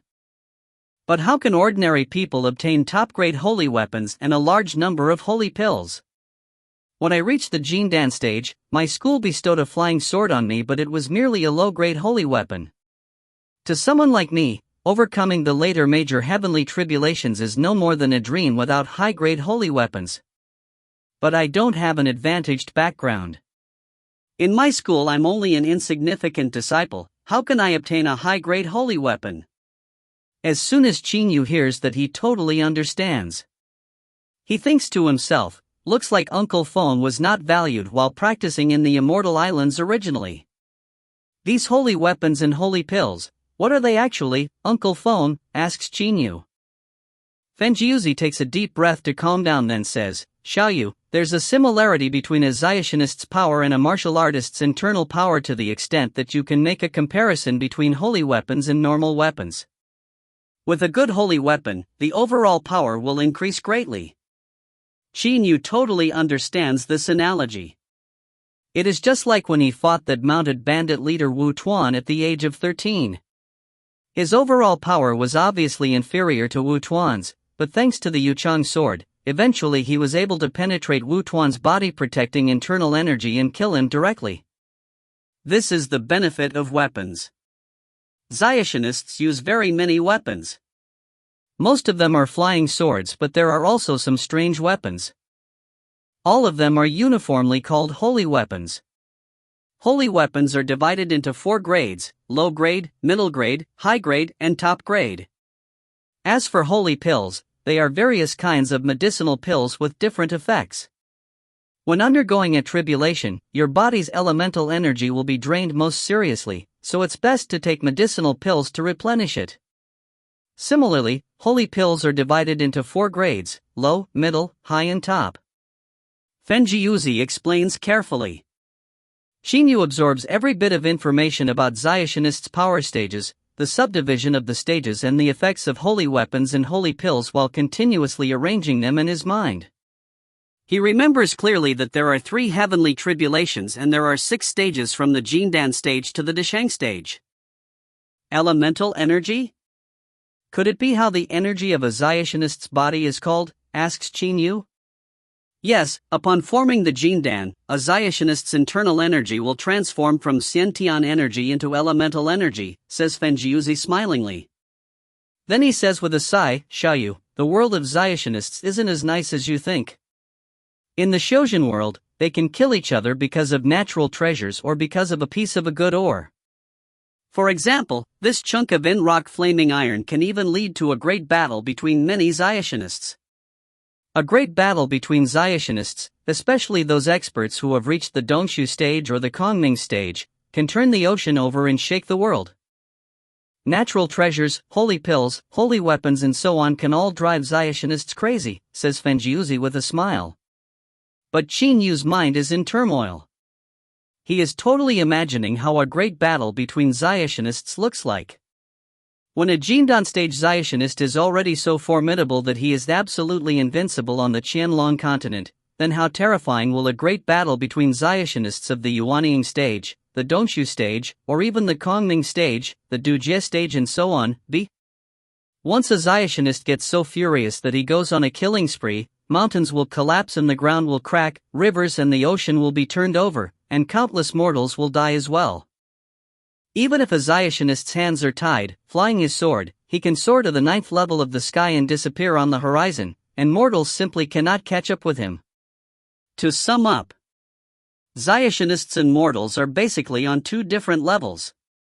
Regardless of who a Zionist wants to kill, mortals have absolutely no way to resist.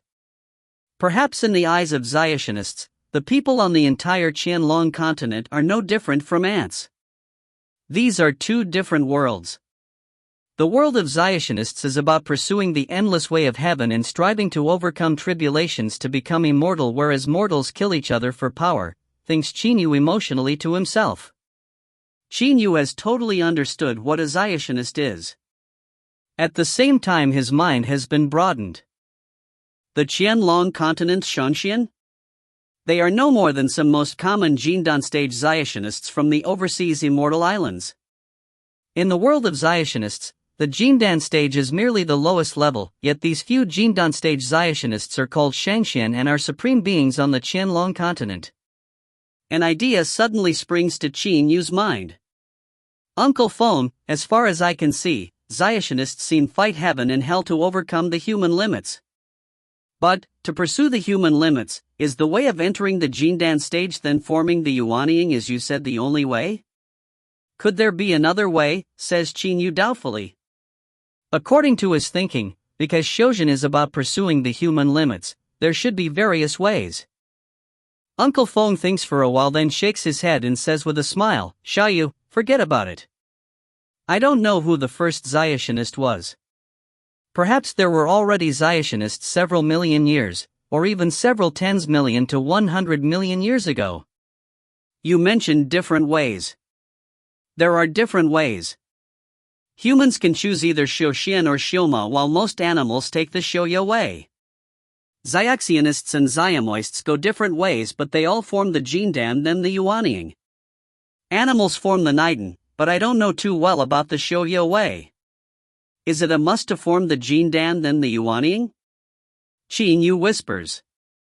Could this be a manifestation of the fact that different ways lead to the same ultimate universal principle? Ah, right. Fenjiuzi suddenly says.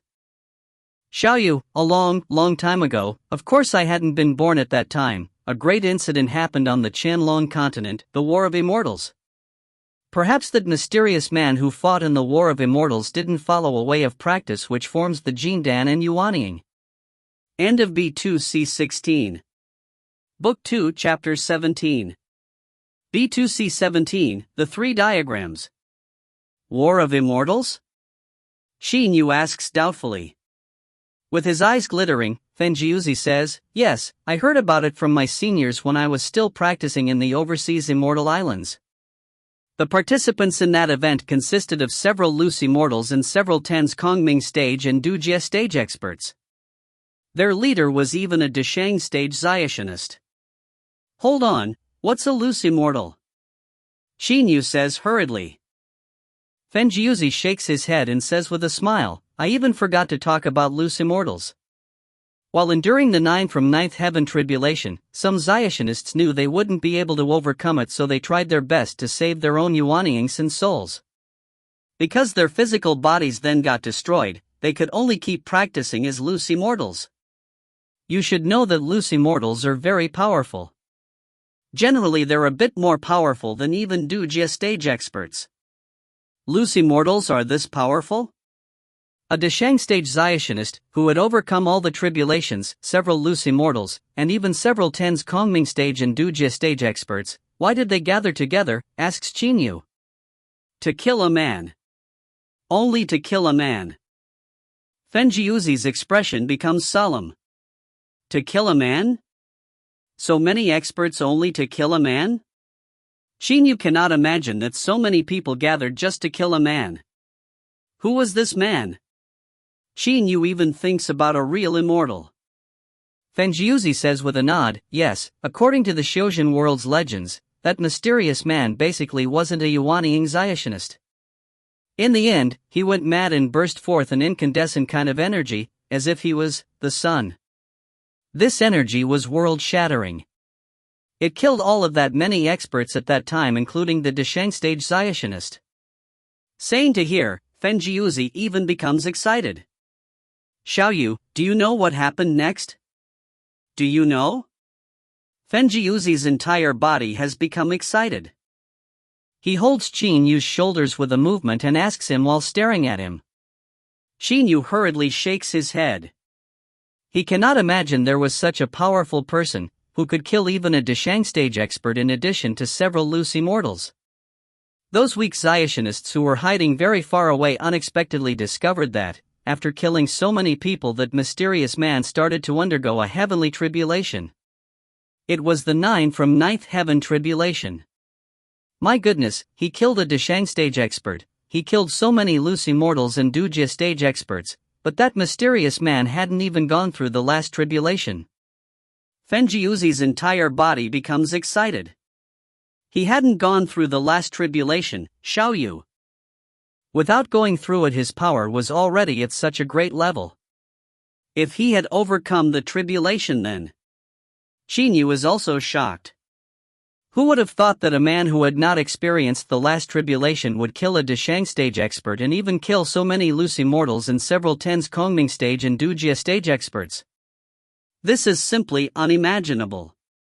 If he had been practicing the Jindan Yuanying way like the other people, how could the difference between their power levels have been so enormous?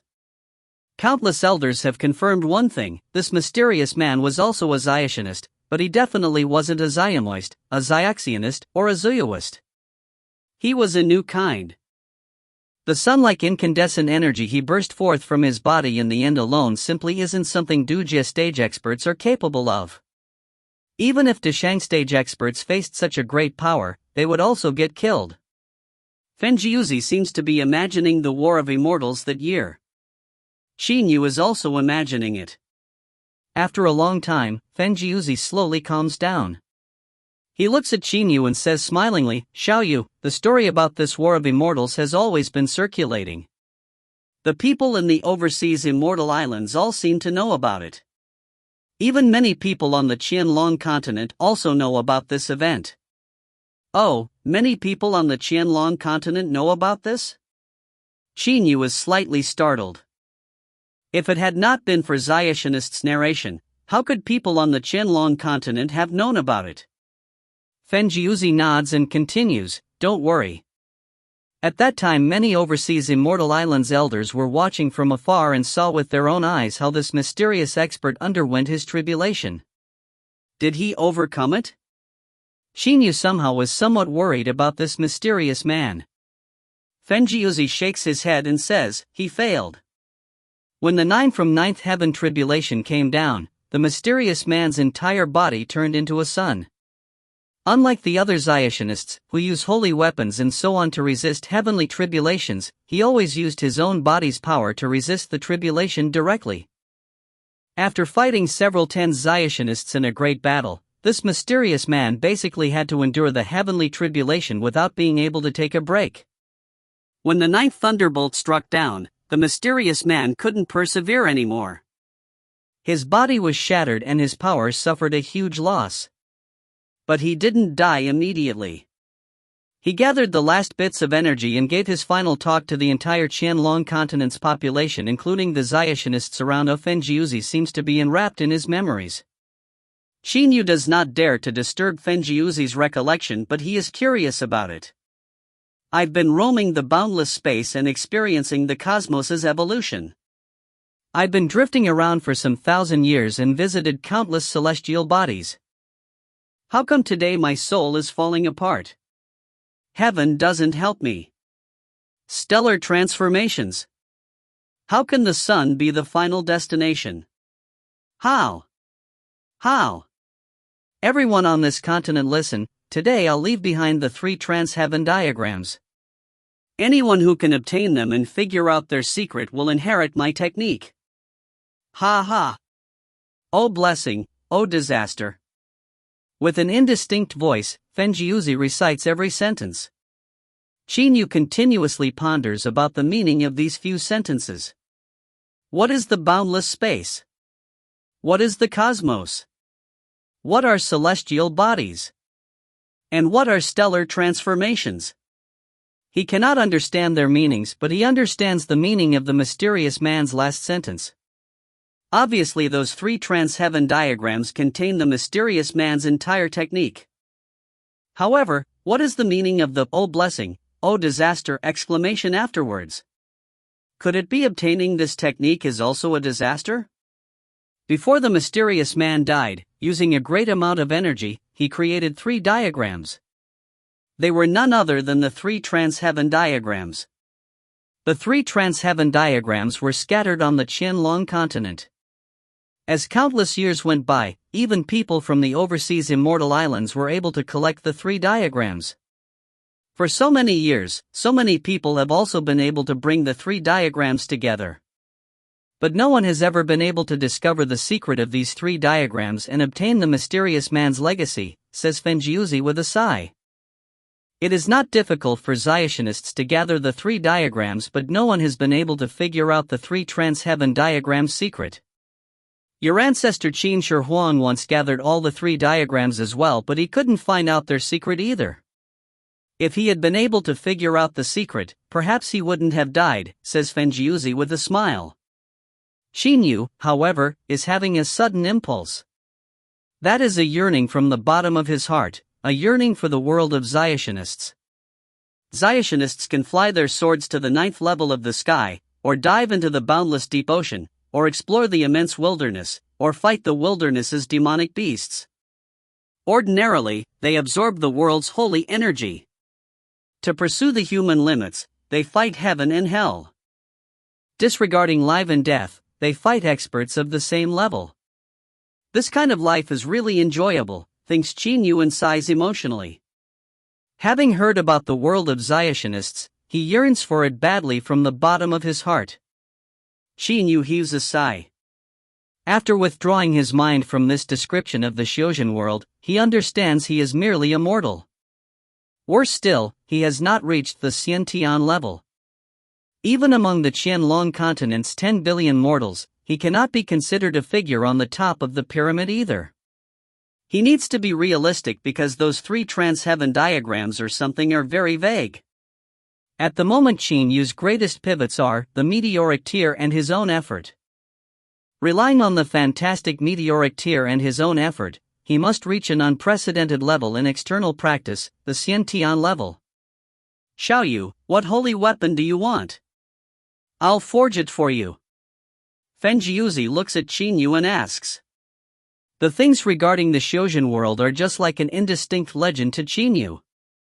At the moment he is still very, very far from that world. He is only a son of the Chu Kingdom's East Vanquishing Prince on the Qianlong continent and a common expert who does external practice, the most painful path in martial arts, and has not even reached the Xiantian level. Holy weapon? Qin Yu is startled. Weapons forged out of in-rock flaming iron are certainly holy weapons. But you don't have elemental energy, so you can only make use of a holy weapon's physical sharpness without being able to alter its size or use some special strikes. Fenjiuzi shakes his head and says. But a holy weapon can fuse with the body. Moreover, its sharpness is far superior to that of you mortals' weapons. Having a holy weapon, you won't have any problems protecting yourself. I think you'd best forge a suit of armor as well. Qin Yu says with a smile, that's not necessary. Please help me forge a short sword based on the Yuchang sword's measurements. Also, please forge a pair of gloves to protect the knuckles for me. And just forget about the other things. I want to leave my father a bit more. Only these? Fenjiuzi asks in disbelief. A short sword and a pair of gloves use very little in-rock flaming iron, whereas, after all, this chunk of in-rock flaming iron belongs to Qin Yu. They're already enough. I practice external techniques. If I depend too much on external objects, it won't be good for my training. Uncle Feng, I won't bother you anymore. I'm leaving first. Qin Yu immediately bows, then turns around and leaves. Fenjiuzi follows Qin Yu's back with his eyes. Only now does his mind become clear. He immediately says, "It'll take quite some time to forge these weapons, about 35 days. After Qin Yu has left, Fenjiuzi lets out a sigh. Perhaps this brat wants to forge only a few things just to give his father a bit more of this in-rock flaming iron chunk. After exiting the secret room, Qin Yu looks skyward. It is dark at the moment. Cold gusts of wind are blowing. I've never helped father in anything since childhood. This can also be counted as the first time I've helped him.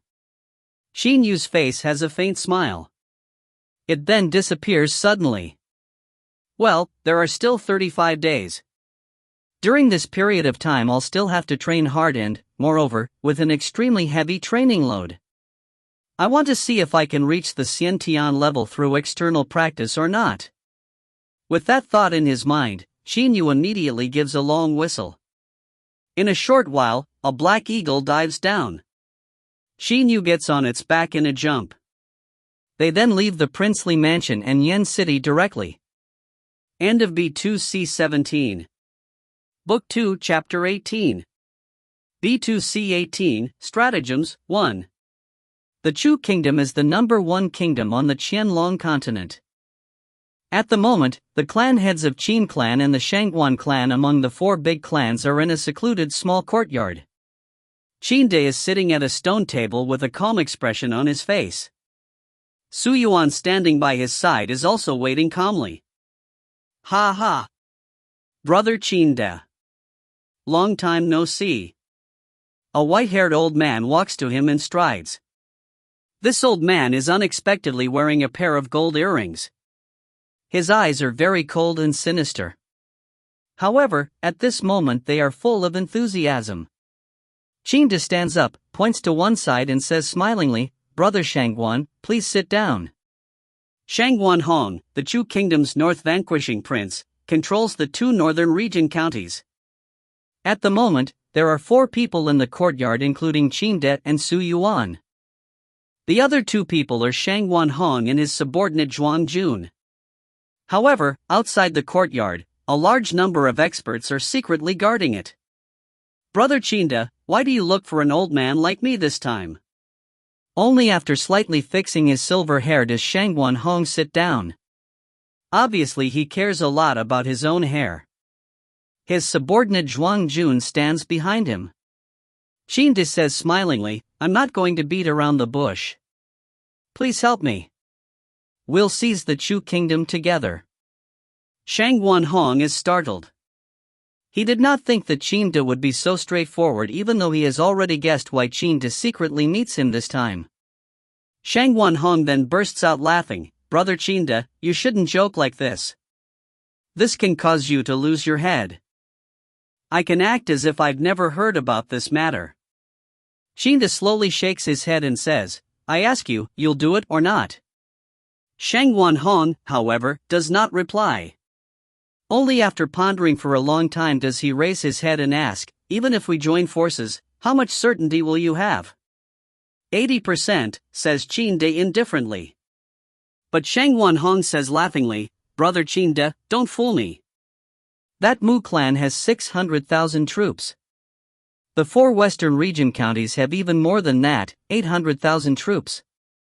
They amount to 1,400,000 troops. My 2 northern region counties only have 400,000 troops altogether and yours have no more than 600,000. So how can you be 80% certain? I want to destroy the Xiang clan so I can only show 600,000 troops," says Qin De with a smile.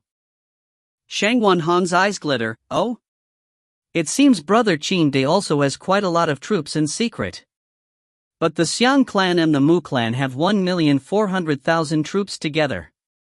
How many troops do you have in secret that you dare to say you're 80 certain? Moreover, when your troops secretly increased, how could this have escaped the detection of the Xiang clan's intelligence service?" Shangguan Hong is obviously very unconvinced. "I still have 200,000 troops in secret. Qin says with a smile. This brings the total amount to 800,000 troops. My fierce tiger corps is only 50,000 strong, but in terms of real offensive power it is equal to 200,000 to 300,000 troops. Shang Wanhong's eyes brighten. He certainly knows how formidable the fierce tiger corps is. He calculates in his mind at once, then says with a smile, if we only talk about quality, then your 3 Eastern Region counties' army is the best. If you really have 200,000 troops in secret, then we'll still have some hope. But according to what I know, 200,000 troops must be used to threaten the bandits in the Blackwater Mountain Range. Otherwise, those bandits will wreak havoc on the 3 Eastern Region counties and plunge your den into chaos. Qin says in a totally unconcerned manner, you needn't worry about this. They're merely bandits. It's hard to exterminate them because the Blackwater Mountain Range is so vast, but the thing is, the Blackwater Mountain Range's bandits are no more than bandits. We only need to negotiate with them and give them some benefits, they will quiet down. Qin's eyes suddenly brighten, so, my entire army can attack. You must know that my 3 Eastern Region counties are next to the wilderness and my army often trains here. Compared to the attack of the wilderness's demonic beasts, the army of the 4 Western Region counties, which hasn't fought a real battle for several decades to 100 years, means absolutely nothing. Qin is very confident. Shang Wanhong nods his confirmation. Indeed, among the armies of the 4 big clans, the 3 Eastern Region counties' army is definitely the strongest in terms of fighting power. The reason for this is that the 3 Eastern Region counties' army is based in the immense wilderness and often fights the wilderness's ferocious beasts, so its troops have really experienced bloodshed. In contrast, the armies of the Xiang clan, the Mu clan and the Shangguan clan have never seen real action for several decades to 100 years. Shang Wanhong keeps thinking non-stop. After a while he raises his head and says, then how am I going to benefit from this? How can you assure me that you won't destroy me after destroying the Xiang clan? Qin smiles slightly, very simple, among the 4 Western Region counties, the 2 counties next to the ocean in the north will go to you. Together with your 2 original counties, you'll have 4 counties in total. None of these 4 counties is separate from the rest and, moreover, the ocean is behind them. You'll have these 4 counties and have the ocean at your back, so you don't have to worry that I'll go back on my word. What do you think? The 4 counties next to the ocean? Shang Wanhong's eyes glitter. Obviously his interest has been aroused. These 4 counties are linked together. If they all go to him, even if Qin later wants to eliminate him, it will be a difficult thing to do. After all, when having the natural barrier which is the ocean at his back and holding the 4 counties in his hands, at least defending himself will not be a problem. Moreover, after the war, the Qin clan will probably not have enough power left to deal with him next either. Then if the Han dynasty takes advantage of this and attack, what can we do?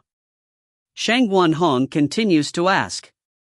Qin stands up and says with a wave of a hand, you don't have to be worried about this. The Han dynasty will definitely have no chance to interfere. As for the Ming dynasty, I believe that weak kind of dynasty which has only got attacked and has never dared to attack won't ask for much. Shang Wanhong considers. After a long time, he nods, I promise you my support.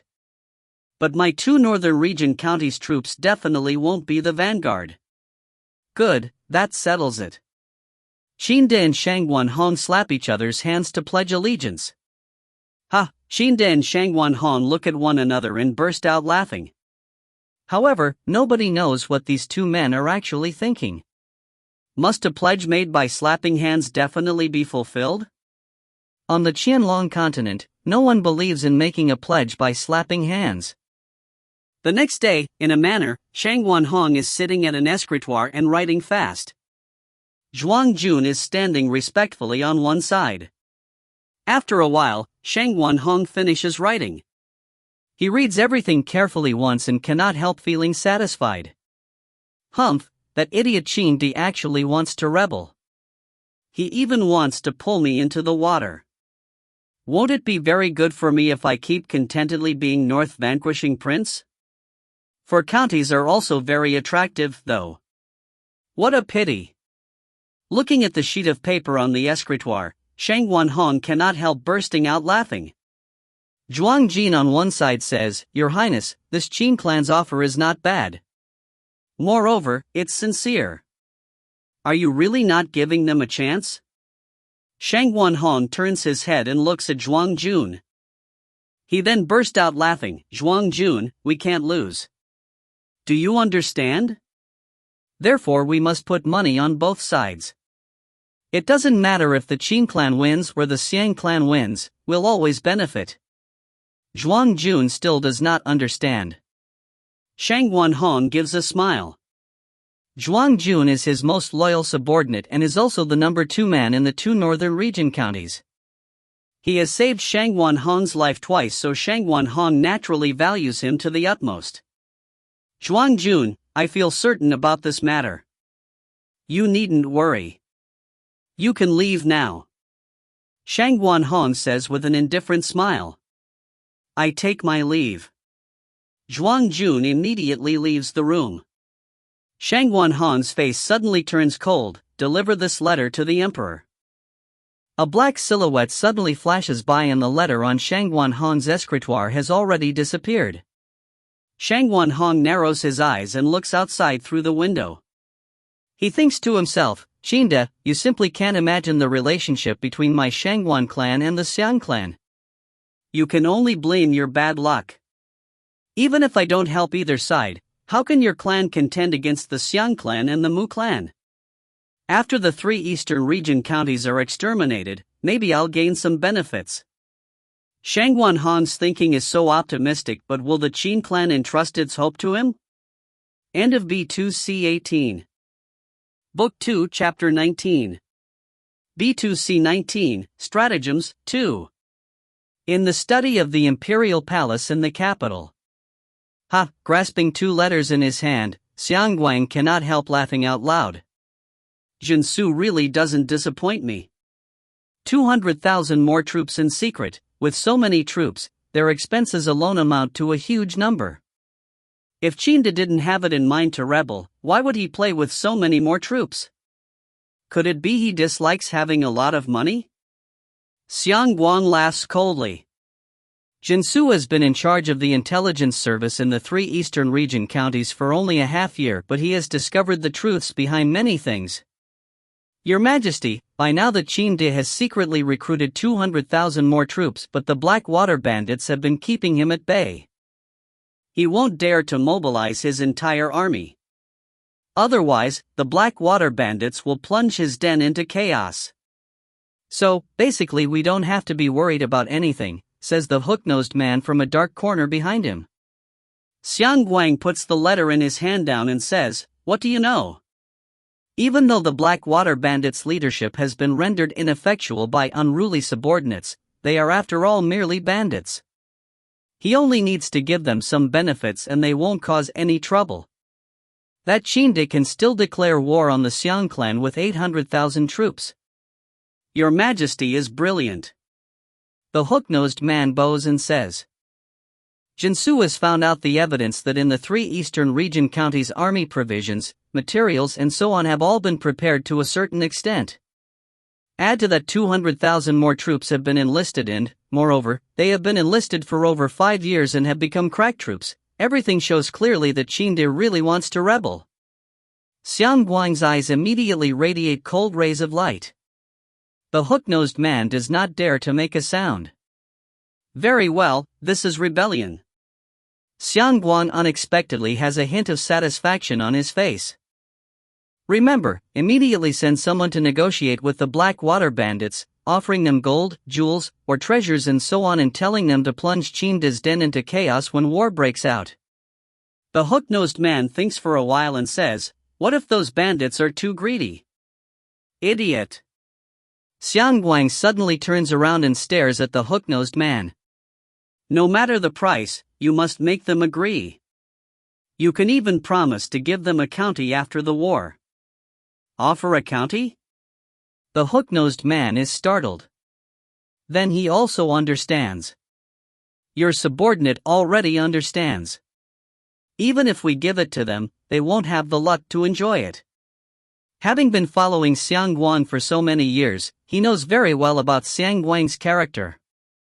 Xiang Guang nods in satisfaction. You're clever.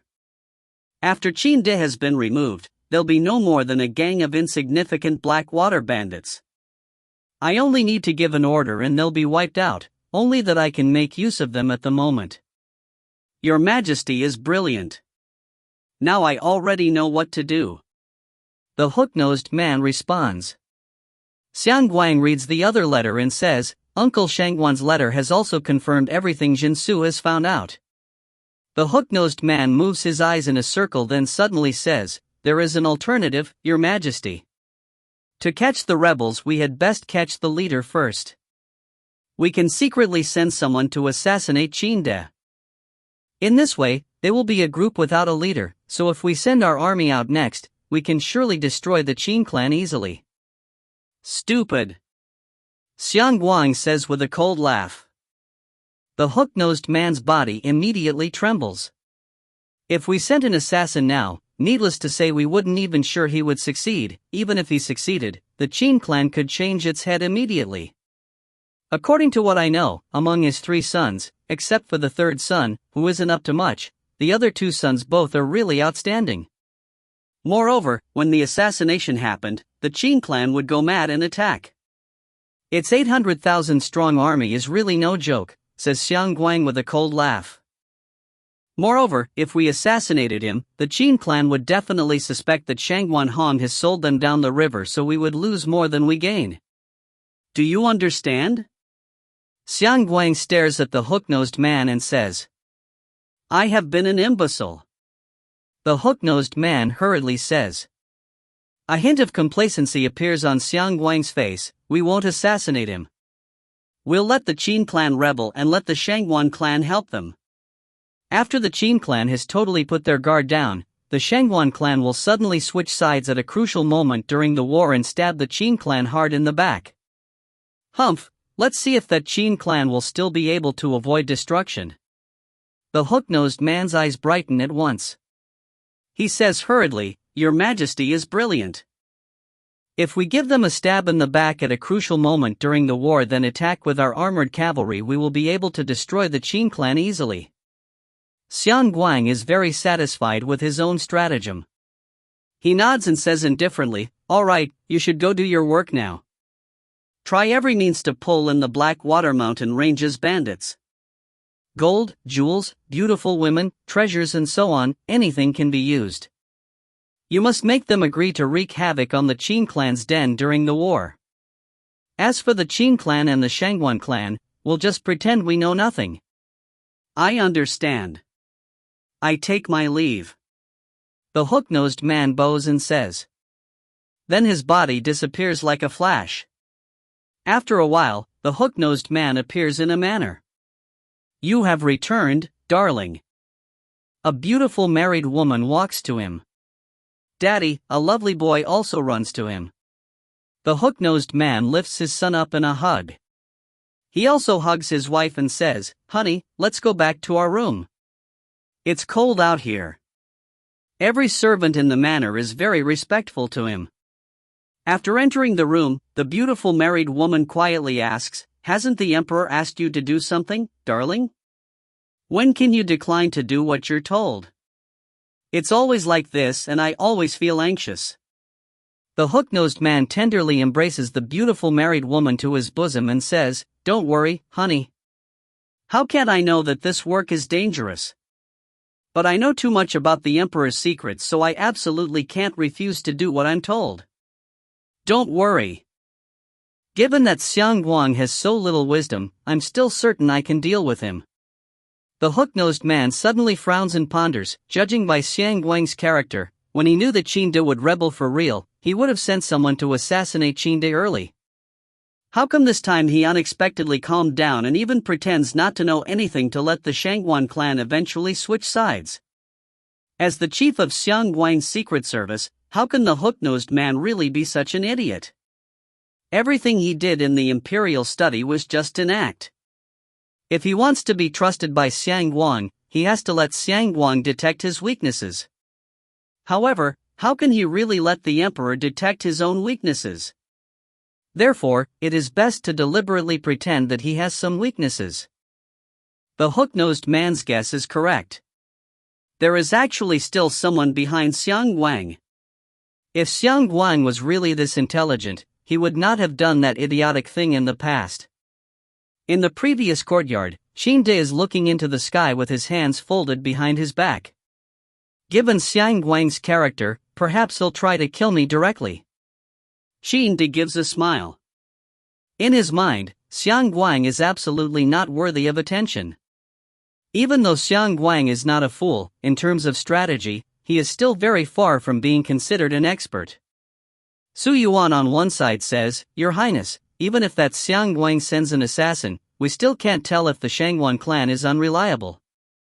Because that Jinsu can find out some information, Xiang Guang can also conclude from what Jinsu finds out that we want to rebel and send someone to assassinate your Highness." Indeed.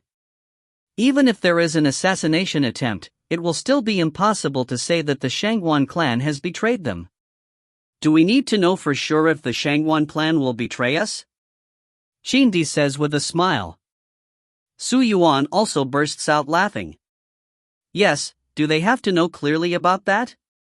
The goal of this negotiation is not to pull in the Shangguan clan but to create some diversions. It only needs to produce the effects desired by the Qin clan. Su Yuan nods and says, "Indeed, we came to this negotiation only to cause some diversions. It doesn't matter if the Shangguan clan will betray us or not because this clan's ending has been decided. We aren't going to give the Shangguan clan any chance to stab us in the back during the war. It does not matter what happens, the Qin clan does not tolerate mistakes. It is not going to take a chance on the Shangguan clan.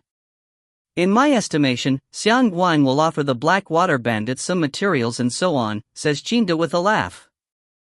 Su Yuan also laughs. "There is a secret letter from the princely mansion, Your Highness." A man runs into the courtyard and hands over a secret letter. Su Yuan immediately receives it, then passes it to Qin De. "What's happened in the mansion again?" Qin De opens the secret letter and glances at it. His eyes immediately brighten. Heaven has helped me. This time Yuer has done me a great service. I've always been worried by the Xiang clan's two Shangxian. Now, having such a priceless treasure, I'm assured. This is really wonderful." At this moment, Qin De's excitement is simply indescribable. Has something very exulting happened? Su Yuan on one side is very curious. Qin De immediately gives him the letter to read. As soon as Su Yuan reads it, he is very happy. He says at once, "Congratulations, Your Highness." "Congratulations, Your Highness." Qin De laughs out loud and says, "This time Yuer has done me such a great service. When I return I'll definitely reward him very nicely." Well, Su Yuan, quickly dispatch people. We're returning to the princely mansion at once. Yes. Su Yuan immediately bows and says. Qin De cannot help laughing. He never thought that his third son would give him such a great pleasant surprise. At first he thought it was only a chunk of a high Xian grade ore, but now it turns out to be a treasure which can be forged into holy weapons. Holy weapons, no less. Su Yuan on one side totally understands how important this chunk of in-rock flaming iron is to Qin De. In terms of importance, it is even equal to 200,000 troops, so how can Qin De not get excited like crazy? End of B2C19. Book 2, Chapter 20. B2C20, Completion of the Holy Weapons, 1. The East Vanquishing Prince Mansion is full of carved railings, marble steps, pavilions, terraces and towers. It is really imposing and magnificent. Every one of its guards is glancing around its surroundings while leading along a fierce tiger. One can deduce from this how strictly the mansion is guarded. It is late at night right now. A man and an eagle are sitting on the top of a pavilion. Even though the guards know about this, they pretend not to see anything. I've been training hard for 3 days, but my body's power has increased just a little. Qin Yu groans in his mind. He has been training hard alone since Feng Jiuzi started to forge the weapons. He knew Fenjiuzi would need 35 days to forge them, therefore he trained hard outside and did not return until 3 days ago. For the last 3 days, Qin Yu has been at his utmost limit, training desperately. Despite having the recovery power of the meteoric tier, his body still has not made much progress. He knows very well that he has truly reached the peak of his Hotian level. Xiaohei, in internal practice, one can consult various methods left by his seniors when advancing to the Xiantian level from the Hotian level. But I practice external techniques. What method should I use to make a breakthrough? I can't consult any senior's methods. Qin Yu talks to Xiaohei beside him. Even though he asks Xiaohei, is it any different from asking himself? Xiaohei pats Qin Yu with its huge wings while staring at him. Qin Yu also feels Xiaohei consoling him. He smiles because Xiaohei seems to also know that his spirits have sunk to the bottom. Suddenly, Qin Yu is startled. Consult? Ah, that's right. His eyes suddenly brighten. He gives his own head a fierce slap and says, Qin Yu, you're such a fool. You can't consult any external seniors, but you can still learn from internal practitioners and how they break through to the Xiantian level in internal practice. Some sentences Lian Yan once said to Qin Yu immediately echo in his mind. To become a Hotian expert, one only needs a suitable practice method. But to become a Xiantian expert, it is extremely difficult. There are 2 requirements that must be met to become a Xiantian expert. First, you must complete your Hotian level. And second, you must have some intuitive enlightenment on the natural way of heaven. Qin Yu talks to himself in a low voice. Complete the Hotian level. My current level in external practice can also be regarded as the complete Hotian. As for the intuitive enlightenment on the way of heaven, this is really mysterious. Qin Yu does not know how to have intuitive enlightenment on the way of heaven. It is simply unable to be explained in words. If it could be imparted, Xiantian experts would not be so rare, so precious on the whole Qianlong continent. Qin Yu continuously ponders. Intuitive enlightenment on the way of heaven, intuitive enlightenment on nature. Alright, I'll try feeling what nature actually is. Suddenly, Qin Yu closes his eyes. His entire body and mind enter a state of vague blankness, just like when he was trying to feel his internal energy in the past, only that he does not absorb the world's holy energy this time. In this state of blankness, Qin Yu starts to feel the natural airflow. Quiet. As every second goes by, Qin Yu remains motionless. His body is motionless and his mind is motionless. He does not hear, does not smell, does not see. Qin Yu does not notice that, slowly, as he seems to become completely non-existent, various streams of holy energy deliberately converge at his body. To be exact, they converge at the meteoric tier. Qin Yu thus has become the center of a maelstrom. He has a wonderful feeling, as if he is soaking in the hot spring. He can even feel the holy energy streams in his surroundings. That feeling of closeness is so captivating. While Qin Yu, with his mind cleared of all thoughts, is immersing himself in that wonderful, warm feeling. The meteoric tier sends out a warm stream of energy. This energy stream is different from the clear energy streams in the past. It is a warm stream of energy. Like a warm stream of water, it slowly enters Qin Yu's mind. In the depths of his mind, there is a mass of energy which looks like a disk. Moreover, various electric sparks are zigzagging around that disk. It is none other than the most basic component of the human body, the soul. As a person trains, his soul becomes stronger and stronger. Qin Yu has been doing limit training since he was little, so his soul is much stronger than ordinary people's. In a short while, this flowing water-like stream of energy has already arrived at the depths of his mind. As soon as his soul comes into contact with this stream of energy, it seems to get excited and continuously gobbles up this energy. In just a short while, that disk has become even deeper in color and also more materialized. Originally the disk was merely rather indistinct, but now it radiates clear 7-colored rays of light and is also somewhat real. The electric sparks around the 7-colored disk have become more powerful as well. Second brother, that lowlife Xiang Guang has made Jinsu the head of the intelligence service in the 3 eastern region counties. This has made it a bit hard for us to act. That Jinsu also has a gang of specialized subordinates. They are very formidable in investigation. Worst of all, our activities will get bigger with time, so it will be really difficult to escape their detection in the future. Big brother, don't worry. When father went out this time, he must have had a solution to this problem. However, this Jinsu fellow is really quite difficult to deal with. He just sticks to us like a plaster. Qin Yu suddenly wakes up with a start. The moment he opens his eyes, the holy energy in the surroundings goes back to normal and Qin Yu can no longer feel it clearly. At the same time, the meteoric tear reverts to its usual form and that warm energy disappears. But Qin Yu's body has undergone a huge transformation. Good ears and keen eyes, this is an expression which describes a person who can hear clearly and see very far. But the current Qin Yu can even hear clearly what his big brother and second brother are saying quietly from several tens meters away and the sounds of an earthworm's movements from afar. Moreover, his eyes can even see clearly every movement of the earthworm.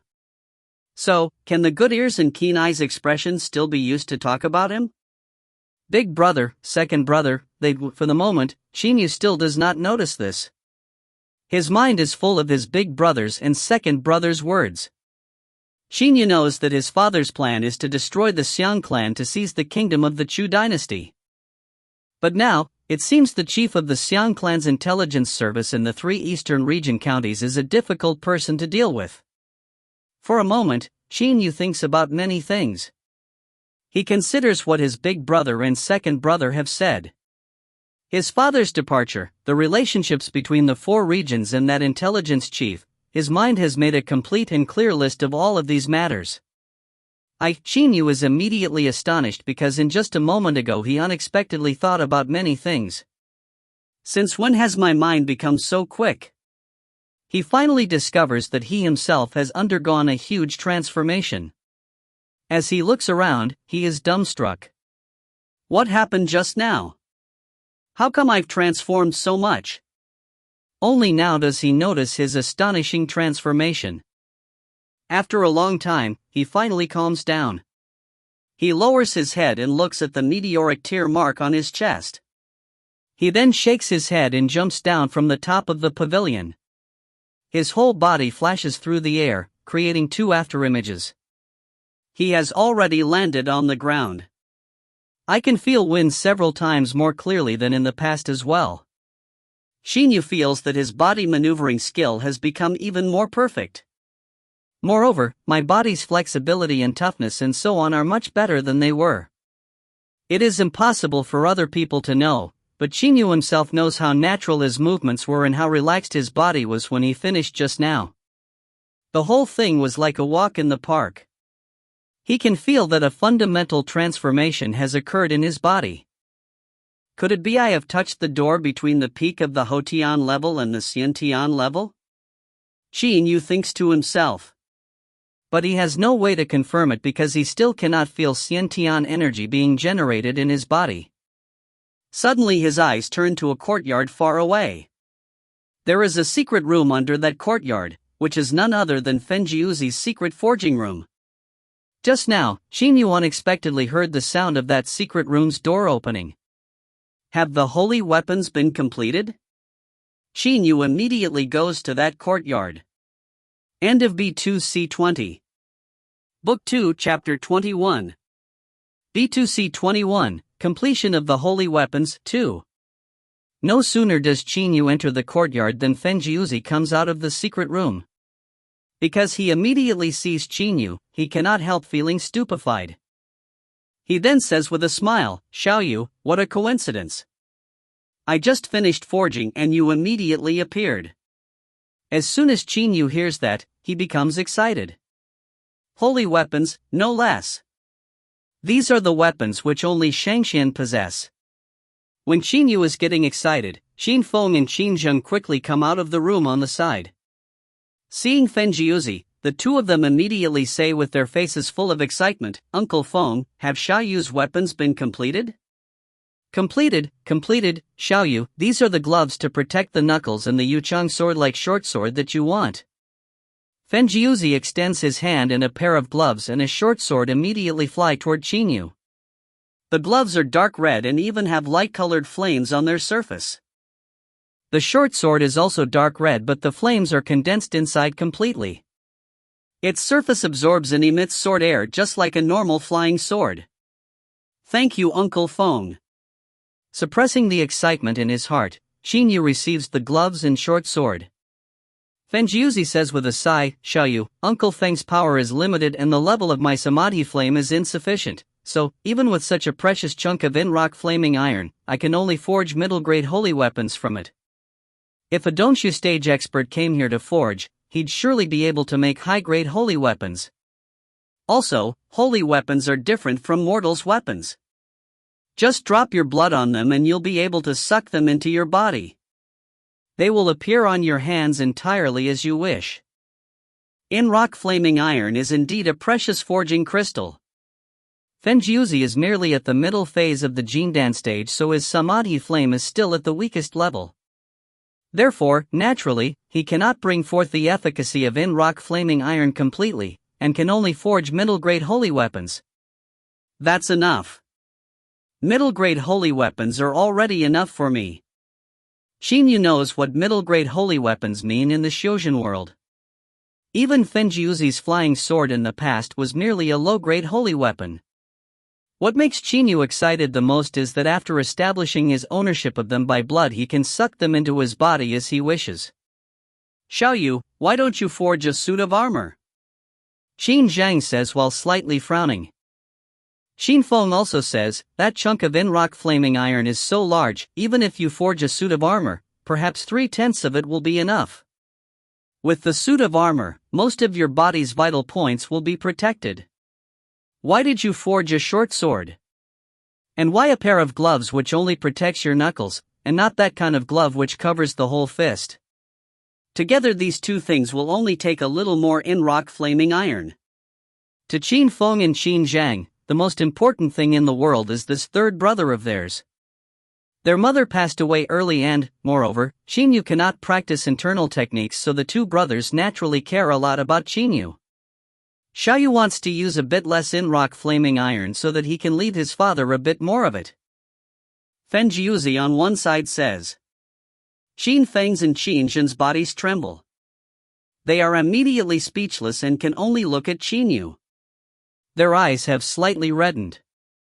Qin Yu says with a smile, Big brother, second brother, there's no problem. Both of you also know that I practice external techniques. If I'm protected by armor, my progress in practice will naturally slow down. So, it's better not to wear armor. Moreover, having a pair of gloves and a short sword is already enough. This is fooling himself and others. Qin Feng and Qin Zhang both are outstanding people, so naturally they are not fooled by such simple reasons given by Qin Yu, because it is a holy class suit of armor they are talking about. If he does not want to be protected by it, it would be sucked into his body. And if he encountered unavoidable dangers, he could protect his body with it. Qin Feng and Qin Zhang both can see through Qin Yu's mind. Xiao Yu, you found this chunk of ore, so it's yours. It doesn't matter how many holy weapons you want to forge, no one will say anything about that. Not even father will say anything. Qin Zhang says while staring at Qin Yu. Qin Yu shakes his head with a smile, but he says nothing. Holy weapons are really outstanding.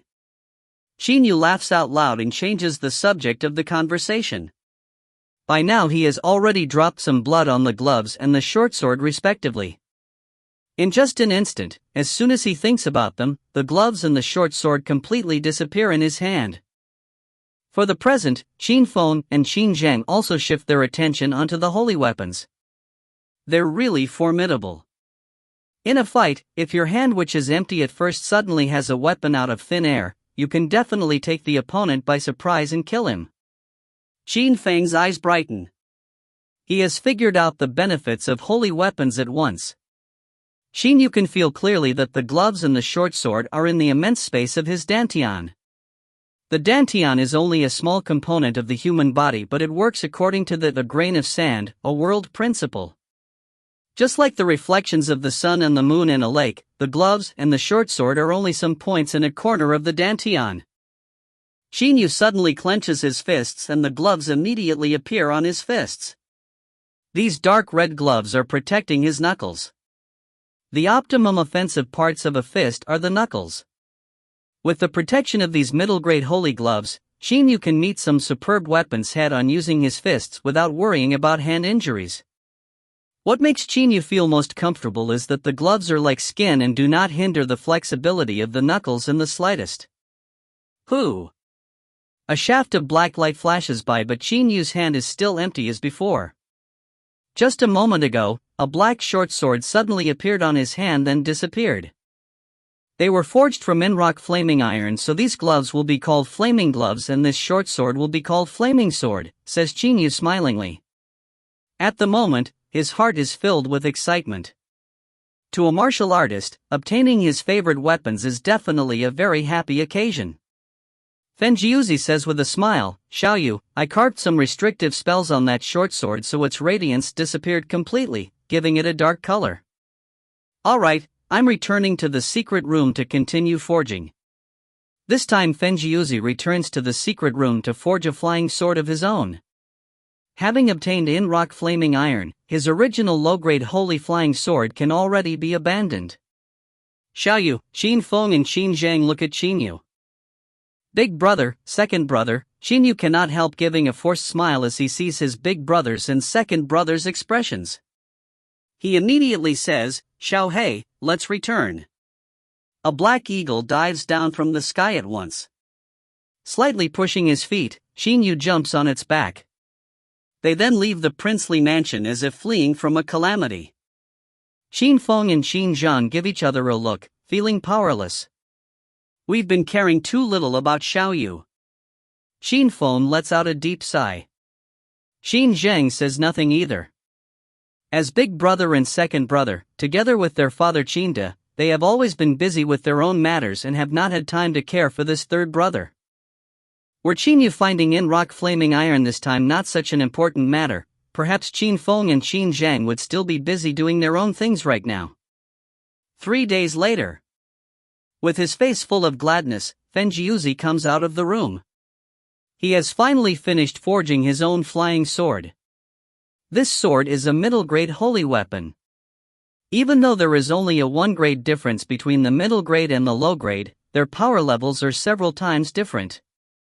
With this middle-grade holy weapon, Fenjiuzi can even give late Jindan stage experts a good fight, of course, provided that those late Jindan stage experts use low-grade holy weapons. Brother Feng, congratulations, congratulations. Qin De folds his hands and says to Fenjiuzi. He returned to the princely mansion last night. That dark red flying sword hovers around the top of Fenjiuzi's head then fuses with his body directly. Ha, Your Highness, I must thank Xiaoyu for this. Only by having in-rock flaming iron could I forge this treasure.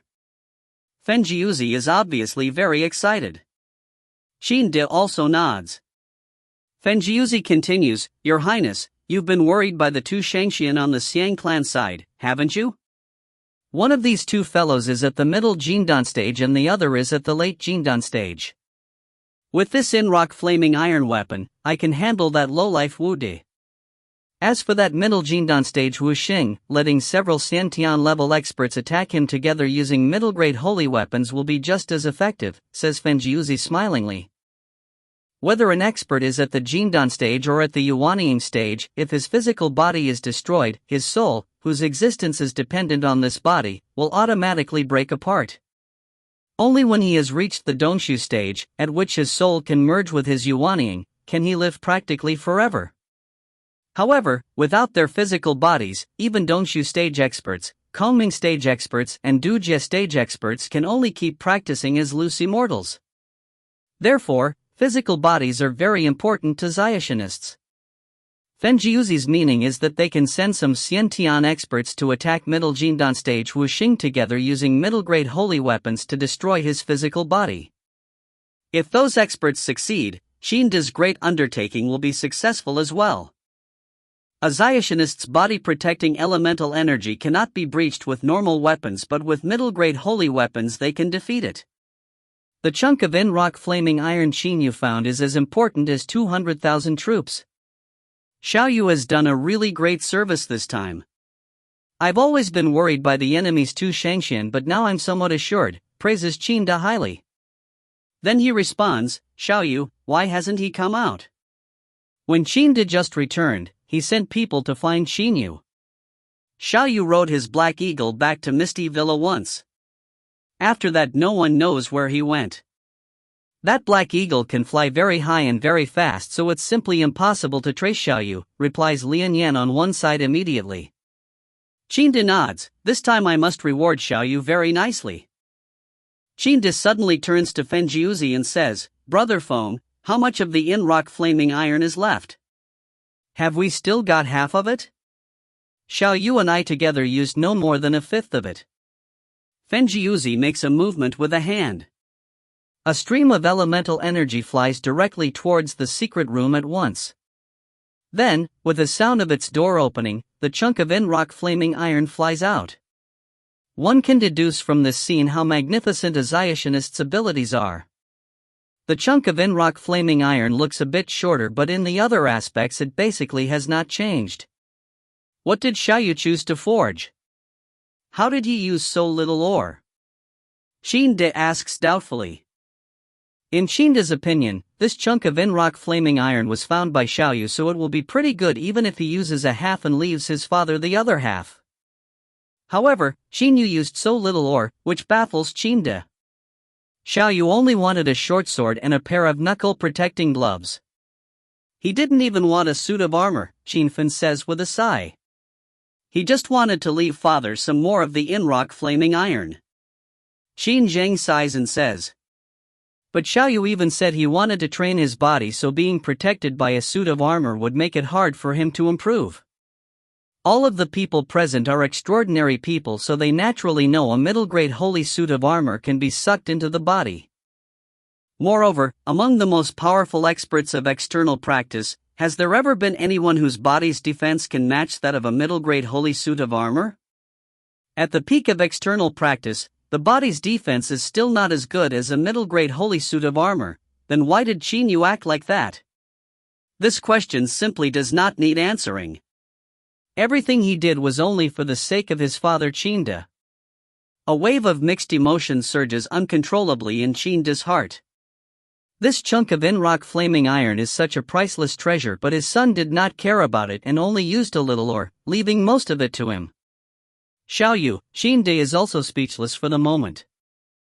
He remembers when he told Qin Yu his secrets in that secret room. Qin Yu strongly asked for his permission to join the army so that he could also fight, but was not allowed to do so by him. Qin De can remember clearly how lonely his son's back looked when he was leaving that room. This son of his has always been training hard since childhood. In fact, he has suffered a lot more than his big brother and second brother have. I hate heaven for being so unfair. Even if Yu trains harder and reaches the peak of external practice, he still can't become a Xian Tian expert. According to Zhao Yunxing's estimation, Xiao Yu's current external power is only around the Hotian level's middle phase. Qin De groans in his mind. Other people can estimate the power level of an internal expert based on his internal energy. But even Zionists cannot guess how much power an external expert has in his muscles. After all, it is really difficult to estimate how strong or weak the muscle's power is. It can only be estimated based on how many Qin the expert can lift with one arm. In Qin De's mind, his third son Qin Yu is only a child who works hard in external practice but eventually will not succeed. Find Yu and tell him to come to see me. As for what to forge from this chunk of in-rock flaming iron, let's discuss again in the evening. As Qin De finishes saying, he turns around and leaves immediately. At the moment, his mind is a bit confused. End of B2C 21. Book 2 Chapter 22. B2C 22, Gold Card Mission 1. It is late at night. Qin Yu is sitting with legs crossed on the back of the Black Eagle, which is flying through the clouds. Cold winds are whizzing and hitting Qin Yu in the face like sharp blades, but he remains motionless. His whole body is being surrounded by thick holy energy streams which are astonishingly real and look like smoke. The world's holy energy continuously permeates into Qin Yu's entire body.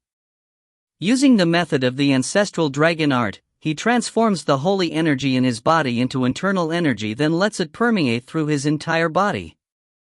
Every fiber in his entire body, and even every cell of his body, is transforming non-stop. His body is undergoing changes which other people cannot know.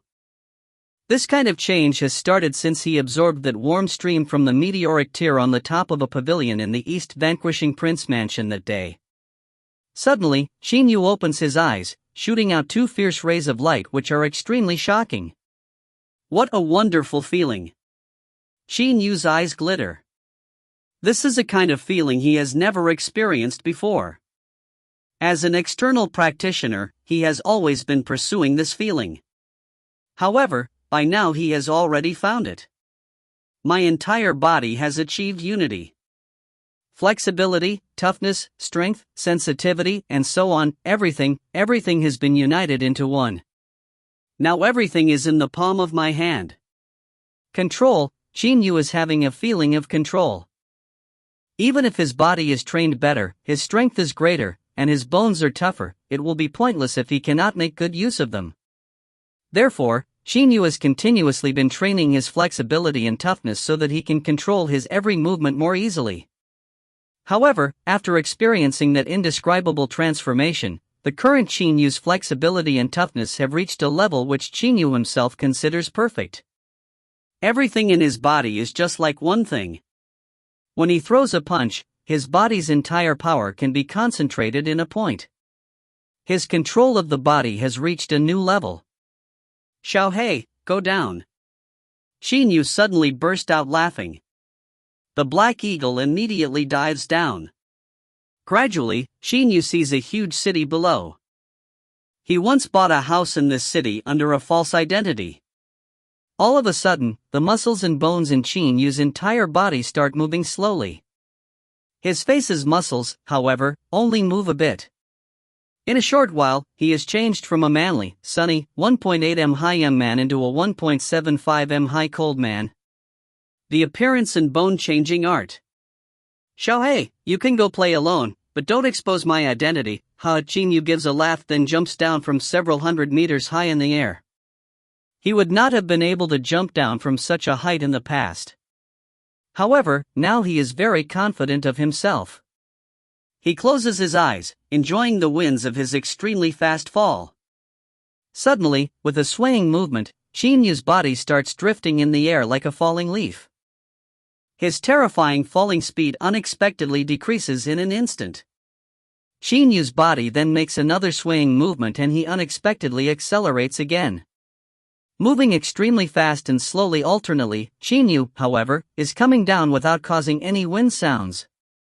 Qin Yu, whose eyes have always been closed, suddenly opens his eyes. Whiz! Like a sharp arrow, he shoots down toward the ground directly in a completely straight line, causing a sharp whistle through the air. At this moment, he is simply not using his body maneuvering skill. The moment Qin Yu lands, he props a hand on the ground skillfully and easily like a wild cat. By simply discharging the kinetic energy into the ground through the muscles of his legs and hand, the pressure of the dive on his entire body is unexpectedly removed completely. Indeed, I can control every muscle in my entire body finally. Qin Yu looks at his palm. A happy expression appears on his face. If Zhao Yunqing were here, he would have totally understood how formidable this move by Qin Yu was. This is also Zhao Yunqing's idea about the peak of external practice, but it is a pity that he has never been able to reach this level for several decades. By simply using the muscles of the legs in a hand, Qin Yu could even neutralize the impact force of such a dive. This shows that his control of the muscles has reached an extremely high level. The feeling at the Xiantian level is really different. Qin Yu gives a faint smile. Suddenly, he slightly frowns because he hears clearly a bandit running toward him very fast from several hundred meters away. Not wanting to meet this person, his body immediately disappears like a flash on the street in the middle of the night. The Xiantian level. After leaving the princely mansion a few days ago, Qin Yu guessed that his sudden transformation could mean he was on the threshold of the Xiantian level, but he had no way to confirm it. Afterwards, he remembered that Xiantian experts are capable of one thing: Xiantian fetus respiration. Qin Yu immediately jumped down to the bottom of a lake and held his breath. However, he did not know that in fact he had barely reached the threshold of the Xiantian level. He held his breath until his entire face was very red. Eventually, he could only rely on his willpower to persevere. He then even felt dizzy at the bottom of the lake, to the extent that he lost his sense of direction. When his mind was in a state of extreme confusion and obliviousness, his entire body finally shook once. Every single pore in his body seemed to open wide and started to absorb the world's holy energy. Qin Yu had finally transcended that limit. Qin Yu does not know at all that, even though his soul was very strong thanks to his external limit training, only after his mind inexplicably entered a state of vague blankness in the mansion, causing the fantastic meteoric tear to send out a stream of a mysterious warm energy and allowing his soul to absorb that energy stream, did he start to undergo very fast transformations. Qin Yu's soul was very strong, even stronger than ordinary Xiantian experts' souls. Therefore, in theory, had things gone on like this, he would have been able to enter the Xiantian level after some time. But Qin Yu was so impatient that he forced himself to that extent at the bottom of the lake. Luckily for him, he succeeded in the end. Thus, Qin Yu became the first Xiantian external expert in the history of the Qianlong continent. How powerful is a Xiantian external expert? No one on the Qianlong continent knows the answer to this question, not even Qin Yu's father Qin De. At the moment, because of Jia Yinxing's estimation, Qin De even thinks that Qin Yu is merely a common external practitioner who can lift about 300 jin at most with one arm. Not even Xiaotianists can estimate how strong the muscle power of an external expert, especially Qin Yu, is. His muscles have been absorbing internal energy and the meteoric tear's miraculous clear streams, so their power is concentrated inside completely. Judging by his appearance alone, one can only say that Qin Yu looks powerful like a leopard. Qin Yu stops outside a grand residence. At the moment, he is wearing a silvery mask. Bang! Bang! Bang!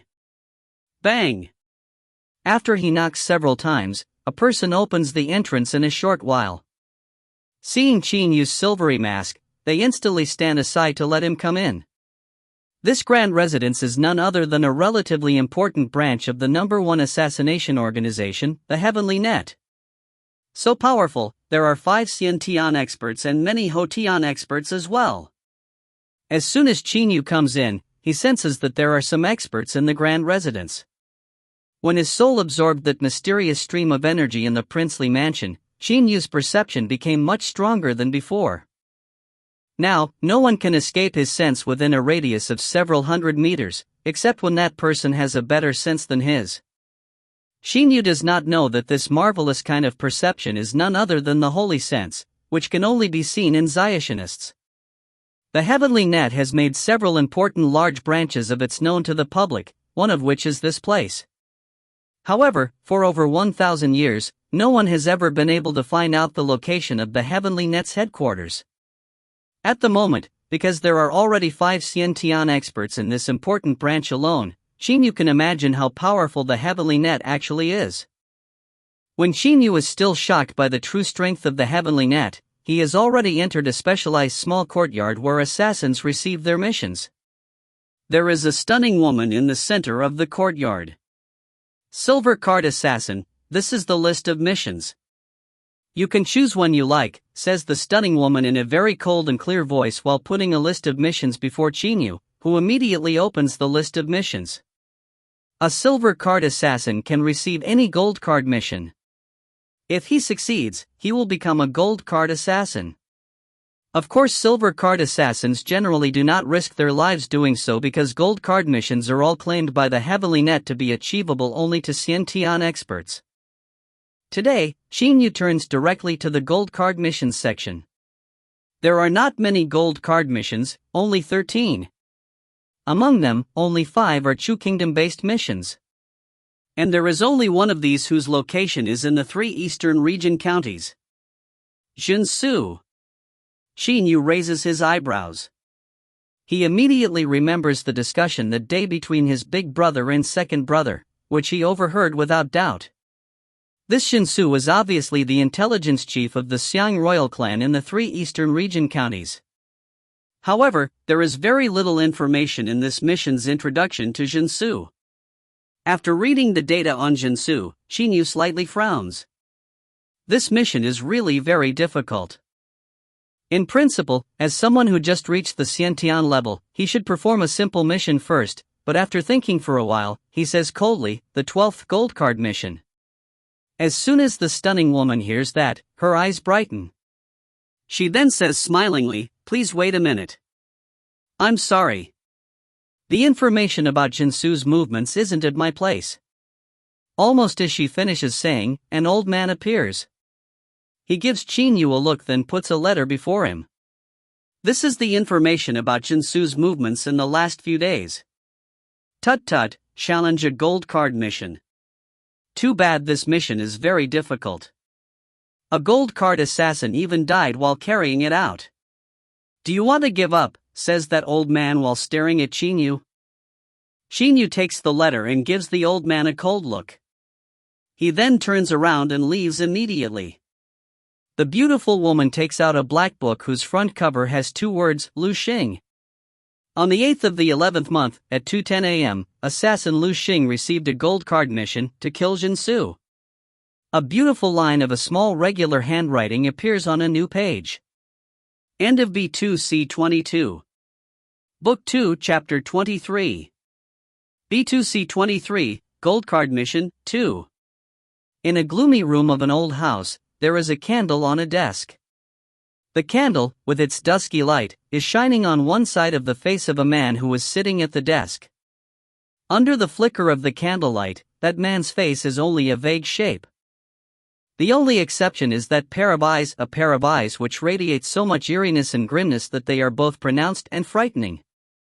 At the moment, this pair of eyes is staring at the top of the desk where a hand is writing non-stop with a pen. After a while, the pen is put down. Suddenly, the candle's flame brightens, lightening the face of this man clearly. It is a handsome and pale face.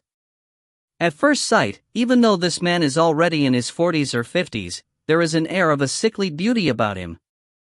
However, when coupled with that pair of eyes, the entire bearing of this man changes. This man is none other than Jinsu, the absolute genius of the Xiang royal clan's intelligence service. Even the head of the intelligence service will tremble upon seeing him. He is also the one person Xiang Guang appreciates the most. Jinsu takes out from his bosom a square block of jade, which radiates gentle rays of light.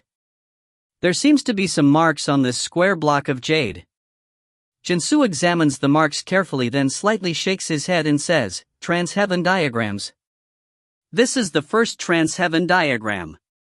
Pity after a half year of research I haven't achieved anything. I better give it to the emperor. Perhaps I've been delaying for so long that he can't wait anymore." Jinsu gets an iron case from the side of the desk. At the same time he puts the secret letter and the square jade black in it.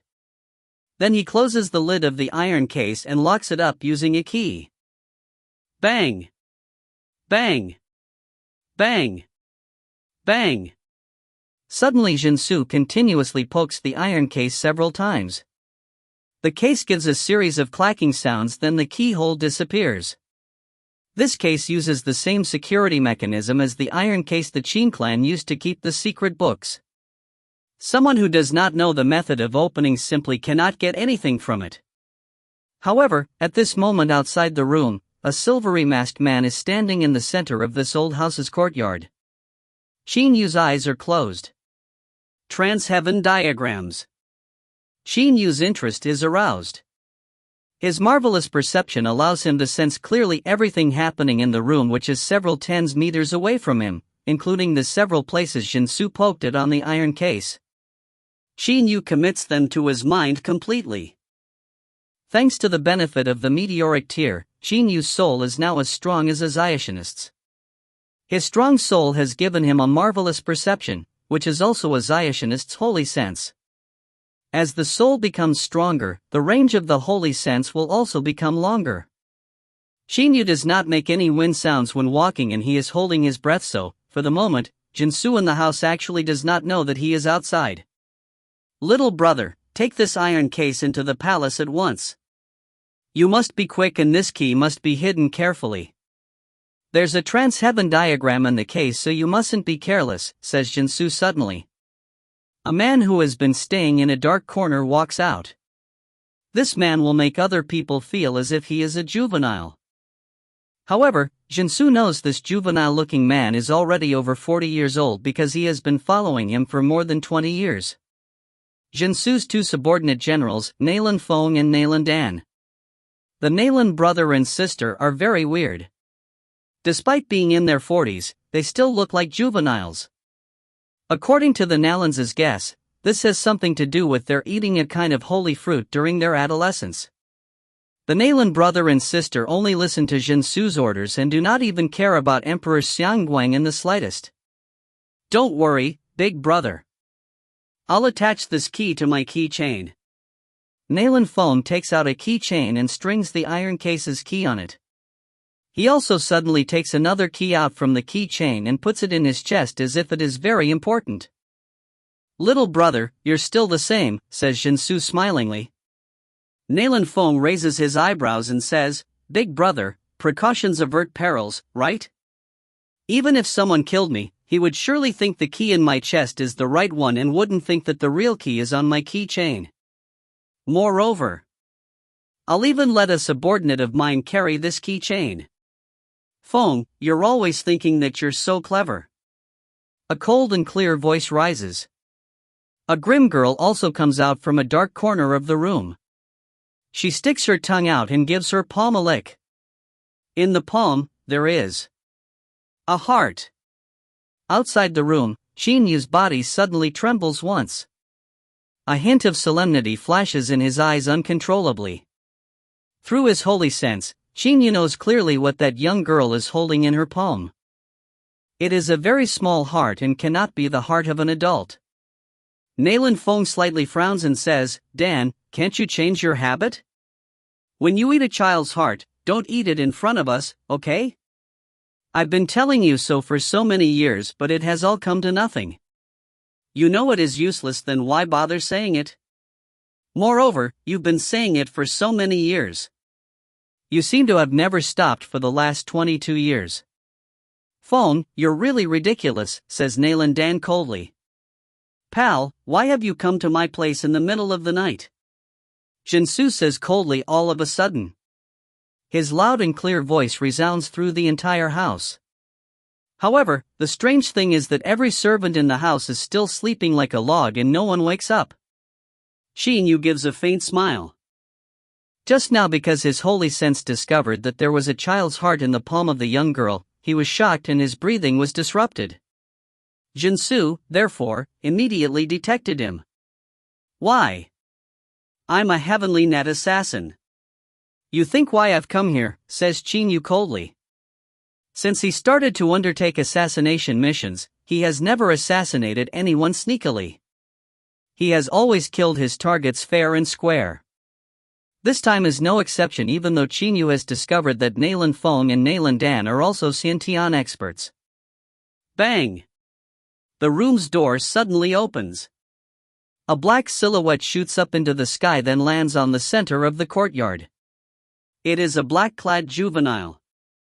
At the same time, another black silhouette shoots up into the sky, then lands beside the black-clad juvenile.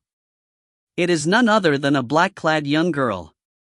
Afterwards, a wild-clad, pale-faced, handsome middle-aged man slowly walks out. At first sight, his entire body seems to be very weak, but when combined with that cold, grim pair of eyes, he looks like a frightening lone wolf. Silver card assassin? Jinsu slightly frowns while looking at Qin Yu. To be exact, it's silver card assassin Lu Xing, says Qin Yu coldly. He has never been afraid of telling his opponents his assassin name. After all, they will all die at his hands soon, so he should let them know who will kill them, should he not? Lu Xing? The corners of Jinsu's mouth slightly curve upward into a smile. You dare come to kill me, and just now you even stayed in the courtyard for so long without being detected, so you should be a Xiantian expert, right? But that's strange. Who would have thought I wouldn't be able to see through you, says Jinsu in a slightly amazed manner. Qin Yu casts a glance at the Nalan brother and sister, then looks at Jinsu and says, I'm also amazed.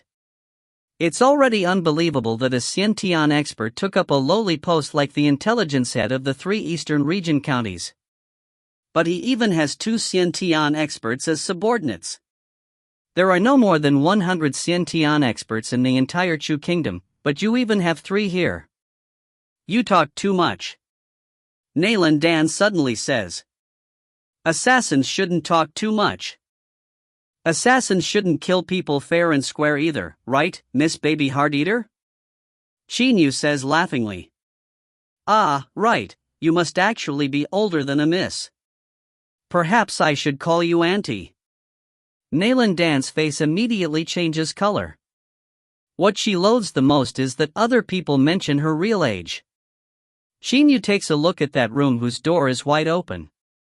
He knows there is an iron case on the desk in that room which contains a trans-heaven diagram. Of course, in order to obtain the trans-heaven diagram, he must kill all of the 3 people before him. Worse still, they are all Xiantian experts. Nalan Dan casts a look at Jinsu, who slightly nods. Assassin Lu Xing, right? Too bad, the life of a meteor is always very short. Nalan Dan laughs coldly, then, with a movement of her body, she seems to turn into a gust of cold wind and sweeps across Qin Yu's surroundings completely. For the present, there are unexpectedly several afterimages in his surroundings. This is the first time Qin Yu has had a deathmatch against a Xiantian expert, but there are even 2 other hostile Xiantian experts watching on one side. End of B2C23. Book 2, Chapter 24. B2C24, Lu Xing rises. Nalan Dan is using her body maneuvering skill, which is what she most excels in, to move around Qin Yu very fast. She wants to make it impossible for Qin Yu to tell where her body actually is. But Qin Yu is still standing stock still. Because he is wearing a silvery mask, other people simply cannot see that he is giving a faint cold smile. Competing in speed? As a result of Qin Yu's body training, speed has always been his strongest point. When he was 13, he could only lift 100 jin with one arm, but his speed was already superior to that of an ordinary Hotian expert. The current Qin Yu just became a Xiantian expert at one stroke, and his entire body's muscles and cells have been undergoing transformations since. When he was still at the peak of the Hotian level, he could already lift 1500 jin with one arm. Now, his one-armed strength must not be lower than 2000 jin, then what level has his speed reached? Moreover, in terms of control, muscles are naturally easier to control than Xiantian energy. And in terms of endurance, muscle power is much more durable than Xiantian energy as well. I detest being called Auntie the most. Nalan Dan's ice-cold voice comes into Qin Yu's ears. Using her beautiful hands, with which she rips babies' hearts out, she creates countless illusions, which together look like a full-blown lotus, and attacks Qin Yu. How great is the strength of the first Xiantian external expert since antiquity? Qin Yu thinks to himself. He then smiles as he looks at the countless attacking illusions. I'm testing it on you now. He immediately throws a punch with his entire power. Straight line. With an extremely sharp whistle rises. Qin Yu's right fist comes at Nalan Dan directly with a mountainous force. As Nalan Feng and Jinsu hear the terrifyingly sharp whistle, their faces change color. When Nalan Dan is still unprepared, the fist has already come close to her face. The wind of the punch hurts her face like needles. Having no time to think much, she suddenly withdraws the full-blown lotus-like illusion into her hands and starts to madly channel the Xiantian energy in her body to the midpoint between her hands. But she basically cannot concentrate more Xiantian energy at the midpoint because the fist has already arrived. Bang! It hits the midpoint between Nalan Dan's palms fiercely like a smash of a great iron hammer. Nalan Dan's body swiftly retreats, but her expression has become very ugly. Qin Yu has over 2,000 gene of strength in one arm, and yet he executed this one punch with all his might. Strength in fact has never been Nalan Dan's strong point, and, moreover, she is only at the early phase of the Xiantian level, so this punch has hurt her arms to the point where they tingle. All of a sudden Nalan Dan does not dare to continue her attack. "This bloke is a freak. He's too strong," says Nalan Dan in a frightened voice. Jinsu says with a faint smile, "With so much strength, he must be a Xiantian expert who has been practicing a technique which puts emphasis on strength, such as the impertinent bull power." If Qin Yu did not exist in the world, then Jinsu's conjecture would probably be correct. After all, it is extremely hard even for Xiantian experts to reach such a terrifying level in strength. "Little brother, little sister, both of you must attack together." Jinsu gives an order. After circulating her Xiantian energy, Nalan Dan's arms are no longer in pain. Even though they are still a bit uncomfortable, she can continue to fight with them. Nalan Dan and Nalan Feng exchange a look, then suddenly turn into two blurs and attack Qin Yu again, only that this time they both use weapons, scimitars. The scimitars are crescent-shaped and radiate ice-cold rays of light. Qin Yu slightly narrows his eyes. At the same time, he suddenly clenches his fists and throws two fierce punches in two different directions. Carrying the extremely great power of a Xiantian external expert, his fists seem like two aquatic dragons coming out of water. Afterwards, with two bangs, Qin Yu's fists smash on one side of the scimitars precisely. Bang!